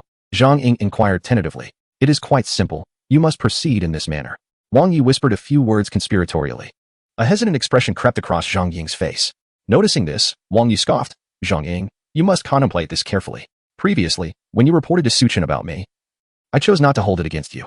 If you fail to seize this opportunity and Gao Laoda ultimately triumphs over Su Chun, do not blame me for lacking compassion. After a moment's hesitation, Zhang Ying gritted his teeth. Fine, I shall heed your counsel, Brother Wang. That is more like it. Very well, I shall take my leave now. You all should exercise caution and ensure Su Chun remains oblivious. With that, Wang Yi wore a satisfied smile, then stealthily slipped away from the guard post, taking care to remain undetected. Unbeknownst to Wang Yi and Zhang Ying, their every action was meticulously observed by Su Chun, He Wang, and others stationed atop the hotel. Su Chun, known for his prudence, and He Wang, a seasoned veteran, had established a dual surveillance system, employing both overt and covert sentinels. The ordinary survivors were assigned to the visible watch, entirely unaware of the clandestine observers. Those in the shadows were trusted individuals, such as Sun Yuan, who took turns monitoring the situation. Su Chun had even equipped them with night vision binoculars, positioning them strategically on the hotel roof. Upon noticing Wang Yi approaching the sentry post, the covert watchman promptly alerted Su Chun and his companions. What do you think? Su Chun inquired casually. The fact that this fellow Wang Yi has managed to survive likely stems from his alignment with Gao Qiqiang and a Biao. His stealthy visit today suggests he intends to persuade Zhang Ying and the others to betray you. He Wang swiftly deduced the essence of Wang Yi's conversation with Zhang Ying, arriving at a conclusion that was nearly spot on. Indeed, I share your sentiments. It appears my earlier leniency was misplaced. Su Chun shrugged. There's a saying, if one does not uproot the weeds, they will spring back with the spring breeze. Had I dealt with Wang Yi decisively then, we would not find ourselves in this predicament today. It seems I must avoid the folly of allowing the villain to perish through excessive dialogue in the future. Yet, fortunately, we have recognized the threat in time. So what do we propose? Should we eliminate Zhang Ying and his associates? Sun Yuan's eyes glinted with menace, harboring a deep disdain for those who betray their own. He Wang nodded in agreement. But why must we eliminate them? Su Chun countered, perplexed. Sun Yuan and He Wang were utterly astonished. In their eyes, since Zhang Ying and his companions had colluded with Gao Qiqiang, it would be wiser to eliminate them outright to prevent future troubles. They could easily execute a cunning ambush. A ruthless glint flickered across Su Chun's refined visage. As night gradually enveloped the surroundings, the rain continued to pour relentlessly outside. After finishing their instant noodles for the day, most individuals opted to retreat to their respective rooms for rest. At that moment, a few survivors preparing to take their turn on watch were halted by Zhang Ying. Zhou Xinhong, Li Dong, you two take the night off. I will stand guard in your stead. What? Such a generous offer? Upon hearing this, Zhou Xinhong and Li Dong couldn't help but feel a surge of delight. Chapter 65. Molotov cocktail. Standing watch outside during the night was both exhausting and frigid. If given a choice, no one would willingly volunteer. Who wouldn't prefer the comfort of sleeping in their rooms? We can't seem to find sleep anyway. So let us cover your shift, Zhang Ying quipped with a smile. Next time, if you happen to acquire something good, do keep me in mind. Agreed. We'll leave it in your capable hands. Zhou Xinhong, Li Dong, and the others, fearing a change of heart from Zhang Ying, hastily dashed to their rooms. Zhang Ying and his companions exchanged glances before departing the hall and heading towards the watchtower. Hey, why are you all here? Didn't you already take your shift during the day? The personnel at the watchtower expressed their confusion upon seeing Zhang Ying and his group. Zhou Xinhong and the others are slacking off, so I'm covering for them. You all should head back and rest, Zhang Ying replied with a cheerful demeanor. The few individuals within the sentry box did not dwell on their thoughts. After completing the handover, they turned and returned to the hotel. Once they departed, only Zhang Ying and his 3 companions remained inside the sentry box. Zhang Ying, are we truly going to betray Boss Su? One of them whispered. What is the matter? Are you frightened? Zhang Ying leaned against the wall, casting a sidelong glance at the speaker. I must admit, I am somewhat afraid. We have witnessed Boss Su's methods. What if Biao Ge fails? There's no room for what-ifs. We reached this point. Retreat is not an option. Zhang Ying replied impatiently. And from now on, do not refer to him as Boss Su, understood? The other 3 fell silent, settling in to rest. Time passed slowly, and the night deepened. Aside from the relentless downpour, nothing else seemed to exist in the world. Just as Zhang Ying and his companions were drifting into a light slumber, several hoots of an owl echoed from outside. Instantly, the 4 of them perked up, peering out. Sure enough, amidst the heavy rain, several shadowy figures became discernible. According to their prior arrangement, Zhang Ying took out a flashlight and flickered it a few times. The figures across responded to the signal, swiftly making their way towards the sentry box. As they drew near, Zhang Ying recognized the leader as Biao. He hurriedly opened the door of the sentry box to welcome Biao inside, bowing slightly as he said, Biao Ge, it has been a while. Biao nodded slightly in acknowledgement. How is the situation at the hotel? Rest assured, Biao Ge. Su Chun and the others are completely oblivious. As long as we infiltrate, we can certainly take him down. Upon hearing Zhang Ying's words, a Biao revealed a satisfied smile and turned to Gao Qixing beside him, asking, Brother Sheng, shall we proceed? Gao Qixing adjusted his glasses and nodded affirmatively. Indeed. A group of individuals set forth once more, braving the torrential downpour as they made their way toward the hotel. Zhang Ying and his companions suppressed their excitement and followed closely behind. In a bid to capture Su Chen that night, Gao Qiqiang had dispatched over 40 people. They swiftly approached the hotel lobby. At Su Chen's directive, the survivors had made some rudimentary modifications to the hotel. The side doors and windows were barricaded, leaving the main entrance as the sole point of access. As night deepened, most survivors had returned to their rooms to rest, with only a few night lights casting a dim glow. The ease with which they entered the lobby brought smiles to the faces of Gao Qixing and Biao. They had initially intended to split their forces into 2 groups, one to confront the survivors, while the other would head straight to the hotel's backyard to seize control of Su Chun and Norma Dixon. With no one in the lobby at that moment, they found themselves spared of considerable effort. Exchanging a glance, Gao Qixing and Biao nodded in silent agreement. Under Zhang Ying's leadership, they hurried toward the hotel's backyard. However, just as the group traversed the lobby, a piercing alarm suddenly blared. Despite the relentless downpour outside, the shrill sound cut through the darkness of the night with alarming clarity. Zhang Ying, what is happening? Biao shouted in frustration. This is the alarm system installed by Su Chun. It triggers an alert upon detecting any anomalies. But who set off the alarm? Zhang Ying wore a perplexed expression. Logically, it should have been those at the periphery who reported the anomaly first. Then, the personnel stationed within the hotel would receive the message and press the button to alert all survivors. Yet, Zhang Ying and his companions had not raised the alarm, and the lobby was devoid of anyone, who then triggered the alert. There was no time for such concerns. Our priority is to apprehend Su Chen, Gao Qixing exclaimed, his tone urgent. Indeed, Sheng Ge was correct. Biao also regained his composure. Regardless of who had initiated the alarm, now that they had entered, it was imperative to capture Su Chen without fail. Without further hesitation, the group quickened their pace towards the rear of the hotel. Meanwhile, numerous survivors were roused by the blaring alarm, flinging open their doors and rushing out. Upon encountering the fierce presence of Biao and his crew, they were taken aback. This does not concern you. If you wish to live, retreat inside. Biao brandished his long knife, threatening menacingly. Some, sensing danger, hastily retreated and secured their doors. However, the likes of Zhou Xinhong and Li Dong displayed considerable courage. Shouting defiantly, they brandished their weapons, attempting to resist their adversaries. Unfortunately, Biao's numbers were overwhelming. Zhou Xinhong and Li Dong, outnumbered, could only retreat to the stairwell, ascending to the 2nd floor. Biao had no intention of pursuing them. His focus remained on reaching the hotel's back courtyard, where capturing Su Chun and Nomad Ison was their pressing objective. Before long, Gao Qiqiang and Biao led their team to a long corridor. At the end of the corridor stood a door.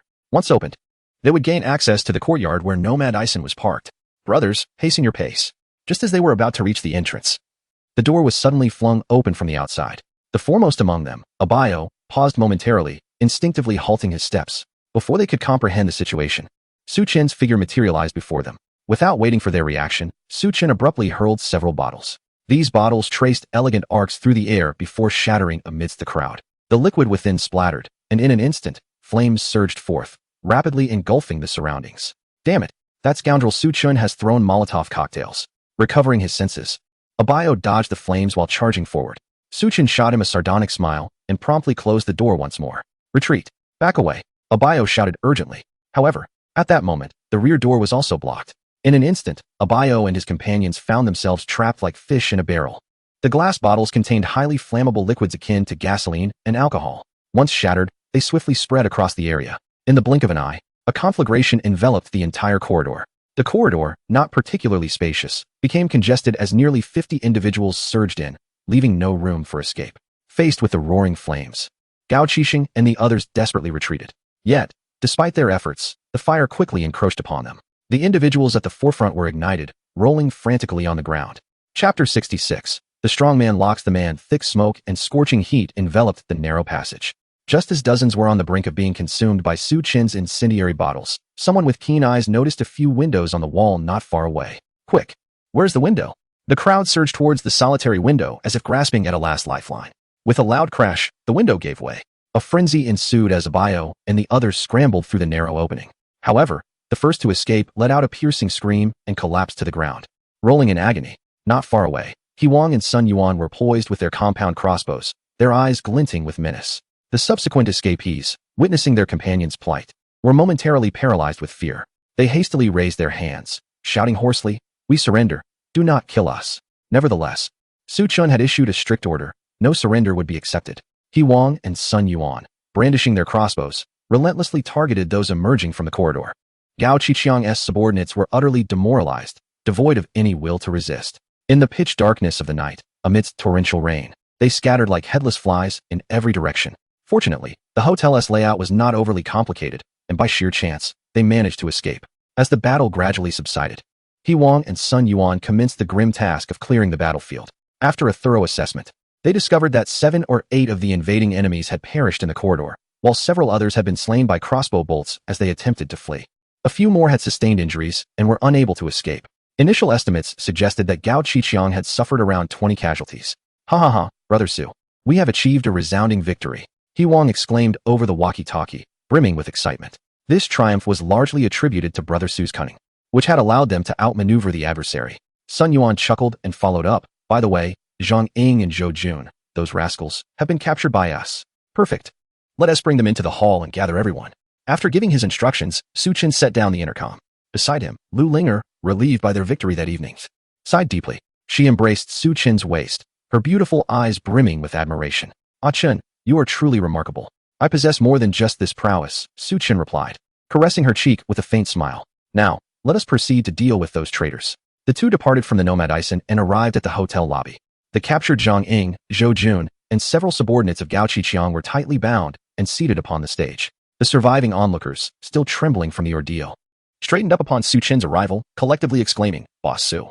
However, Su Qin did not respond to them. He simply led Lu Lingo to the stage. His expression remained indifferent, yet his gaze was sharp as a blade, surveying the crowd below. Most people dared not meet his eyes, bowing their heads in submission. Su Qin nodded towards He-Wang and Sun Yuan, who exchanged glances with their subordinates. They approached Gao Qiqiang's men from behind, raising their weapons and plunging them mercilessly into the backs of these individuals. Amidst their anguished cries, they collapsed to the ground, struggling briefly before succumbing to their fate. To eradicate the roots is essential, otherwise, they shall sprout anew with the spring breeze. Though these individuals were ruthless and formidable, their fate was sealed. However, they are ultimately subordinates of Gao Qiqiang, and Su Qin remains uncertain of their loyalty. The most prudent course of action is to eliminate them all. After dealing with Gao Qiqiang's henchmen, it is time to confront the traitors Zhang Ying and Zhou Jun, witnessing the demise of those before them. The two immediately succumbed to fear. "Boss Su, we beg you, grant us a chance to live. We were momentarily blinded by foolishness." They fervently bow their heads in supplication. Yet, Su Chun appears indifferent, merely instructing He-Wang in a grave tone, sever their limbs and transform them into human puppets, to be displayed at the entrance of the hotel. For traitors like Zhang Ying and Zhou Jun, a swift execution would be too lenient. Only through cruel punishment and thorough torment can others be instilled with dread. Indeed, witnessing the public execution of Zhang Ying and Zhou Jun, even the survivors, who have grown accustomed to bloodshed, turn pale and nearly retch. However, without Su Qin's command, they dare not depart, forced to watch as Zhang Ying and Zhou Jun are strung up and taken to the hotel entrance. Once the grim task is completed, Su Qin's gaze shifts to the survivors present. He states coolly, "The majority of you have deeply disappointed me. It was I who provided you with resources, ensuring you did not perish from hunger. Yet, when the enemy attacked, each of you chose to flee. The survivors below feel an increasing sense of shame. Save for those who had bravely fought against the enemy, such as Zhou Xinhong and Li Dong, who hold their heads high. I hereby declare that anyone who valiantly battles the enemy tonight shall be rewarded with enhanced privileges in the future. Conversely, those who cower and avoid combat this evening shall receive no supplies whatsoever. Upon hearing Su Chen's proclamation, a wave of astonishment swept through the survivors below. To suspend all supplies, was this not tantamount to condemning them to starvation? While it is true that fear has rendered them hesitant to engage in a fierce fight, it is unreasonable for Su Chen to withhold food from them. A sense of discontent simmered within, yet, having just witnessed the tragic demise of Zhang Ying and Zhou Jun, they dared not voice their grievances. However, rest assured, I shall not leave you without a means of survival. Su Chen's tone shifted as he continued leisurely. Tomorrow morning, you shall launch an assault on Gao Qiqiang and a Biao. Should you choose to fight bravely, I might still restore your privileges. At this, the crowd exchanged glances, bewildered. To pit them against ruthless adversaries like Gao Qiqiang and a Biao, was this not akin to a perilous gamble? After delivering his message, Su Chen paid no heed to their reactions and departed with Lu Ling. Truth be told, one cannot fault Su Chen. The blame rests squarely on your shoulders. He Wang shook his head in dismay, remarking, Su Chen provides for you, yet when faced with calamity, you only think of self-preservation. Now, Su Chen offers you an opportunity. Whether to seize it lies entirely in your hands. With that, He Wang ceased to engage with them, instead rewarding several individuals, like Zhou Xinhong and Li Dong, for their commendable performances. The so-called upgrade in privileges from Su Chen merely entailed swapping their instant noodles for self-heating braised meat rice and mini hot pots from Haidaleo. Meanwhile, they were rewarded with a bottle of beer each day. In the midst of the apocalypse, this could certainly be considered a culinary delight. Despite the bloodstains strewn about, Zhou Xinhong and Li Dong indulged themselves without restraint. Chapter 67, Meeting the Great-Grandmother. Witnessing Zhou Xinhong and his companions savoring their meal, the others could not help but swallow in envy. Although Su Chen distributed instant noodles daily, the monotony of such fare could become tiresome over time. Moreover, as adults, a single packet of noodles could hardly satiate their hunger. It merely served to stave off starvation. Ultimately, someone could no longer contain themselves and exclaimed, Brother He, I am willing to join a Biao and the others in battle tomorrow. I will go too. And I.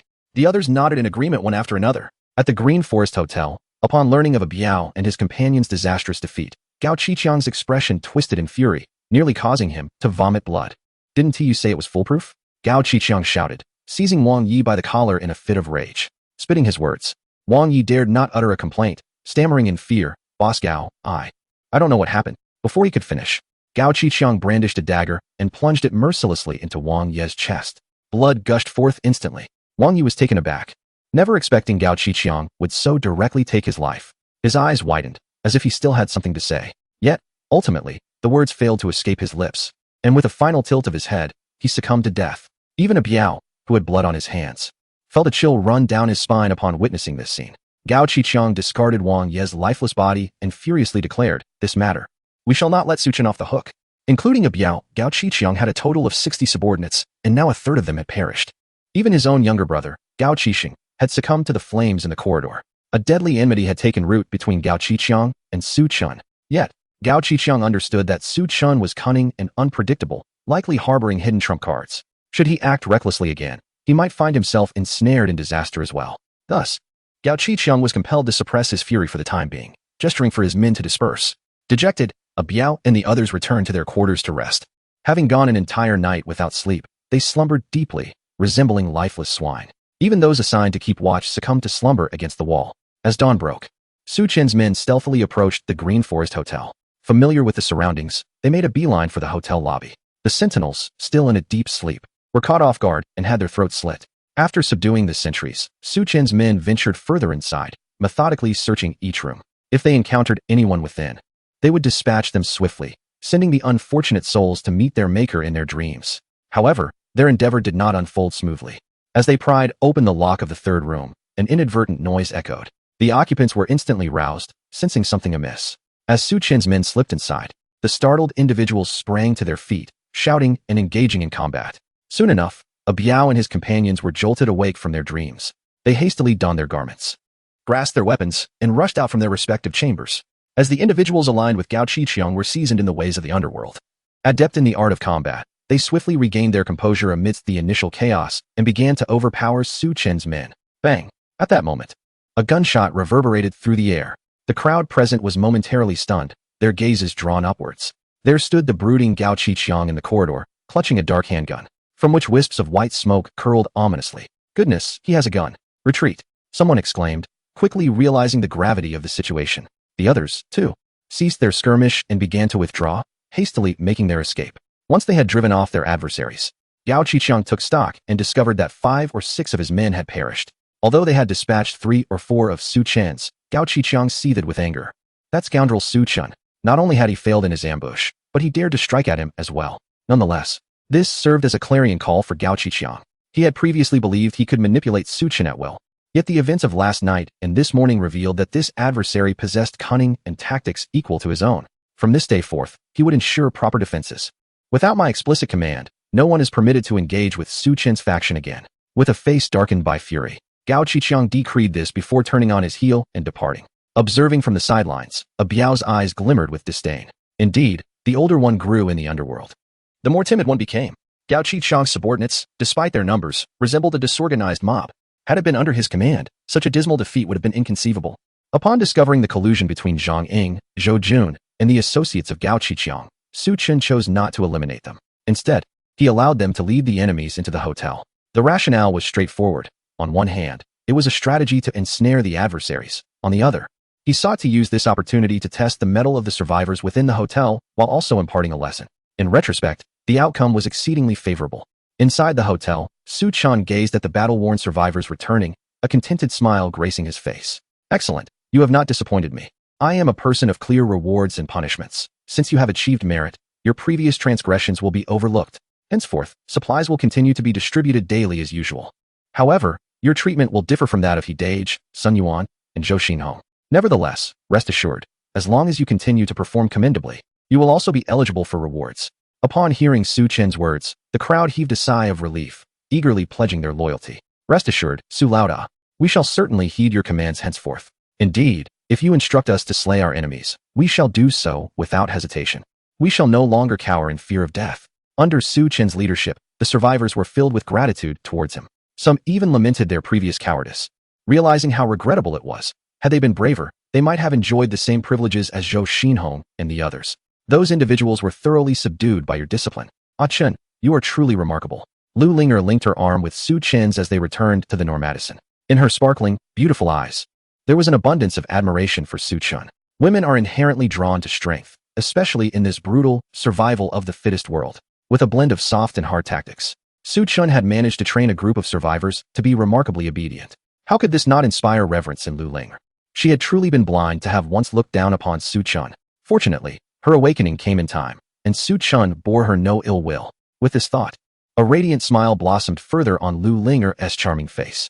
Master, I shall freshen up and accompany you well tonight.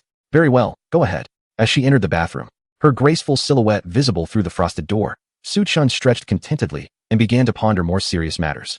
Chapter 68. Seeking firearms. Although last night's ambush and today's surprise attack had significantly weakened Gao Qiqiang, he still had at least 20 men left, leaving the possibility of a resurgence. Particularly after this morning's ambush, Su Chen was convinced that Gao Qiqiang possessed firearms. He had sensed this from the very beginning. After all, the short shotgun he wielded had been procured with Gao Qiqiang's assistance. As a leader in the underworld, how could Gao Qiqiang not have weapons at his disposal? Su Chen dispatched his surviving subordinates to launch a proactive assault on the Green Forest Hotel. This served two purposes: to gather intelligence and to confirm his suspicions. As expected, Gao Qiqiang indeed had firearms. However, Su Chen deduced that he either had very few bullets or possessed only a single weapon. Otherwise, why would Gao Qiqiang send Gao Qixing and a Biao to attack the Yultun Hotel unarmed? The reason was simple. He most likely had only one gun, and it was probably low on ammunition. However, these are merely Su Chen's speculations. Although he harbors a desire to eliminate both Gao Qiqiang and a Biao simultaneously, he refrains from acting impulsively until his conjectures are substantiated. In the past, he might have contemplated employing the remaining survivors to gradually deplete Gao Qiqiang's strength. Yet, having meticulously nurtured the loyalty of these survivors through relentless efforts, he now regards them as worthy of his trust. To squander their potential would indeed be a lamentable waste. Thus, how might he eradicate Gao Qiqiang while incurring minimal costs? At this moment, Lu Linger emerged from her bath. Su Chen's thoughts momentarily subsided. The night of passion need not be elaborated upon. The following morning, Su Chen summoned He Wang and Sun Yuan to the office in the backyard. This is breakfast prepared by Linger. Please enjoy it while it's still warm. Su Chen greeted them with a smile. In her efforts to please him, Lu Linger varied her culinary creations for each meal. For instance, this morning, she had prepared soybean milk and steamed a generous portion of soup dumplings.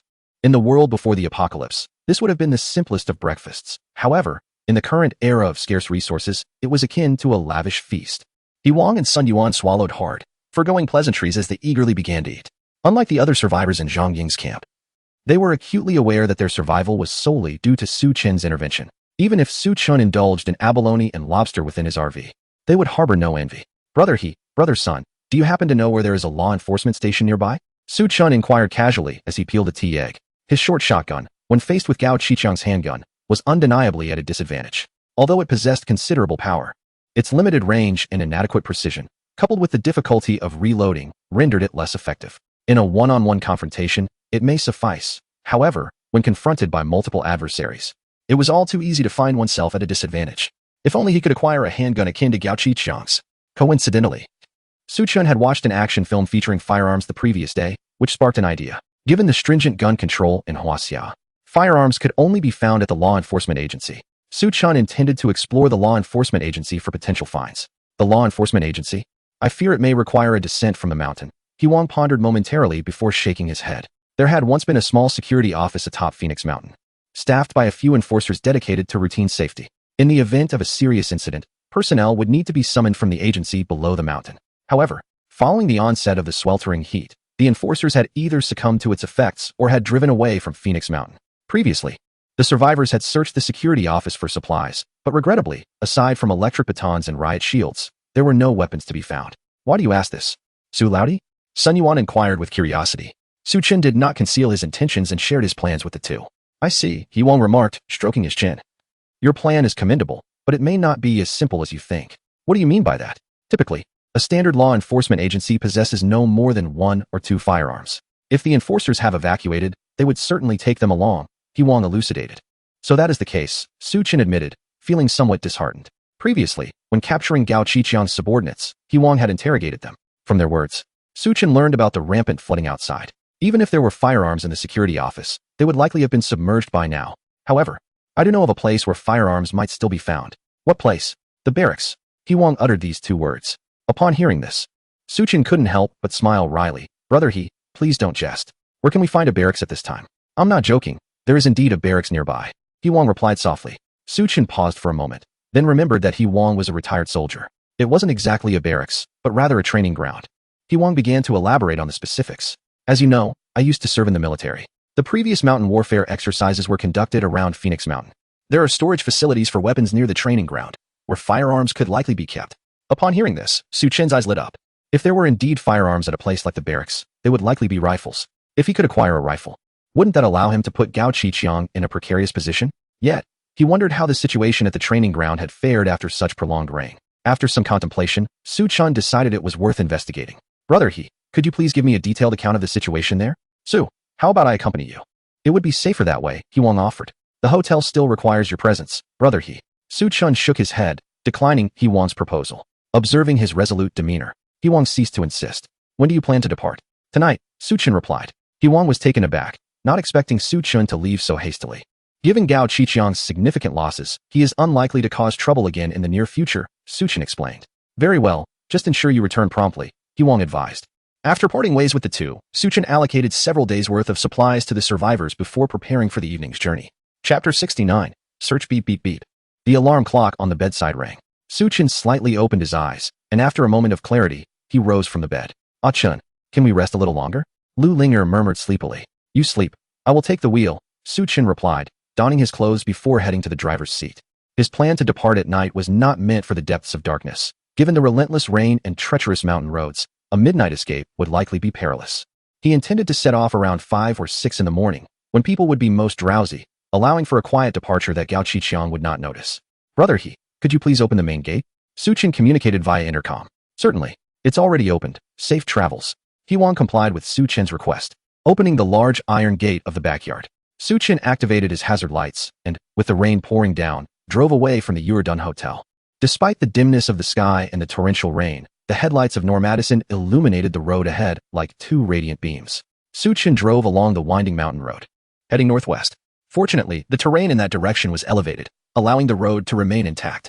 By the time daylight broke, Su Chun had arrived at the foot of Phoenix Mountain. After a light breakfast, he continued his journey. When noon arrived, Su Chun finally reached a fork in the road.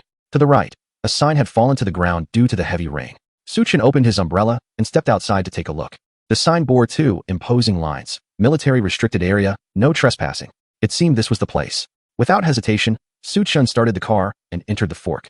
One must say, the quality of military facilities is remarkable. Despite the relentless downpour, there were no signs of road damage. After driving for a considerable distance, just as Su Chun estimated he was nearing his destination, an unexpected event occurred. Ahead, a river had swelled due to the continuous rain, submerging the surroundings along with the bridge, transforming the area into a vast sea. Ah Chun, there's no road ahead. Perhaps we should turn back?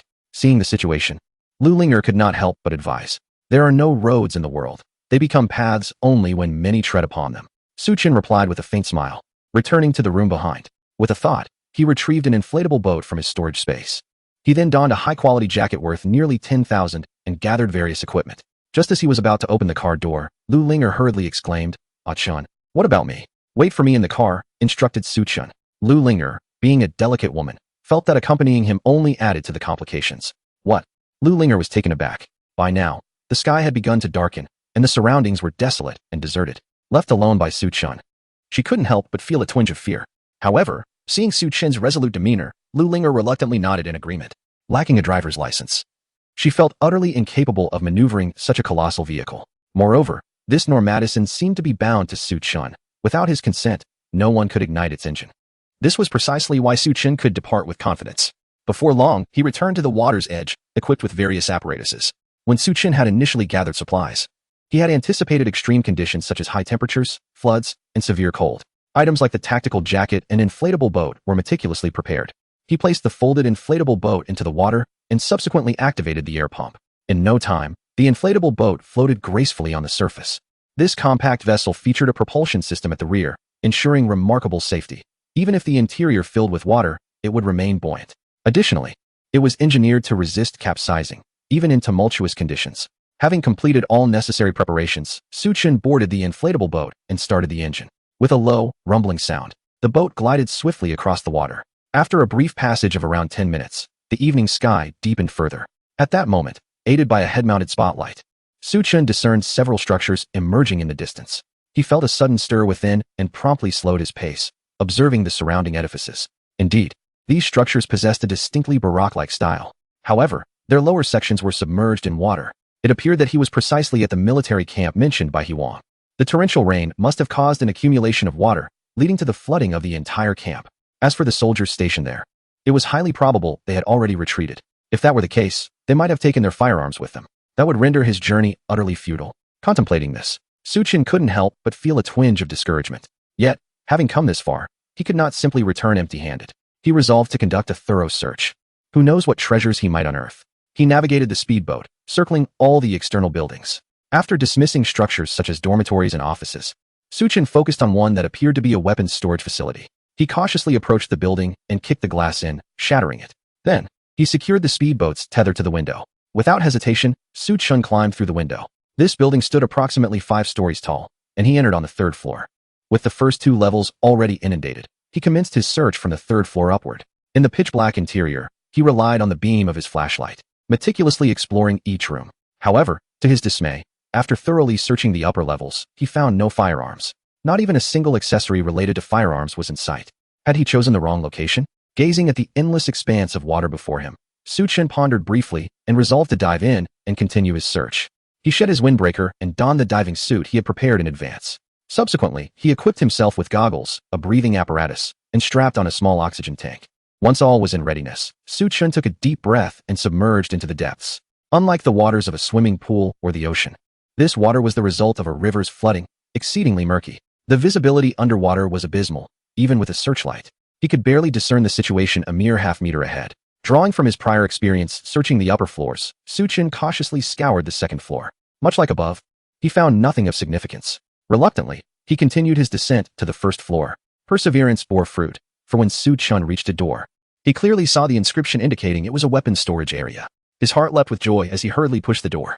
To his surprise, it was unlocked and yielded effortlessly to his touch. However, upon entering the room and conducting a thorough search, he was met with profound disappointment. The cabinets and boxes that once housed the weapons were now entirely empty. Suchin could not help but feel a pang of disillusionment. After such an extensive search, he had failed to uncover any bodies.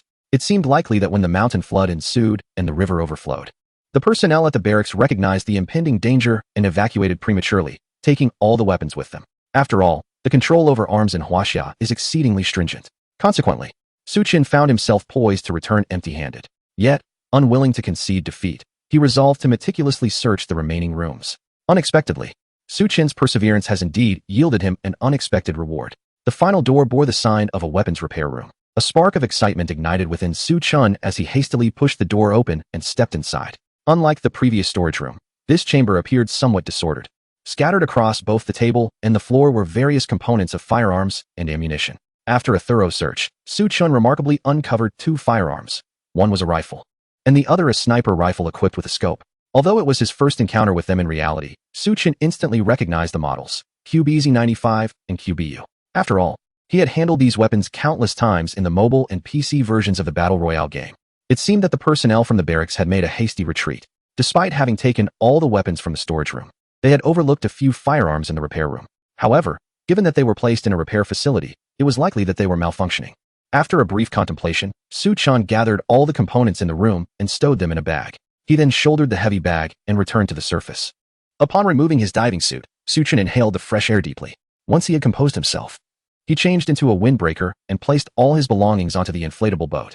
It must be said that the quality of this well-known brand's inflatable boat is exceptional. Despite the relentless downpour, which had filled it with water, it remained steadfast and did not capsize. With all preparations complete, Suchun climbed into the inflatable boat and set off in the direction from whence he came. As he returned to the shore and had scarcely begun to gather his belongings, Lu Linger rushed out from the camper. "Chun, I was so worried about you." She threw herself into Suchin's embrace, her voice slightly choked with emotion. Suchin had been away for 2 to 3 hours, leaving Lu Linger, a delicate woman, alone in the wilderness. Outside, torrential rain fell, rendering visibility nearly non-existent. How could she not feel fear? Seeing Suchin return, she could not contain her emotions. "Well, I'm back now, aren't I?" Suchun replied with a gentle smile, ruffling her hair. "You should head back to the camper while I tidy up." "No, I want to help you."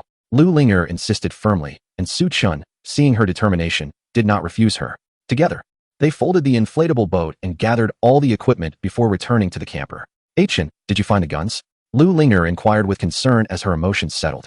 "Of course," Suchun said as he opened his backpack, revealing the QBZ and QBU. "That's wonderful." Lu Linger beamed. But then her expression turned slightly anxious as she recalled something. "But both guns were submerged in water. Will they still work?"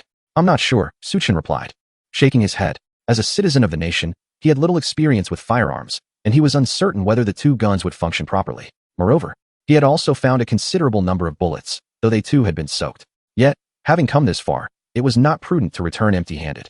Suchin harbored this thought as he hastily gathered all his belongings. After a brief respite, he consumed some instant food. Once his strength was fully restored, he activated the Normadison and prepared to head back to Phoenix Mountain. After all, Gao Qiqiang was still lurking with intent, and lingering too long might invite unforeseen troubles. However, as night had fallen, Suchin refrained from setting out impulsively. Upon returning to the highway, he decided to pause at the roadside for a rest, intending to embark on his journey at dawn the following day. "Chun, please wake up." Suchun, deep in slumber, was gently nudged awake by Lu Linger. He opened his eyes with a yawn and inquired, "What is it? Is something the matter?" "Look outside the car," Lu Linger said, a hint of anxiety in her voice. Had something gone awry? Suchin instantly became alert, rising to approach the central console. Through the surveillance monitor, he observed a throng of people surrounding the Normadison, gesturing animatedly. How did they appear so suddenly? Turning to Lu Linger, he asked, "Where did they come from?" "I checked the monitor. They fled from afar," Lu Linger explained. Suchin glanced at the monitor once more, and it dawned on him. These individuals were laden with various bags, and several cars were parked nearby, resembling a scene of escape. This was, after all, quite understandable. Given the prolonged heavy rainfall, low-lying areas had transformed into vast expanses of water, within a 100-mile radius. Phoenix Mountain stood as the highest point. Naturally, one would seek refuge on the mountain to survive. Suchun, disinterested in engaging in conversation, simply started the RV and pressed the horn. The thunderous roar of the colossal engine and the blaring of the horns startled those outside, prompting them to hastily retreat and grant space for Normadison. Suchin pressed the accelerator, propelling the RV away with a swift rush. The subsequent journey unfolded without incident. Along the way, however, Suchun encountered numerous survivors, some driving and others trekking on foot, all heading towards Phoenix Mountain. The sudden influx of survivors suggested that conditions atop the mountain might soon change. Contemplating this, Su Chun accelerated, determined to reach Phoenix Mountain. Yet, within a nearby bus, a striking figure gazed at the departing nomad Ison, her fair visage betraying a look of astonishment. Simultaneously, upon sighting Su Chun, a middle-aged man in another passing car widened his eyes, his gaze brimming with avarice. By the time Su Chun returned to the Yulden Hotel, it was already afternoon. Using the intercom, he informed He Wang of his arrival, requesting the iron gate to be opened. After parking, he carried a bag filled with firearms and ammunition to the office. However, before Su Chun could utter a word, He Wang, with a grave expression, remarked, "Brother Su, the situation on the mountain seems somewhat amiss." Chapter 71. The marksman, you are referring to the sudden influx of outsiders on the mountain, are you not? Su Chun inquired softly. He Wang initially displayed surprise, but soon comprehended. Su Chun had returned from outside, naturally encountering numerous survivors along the way. Indeed, there are quite a few outsiders, at least over 100. They have occupied the nearby hotels, forming various groups. He Wang provided Su Chun with a brief overview of the current situation on the mountain. Su Chun furrowed his brow slightly. He had been away for less than 2 days, and he was surprised to find that the circumstances on the mountain had changed. Is there any conflict between them and us, or with Gao Qiqiang's faction? Su Chun inquired. Not at all. He Wang shook his head. Since there is no conflict, we need not take the initiative. It is sufficient to remain vigilant. They had initially believed that eliminating Gao Qiqiang would restore peace to Phoenix Mountain. But these new variables had arisen. As the number of survivors increased, the consumption of resources would accelerate as well. In time, Su Chun and his companions would undoubtedly become the primary targets of others. Never mind. Let's take it one step at a time, Su Chun thought. At worst, I can just drive around to clear my mind. He shook his head, dismissing the troubling thoughts. By the way, Su, did you gain anything from your visit to the military camp? He Wang suddenly recalled Su Chun's purpose for leaving Phoenix Mountain and hurriedly asked. I did acquire something, but... Su Chun sighed, placing the bag he had brought on the table. As he retrieved the firearms and components from within, he recounted the experience to He Wang in brief. Upon hearing Su Chun's words, He Wang could not help but chuckle. Su, you still underestimate the military industry of our nation. The firearms produced in our country are subject to extremely stringent standards. Take the Type 95 as an example. It underwent rigorous testing involving water immersion. This implies that the firearm must be capable of being fired promptly after being submerged. Previously, a military program on Zixit showcased this capability by submerging the Type 95 in muddy water and firing it afterward, with everything proceeding smoothly and no jams occurring. Such revelations brought a sense of relief to Su Chun. He Wang took the Type 95 from Su Chun's hands, treating it with the tenderness one would afford to a beloved, gently caressing it. His eyes were filled with nostalgia, for it had been several years since he last held it. After all, he had once been an ace marksman in the army. As he spoke, He Wang skillfully disassembled the firearm. Upon inspecting all the components, he selected the damaged parts and then chose replacements from the spare parts that Su Chun had brought back. After drying the weapon, He Wang meticulously reassembled it. Having completed the repairs on the Type 95, he then picked up the QBU sniper rifle nearby. Compared to the assault rifle, the maintenance of a sniper rifle proved to be somewhat more intricate. After a while, both weapons were thoroughly repaired and reassembled. He Wang turned to Su Chun and inquired, "Do you have any ammunition?" "Yes, just these rounds, which have also been soaked in water." Upon hearing this, He Wang couldn't help but burst into hearty laughter, patiently explaining to Su Chun, in the past, if ammunition had been soaked, it would likely have been rendered unusable. Yet, we now reside in the 21st century. Firearm experts, while developing weapons and ammunition, have always considered the possibility of warfare erupting in extreme environments and weather conditions. Consequently, both firearms and ammunition undergo rigorous testing. For instance, modern ammunition is treated to be moisture and water resistant. A layer of waterproof coating is applied at the junction of the bullet and casing, ensuring functionality even after being submerged. Su Chun acquired 300 to 400 rounds of ammunition from the weapon maintenance room, all of which are of 5.8 mm caliber, compatible with both the QBZ and QBU models. He Wang skillfully took the bullets, loading them one by one into the magazine. Together with Su Chun, he proceeded to the courtyard, where he set up a dozen glass bottles at a short distance. "Aim well," He Wang said with a slight smile, raising his firearm. Bang, bang, bang. 3 shots rang out, shattering the glass bottles against the wall. "Brother He, your marksmanship is exceptional." Su Chun couldn't help but exclaim. "It is a necessity. Do you think I earned my reputation as a sharpshooter in the army for nothing?" He Wang remarked, blowing the smoke from the muzzle with a hint of modesty. "Here, Su, give it a try." Su Chun took the QBZ, positioning it as He Wang had demonstrated. Strangely, in that moment, he felt as if time and space had become viscous. The raindrops falling from the sky seemed to descend in slow motion. In this extraordinary sensation, he felt a profound connection with the firearm. Merely squeezing the trigger, he heard a loud bang as one of the bottles in the corner exploded. He Huang raised an eyebrow, somewhat astonished. Unexpectedly, Brother Su exhibited a hint of shooting talent. However, in the next moment, he stood there, utterly dumbfounded. Bang, bang, bang. A series of gunshots erupted like firecrackers, causing the bottles placed nearby to shatter into fragments. He Huang was momentarily stunned, unable to believe his own eyes. In the pouring rain, hitting glass bottles positioned in the corner with unwavering precision was no small feat. Such a display of skill was not particularly difficult. Both He Huang and the elite soldiers of the unit could easily achieve it. The crux of the matter lay in the fact that He Huang and the soldiers had honed their abilities through countless hours of practice. Their proficiency sculpted by the relentless barrage of bullets. Yet here stood Su Chun, achieving a level of marksmanship comparable to He Huang's on his very first attempt with a firearm, which was difficult for him to accept. Have you ever used a gun before? He Huang fixed his gaze on Su Chun, inquiring earnestly. Never. Su Chun shook his head, but then, as if recalling something, he added, in games like PUBG and Peacekeeper Elite, I have become adept at using various firearms. Does that count? That does not count, He Huang replied, somewhat exasperated. Yet his eyes remained fixed on Su Chun, as if trying to discern whether he was fabricating his story. After a prolonged silence, he sighed. I have heard that some individuals are born marksmen. Perhaps you are one of those people. Su Chun chuckled heartily and picked up the QBU beside him. If he could hit every target with the QBZ, using the scoped QBU would surely yield the same results. He fired a few more rounds, and without exception, each one struck its mark. Satisfied, he finally set aside both firearms, and as for the reason behind his flawless accuracy, Su Chun had no desire to delve into the depths of inquiry. After all, in this apocalyptic world, it seems hardly surprising that Madison has acquired an infinite storage space, along with other peculiarities. Chapter 72, Farewell to Lin Yingying. As the saying goes, a multitude of skills does not weigh one down. Su Chun, having gained the proficiency of a sharpshooter alongside his two firearms, the QBZ and QBU, could not only ensure his own safety but, should he so desire, could easily annihilate Gao Qiqiang's faction. To conserve ammunition, Su Chun chose not to continue practicing and stored both guns within the RV's storage space. Despite possessing two long guns, he prudently safeguarded his previously acquired shotgun, as he did not intend to share it with others. Although individuals like He Huang and Sun Yuan had earned his trust, it was wise to remain cautious in this dire world. In the ensuing days, neither Su Chun nor Gao Qiqiang's forces made any moves. However, numerous external survivors began to flood into Phoenix Mountain. A rough estimate indicated that there were at least several hundred people. Much like the scene in the underground parking lot of the Green Forest Hotel, these survivors formed various teams, occupying different hotels on Phoenix Mountain, resulting in a standoff among them. Reports from scouts revealed that many had entered the Green Forest Hotel, seemingly to communicate with Gao Qiqiang and his associates. Su Chun was not taken aback by this development. After all, in the midst of the apocalypse, many believed that unity was essential for survival. Numerous individuals attempted to approach Su Chun, but were met with ruthless rejection from his followers.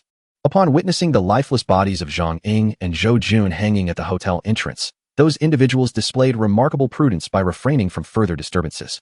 During these past few days, Su Chun remained industrious, ensuring that the group of survivors did not languish in idleness. After all, allowing them to feast while having nothing to occupy their time would only invite chaos. He instructed He Huang and Sun Yuan to organize the survivors under their command for training. In comparison to Gao Qiqiang's subordinates, the combat capabilities of these survivors appeared rather feeble. Rigorous training was imperative to ensure that they would not falter in future confrontations. On this particular day, Su Chun was engaged in playing It Takes Two with Lu Linger. As they approached the completion of a level, Lu Linger's clumsiness led to their prior efforts being rendered futile. I'm so sorry, Aiken. It's all my fault for being so inept, she pouted, her lips forming a sulky expression. Games are meant for relaxation and enjoyment. Do not take it to heart, Su Chun replied dismissively, waving his hand.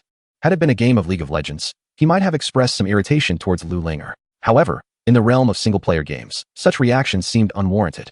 At that moment, the intercom crackled to life. Su, are you there? Yes, Brother He, what is it? Su Chun set down the game controller and approached the intercom. A few individuals arrived just now, stating they wished to speak with you, He Huang informed him. Su Chun's brow furrowed. Did we not agree to avoid meeting them? The survivors seeking an audience with Su Chun were merely intent on reiterating the same old requests, either seeking an alliance or soliciting supplies. Su Chun found this matter exceedingly vexing and had directly instructed He Huang not to meet with these individuals again. However, among them, there was a woman who claimed to be acquainted with him. Upon hearing this, Su Chun raised an eyebrow. A woman professing to know him? His thoughts immediately drifted to Xiao Mei, but he swiftly dismissed the notion. He Huang had met Xiao Mei, and if it were indeed her, he would have informed him directly. After a moment of contemplation, Su Chun spoke. Very well, Brother He. Please make the necessary arrangements for them to meet me in the conference room. Understood. He Huang nodded in acknowledgement. Su Chen set down the intercom and prepared to depart. At that moment, Lu Linger, who had been eavesdropping for quite some time, hurriedly interjected, "Aiken, I haven't left the car for several days. Let me accompany you. It would be a nice change of air." Without much thought, Su Chen agreed. The two left the Nor Madison, holding umbrellas, and made their way to the hotel. Thanks to the efforts of numerous survivors, the original hotel lobby had undergone significant renovations. In addition to constructing a platform for gathering everyone to discuss matters, there were several other facilities designated for communal activities. A room on the second floor had been specifically allocated as a conference room. For any significant issues, Su Chen, He Wang, Sun Yuan, and other trusted mid-level personnel would convene there. As for the accommodations of each survivor, they were generally free to select any room. However, to remain prepared for emergencies, most chose rooms on the first to third floors as their residences. Su Chen and Lu Linger arrived at the conference room on the second floor. In the conference room, aside from He Wang, Sun Yuan, and several mid-level personnel, there were a few men whom Su Chen did not recognize. Among them stood one with an unremarkable appearance, but possessing remarkably sharp eyes, seemingly the leader of the group. Behind him were several others, one of whom was notably young and handsome. However, it was the girl standing next to him who truly captured Su Chen's attention. She was strikingly beautiful and tall. Su Chen immediately recognized her identity. It was Lin Yingying, the pharmaceutical representative he had previously encountered. "Miss Lin, it has been a long time." Su Chen expressed his surprise, but greeted her with genuine warmth. Indeed, it had been quite a while. Upon seeing Su Chen, a flicker of complex emotions danced in Lin Yingying's beautiful eyes. A woman never forgets her first man. Although some time had passed since their separation, Lin Yingying could hardly erase Su Chen from her memory, especially since he held such a unique place in her heart. After their parting, Lin Yingying did not leave the bustling metropolis, but instead heeded Su Chen's earlier advice and prepared a substantial amount of supplies. When the sweltering apocalypse descended, these provisions sustained her survival. She couldn't help but feel grateful that she had listened to Su Chen's counsel. As torrential rains poured and water levels surged, Lin Yingying, along with other survivors, departed from the city. They had initially intended to head inland, but due to the overflowing rivers, they were compelled to change course toward Phoenix Mountain. Earlier on the road, it was Lin Yingying who spotted Su Chen's vehicle, the Nomad Ison. However, before she could wave it down and greet him, Su Chen had already sped away. As Lin Yingying and others arrived at Phoenix Mountain, they inquired and learned that Su Chen was at the Uridun Hotel. She decided to pay him a personal visit. After ensuring there were no weapons present, He Wang approached Su Chen and whispered to him. Su Chen nodded slightly, took a seat, and casually asked, "What brings you here?" "This is our captain, Song Linfei. He has some matters he wishes to discuss with you." Lin Yingying introduced the middle-aged man with initiative. "Mr. Su, greetings. I am Song Linfei. I currently lead a group of nearly 100 individuals responsible for their survival." Song Linfei said with a smile. "What matters does Mr. Song wish to address?" Su Chen inquired indifferently. "Today, I have come to propose an alliance with you." Song Linfei stated, his intentions clear. Su Chen was not taken aback. Most who sought him out did so under the pretense of forming alliances or requesting assistance, hoping to acquire resources in return. "What kind of alliance are you suggesting?" "Mr. Song, you have fewer than 50 individuals, do you not?" Su Chen remarked, his tone skeptical. Song Linfei, confident, began to elaborate. "But do you know how many followers Gao Qiqiang possesses? In recent days, he has gathered a substantial number of survivors. He now commands not less than 80, if not 100. Su Chen's expression remained unchanged as he retorted, "And so what? Even if he had 200, I would not regard them as a threat. I have heard of Mr. Su's methods." Song Linfei chuckled and continued, "But what if there are hundreds of people?" Su Chen raised an eyebrow and scoffed. "Does Gao Qiqiang possess such capability?" In recent days, the influx of survivors to Phoenix Mountain has increased significantly. Preliminary estimates suggest there are at least 400 or 500 individuals. But does Gao Qiqiang truly have the ability to persuade them to turn against him? "No, Mr. Su. You are mistaken. He indeed possesses such capability." Song Linfei nodded slightly towards Lin Yingying, who stepped forward, gazing at Su Chen with a complex expression. She softly remarked, "Mr. Su, do you remember your driver, old Su?" Su Chen furrowed his brow for a moment before recalling that, due to his lack of a suitable driver's license, he had engaged a driver named Old Su shortly after acquiring Nomad Ison. "What about him?" he inquired. "He has also arrived at Phoenix Mountain and has allied himself with Gao Qiqiang." Lin Yingying recounted the events succinctly. Initially, to prepare for the apocalypse, Su Chen had procured a vast quantity of supplies. Although he never disclosed this to Old Su, the driver, who ferried Su Chen daily between Walmart, pharmaceutical companies, and other locations, could deduce the situation. When the apocalypse struck, Old Su, like Lin Yingying and other survivors, fled from the city to Phoenix Mountain. Along the way, he spotted Su Chen's Nomad Ison. In a bid for survival, Old Su chose to align himself with Gao Qiqiang.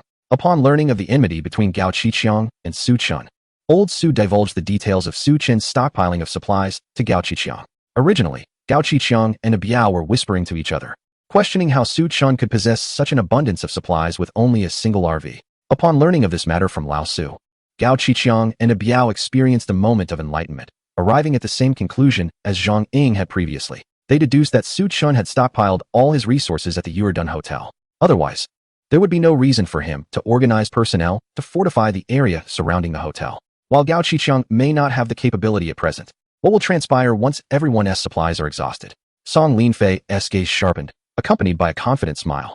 If Gao Qiqiang were to disclose that he had hoarded a vast quantity of supplies at the hotel, the survivors would undoubtedly unite to confront him. Su Chun felt a flicker of realization. He had not anticipated Lao Su as a variable in this scenario. If Song Linfei and Lin Yingying's assertions were accurate, Gao Qiqiang indeed stood a significant chance of inciting hundreds of survivors to attack him. As for Lao Su, Su Chun had previously treated him fairly. To think he would betray him so thoroughly. Indeed, in the apocalypse, human nature is inscrutable. Even someone like Lao Su, who appeared honest and simple-minded, could turn treacherous. Su Chun regarded Song Linfei, maintaining his composure, and inquired, "What sort of alliance do you propose? Pray, share your thoughts."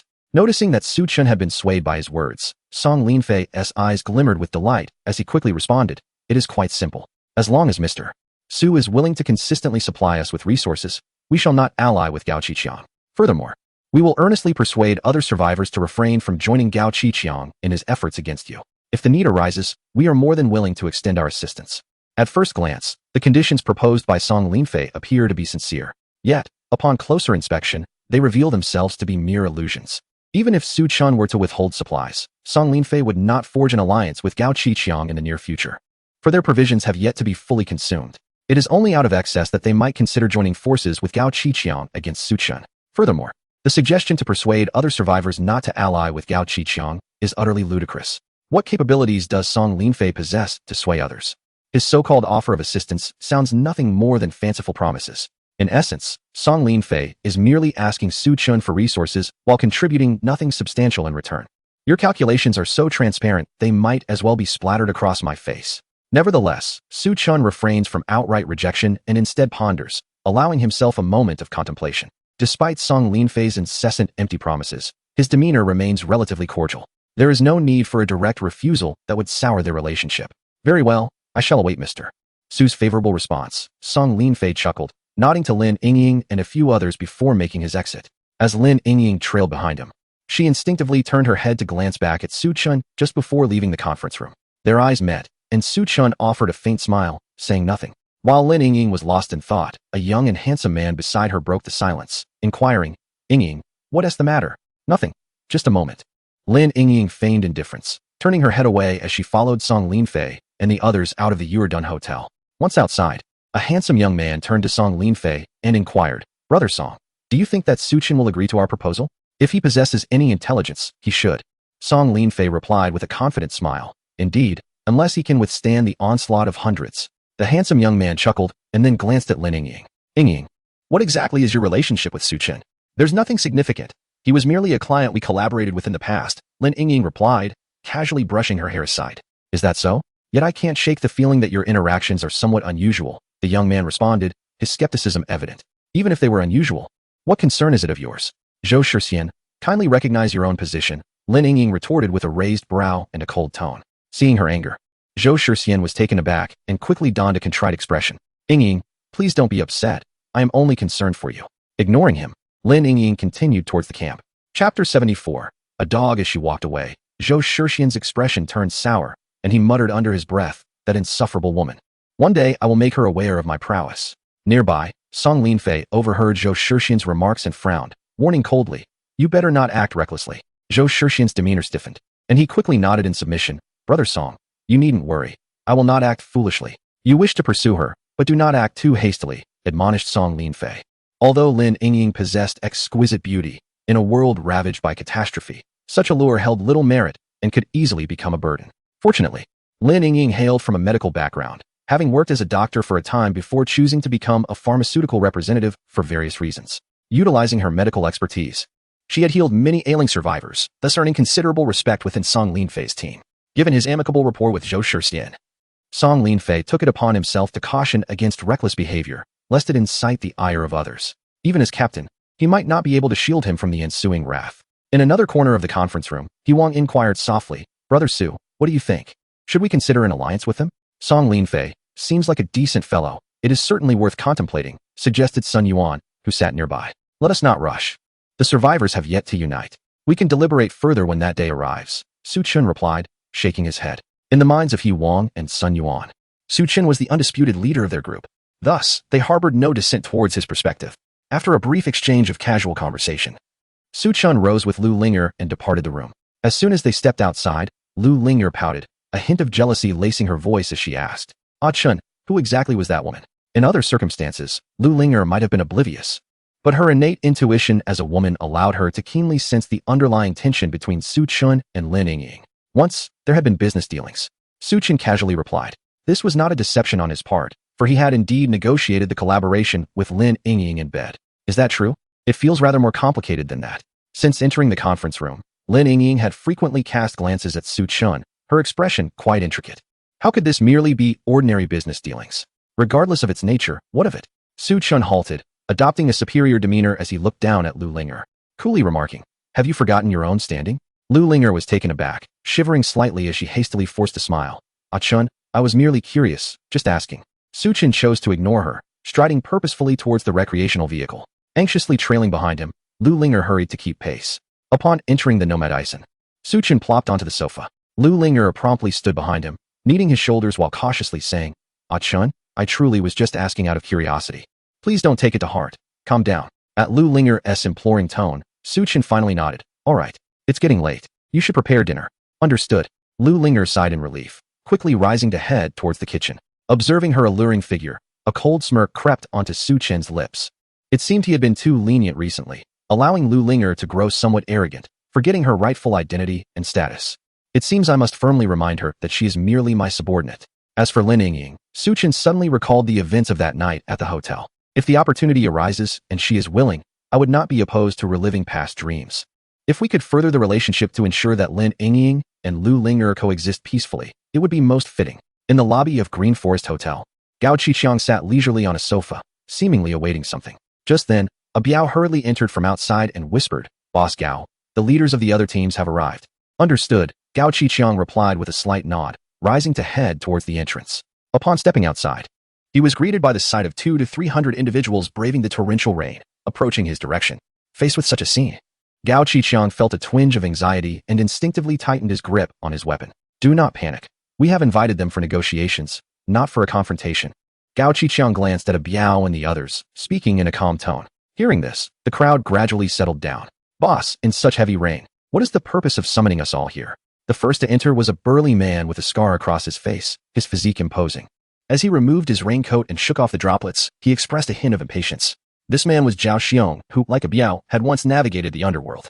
To escape the flooding, he had brought a group of brothers to Phoenix Mountain. On Phoenix Mountain, aside from Gao Qiqiang's team, Zhao Xiong's men were the most formidable. Indeed, what could possibly necessitate our collective presence? A mere message would suffice. Two others could not contain their grievances either. One, adorned with gold-rimmed glasses, presented a scholarly demeanor. Yet his eyes betrayed a hint of cunning. His name was Gao Xiangjuan, a financial practitioner with a particularly agile mind. In the wake of the apocalypse, leveraging his intellect, Gao successfully rallied a multitude of followers. The other individual, Xia Bowen, managed several chain supermarkets. Like Gao, he organized his company as security personnel and, utilizing the resources of his supermarkets, has survived until now. Song Linfei, accompanied by Zhou Shixian, stood quietly at the rear, refraining from uttering a word. Among the survivor groups on Phoenix Mountain, they held the most considerable influence. Additionally, several smaller teams had been invited to attend. In response to the skepticism from the assembly, Gao Qiqiang offered a calm smile, urging everyone to remain composed and suggesting they proceed inside for discussion. He gestured for the group to enter the hotel. The leaders exchanged glances, ultimately deciding to follow Gao Qiqiang into the hotel. However, their subordinates were halted by Gao Qiqiang's men. What do you mean by this? Boss Gao? Zhao Xiong furrowed his brow, one hand instinctively resting on the hilt of his dagger. In this harsh world, survival had honed their instincts. They were far from naïve. Although Gao Qiqiang had extended a courteous invitation, one could never be too certain of ulterior motives. Without their subordinates, they were hesitant to enter the hotel. The meeting room within the hotel was limited in space and could not accommodate such a large gathering. If any of you are concerned, feel free to bring along 10 individuals each. The conference room is located on the first floor, so rest assured. Gao Qiqiang reassured them. Chapter 75. An innocent man, Guilty of holding treasures after a brief moment of contemplation, the leaders ultimately decided to each bring 10 companions, following Gao Qiqiang into the hotel. The once spacious conference room quickly felt somewhat cramped with the influx of so many people. Gao Qiqiang unreservedly took the seat of honor.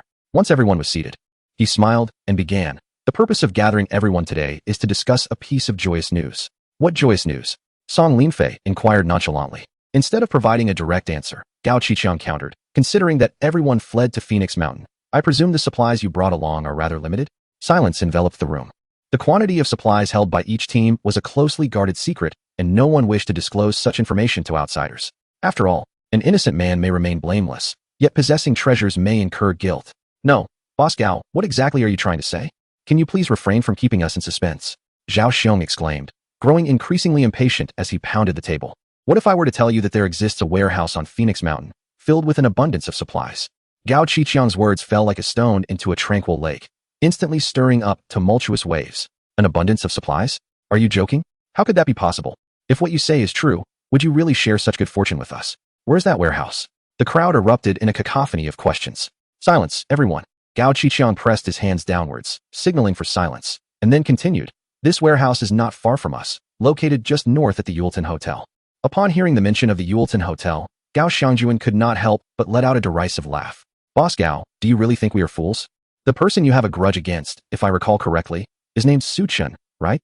He and his team occupy the Yuleton Hotel. You claim there is a warehouse at Yuleton, but it seems you intend to deceive us into helping you seek revenge.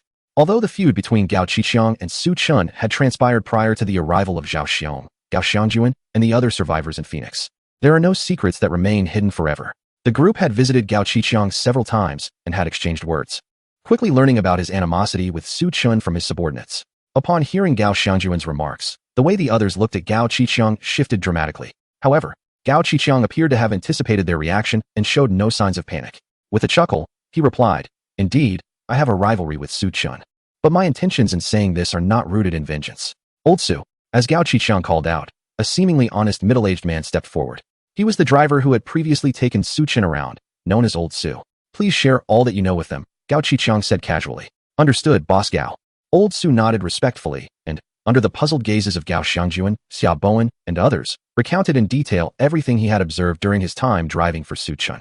Upon hearing this, the crowd exhibited expressions of contemplation. If that is the case, could it be that Su Chun has hoarded all the supplies at the Yildan Hotel? Gao Xiangjuan stroked his chin, pondering aloud. It is quite possible. Otherwise, where else could he have stored them? Gao Chang countered.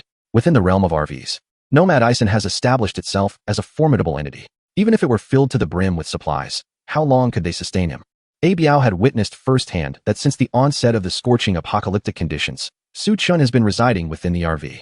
He is now also tasked with providing supplies to Wei Wang, Sun Yuan, and other survivors. Logically speaking, the supplies within the vehicle should have been depleted long ago. The only plausible explanation is that he had preemptively prepared provisions at the Yildan Hotel. Are you certain he amassed a vast quantity of supplies? Speak honestly, or beware of my wrath. Zhao Xiong clenched his fists and inquired in a low voice. Old Su was taken aback and hurriedly waved his hands, insisting, I speak only the truth. I distinctly heard him tell the manager of Walmart that he intended to order goods worth several million. Oh, and don't forget about Captain Song's team member, Lin Yingying. She is also in the know. Su Chun had previously approached her to arrange a substantial order of medical supplies. The crowd simultaneously turned their gaze towards Song Linfei. Song Linfei nodded slightly, acknowledging, Indeed, this is true. Moreover, this fellow had earlier sought my assistance in purchasing 4,000 to 5,000 barrels of gasoline, and I have not heard of them being sold anywhere. It is highly likely they are also hidden at the Yildan Hotel. Gao Chang added. Upon hearing the mention of gasoline, the eyes of all the leaders instantly sparkled with anticipation. In this apocalyptic world, food reigns supreme in importance. However, gasoline follows closely behind. Without gasoline, vehicles cannot be ignited, rendering them incapable of traversing greater distances to procure additional supplies. It was precisely because of gasoline that Zhao Xiong and Xia Bowen managed to escape to Phoenix Mountain. Otherwise, they would have long been engulfed by the raging floods. Despite the relentless downpour outside transforming the world into a vast ocean, should the scorching heat dissipate as abruptly as it once did, everyone would inevitably need to leave Phoenix Mountain in search of resources. At that juncture, gasoline would become exceedingly precious. So what say you, esteemed leaders? Shall we join forces to take down Su Chun? In doing so, we could share the spoils equally. Gao Qiqiang observed everyone with a beaming smile. Song Linfei remained silent, merely casting a cold glance at the assembly. Meanwhile, Zhao Xiong and Gao Xiangjuan appeared somewhat intrigued, as their own supplies were not particularly abundant. However, it must be noted that all of this is merely your speculation, esteemed Gao. It is said that Su Chun is quite cunning. You seem to have faced significant setbacks at his hands. An assault on the Yolden Hotel could demand a steep price, resulting in numerous casualties. What if your assumptions prove erroneous, esteemed Gao? This was voiced by Xia Bowen, who, having emerged from the realm of chain supermarkets, possessed a wealth of resources and commanded the largest group of survivors among the factions. Thus, he was in no rush to confront Su Chun. Upon hearing Xia Bowen's words, a sense of apprehension spread among the crowd. From what they knew, Su Chun was a ruthless individual.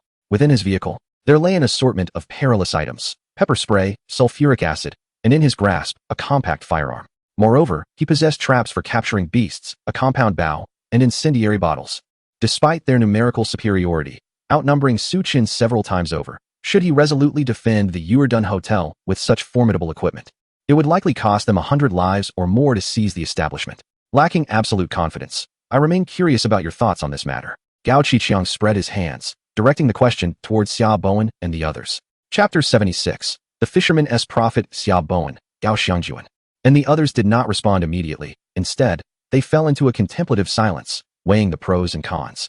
After a moment, it was Xia Bowen who first articulated his position. I apologize, Boss Gao, but I have little interest in this matter. If there are no further discussions, I shall take my leave. With those words, he rose and departed with his subordinates.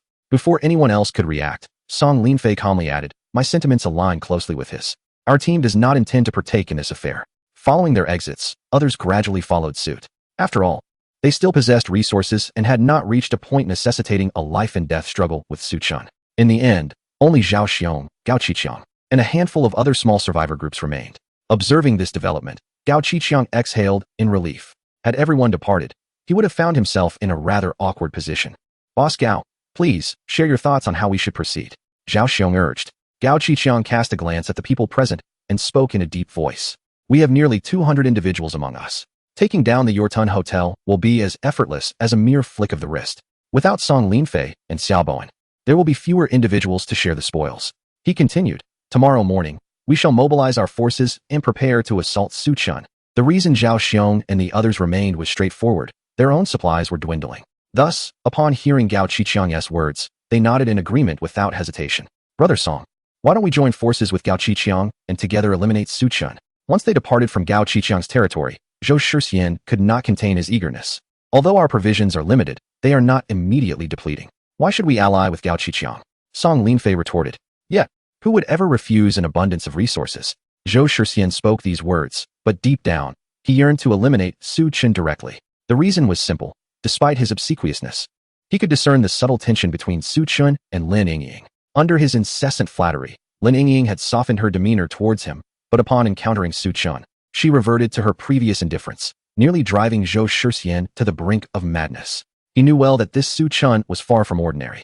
Song Linfei remarked with profound significance. During his negotiations with Su Chun, the latter exhibited an extraordinary calmness and confidence.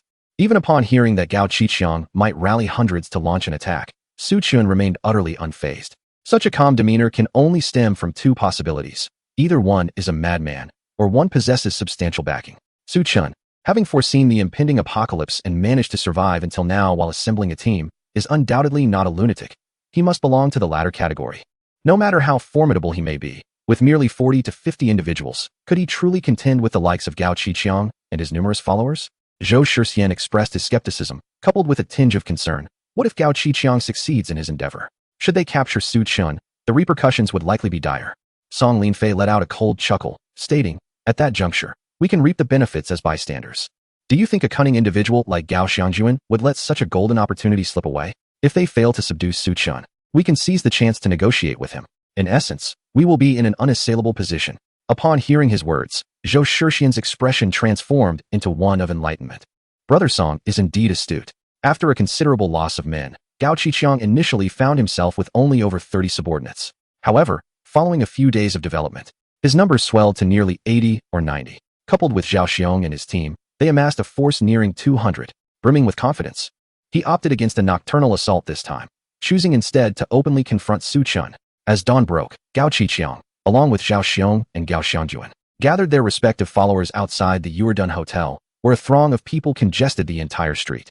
Gao Qiqiang halted at the intersection, gazing at the Yulden Hotel shrouded in heavy rain, a cold smirk creeping across his face. You, convey a message for me. Inform them that my visit this time is solely directed at Su Chun. As long as those within the hotel are willing to surrender, I shall not trouble them. The subordinate named was somewhat helpless, but could only brace himself and stride towards the hotel. The once bustling guard station now stood deserted. The subordinate pressed onward.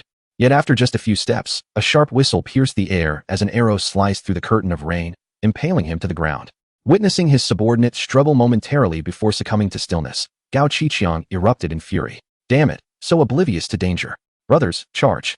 At his command, a throng surged toward the hotel with fervor. Meanwhile, the leaders of the survivor teams atop Phoenix Mountain, accompanied by their respective subordinates, observed the unfolding battle from the nearby rooftops. Their intentions mirrored those of Song Linfei, all plotting to reap the benefits of the chaos.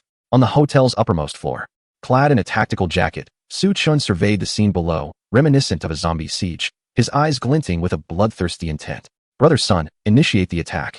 In the hotel lobby, Sun Yuan sprang into action upon receiving the message through the intercom. He directed his men to unleash a barrage of fire from their composite crossbows upon the encroaching enemies. The survivors on Gao Qiqiang's side, brandishing iron plates and blast shields, pressed forward into the lobby, undeterred. Despite the crossbow's ability to effortlessly penetrate various forms of armor, their slow loading speed proved a significant hindrance against such overwhelming numbers of foes. After shooting and injuring around 20 to 30 individuals, the enemy still charged into the hotel courtyard. Just as they were within 10 meters of the lobby entrance, Sun Yuan emerged swiftly, brandishing a torch. Su Chun had anticipated the possibility of being besieged, thus he had instructed He Wang, Sun Yuan, and others to dig a shallow trench within the hotel. This trench was filled with various debris, typically covered with plastic tarps and wooden boards. At the first sign of trouble, they would douse it with gasoline and ignite it, creating an insurmountable barrier. As Sun Yuan set the fire ablaze, a tremendous explosion ensued, engulfing the trench in roaring flames along with the wooden boards and tarps. Despite the torrential downpour, the flames raged on, undeterred. The survivors at the forefront were suddenly obstructed by the inferno. Before they could retreat, a wall of fire erupted behind them. This trench, being circular, effectively ensnared the entire courtyard. The survivors found themselves trapped like fish in a barrel. Chapter 77. When impoverished, strike with precision. When prosperous, blanket with firepower. This Su Chun is indeed cunning. Upon witnessing this scene, Song Linfei, Gao Xianjuan, and others could not help but think with relief that they had not rashly joined Gao Qiqiang's actions. Otherwise, their subordinates might have also found themselves ensnared. However, Gao Qiqiang and Zhao Xiong were far from pleased. Watching their men caught in the flames and relentlessly hunted by crossbows, they were furious. You scoundrel Su Chun, is this how you utilize such a precious resource as gasoline? Do not be upset, Gao Laoda. The rain is so heavy, it won't be long before the flames subside. A Biao hastily consoled. At this juncture, Gao Qiqiang found himself utterly powerless.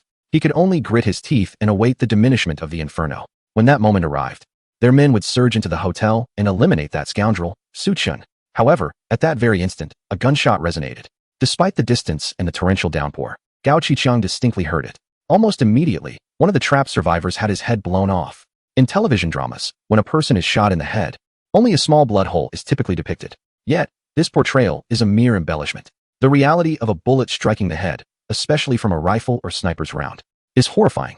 The individual struck was instantly reduced to a grotesque spectacle, his skull exploding. His body collapsed backward, blood, brain matter, and various organs flowing freely amidst the rain. Witnessing such a ghastly scene, the nearby survivors were momentarily stunned, quickly succumbing to panicked screams. With faces pale in terror, they hastened to retreat. But soon came the second shot, then the third, as one after another, lives were extinguished. So, Su Laudi, what do you think of my marksmanship? He Wang remarked, pulling back the bolt and ejecting a spent cartridge, a hint of pride in his voice. It is commendable, yet lacks sufficient intimidation, Su Chun replied with a smirk, raising his QBZ and aiming at the enemies below the building. With a rapid succession of shots, flames erupted from the muzzle and bullets whistled through the air, targeting the survivors within the hotel courtyard. As Su Chun unleashed a barrage of fire, he astonishingly claimed the lives of over 20 individuals. It is noteworthy that the magazine capacity of the QBZ is merely 30 rounds. Although the enemy was densely clustered, such a devastating outcome is undeniably terrifying. All of this can be attributed to Su Chin's remarkable shooting prowess. Hiss! Gao Qiqiang, a Biao, Zhao Xiong, and the others collectively gasped in astonishment. Their eyes filled with disbelief. They were aware that Su Chun possessed a short shotgun, yet they never anticipated that he also wielded a rifle and a sniper rifle. It is well known that weapon control in Huaxia is exceptionally stringent. Even Gao Qiqiang, who has mingled in the underworld for many years and has extensive connections, possesses only a homemade pistol. The best he could procure for Su Chun was merely a shotgun. Where on earth did this rascal acquire a rifle and a sniper rifle? Not only was Gao Qiqiang taken aback, but the other nearby survivors who watched in awe were equally dumbfounded. Their weapons consisted of crude instruments such as machetes and baseball bats. How could such rudimentary arms possibly contend with Su Chun's rifle and sniper rifle? This Su Chun is utterly cunning. At this moment, Song Linfei and the others were no longer merely relieved. Instead, they felt a twinge of fear. Brother Su, you are being excessively extravagant. Upon witnessing Su Chin's lavish display, He Wang nearly cried out in distress. In his efforts to conserve ammunition, he had meticulously aimed with his sniper rifle, targeting the brawniest enemies one by one. How could he compare to Su Chin's unrestrained approach? Although the hit rate was commendable, there was inevitably some waste. If they were to engage in battle, they should do so with abandon, instilling fear in their adversaries. Su Chun smiled nonchalantly and picked up another magazine. In times of desperation, one resorts to precision strikes. In times of abundance, one employs overwhelming firepower. The ammunition he had brought back from the barracks amounted to nearly 300 rounds. Even if he were to empty 2 magazines, as long as it instilled fear in Gao Qiqiang and his men, it would be worth it. The sound of gunfire erupted once more, and another batch of survivors trapped below fell victim. Fortunately, the raging fire had nearly consumed itself. The remaining survivors, risking burns, leaped through the wall of flames. Once free, they scrambled and crawled away from the hotel courtyard, returning to the side of Gao Qiqiang and Zhao Xiong. Observing their disheveled subordinates, Gao Qiqiang and the others felt as though their hearts were bleeding. After a thorough count, their once nearly 200-strong team was reduced to just over 100. In the face of such devastating losses, the leaders Gao Qiqiang and Zhao Xiong felt an overwhelming sorrow that rendered them unable to weep. Let us retreat, Gao Qiqiang said bitterly, casting a glance at the towering Yuleton Hotel, drenched in rain. With their current numbers, even if they were to storm in and capture Su Chun, the other survivor groups would not spare them. It would be wiser to return and strategize slowly. The battle had erupted unexpectedly and concluded with equal swiftness. After Gao Qiqiang led his men in retreat, Song Linfei, Gao Shangjuan, and the others dispersed as well. Yet, having witnessed the entire ordeal, they each harbored a shared thought. Unless absolutely necessary, one must never provoke Su Chun. Upon returning to the Green Forest Hotel, the leaders of the survivors sat disconsolately in the conference room, the atmosphere heavy with despair. Observing this disheartening scene, Gao Qiqiang sighed, his face etched with self-reproach. Today's events are entirely my fault. However, it was unjust for the elder Gao to shoulder all the blame. Who could have anticipated that Su Chun would possess both rifles and sniper guns? Zhao Xiong refrained from blaming Gao Qiqiang, instead offering him words of comfort. Indeed, it is all due to Su Chin's treachery. He truly had the audacity to take so many lives. The others chimed in, their voices brimming with indignation towards Su Chun. As the moment seemed ripe, Gao Qiqiang hastily interjected, "We have suffered significant losses today. We must unite in the future, for if we do not, other teams will undoubtedly turn against us." Elder Gao speaks wisely. I agree to follow your lead from now on. What say the rest of you? Zhao Xiong was the first to express his agreement. The remaining leaders exchanged glances, hesitating for a moment before ultimately concurring. Today's battle had left them severely weakened. Should the leaders of the other teams prove ruthless, they could very well annihilate them and seize their resources. The most prudent course of action was to align themselves with Gao Qiqiang. Seeing that everyone had agreed, Gao Qiqiang couldn't help but breathe a sigh of relief. Elder Gao, although that scoundrel Su Chun is armed, we must devise a strategy to exact our revenge, Zhao Xiong declared angrily. Indeed, we must find a way. Whether for our resources or for vengeance, we must take action against him. Others were equally unable to swallow their indignation and spoke up. Chapter 78, Braving the World. I wish to eliminate that little scoundrel as well. Yet given the current circumstances, we truly cannot take action. Gao Qiqiang sighed. Today's assault on the Yulden Hotel ended in failure, and he had genuinely come to witness the terrifying prowess of Su Chun. The fact that he could even procure a rifle, who knows what other devices Su Chun possesses. Moreover, the number of bullets at Su Chin's disposal remained a mystery to Gao Qiqiang and his companions. If they were to continue their attack, they might very well expend their entire force without achieving their objective. Were they to simply watch that scoundrel continue his arrogance unabated? Zhao Xiong was exasperated. However, a Biao, who stood nearby, chuckled and advised, "Calm down, my esteemed leaders. No matter how arrogant he may be, how long can he sustain it?" Gao Qiqiang furrowed his brow and looked at him, inquiring, "What clever idea do you have?" The loss of so many men today, while unfortunate, might not be entirely without merit. At the very least, the supplies would last us for quite some time. Although a Biao's words seemed somewhat heartless, Gao Qiqiang could not deny their validity. Originally, they had a total of 200 men, Now that they were down by half, it was tantamount to doubling their resources. This could indeed be seen as a stroke of fortune amidst misfortune. Consequently, they would be able to endure longer than other survivor teams. When their supplies eventually run low, Gao Laoda could then step forward to persuade them, and together they would launch an assault on Su Chun, which they would undoubtedly accept. After listening to Abayo's words, Gao Qiqiang fell into a moment of silence before nodding and conceding. So be it. It must be this way. Let that rascal revel for a few more days. Zhao Xiong pounded the table, expressing his frustration vehemently. In the Yulden Hotel, after successfully repelling Gao Qiqiang's assault, the crowd in the lobby erupted into cheers. Their exuberance stemmed not only from victory, but also from the imminent rewards that Su Chun was about to bestow upon them. Once Su Chun retrieved the 2 firearms and returned to the RV, he, accompanied by He Wang and Sun Yuan, made his way to the hotel lobby. The crowd's collective gaze fixed intently upon Su Chun. Understanding their anticipation, he smiled and waved his hand reassuringly. Rest assured, everyone who participated in today's battle will receive a reward. He gestured towards Sun Yuan, who promptly stepped forward and announced loudly, Boss Su has declared that tonight, I shall personally prepare a sumptuous meal of twice-cooked pork over rice for everyone. In recent times, the group's meals had primarily consisted of either self-heating rice from Haidaleo or instant noodles. Even the most exquisite delicacies could become tiresome when consumed excessively, particularly such convenience foods. Upon hearing that tonight's dinner would be freshly stir-fried twice-cooked pork over rice, their eyes widened in astonishment, and their mouths watered in eager anticipation. But that was not the end of it. Su Chun leisurely added, for those who exhibited the most valor in today's battle, there will be an additional reward. The crowd held their breath, straining to hear Su Chun's next words. You may choose either a case of beer or a pack of cigarettes. Expressions of disbelief washed over their faces, with many questioning whether they had misheard. Within Su Chen's team, apart from Lu Linger, there was not a single female member. Most of the individuals either indulged in smoking or drinking, with some partaking in both vices. Even those who once abstained from cigarettes and alcohol had taken to these habits after enduring the trials of a post-apocalyptic existence for so long. After all, these substances provided a means of relaxation and a respite from their inner turmoil. However, the sweltering heat had barely begun to set in when the survivors' stock of cigarettes and liquor had already been depleted. They had managed to replenish their supplies while scavenging through convenience stores, but as time wore on, both cigarettes and alcohol had been consumed entirely. For them, the prolonged absence of these indulgences had become almost unbearable. At the mere mention of tobacco and spirits, their eyes gleamed with anticipation. Zhou Xinhong, Su Chen called out, prompting the portly young man to step forward eagerly. What will you choose? I choose beer. Zhou Xinhong quickly replied. Su Chen retrieved a 6-pack of snow beer from a nearby backpack and tossed it to him. Zhou Xinhong felt the coldness of the cans in his hands, his eyes widening in disbelief. Goodness, it's chilled beer. Under the envious gazes of his companions, he trembled as he opened a can, gulping it down. Zhou Xinhong savored the refreshing sensation coursing through his body, feeling invigorated as if he could conquer the world. Next, Li Dong. I want cigarettes. Li Dong replied promptly. What brand would you like? Su Chen's question left everyone momentarily stunned. Could one truly select a brand of cigarettes? One should only smoke Zuanheman and love but one person throughout life. Quickly choose Zuanheman. Someone suggested quietly. Li Dong shook his head, declaring, I prefer Huazi. Smoking anything else makes me cough.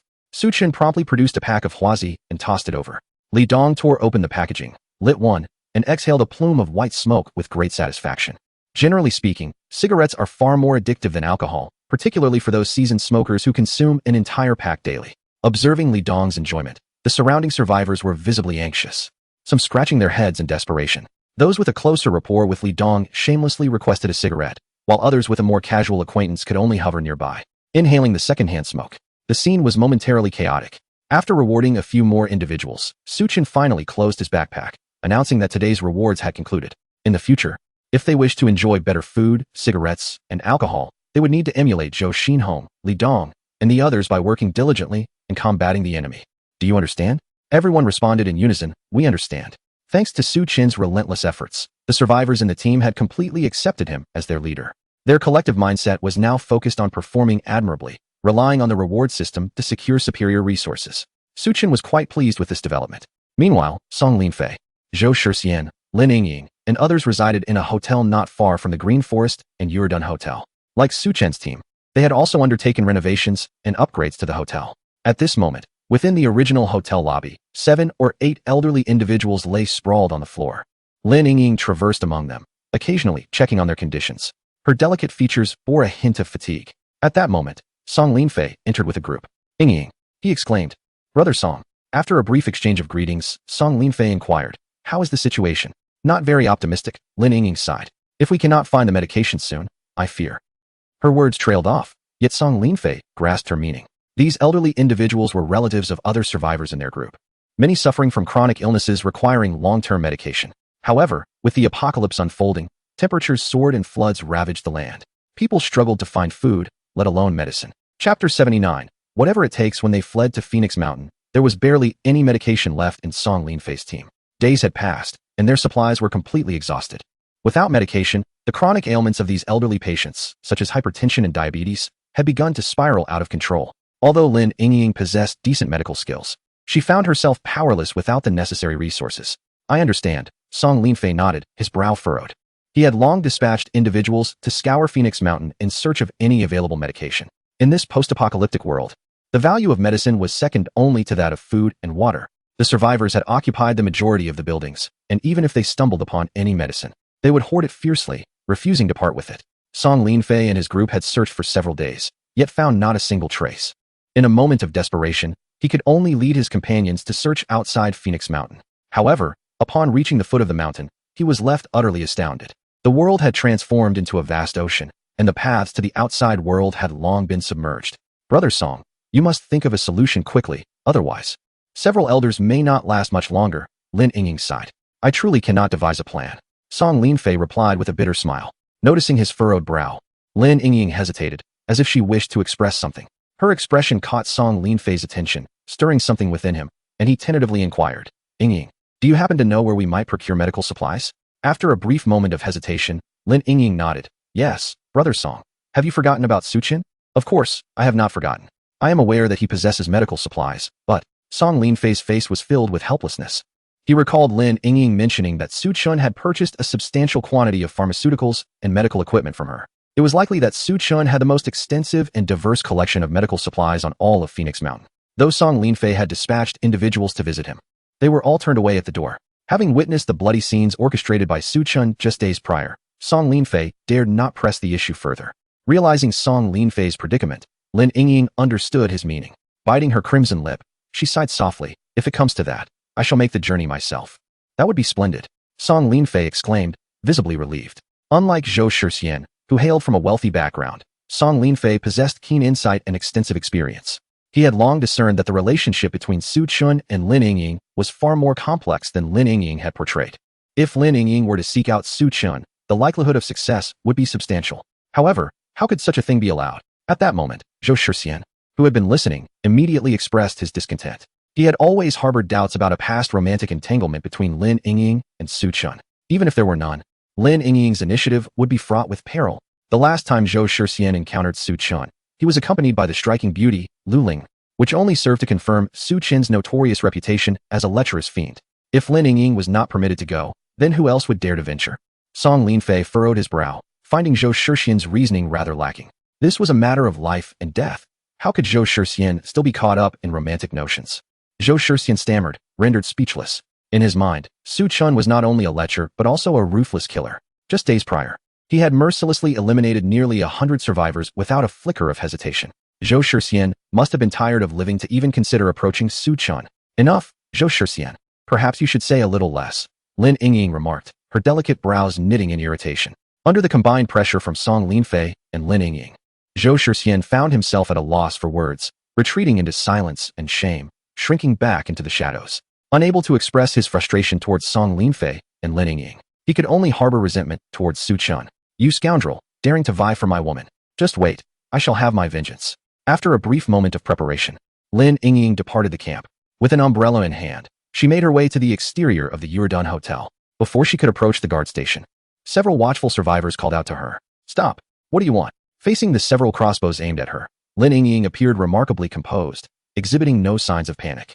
"I am here to visit your leader. Our boss Su has declared that he will see no one. I am a friend of his.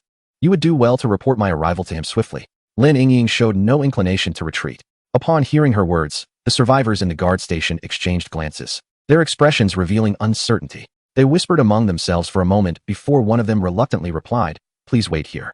One individual picked up a walkie-talkie, and after a brief exchange with someone inside the hotel, he finally stated, "Come with me." Lin Yingying exhaled in relief and followed him into the hotel. Before long, she found herself in the conference room once again, where Su Chun leaned against a chair, his expression unfazed as he regarded her entrance. Is there something you need?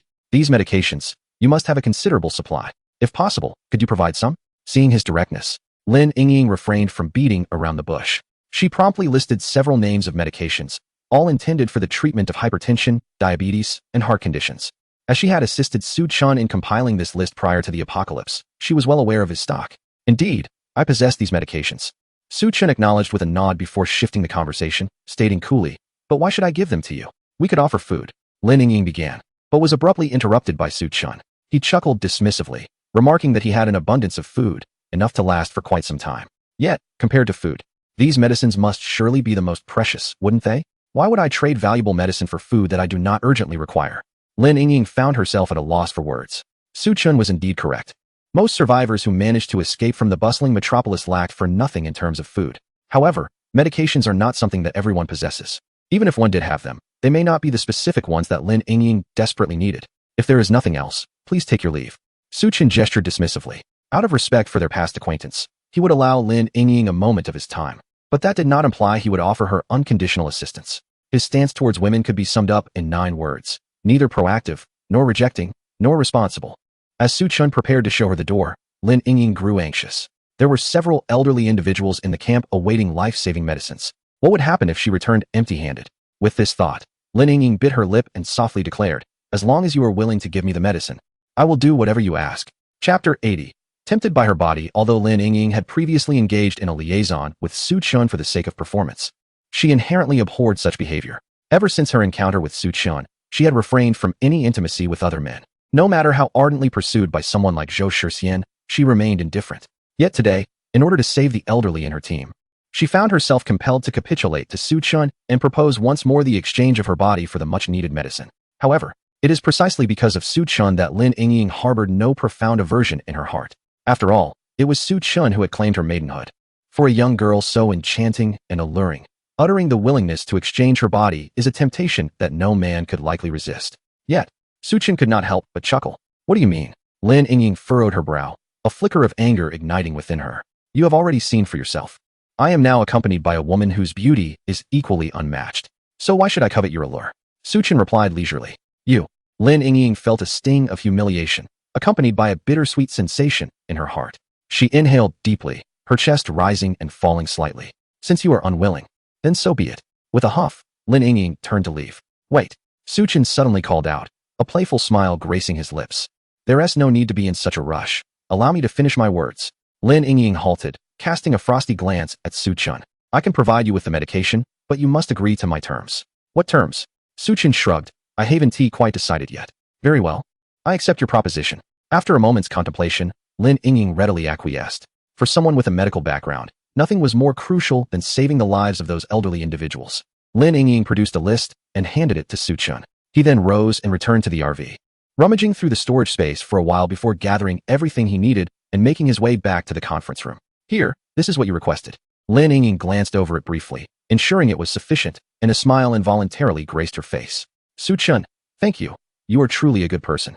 Receiving such a compliment, Su Chun felt an odd sensation. He waved his hand dismissively and replied, I am no good person. This is merely a transaction between us. Lin Yingying cast a complex glance at Su Chun, but refrained from saying anything further as she turned and exited through the door. Watching the door gradually close, a slight smile appeared at the corners of Su Chun's mouth. His assistance to Lin Yingying was not motivated by their previous fleeting romance. There were 3 primary reasons for his actions. First, he found Lin Yingying physically appealing. After all, no man is devoid of desires. Although Lu Linger was a rare beauty, even the most exquisite delicacies can become tiresome when indulged in excessively. Particularly after spending time together, Su Chun had noticed Lu Linger becoming somewhat haughty. This presented an opportunity for him to subtly remind her of her place. As for moral considerations, let us not jest. In a society functioning normally, it is commonplace for wealthy individuals to maintain multiple spouses. In the chaotic apocalypse, securing resources takes precedence. One could easily acquire 100 women if they so desired. Secondly, Lin Yingying had a medical background and possessed decent skills. After Su Chun broke Wang Ye's leg and expelled him for treachery, their team found itself lacking a doctor. While the survivors may appear healthy now, it is prudent to prepare for unforeseen ailments, as even Su Chun may someday suffer from a headache or fever. By that time, seeking a doctor would be too late.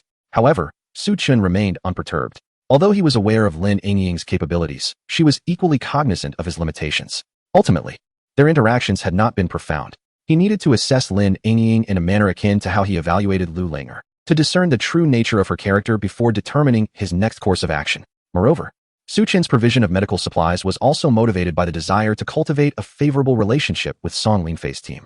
Despite having decisively repelled Gao Qiqiang's forces previously, Su Chen understood that this was merely a temporary reprieve. Once the supplies were exhausted, he would inevitably become a target once again. Even with a couple of rifles and a few hundred rounds of ammunition, facing a multitude of survivors would undoubtedly prove challenging. When Gao Qiqiang last attacked, Song Linfei had not participated, which indicated a gesture of goodwill.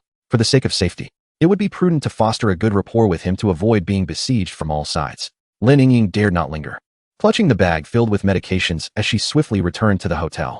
Upon witnessing the abundance of supplies, Song Linfei, Zhou Shixian, and others were left astounded. Having fled from the city, they were acutely aware of the immense value of these medicines. One could survive for about a week without food, yet certain ailments could prove fatal within a day or two without proper medication. Yingying, how did you manage to obtain so many from Su Chun? Song Linfei could not help but inquire. Recalling her earlier negotiation with Su Chun, an awkward expression flitted across Lin Yingying's radiant face. Feigning nonchalance, she stated insouciantly, "Don't inquire further. Distribute the medication promptly so the elders may ingest it." Observing this, Song Linfei discerned that Lin Yingying preferred not to elaborate. With astute understanding, he nodded and beckoned the nearby survivors to dispense the pharmaceuticals to the elderly. Upon witnessing the critically ill seniors receiving their medications, Song Linfei, Lin Yingying, and the others experienced a palpable sense of relief. Zhou Shixian alone remained in the periphery, his countenance exceedingly somber. Though uncertain of the precise nature of the transaction between Lin Yingying and Su Chun, he was far from naive. Judging by Lin Yingying's affected demeanor, Zhou Shixian could deduce with certainty that it pertained to affairs of the heart. No wonder he had been obsequious to Lin Yingying for so long. Yet she had never shown him any favor. It was all Su Chen's fault. Zhou Shixian's lungs nearly burst with indignation. He harbored a strong desire to chastise Su Chun, but the thought of Su Chen's possession of a firearm quelled his courage. "Just you wait, Su Chun," he inwardly seethed. "The day will come when I demonstrate my prowess. And you, Lin Yingying, I will make you beg for mercy beneath me." Zhou Shixian's gaze towards Lin Yingying was imbued with a lascivious undertone. "Zhou Shixian, why are you standing idle? Come and assist," Song Linfei admonished, noticing Zhou Shixian's idleness. Oh, coming." Zhou Shixian hastily suppressed his clandestine thoughts and busied himself with alacrity. In the ensuing days, Phoenix Mountain remained serene. Aside from torrential downpours, no further anomalies occurred. However, one morning, as He Wang awoke and proceeded to the lavatory, he suddenly sensed an unsettling premonition. Chapter 81. The rain ceases. He Wang sat upon the porcelain throne, contemplating the intricacies of life. A peculiar sense of unease enveloped him, yet he could not articulate its source. As he gazed at the unchanged restroom, his gaze instinctively drifted toward the window. Suddenly, his pupils constricted in realization. He finally discerned the anomaly. The world was astonishingly silent. It is essential to note that following the sweltering heat, an incessant deluge had poured down. Apart from Su Chun, who resided in the soundproof confines of the Normadison, others were nearly engulfed daily by the cacophony of rain. Yet, upon awakening this morning, the tumultuous sound of rainfall had vanished entirely. The world had fallen into a profound stillness, which naturally unsettled He Wang. Without pausing to adjust his trousers, he flung open the bathroom window. As expected, the torrential rain had ceased. Although the sky remained overcast and somber, the previous downpour had vanished without a trace. As other survivors gradually arose, more individuals discovered that the rain had subsided. Many rushed out into the open, jubilantly exclaiming their excitement. Surely, with the cessation of rain, the floodwaters would gradually recede. At that moment, not only would the survivors be able to venture forth in search of supplies, but the world's order might also return to a semblance of normalcy. Leaders such as Gao Qiqiang, Song Linfei, and Xia Bowen shared this sentiment, as did He Wang and Sun Yuan. Their thoughts echoed the same hopeful anticipation. "Su, what are your thoughts?" He Wang articulated his musings with eager expectation. Su Chun could not help but chuckle softly, shaking his head as he replied, "If you wish to hear my perspective, it is merely the torrential rain that has concluded. The apocalypse is far from over." Brother Su, why do you say that?" Sun Yuan could not help but inquire. Su Chen pondered for a moment and decided to reveal some information about the impending apocalypse to the two of them. The scorching heat and torrential rains were merely the prelude. What lay ahead would be extreme cold, followed by a zombie virus. Only then would the true apocalypse descend. If the world faced a singular disaster, such as merely high temperatures or just heavy rainfall, the order of the world could eventually return to normal after the calamity subsides. However, when 4 different disasters strike in succession, everything would irrevocably change. Upon hearing Su Chen's words, He Wang and Sun Yuan gaped in astonishment. Had these words been uttered by anyone else, they would have dismissed them outright. Yet, spoken by Su Chen, they could not help but believe. His prior preparations, including stockpiling vast resources, evidenced his foresight and vision. How do you know this? He Wang instinctively asked. Before Su Chen could respond, He Wang hurriedly waved his hand. It's nothing. I was just asking casually. No need to elaborate. After such prolonged interaction, He Wang understood Su Chen's character well. If Su Chen wished to divulge the truth, he would have done so long ago. The fact that he had not indicated a desire to keep it to himself, and there was no need to press further. Su Chen appreciated He Wang's demeanor. He was remarkably loyal, perceptive, and knew when to advance and retreat. With a slight smile, he said, "One day, I will share the truth with you." Su Chen was well aware of their growing curiosity regarding his ability to procure supplies daily. They had simply restrained themselves from asking. Su Chen would not conceal everything from He Wang and Sun Yuan indefinitely, yet the present moment was not opportune for such revelations. His trust in them had not yet reached the level where he could entrust his life. Well, although the two felt somewhat disheartened, they refrained from voicing their concerns. By the way, there were merely 2 days left before the extreme cold would descend. You must make the most of these 2 days to renovate the hotel, Su Chen urged. When the frigid weather arrives, temperatures will plummet, starkly contrasting the recent warmth. Snowflakes will dance through the air, and fierce winds will howl. Without adequate means of warmth, one could easily succumb to the bitter chill. Very well, we shall make arrangements immediately. Observing Su Chen's grave demeanor, the two dared not take it lightly, and quickly nodded in agreement. After deliberating, He Wang and Sun Yuan rose to leave, dispatching their subordinates to gather everyone. Before long, all the survivors within the hotel were summoned to the lobby. Effective immediately, within the next 2 days, you are to utilize the previously collected heating supplies to renovate both the interior and exterior of the hotel. He Wang conveyed Su Chen's orders to the assembled survivors. Upon hearing this, the crowd exchanged puzzled glances. The incessant rain had finally ceased, and summer was upon them. It seemed to them that the temperature would soon rise again. Why would Su Chen instruct everyone to use heating supplies to modify the hotel? Noticing the bewildered expressions of the crowd, He Wang and Sun Yuan opted not to elaborate further, simply directing them to follow the orders. After enduring Su Chen's training for an extended period, the survivors had become accustomed to complying without question. Though shrouded in confusion, they diligently set about their tasks. They secured most of the windows with wooden planks, then laid down a layer of bedding, followed by another layer of boards. In this manner, a rudimentary insulation barrier was established. Additionally, He Wang and Sun Yuan dispatched personnel to the forest outside the hotel to fell trees. They intended to construct a fireplace within the room to combat the frigid temperatures. Throughout Phoenix Mountain, the Yildan Hotel, where Su Chen resided, had undoubtedly become the focal point of investigation for other teams. Upon learning that Su Chen's subordinates had departed the hotel to gather timber from the rear mountain, the leaders were left bewildered. What could Su Chen be up to? Gao Qiqiang mused aloud while stroking his chin. Brother Chong, Su Chen's men have left the hotel. This presents a rare opportunity. Should we? Zhao Xiong suggested, making a snapping gesture. Boss Xiao, let us refrain from hasty actions. A Biao quickly interjected. This could very well be a trap he has set. A Biao's words resonated. We must not act recklessly. After suffering losses in the previous encounters, Gao Qiqiang felt an immense trepidation towards Su Chen. Even if Su Chen were to be captured and brought before him, he would still suspect that Su Chen harbored ulterior motives. Meanwhile, on the other side, Gao Xiangjuan, Xia Bowen, and others were equally perplexed. Yingying, what is your perspective? In the conference room, Song Linfei turned to Lin Yingying, having just received news concerning Su Chen and others, prompting him to convene his subordinates for a meeting. Among the multitude present, only Lin Yingying possessed a profound understanding of Su Chen, prompting Song Linfei to seek her insight. After a moment of contemplation, Lin Yingying softly remarked, if I may express my thoughts, Su Chen's actions are undoubtedly driven by intention. Initially, when he hoarded various supplies and medications, many deemed him foolish. Yet now, one cannot help but admire his foresight. Yingying, you seem to be overly praising that fellow. Zhou Shixian retorted with a hint of jealousy. If it were not for him, I would have perished from hunger in the demon city. Lin Yingying shot Zhou Shixian a sidelong glance, responding coolly. Zhou Shixian attempted to interject further, but Song Linfei interceded, saying, I find Yingying's perspective quite compelling. Yingying, what do you believe we should do? With her chin resting on her hand, Lin Yingying mused aloud. Didn't Su Chen dispatch someone to search for cotton clothing and bedding previously? It seems that was indeed the case, Song Linfei recalled with effort. Wang Yi had been expelled from the team for his laziness, and the news of Su Chen's directive to collect warm supplies had subsequently spread. First, they gathered warm clothing, followed by timber. Could it be that an extreme cold front is imminent? Lin Yingying arrived at a bold conclusion in an instant. Is that truly possible? Song Linfei questioned, struggling to grasp the notion. Why would it not be? Lin Yingying's expression turned serious.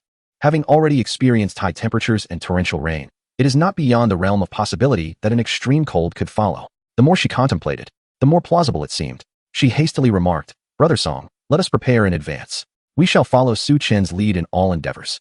Even if our efforts prove to be in vain, it is merely a matter of exerting ourselves a bit." After a moment of reflection, Song Linfei decisively issued the command.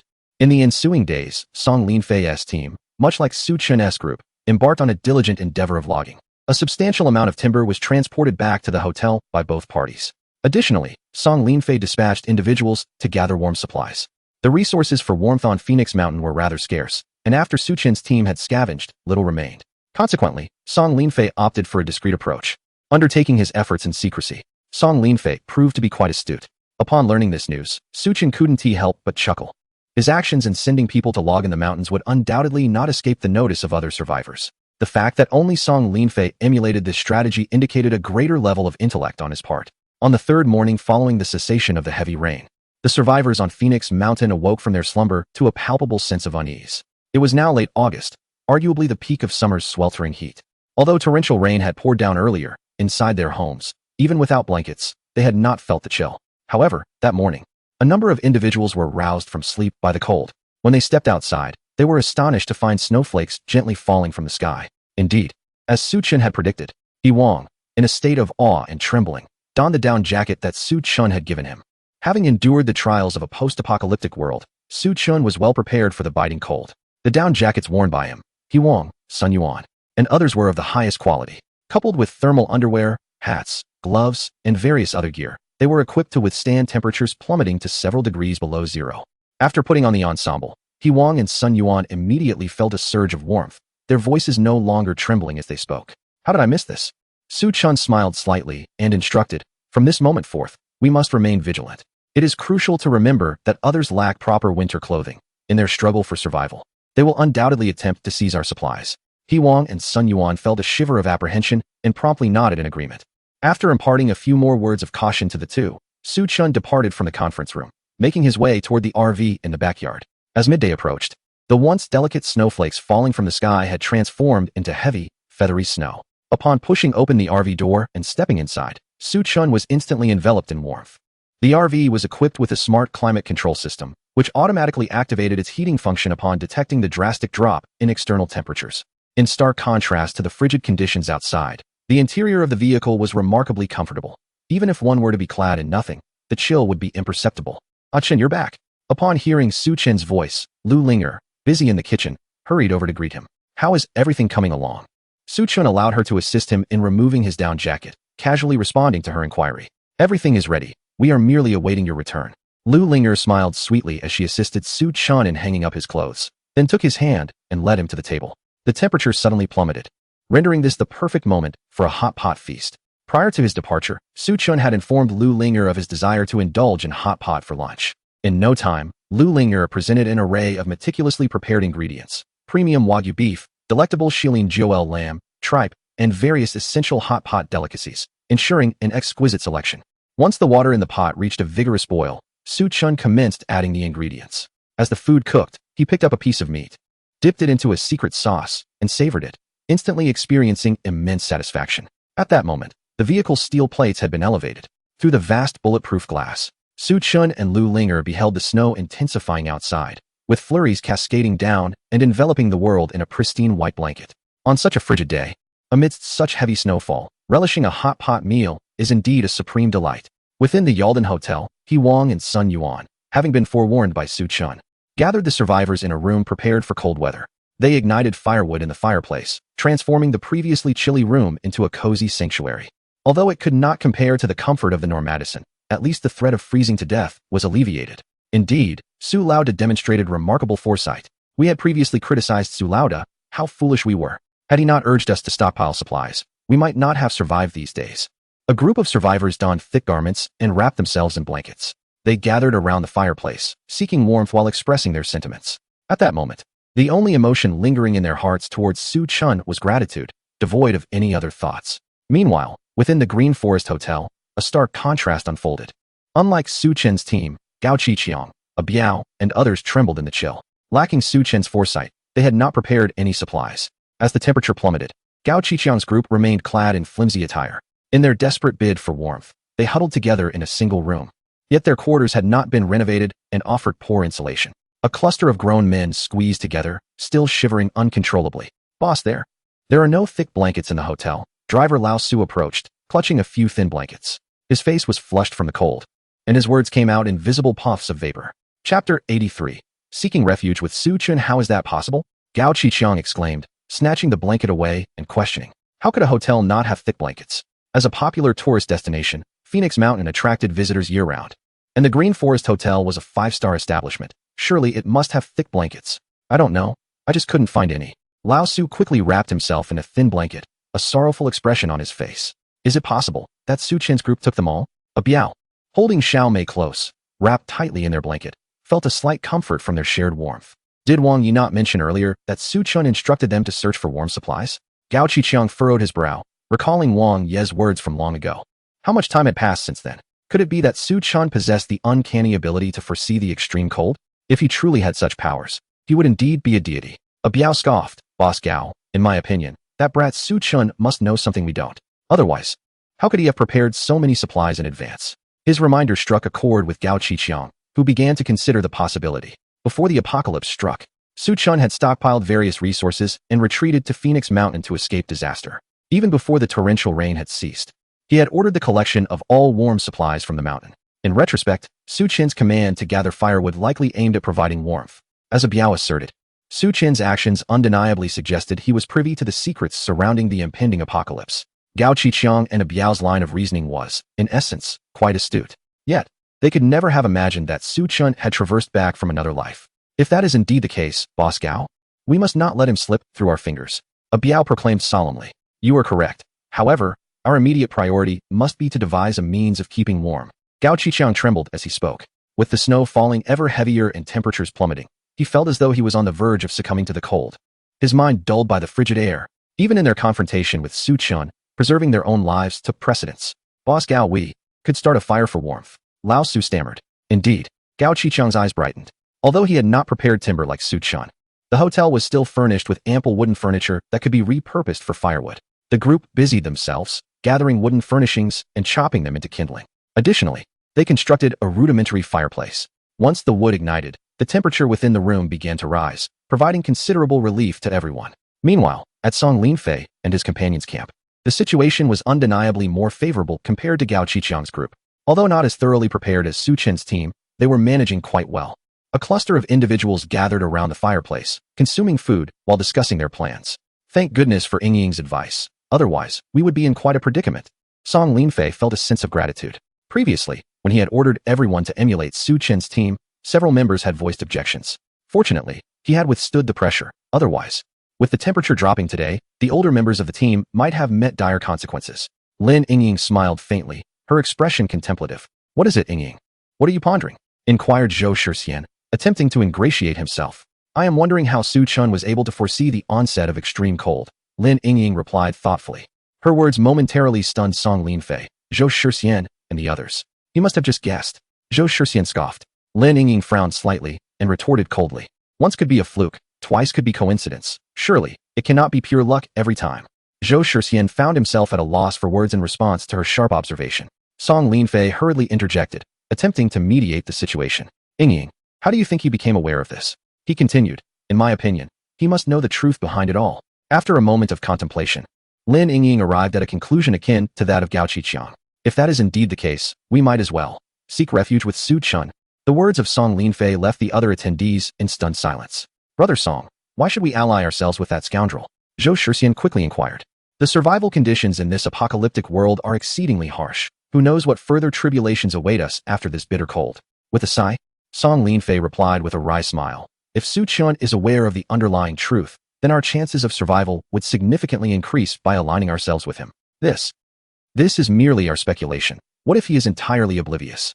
Zhou Shixian sensed that Lin Ying's relationship with Su Chun was not ordinary. Moreover, after their encounter with Su Chun, Lin Ying's demeanor towards him had grown increasingly distant. If Song Linfei were to lead the group to seek refuge with Su Chun, Lin Ying might very well fall into his grasp.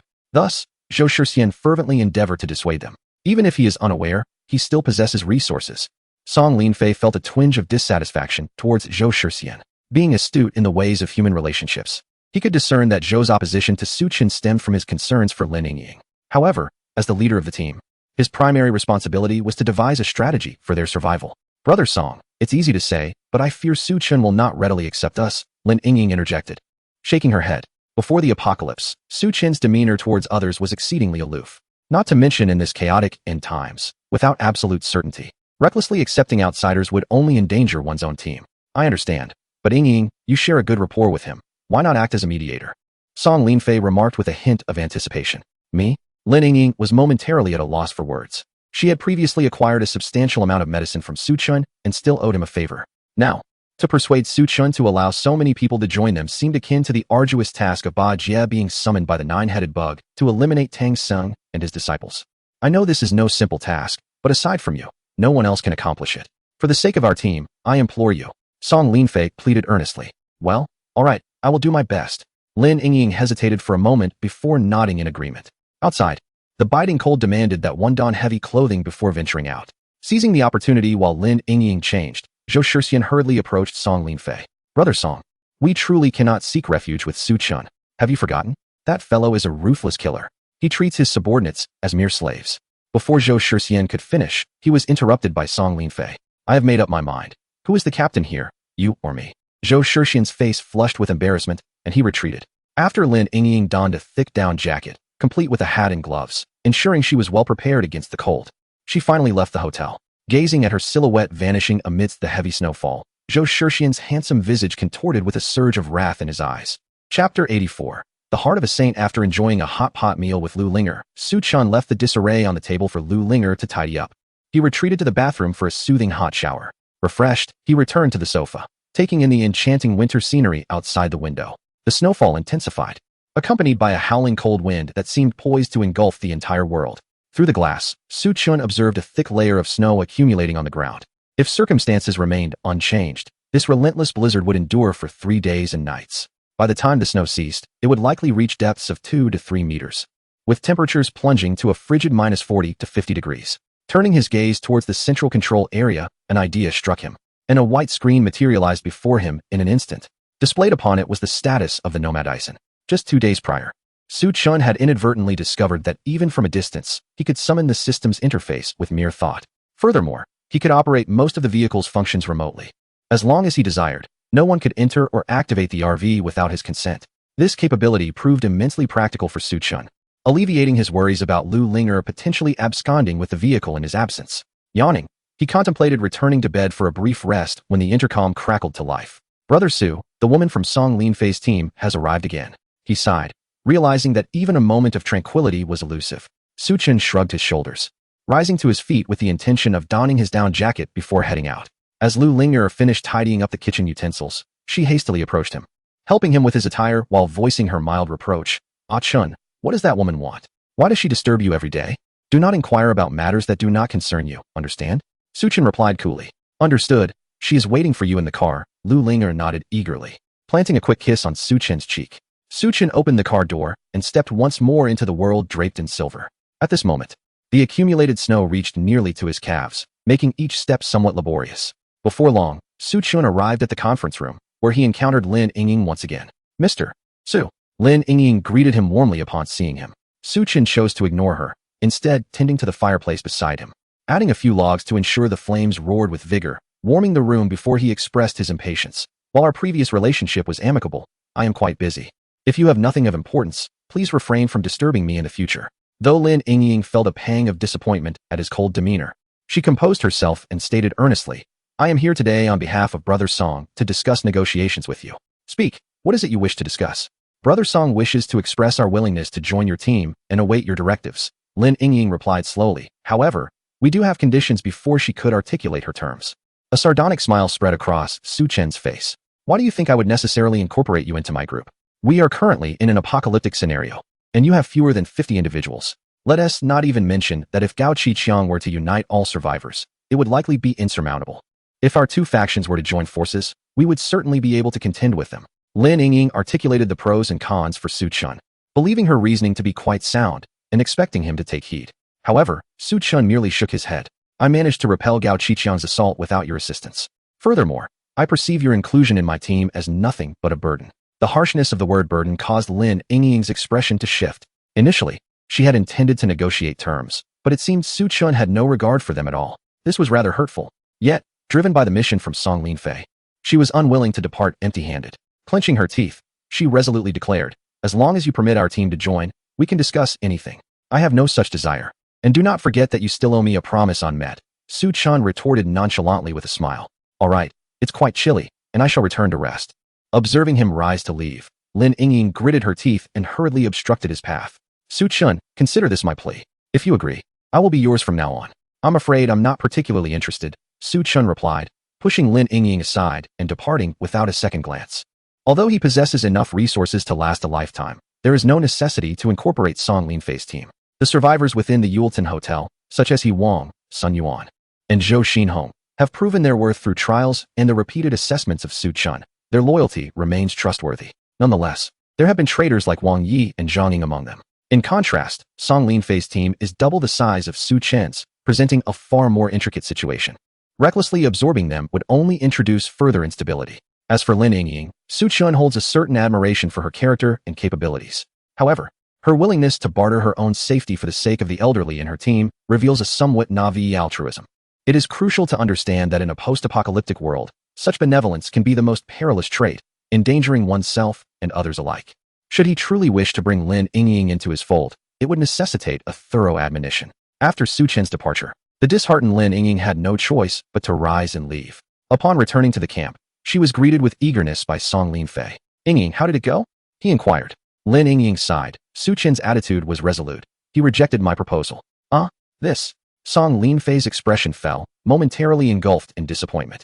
As the leader of the team, he understood the immense challenges of survival in such dire times. If they could align with Su Chun, it would undoubtedly ease their burdens. Yet, he had not anticipated such a swift rejection. "Song de Ge, this is all my fault," Lin Yingying lamented. "How could this possibly be your fault?" "Do not take it to heart," he reassured her. Song Linfei sighed. "By the way, why haven't I seen Zhou Shixian and the others?" Lin Yingying diverted the topic, glancing into the hotel and noticing the absence of several individuals. "I sent them to gather firewood," Song Linfei explained. Although they had prepared a considerable amount of firewood, emulating Su Chun, in such frigid weather, no one could predict how long it would last. Firewood, after all, is something that is better in abundance. Lin Yingying nodded in agreement and hurriedly moved to the fireplace to warm herself by the fire. Meanwhile, at the Green Forest Hotel, "Speak, what brings you to me?" Gao Qiqiang squinted, scrutinizing Zhou Shixian before him, and inquired in a low voice. "Boss Gao, I genuinely wish to ally with you." Zhou Shixian flattered with a smile. Gao Qiqiang wrapped himself tighter in his blanket, dismissively chuckling. "I recall you were part of Song Linfei's group. What prompted you to seek my support?" "Boss Gao, you may not be aware, but Brother Song is rather confused, having foolishly heeded a woman's advice to lead us to Su Chun." Upon hearing Zhou Shixian's words, Gao Qiqiang's interest was piqued, and he quickly pressed for details. Zhou Shixian recounted the entire sequence of events to Gao Qiqiang. After listening, Gao Qiqiang furrowed his brow. Su Chen's team comprises fewer than 50 individuals, yet they are remarkably formidable. If Song Linfei's group were to be incorporated, their strength would surely soar. At that point, attempting to act against Su Chun would be nearly impossible. Contemplating this, Gao Qiqiang narrowed his eyes and asked, "How do you wish for me to assist you?" I hold a certain influence within our team and can rally a considerable number of people. Why don't we join forces to take down Song Linfei and his associates?" "I wonder what you, Master Gao, think of this proposition?" Zhou Shixian revealed a sly smile as he articulated his plan. "Do you have any conditions?" As a prominent figure in the underworld, Gao Qiqiang was acutely aware that nothing comes without a cost. "As long as you, Master Gao, are willing to accept us and hand over that woman, Lin Yingying, to me, that would suffice." The terms proposed by Zhou Shixian were not unreasonable. For Gao Qiqiang, a woman held little value. If he could dismantle Song Linfei's team, it would not only yield a substantial amount of resources, but also serve a crucial purpose: to prevent Song Linfei's men from defecting to Su Chun. "Very well. I agree to your terms. Shall we take action tonight?" Zhou Shixian whispered, a cold smirk on his face. "Tonight, I happen to be on guard duty, so Master Gao can simply come over at the designated time." "Agreed, it is settled then." After discussing the details, Zhou Shixian left with a sense of satisfaction. "Master Gao, do you think this fellow could be deceiving us?" Old Su interjected. "Since he allied with us, he has not only revealed crucial information to Gao Qiqiang, but has also gone out of his way to curry favor." Gao Qiqiang was quite pleased with him and decided to keep him close. "I find it highly unlikely." Biao shook his head and replied solemnly. This fellow is clearly a brainless fool. He would never dare to deceive us. I share the same sentiment. However, it is prudent to exercise caution this evening, Gao Qiqiang advised. Indeed. Biao nodded earnestly. Although the sky had darkened, the bright white snow outside prevented it from becoming particularly gloomy. Song Linfei, accompanied by 2 subordinates, conducted a thorough inspection of the hotel's interior and exterior before arriving at the lobby. Brother Song, why aren't you off to bed yet? Zhou Shixian inquired warmly. It's nothing, just taking a stroll. You mustn't be lazy tonight, Song Linfei replied, patting him on the shoulder with seriousness. Rest assured, I am not one to shirk my duties, Zhou Shixian proclaimed confidently, thumping his chest. Very well, I shall retire for the night. Song Linfei waved farewell to Zhou Shixian as he departed with his 2 subordinates. Observing their retreating figures, a cold smile crept upon Zhou Shixian's lips. In an effort to conserve firewood, Song Linfei had the adjoining suites connected. A rudimentary stove was constructed between the 2 suites. The men occupied one side, while the women resided in the other. When Song Linfei returned to his bunk, most of the occupants had already drifted into peaceful slumber. He too stretched and nestled into his blankets. Yet, shortly after he fell asleep, a piercing scream shattered the stillness. Who are you?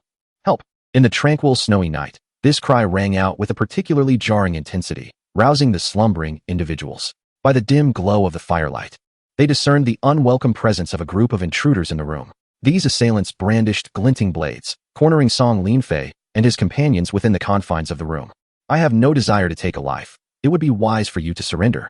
The imposing figure at the forefront tightened his grip on the axe, revealing a menacing grin. Song Linfei immediately recognized him as a Biao, the enforcer beside Gao Qiqiang. What do you mean, a Biao? He inquired. Nothing much, tonight. I simply intend to take down your team. A Biao replied coldly. A sense of dread washed over Song Linfei. How could Zhou Shixian, who was responsible for the night watch, have so easily allowed a Biao and his men to infiltrate? Had he already met with misfortune? Yet, there was no time for such thoughts. If he wished to avoid capture by a Biao and his gang, he must rise to resist. With this resolve, Song Linfei seized a nearby machete and bellowed, Brothers, let us fight back. In this post-apocalyptic world, danger lurks at every corner. Thus, whether sleeping or dining, survivors carry weapons at all times. Heeding Song Linfei's rallying cry, his comrades grasped their weapons and engaged in fierce combat with Gao Qiqiang's men. It must be noted that Song Linfei's ascendancy to leadership was not solely due to his charisma. He was also quite skilled. With his machete, he moved with great ferocity, felling 2 or 3 foes in swift succession. Observing this, a Biao dared not underestimate him and charged forward with his fire axe. While Song Linfei's physical prowess and combat skills were commendable compared to an average person, facing an experienced fighter like a Biao posed a significant challenge. In mere moments of their clash, he found himself at a disadvantage, pressed hard by a Biao's relentless assault. Were it not for the multitude surrounding them, providing cover for Song Linfei, he likely would have succumbed to a Biao's axe long ago. Huff, huff. The 2 were panting heavily, their sharp gazes locked onto each other. Brother Song, how are you? At that moment, a familiar voice rang out. Song Linfei looked up to see Zhou Shixian rushing over. I am fine. You must quickly gather the others. Before he could finish, a chill ran down his spine. Lowering his gaze, he saw a dagger protruding from his chest. You. Song Linfei staggered as he turned around. Disbelief etched on his face as he looked at Zhou Shixian. Brother Song, you cannot blame me. If there is blame to be placed, it lies with you for choosing to side with Su Chun. Zhou Shixian retreated a few steps, his tone dripping with malice. Song Linfei wished to say more, but A Biao had already rushed forward. With a swift kick, he sent Song Linfei crashing to the ground. His axe raised high before coming down with a heavy thud. With a sickening crunch, blood splattered. A Biao seized Song Linfei's head and growled, Your leader is already dead. Do you still wish to resist? Witnessing the lifeless eyes of Song Linfei, the crowd erupted in chaos.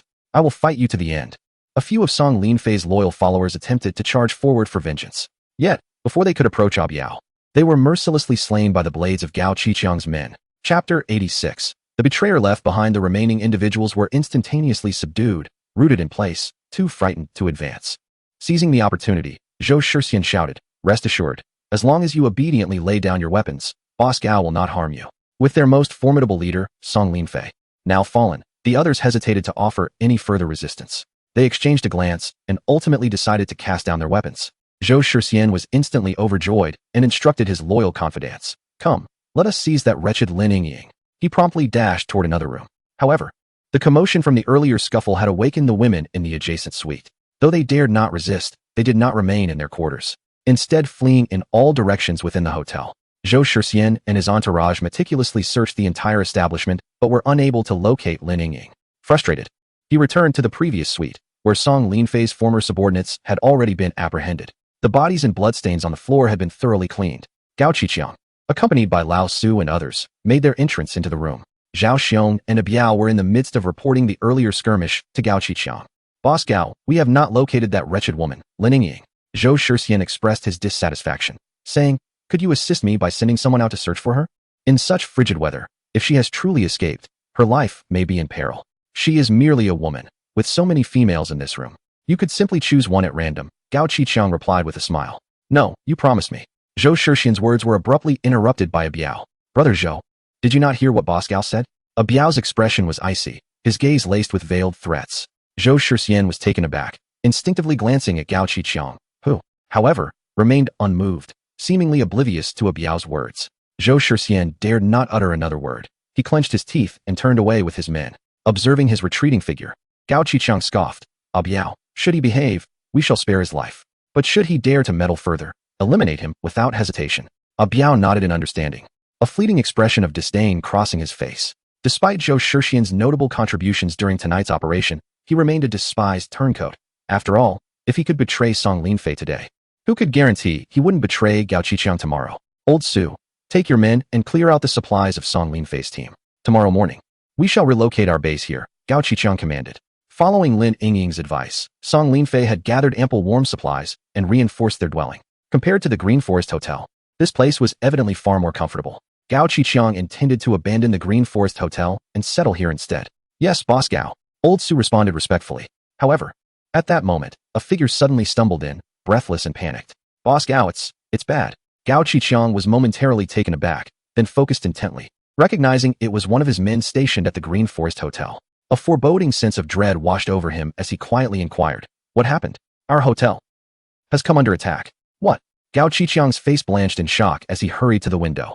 Though he could not discern the situation at the Green Forest Hotel, the night was illuminated by the ominous glow of flames rising into the sky. Darkness clouded his vision, and he nearly fainted from the overwhelming shock. The Green Forest Hotel was engulfed in flames, yet Gao Qiqiang felt no sorrow. His concern lay with the supplies hoarded within. As Gao's men stormed into the room, Lin Yingying was abruptly awakened from her slumber. Sensing that something was amiss, she quickly summoned the women around her to flee. After all, their presence would only hinder Song Linfei and the others. Prior to this, Zhou Shixian had discussed with Gao Qiqiang the necessity of controlling these women. Thus, as Lin Yingying and her companions exited the suite, they encountered 3 or 4 burly men advancing towards them. Halt! Lin Yingying would have to be mad to heed their words. Everyone run! With a chorus of terrified screams, the group of women scattered in all directions within the hotel. Fortunately, the adversaries were unaware of Lin Yingying's identity, which allowed her to evade capture. Panting heavily, Lin Yingying leaned against the door. What should we do now? A woman named Sun Li asked, her voice laced with fear. Lin Yingying's mind began to race. For whatever reason, Gao Qiqiang's decision to strike tonight was undoubtedly well planned. The fate of Song Linfei and his team seemed grim. Returning now would only lead her into a trap. It would be wiser to seek out Su Chun. Even staying there for a night would grant her time to reassess the situation the following day. With this thought in mind, Lin Yingying addressed her companions. Let us leave the hotel. The other women, like headless flies without direction, readily acquiesced to her command. Together, they dashed towards the back of the hotel, where a rear exit awaited them. Ensuring that no ambush awaited them, they hastily pushed open the back door and fled. Lin Yingying dared not delay, navigating through the deep snow of the night, making her way toward the Yuerdun Hotel with each careful step. Before they could approach the guard booth, the sentinel within called out loudly, "Halt! I am Lin Yingying, a friend of your leader, Su. I have urgent matters to discuss with him." Lin Yingying shouted anxiously. The guard inside picked up a flashlight and aimed it at Lin Yingying and her companions. Once he confirmed that only 6 women stood before him, he instructed, "Wait there." After a moment, the vigilant survivor spoke in a low voice, "Approach slowly, and do not attempt any tricks." Lin Yingying and her companions raised their hands and gradually moved closer. Once assured of their safety, a survivor guided them into the hotel. Upon entering the conference room, Lin Yingying was momentarily taken aback. In the corner, several stoves blazed, casting a warm glow that enveloped the entire room. The sudden events of the night had left Lin Yingying and her companions inadequately dressed for the harsh cold, and they trembled from the freezing temperatures. As they stepped into the warmth of the room, they began to relax. Moreover, the room was brightly lit. Su Chun, He Wang, Sun Yuan, and others were dressed neatly, engaged in discussion. Noticing the disheveled appearance of Lin Yingying and her group, Su Chun smiled faintly and remarked, "If I am not mistaken, you were attacked by Gao Qiqiang, weren't you?" Yes, Su Chun, you must help us." Lin Yingying composed herself and promptly made a request. Chapter 87. Su Chun, you rascal. Su Chun did not acquiesce to Lin Yingying. Instead, he replied coolly, I can allow you to stay for one night, and you may decide what to do by tomorrow morning. As soon as he finished speaking, before Lin Yingying could respond, Zhou Xinhong gestured for them to proceed. Although she had anticipated this outcome, Lin Yingying felt a pang of disappointment. Without external assistance, could Song Linfei and Zhou Shixian truly contend with Gao Qiqiang? Yet, as a mere woman, Lin Yingying felt powerless to effect any change. With a resigned sigh, she departed the conference room accompanied by her female companions. After Lin Yingying and her group exited, Su Chun turned to the remaining attendees, inquiring, what are your thoughts on tonight's events? The residence of Song Linfei's team was not far from the Yurtun Hotel. When a Biao and Zhao Xiong attempted to ambush Song Linfei, they were detected by the lookout Su Chun had stationed upstairs. The ensuing clash between their factions was alarmingly loud in the night. To mitigate any potential fallout, Su Chun summoned everyone to deliberate on the matter. I believe we should extend some assistance to Song Linfei. He seems rather decent. He Wang, who was always brimming with a sense of justice, could not help but speak up. He may be a good person, but his confrontation with Gao Qiqiang is entirely unnecessary. Su Chun countered, shaking his head in disapproval of He Wang's suggestion. While he would seize any opportunity to eliminate Gao Qiqiang and a Biao, to charge headlong into a confrontation was, quite frankly, the height of folly. Su Chun preferred to employ both intellect and brute force to effortlessly secure victory. Moreover, he had no familial ties to Song Linfei, making the prospect of taking risks unnecessary. Since Brother Su disagreed, it was perhaps best to let the matter rest. Let us return and bolster our vigilance for the night. As the leader of the team, Su Chen's word was final, and He Wang ceased to press the issue. Why should we retreat? Su Chen suddenly spoke with a leisurely tone. He Wang, Sun Yuan, and the others were momentarily taken aback, failing to grasp his intent. Did Gao Qiqiang intend to subdue Song Linfei with at least half of his elite forces? Could this not be an opportune moment to directly approach the Green Forest Hotel? A sly smile crept across Su Chen's face. Upon hearing his words, the others' eyes brightened with realization. Indeed, although Gao Qiqiang lacked martial ethics and resorted to ambushing Song Linfei, the number of survivors in both their teams was comparable. To truly eliminate Song Linfei, they would need to mobilize their entire force. Brother He, you shall remain at the hotel, while Brother Sun and I scout the Green Forest Hotel. If it appears deserted, we shall raid his stronghold. Su Chen declared firmly. All right, I shall heed Brother Su's advice. He Wang readily acquiesced. Time was of the essence. Who could say when the conflict between Gao Qiqiang and Song Linfei would conclude? Su Chun, along with Sun Yuan and Zhou Xinhong, immediately sprang into action. During their earlier expedition to the military camp, in addition to acquiring 2 rifles and several rounds of ammunition, Su Chun had also secured a few helmets and sets of bulletproof vests. For safety, he donned the bulletproof vest beneath his outer layer, which was a white camouflage cold-weather suit. Compared to the usual down jackets, the thermal performance of these white cold-resistant outfits is equally commendable. Furthermore, they are remarkably lightweight, making it easier to conceal oneself in the snowy terrain. Su Chun retrieved about 10 sets to equip himself and Sun Yuan along with the others. With all preparations complete, they promptly departed from the hotel, plunging into the vastness of the night towards the Green Forest Hotel. Sun Yuan and the others, armed with composite crossbows and carrying military hand axes, daggers, and machetes, led the way while Su Chun positioned himself at the rear. The reason was simple. Despite having relative trust in Sun Yuan and his group, he preferred not to expose his back to them. After all, a single arrow from a crossbow could spell his demise. Before long, Su Chun and his cohort approached the Green Forest Hotel. At that moment, Gao Qiqiang received news that Song Linfei and his companions had been apprehended. Overjoyed, he immediately led his men away from the Green Forest Hotel. Observing their retreating figures, a cold smile crept across Su Chen's lips as he nodded to Sun Yuan. Without hesitation, Sun Yuan signaled his team to stealthily advance towards the hotel. Although each survivor group occupied different buildings, their renovation strategies were remarkably similar. For instance, Gao Qiqiang had emulated Su Chun by leaving only the main entrance of the hotel accessible while sealing off all other entry points. As they neared the main entrance and saw only 2 or 3 survivors huddled together, trembling with fear inside, Sun Yuan charged forward without a moment's pause. With a resounding crash, he kicked in the glass door. The few subordinates of Gao Qiqiang were immediately startled. Before they could react, Sun Yuan and his team raised their crossbows. Whoosh, whoosh, whoosh. The assailants fell dead on the spot. Sun Yuan pushed aside the clutter obstructing the door. A throng surged in, initiating a thorough search of the hotel.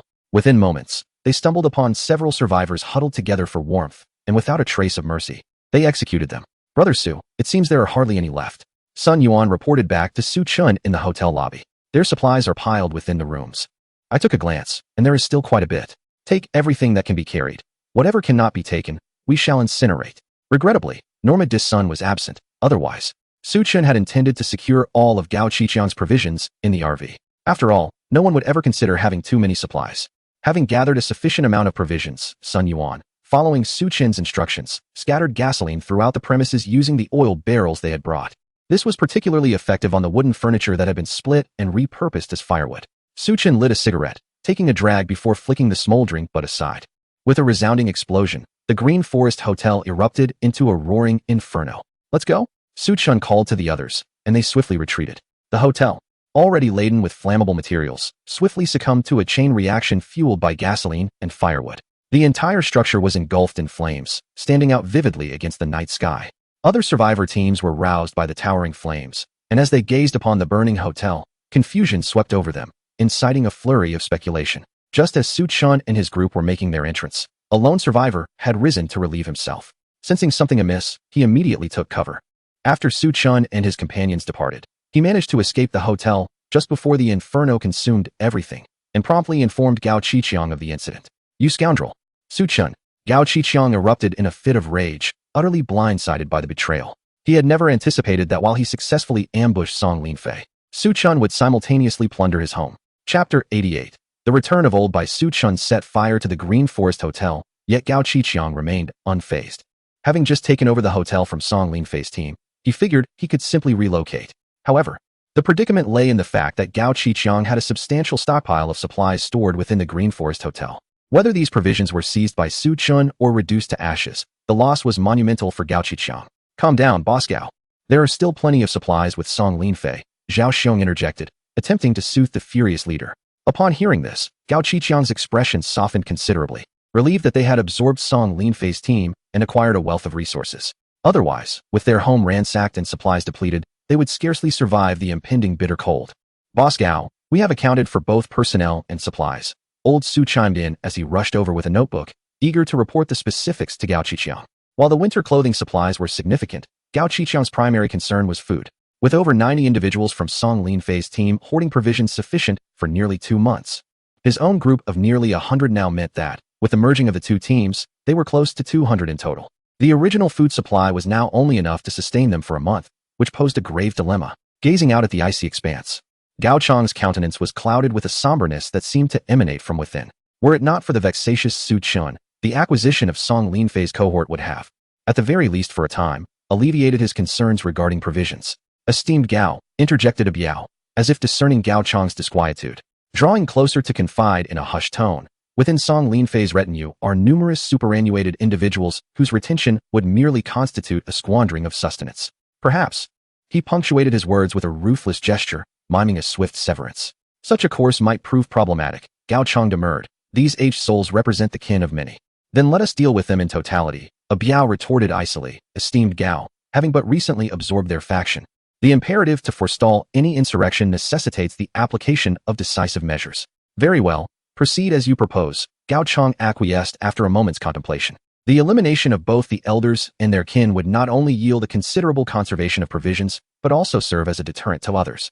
"We shall divest them of their garments and cast them into the snow-laden terrain. Ere long, they shall succumb to the frigid embrace of the elements."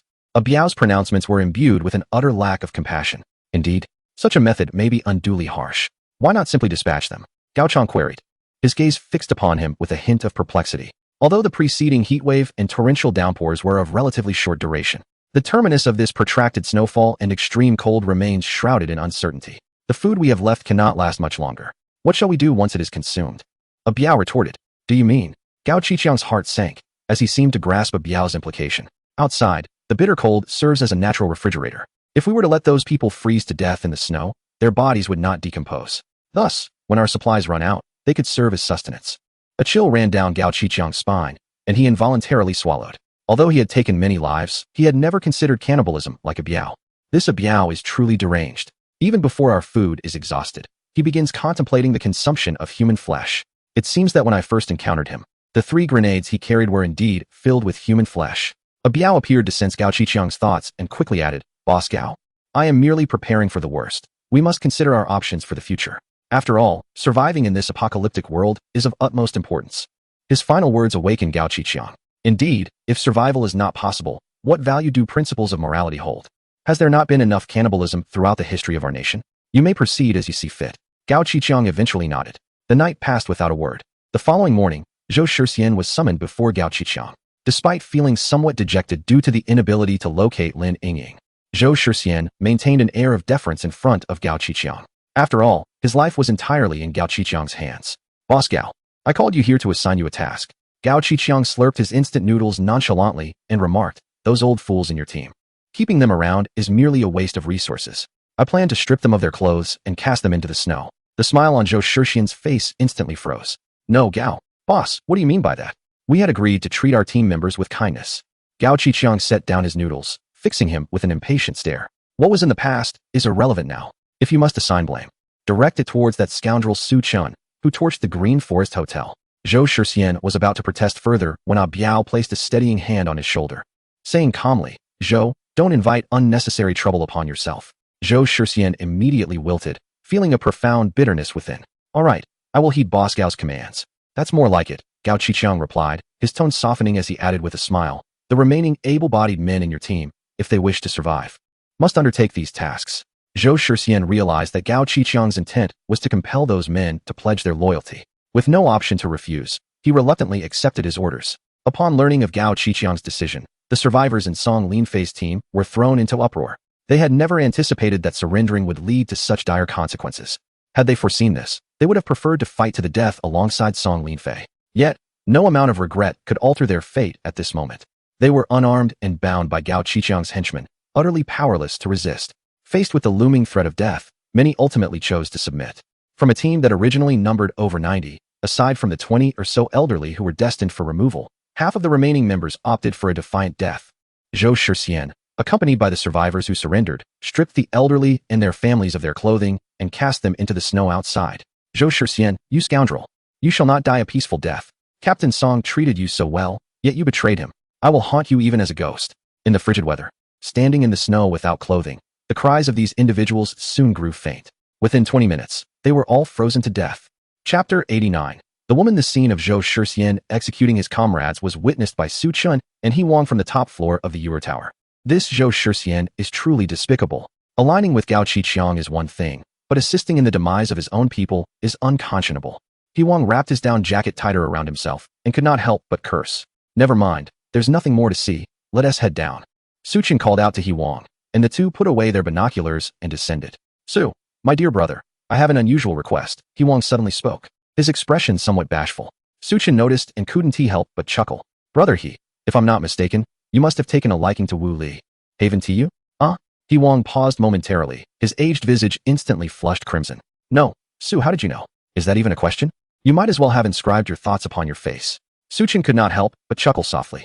The Wu Li he mentioned was one of the 5 women who had escaped alongside Lin Yingying. Ever since they entered the conference room last night, He Wang's gaze had been fixated on Wu Li, unwavering in its intensity. Today, his bashfulness undoubtedly pertained to her. So Su, what do you think? He Wang inquired, his voice tinged with hesitation. It is said that when one's basic needs are met, desires begin to flourish. Previously, when he was unsure of his survival, He Wang had no inclination to contemplate women. However, with Su Chun's assistance, he now lived in relative comfort in this apocalyptic world, inevitably allowing his thoughts to wander. When He Wang had come to Phoenix Mountain for a vacation, he was accompanied by his wife and child. Tragically, they had perished shortly after the onset of the extreme heat. Although Wu Li was not as stunning as Lu Linger or Lin Yingying, she possessed an alluring and curvaceous figure, mature and captivating, which naturally drew He Wang's interest. Yet, he understood that the fate of the team ultimately rested with Su Chun. To retain Wu Li, he would need Su Chun's approval. I believe it could work, Su Chun contemplated before ultimately agreeing. His initial reluctance towards the allegiance of Song Linfei and Lin Yingying stemmed from the fact that their group was excessively large. The minor increase in his burden paled in comparison to the complications that arose from a multitude of conflicting desires. Due to the betrayal of Zhou Shixian, Song Linfei was harmed, and the team he had painstakingly built was left in disarray. Now, only Lin Yingying and 5 other women remained, and accommodating them was not an insurmountable task. Su Chun's team consisted entirely of seasoned bachelors. A harmonious mix of both genders was essential for efficient work. Splendid. Thank you, dear brother Su, He Wang exclaimed, his face lighting up with joy. As the two conversed, they descended from the top floor to the conference room on the 2nd floor. Go, bring those women here, Su Chun commanded. Yes, boss, Zhou Xinhong replied eagerly, departing in haste. Before long, He returned with Lin Yingying and the other women in tow. From the information I gathered, it was Zhou Shixian who betrayed you, colluding with Gao Qiqiang to launch a surprise attack on your residence. Upon seeing them, Su Chen wasted no time in divulging the truth. What? That scoundrel Zhou Shixian. Upon learning the grim reality, particularly the fact that Zhou Shixian had harmed the veterans of their team, Lin Yingying clenched her teeth, her fair complexion flushed with indignation. This is the situation. I present you with two options. The first option is to leave on your own. I will not impose any difficulties upon you. The second option is to remain, but you must adhere to my commands. Su Chen laid out his choices plainly. I am willing to stay. So am I. And I. Without a moment's hesitation, Wu Li and the other women promptly chose the latter option. In this frigid apocalyptic world, the scarcity of food and warm clothing renders survival nearly impossible for them. Should they seek refuge with other survivor groups, they would either be regarded as mere playthings or deemed burdens, often rejected from joining. Observing Su Chen, he does not appear to be a villain. Perhaps it is wiser to remain with him. Zhou Xinhong, assist them in settling down. Wu Li, from today forth, you shall accompany brother He Wang. The first to follow Su Chen, remained steadfastly loyal to him. Thus, Su Chen not only decided to keep Wu Li but also entrusted her directly to He Wang. Wu Li cast a glance at the tall and formidable He Wang, her cheeks involuntarily flushing. Yet, she said nothing, simply standing obediently beside him. He Wang, instantly beaming with joy, gave Su Chen a thumbs up. After Zhou Xinhong and He Wang led the women away, the meeting room was left with only Su Chen and Lin Yingying.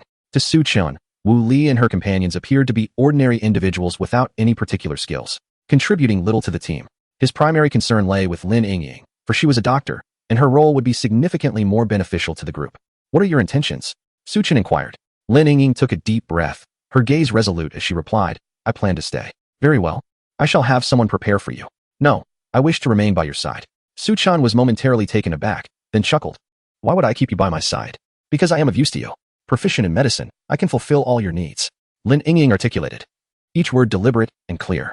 Having endured the trials of a post-apocalyptic world for so long, she had matured significantly, gaining a profound understanding of the treachery inherent in human nature. Her previous alliance with Song Linfei's team was largely due to his courteous demeanor towards her. However, with Song Linfei now deceased, Lin Yingying recognized that her survival and comfort depended on aligning herself with Su Chen. Very well, I shall comply. But let me reiterate, you must heed my commands. Should you dare to defy my orders, I shall expel you. Su Chen was no paragon of virtue.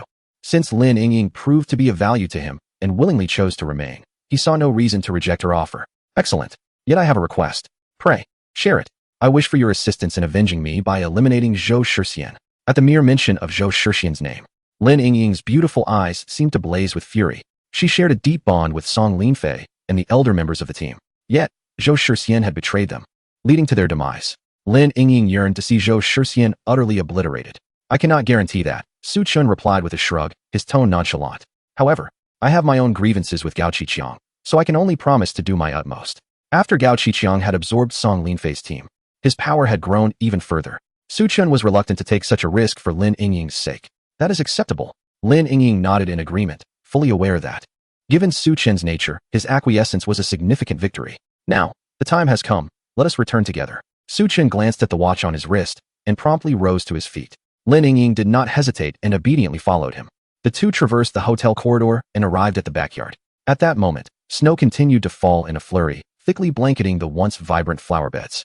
Even the remarkable tires of the RV were obscured by the snow, nearly entirely hidden. After entering his fingerprint by the car door, the door slowly opened, and the electric footstep descended. Su Chen stepped inside the vehicle first. Hearing the sound of the door opening, Lu Linger, who had been lounging on the sofa engrossed in a show, hurriedly jumped down. Ah Chen, you're back. Before she could finish her sentence, she caught sight of Lin Yingying trailing behind Su Chen, and her smile instantly froze. Ah Chen, what is she?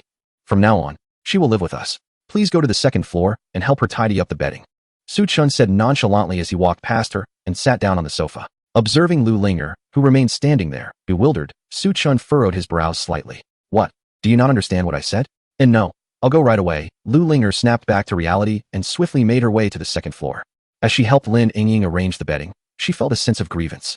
Although she usually complied with Su Chen's wishes, having lived together for so long, Lu Linger had come to regard herself as the mistress of the house. Even in a post-apocalyptic world, she had imagined that Su Chen might seek another woman. Yet, when that day truly arrived, she found herself unable to accept it. Yet she was acutely aware that should she dare to express any dissatisfaction, given Su Chen's current disposition, he would undoubtedly cast her aside. Lu Linger let out a soft sigh, resigning herself to silent acceptance. Meanwhile, Lin Yingying, situated below, was equally astonished by the circumstances within the motorhome. Although she had previously shared an intimate moment with Su Qin and was aware of his possession of a Normandison, she had never stepped inside until now. The interior of the motorhome exuded a warmth akin to spring, spacious and bright, standing in stark contrast to the frigid winter landscape outside. On the television, Empresses in the Palace was playing Lu Linger's favorite drama, which she had watched numerous times.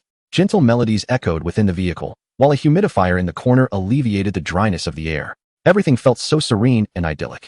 Lin Yingying nearly convinced herself that the tumultuous events she had just endured were merely a nightmare. What are you still dawdling for? Su Chun pointed toward the nearby bathroom, gesturing for her to wash up. There are some clothes here for you to change into afterward. It was then that Lin Yingying snapped back to reality. Taking the garments Su Chun offered her. Unsurprisingly, the attire resembled those Su Chun had previously given Lu Linger, emphasizing sensuality and exposure. A blush crept onto Lin Yingying's delicate cheeks. Yet she said nothing and obediently made her way to the bathroom. Once she emerged from her shower, Lu Lingo had tidied the bedding, while Su Chen engaged in gaming, instructing Lu Linger to show Lin Yingying around her quarters. You must be Lu Linger. I'm Lin Yingying, and I've heard much about you from Su Chen. Lin Yingying offered a gentle smile, extending her hand amicably towards Lu Linger. Since the apocalypse, Lu Linger had only resided in Phoenix Mountain. Although she had encountered nefarious individuals like a Biao, her experiences remained limited. In contrast, Lin Yingying had spent a considerable period in the chaotic metropolis during the apocalypse, growing accustomed to the myriad of characters one might encounter. To survive, she had resorted to selling her body, a commonplace reality where numerous women served the same man. Some even dragged their own kin into such depravity. Consequently, psychologically, she felt no aversion to serving Su Chen alongside Lu Linger. She understood the necessity of fostering a good relationship with Lu Linger. However, Lu Linger held a different perspective. In response to Lin Yingying's friendly overture, she refrained from reciprocating and coldly asserted, Su Chen is mine. Lin Yingying could not help but chuckle in disbelief. One must comprehend that in the post-apocalyptic world, a man like Su Chen could not be claimed by a single individual. Observing Lu Linger's continued hostility, Lin Yingying merely smiled knowingly. She chose not to engage further and turned to descend the staircase. As Su Chen beheld the two women emerging before him, a subtle sense of conquest stirred within him. It is worth noting that before the apocalypse, being able to pursue even one of them as a girlfriend would have been a remarkable feat, yet now, both had been drawn into his caravan. Master, what would you like for lunch? Lin Yingying asked with a sweet smile. Upon hearing this, Lu Linger's eyes widened in disbelief. How brazen of Lin Yingying to directly refer to Su Chen as master? Although Su Chen had informed Lu Linger from the very beginning that he was her master, she had never taken it to heart nor referred to him as such. Upon noticing the astonished expression on Lu Linger's face, Lin Yingying's lips curved into a subtle smile, her heart swelling with a sense of pride. Her intentions were quite straightforward. She aimed to employ all her efforts to remain by Su Chen's side. Only in doing so could she survive the apocalypse and thrive in comfort. Having navigated the sales industry for quite some time, she knew well how to understand a man's psyche, despite having never sold her body to anyone other than Su Chen. Can you cook? Su Chen inquired, somewhat surprised. Home-cooked meals are no problem at all. If the master desires a grand feast, I can certainly learn, Lin Yingying replied sweetly. You needn't learn. I, Lu Linger, shall take full responsibility for the master's daily meals. Lu Linger finally reacted and quickly interjected. Never mind, dear Linger, you may rest. I will handle it. Lin Yingying feigned concern for Lu Linger, intending to take her place. However, Lu Linger was not inclined to concede, resolutely responding. How can you know what the master enjoys? What if it does not suit his palate? Observing the rivalry between the two women, Su Chen could not help but smile with satisfaction. This scene perfectly epitomized the term female competition. He had no intention of intervening. This was the only way he could assert his dominance over both of them. Let it be. Linger, you shall prepare the meals, and Yingying, you will assist her. Su Chen ultimately decided. Reluctantly, Lu Linger dared not defy Su Chen, and thus led Lin Yingying to the kitchen area. As she prepared a meal, she introduced the kitchen utensils within the RV to Lin Yingying. Before long, with the combined efforts of Lu Linger and Lin Yingying, a sumptuous feast was ready. With the company of two lovely ladies, Su Chen found his meal to be quite delightful. After dining, he instructed the two women to rest inside the vehicle while he proceeded to the hotel ahead, for there were numerous matters awaiting his attention. Having successfully raided a household the previous night, Su Chen and his companions returned with a considerable amount of spoils. Although he lacked for nothing, he still took half of the bounty, reserving the remainder as rewards for Sun Yuan and his group. Upon receiving their supplies, they were filled with joy. The other survivors could only watch enviously, their faces tinged with longing. For the privilege of accompanying Su Chen was reserved for those who had either long followed him or had proven their worth through notable deeds. All shared a common trait. Su Chun held a greater trust in them. Those who had joined later had no qualifications to accompany him. Others secretly vowed to improve their performances in order to gain Su Chen's trust, aspiring to be of greater service in the future.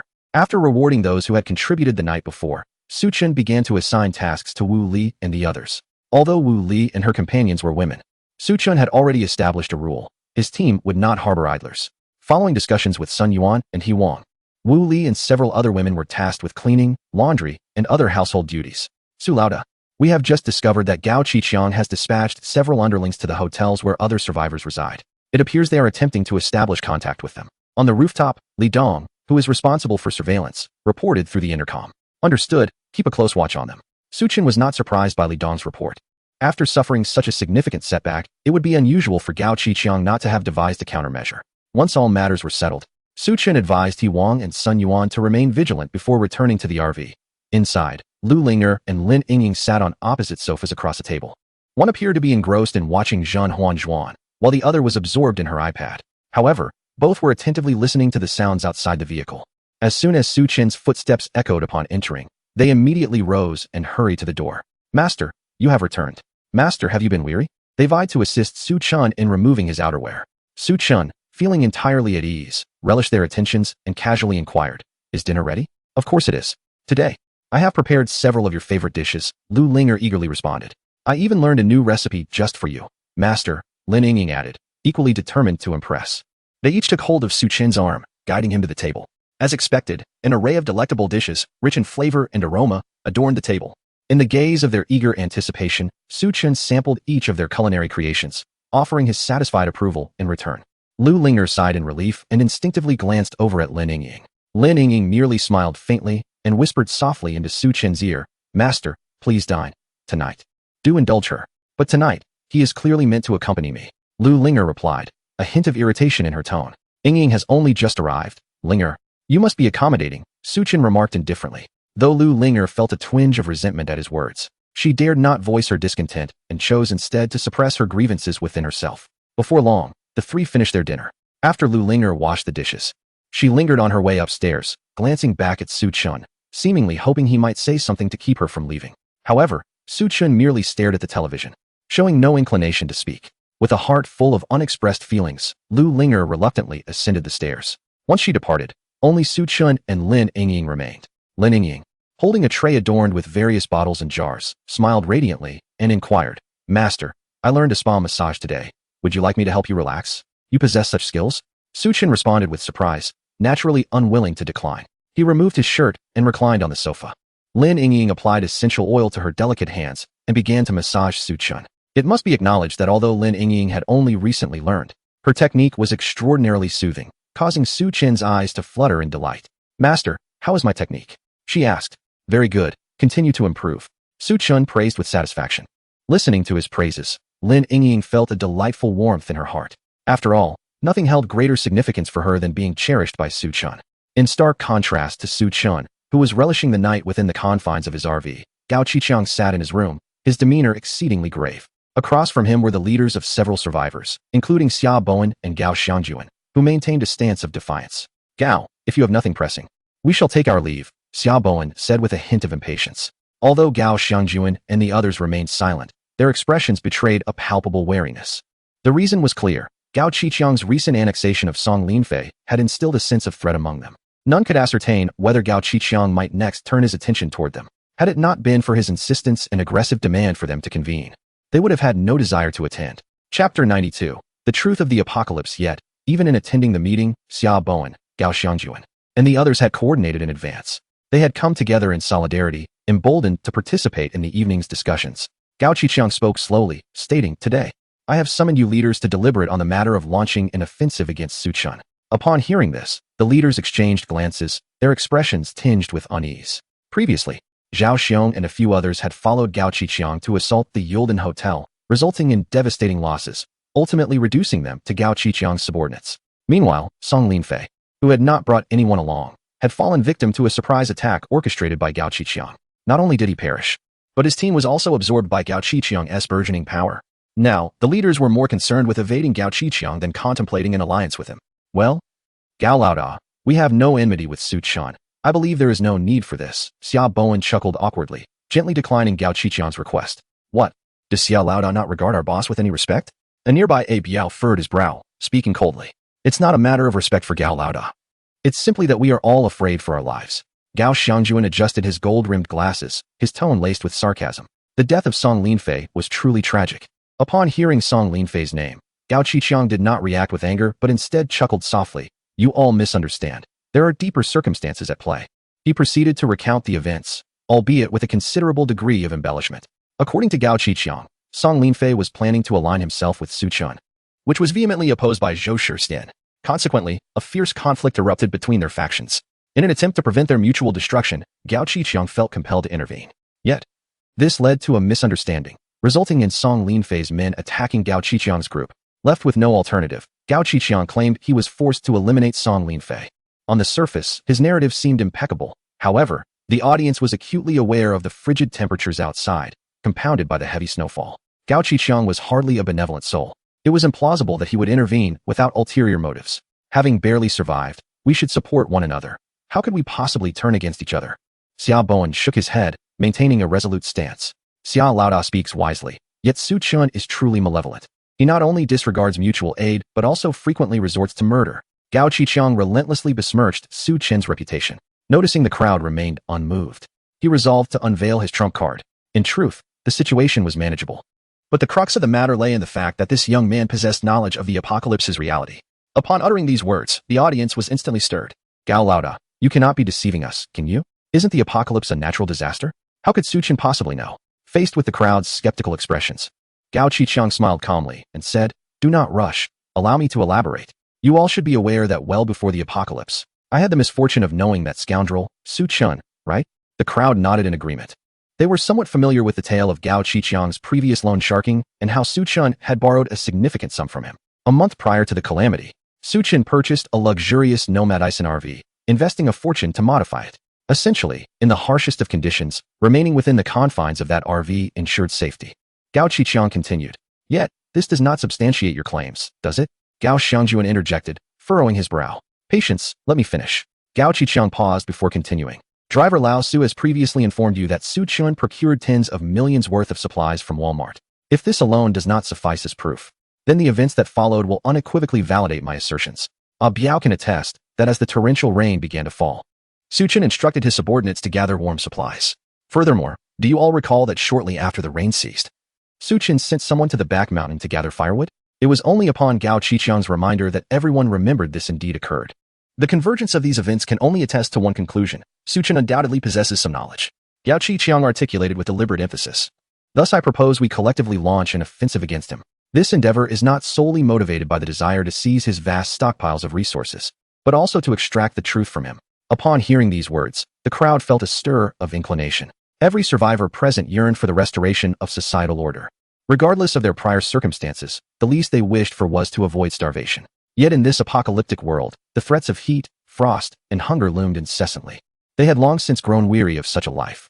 Moreover, even if the world cannot revert to its former state, gaining insights from Su Chun could enable them to navigate the forthcoming days. Not to mention, his abundant resources could alleviate their concerns regarding sustenance. I find Gao Qiqiang's perspective rather compelling. Xiao Bowen pondered briefly before nodding in agreement. I concur with this sentiment. Gao Xiangjuan quickly added his support. His supplies were dwindling, barely enough to last a month. Had it not been for Gao Qiqiang's extreme measures, he would have readily acquiesced earlier. With the two major leaders in accord, the remaining chiefs hesitated momentarily before also expressing their agreement. Observing this development, Gao Qiqiang could hardly contain his elation. However, Chief Gao, we must lay our cards on the table from the outset. Should you dare to scheme against us, do not blame us for turning against you. Xiao Bowen spoke in a deep voice, his eyes filled with wariness towards Gao Qiqiang. Rest assured, my intentions are solely focused on Su Chun, Gao Qiqiang declared, thumping his chest with sincerity. His words were indeed heartfelt. This time, he did not aim to betray other survivor teams. His primary objective was to eliminate Su Chun as an act of vengeance. Boss Gao, I have a suggestion, Gao Xiangjuan said slowly. Perhaps we might first send someone to negotiate with Su Chun.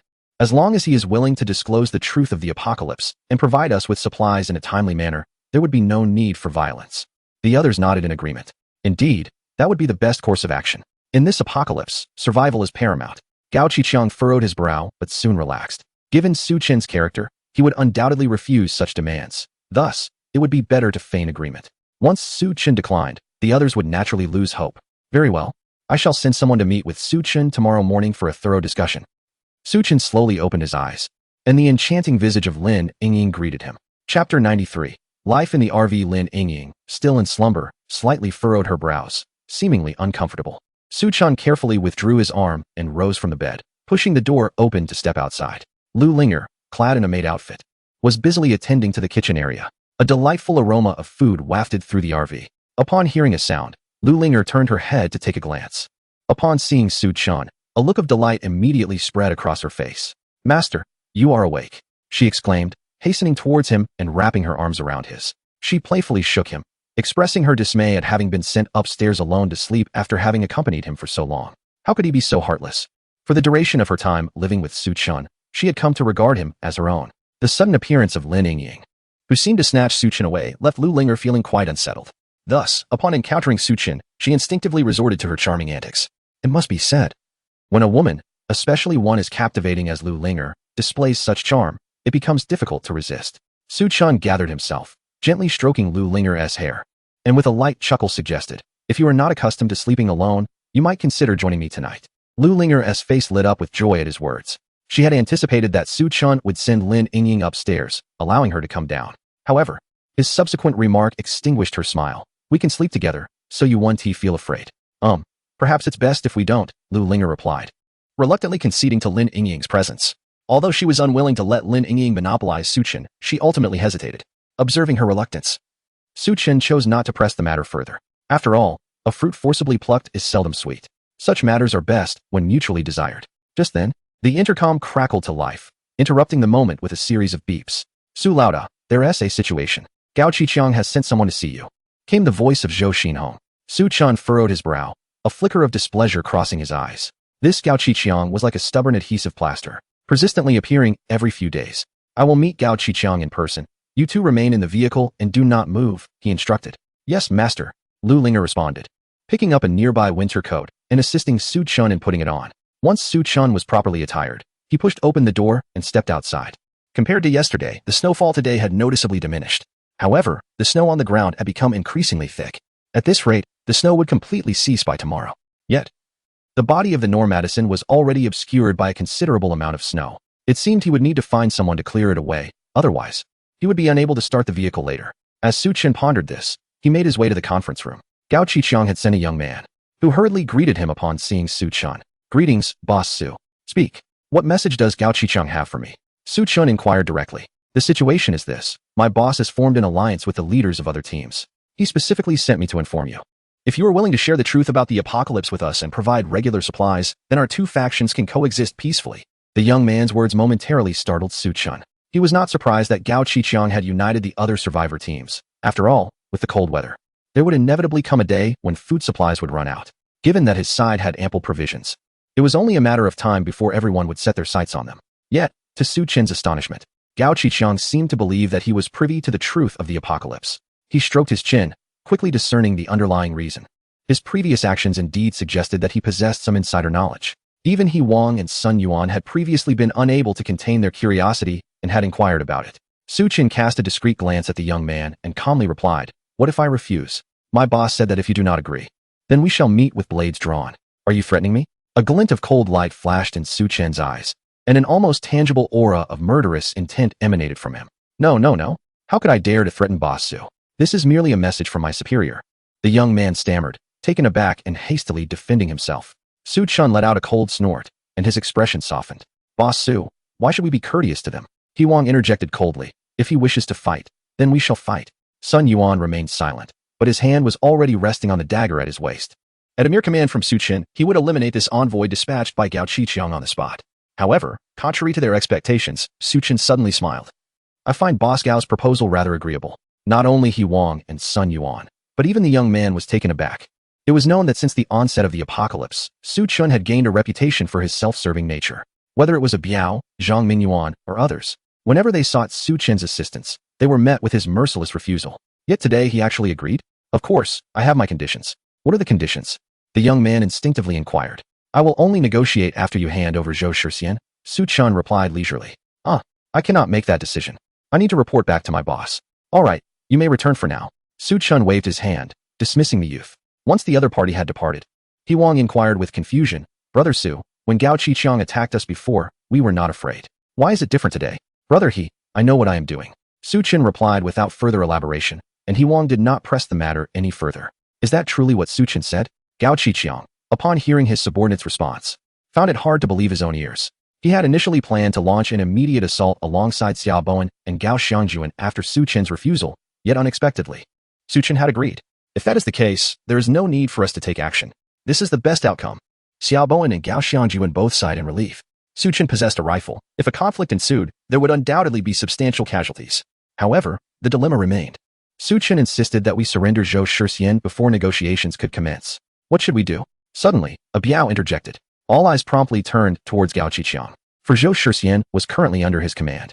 After a moment of hesitation, Gao Qiqiang ultimately nodded. Fine, bring him over. Having risen to a position of power in the underworld, he was naturally ruthless. The sacrifice of a treacherous subordinate like Zhou Shixian was a trivial matter. Upon receiving the command, a Biao departed, and shortly thereafter, brought Zhou Shixian along. As he entered the room filled with prominent figures, Zhou Shixian was oblivious to the unfolding events, his gaze meeting that of the leaders. I have met with the esteemed Gao, he acknowledged. Chapter 94. Revenge. How have you fared these past days, my brother Shixian? Gao Qiqiang inquired with a warm smile, his demeanor exceedingly cordial. Quite well, actually. Brother Biao and the others have taken good care of me, Zhou Shixian replied. Since aligning himself with them, Gao Qiqiang had maintained a rather indifferent attitude towards him, making today's sudden warmth quite surprising. Indeed, I have a matter that requires your assistance. Please, esteemed leader Gao, command me. I shall not decline any task within my capabilities. Zhou Shixian, believing he was about to be entrusted with an important role, eagerly patted his chest in affirmation. Excellent. Gao Qiqiang nodded in satisfaction, casting a glance towards a Biao. Without hesitation, a Biao stepped forward with two subordinates, swiftly subduing Zhou Shixian to the ground. Caught off guard, Zhou Shixian had no time to resist. Leader Gao, what is the meaning of this? My dear brother Shixian, did you not promise to decline nothing? Gao Qiqiang replied with a smile. I have just communicated with Su Chen. He has indicated that if you are handed over, they would be willing to negotiate with us. Therefore, for the sake of our future prosperity, your sacrifice is inevitable. Zhou Shixian was left in a state of utter disbelief, never having anticipated that Gao Qiqiang's request for assistance would lead to such a treacherous outcome. Master Gao, my loyalty to you is unwavering. I've dealt with Song Linfei for you, yet you cannot treat me this way. I too am reluctant, but there is no alternative. Please bear with it. Gao Qiqiang shrugged, feigning an expression of helplessness. A Biao summoned several of his underlings to bind Zhou Shixian tightly. Gao Qiqiang, you scoundrel. You're inhuman. I've assisted you so much, and yet you. Zhou Shixian, unable to move, erupted in fury, unable to restrain his invectives. Since Lin Yingying's escape, Zhou Shixian had expended considerable efforts searching for her whereabouts, yet to no avail. Among the nearby survivor groups, there was no trace of Lin Yingying. Consequently, he deduced with high certainty that she had likely fled to the Yulden Hotel. Now that Su Chun had summoned him, it seemed Lin Yingying sought vengeance against him. Gao Qiqiang's brow furrowed. Before he could speak, a Biao stepped forward and delivered a punch. Struck in the abdomen, Zhou Shixian doubled over, silenced. Send him to Su Chun, Gao Qiqiang commanded with a wave of his hand. A Biao called upon a few subordinates to escort Zhou Shixian out of the hotel, trudging through the thick snow towards the Yulden Hotel. In the conference room, Lin Yingying sat beside Su Chen, feeling perplexed. She was unaware of the purpose behind Su Chen's summons. However, she understood well that some questions should remain unasked, thus refraining from speaking impulsively. Just then, the door to the conference room swung open, and with a gust of cold wind, Zhou Shixian was brought inside by a few men. The moment their eyes met, Lin Yingying and Zhou Shixian were both taken aback. Yingying, it has indeed been a long time. Zhou Shixian, you scoundrel. In Lin Yingying's beautiful eyes, a flicker of anger danced. Gao Qiqiang, as expected, is ruthless and cunning. Zhou Shixian has indeed rendered him great assistance, sacrificing himself without hesitation. Su Chun sneered coldly within. Addressing Lin Yingying, did you not desire vengeance? He stands before you now, at your mercy. As he spoke, he picked up a fruit knife and handed it to Lin Yingying. Her delicate white hand grasped the knife tightly as she slowly approached Zhou Shixian. Observing her resolute expression, akin to that of a goddess of vengeance, Zhou Shixian felt an immediate sense of trepidation. Yingying, I truly adore you so much that I became overwhelmed. He pleaded, considering how well I treated you in the past, please, spare me. I promise to amend my ways. Lin Yingying hesitated slightly, seemingly recalling the tender care Zhou Shixian had shown her when she first joined Song Linfei's team. However, at that moment, Su Chun languidly interjected, Yingying, Do not forget the fate of those unfortunate elders. Upon hearing these words, Zhou Shixian's face instantly drained of color. Lin Yingying's gaze sharpened with intensity. With a swift motion, the sharp dagger effortlessly pierced through the fabric, striking true at Zhou Shixian's heart. His eyes widened in shock, his lips parted as if to utter something, but ultimately, no words escaped. His head tilted, and he fell lifeless to the ground. Su Chen stepped forward to gently release Lin Yingying's grip on the knife. He nodded to He Wang and the others, signaling them to dispose of Zhou Shixian's body. He Wang and the others understood the gravity of the situation and carried Zhou Shixian's remains outside, granting space for Su Chen and Lin Yingying. Master, thank you for giving me the opportunity for revenge. Lin Yingying looked up, her eyes filled with gratitude. There's no need to thank me. This was our prior agreement. Su Chen replied with a faint smile, gently stroking her hair. Remember, from now on, you must heed my every command. Yes, master, Lin Yingying obediently nodded, leaning against Su Chen's embrace. Very well, you should return now. I have matters to attend to. Yes, master. As she turned to leave, Su Chen smiled contentedly at her retreating figure. Allowing Lin Yingying to personally deal with Zhou Shixian was a test for her, aimed at discerning whether she would show mercy and spare him. If she had, it would indicate that her compassionate nature was beyond redemption, rendering her unfit to remain by his side. However, it seemed she was still worth keeping. After Lin Yingying departed, Su Chen rested his chin on his hand, gently tapping the table. After a moment, he picked up the intercom. Hello, Gao Qiqiang. Yes, Su, my brother, what can I do for you? Gao Qiqiang was unfazed by Su Chen addressing him by name, instead bursting into hearty laughter, as if their past grievances had never existed. Since you have shown your sincerity, we can commence negotiations, Su Chen stated calmly. In truth, my understanding of the apocalypse is not greater than yours. On the other end of the walkie-talkie, Gao Qiqiang, along with Xiao Bowen, Gao Shangjuan, Zhao Xiong, and Biao, held their breaths, straining to listen. During my university days, I had a classmate who was the scion of an official. He subtly warned me that an apocalypse was imminent and advised me to stock up on supplies. First came the sweltering heat, followed by torrential rains, and then the biting cold. It was his counsel that prompted me to purchase the Nomad Ison and acquire such an abundance of provisions. Su Chen, in a moment of folly, disclosed the truth to Gao Qiqiang and the others. The information he revealed was a mix of truth and deception, and in any case, Gao Qiqiang and his companions had no means to verify it. What? Is it really like that? The group on the other end of the walkie-talkie was taken aback. Chapter 95, Mutual Destruction. Even if the other party is a privileged offspring, how could you so readily trust his words? Moreover, how could such a matter possibly occur without any indication? Gao Shangjuan, the most astute among them, immediately began to question. I share a bond with this classmate that is akin to life and death. Although I was initially skeptical, he later sent me a video, and I witnessed him in an official nuclear war shelter. As for why there was no sign, please use your brain. Su Chen shrugged, speaking with a tone of derision. Would anyone dare to announce such a thing in advance? Upon reflection, the others realized the validity of this reasoning. If such an announcement were made, society would likely descend into chaos, with people clamoring to reach the shelters. By that time, the safety of those influential figures would no longer be assured. To illustrate, take Su Chen, an ordinary individual. Despite his extensive preparations for the apocalypse, his actions have drawn the attention of others. The majority of the crowd instantly became convinced. What calamity awaits after the extreme cold? Gao Qiqiang inquired. I am unsure. My friend mentioned that the government can only predict so much. However, it is certain that returning to the state of the world before the apocalypse is utterly impossible. Su Chen's words plunged the conference room, where Gao Qiqiang and others gathered, into a profound silence. In truth, deep within their hearts, they harbored a flicker of hope for a return to normal society. Yet, Su Chen's declaration extinguished that flicker of hope. Gao Qiqiang inhaled deeply and spoke gravely. Very well, let us now discuss your assistance with our supplies. How would you like me to assist? Quite simply, we have nearly 600 individuals here. All you need to provide us with is sufficient food. Upon hearing this, Su Chen could not help but chuckle. Are you out of your mind? Do you genuinely believe I can supply food for 600 people? Old Su has stated that you procured nearly tens of millions worth of supplies from Walmart. Gao Qiqiang retorted with a sneer, not to mention 600 people. This stockpile could sustain 1,000 individuals for a lifetime. That scoundrel Old Su is truly infuriating. I must find a way to eliminate him.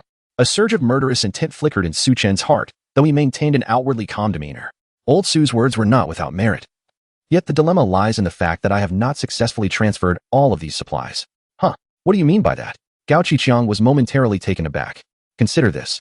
How could one possibly transport tens of millions worth of supplies from Magic City within such a brief span? Su Chen countered.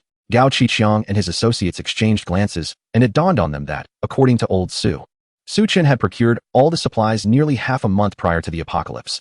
Within half a month, moving tens of millions worth of supplies to Phoenix Mountain was indeed feasible. However, the challenge lies in executing this without arousing suspicion. The party manager at LSE Hotel, along with others on Phoenix Mountain, had not noticed any unusual activity. My old classmate did not disclose the exact timing to me. Thus, I could only manage to transport a portion of the supplies. If it were merely a handful of individuals, I might reconsider. However, 600 people. I regret to say, I am utterly powerless to assist. Gao Qiqiang dismissed Su Chen's words with a cold sneer, stating, I cannot concern myself with such matters. If you refuse to comply, we shall simply take matters into our own hands. Very well, then come. At worst, we shall both suffer the consequences. Even if I perish, I will undoubtedly set those supplies ablaze. Su Chen retorted with unwavering resolve. Witnessing his steadfast demeanor, Gao Qiqiang and his companions displayed signs of hesitation. Could it be that this scoundrel is indeed speaking the truth? Su, my dear brother, let us not act impulsively. We are all advocates of peace. Let us sit down and discuss this calmly. Gao Xiangjuan hastily interjected, assuming the role of mediator. What is the maximum amount of food you can provide? At most, enough for 100 people. That's insufficient. We require a minimum of 500. Gao Qiqiang decisively countered. 200, 400, 300. Agreed. Gao Qiqiang ultimately concluded the negotiation. Very well, I shall supply provisions sufficient for 300 individuals for 3 days. Every 3 days, you shall come to the hotel entrance in the morning to collect the supplies. However, I cannot sustain this arrangement indefinitely, so once the heavy snow melts, you must fend for yourselves. Su Chen stated steadily. All right, it's settled. After concluding the conversation with Su Chen, Gao Qiqiang turned to the other leaders present. What do you all think? Is it possible that Su Chen is deceiving us? Gao Xiangjuan stroked his chin thoughtfully. I believe he hasn't told the entire truth, but his words may hold a considerable amount of accuracy. A clever lie is always a blend of truth and falsehood. Viewed from this perspective, it seems the apocalypse may indeed persist. Xiao Bowen sighed, his expression rather complex. Yet, with only enough supplies for 300, how shall we allocate them among so many of us? Since the torrential rain began, survivors had been arriving in succession. It was only when the temperature dropped and heavy snow blocked the roads that the influx ceased entirely. Although many had perished along the way, the group still comprised 600 individuals. The provisions for 300 would merely suffice for half of them. What can be done? You heard Su Chen's stance. Zhao Xiang raked his fingers through his hair, expressing his frustration. At worst, we can take turns and eat every other day. Fortunately, within each team, there were still ample supplies, alleviating immediate concerns about hunger. Thus, they could only acquiesce to the terms proposed by Su Chen. Although the provisions for 300 individuals would not suffice to satiate everyone, they should be adequate to sustain life for the time being. Gao Qiqiang and the others conferred on how to fairly distribute the supplies before departing. Meanwhile, Su Chen, having concluded the negotiations, also prepared to leave. Earlier that morning, he had summoned several survivors to clear the accumulated snow around Normandy. Subsequently, he procured several thick wooden boards to lay atop the snow, thereby constructing a path to Normandy. Upon returning to the RV, he found the two women vying for his attention, each attempting to curry favor. Ying inquired, aside from Gao Qiqiang, do you have any insights about the other leaders? Indeed, I possess some knowledge, she replied. Having maintained a good rapport with Song Linfei, I accompanied him previously and met the other leaders. While I am not intimately familiar with them, I have gleaned some understanding. Xiao Bowen exhibits a rather composed nature and avoids conflict unless absolutely necessary. Gao Xiangjuan, on the other hand, is quite cunning and devious. One must tread carefully when dealing with him. As for Zhao Xiong, he is simply a brute. Ying candidly shared her observations. Su Chen narrowed his eyes, solidifying his plans for the forthcoming actions. Chapter 96, High Risk, High Reward. Ah, that feels pleasant. Exert yourself a bit. Gao Xiangjuan reclined on a sofa, flanked by two attractive women who were diligently massaging his shoulders. Upon arriving at Phoenix Mountain, their team found that nearly all the larger hotels had been occupied by other survivor groups. With no other options, Gao Xiangjuan was compelled to select a humble guest house. In stark contrast to the lavish hotels, the decor of this guest house was undeniably simplistic. Although Gao had commanded his subordinates to fortify and insulate the premises, and they had lit a stove within the room, it still felt considerably colder compared to the accommodations of Gao Qiqiang and his associates. Most of his men huddled beneath blankets, shivering with cold. Turning his head, Gao cast a glance at the two women behind him, a wave of irritation washing over him. Were it not for the bitter chill, he would have been inclined to deal with them harshly. How he wished to seize the hotel where Gao Qiqiang resided. Before the onset of winter, at Lin Yingying's behest, Song Linfei had expended considerable effort to enhance the warmth of their lodging. Yet, Gao Xiangjuan could only entertain such thoughts. Gao Qiqiang's team not only outnumbered his own, but also included fierce fighters like Biao and Zhao Xiong. Not to mention, Gao Qiqiang was armed with a firearm. Just then, a trembling lookout rushed in, stuttering, "Boss, someone is outside," claiming, "They wish to see you." "See me?"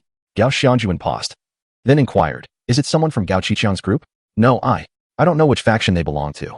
Let them in, Gao Xiangjuan pondered. Before long, a man clad in a white winter suit entered with a measured pace. He brushed off the snowflakes from his attire and casually greeted Gao Xiangjuan. Greetings, Chief Gao. Who are you? Gao Xiangjuan inquired, scrutinizing the newcomer and confirming that he did not recognize him.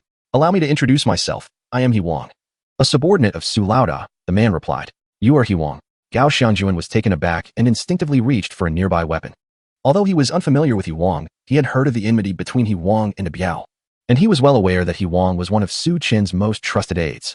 The unexpected visit from He Wang left Gao Xiangjuan feeling uneasy. Chief Gao, please relax. I come with no ill intentions, He Wang chuckled, clarifying.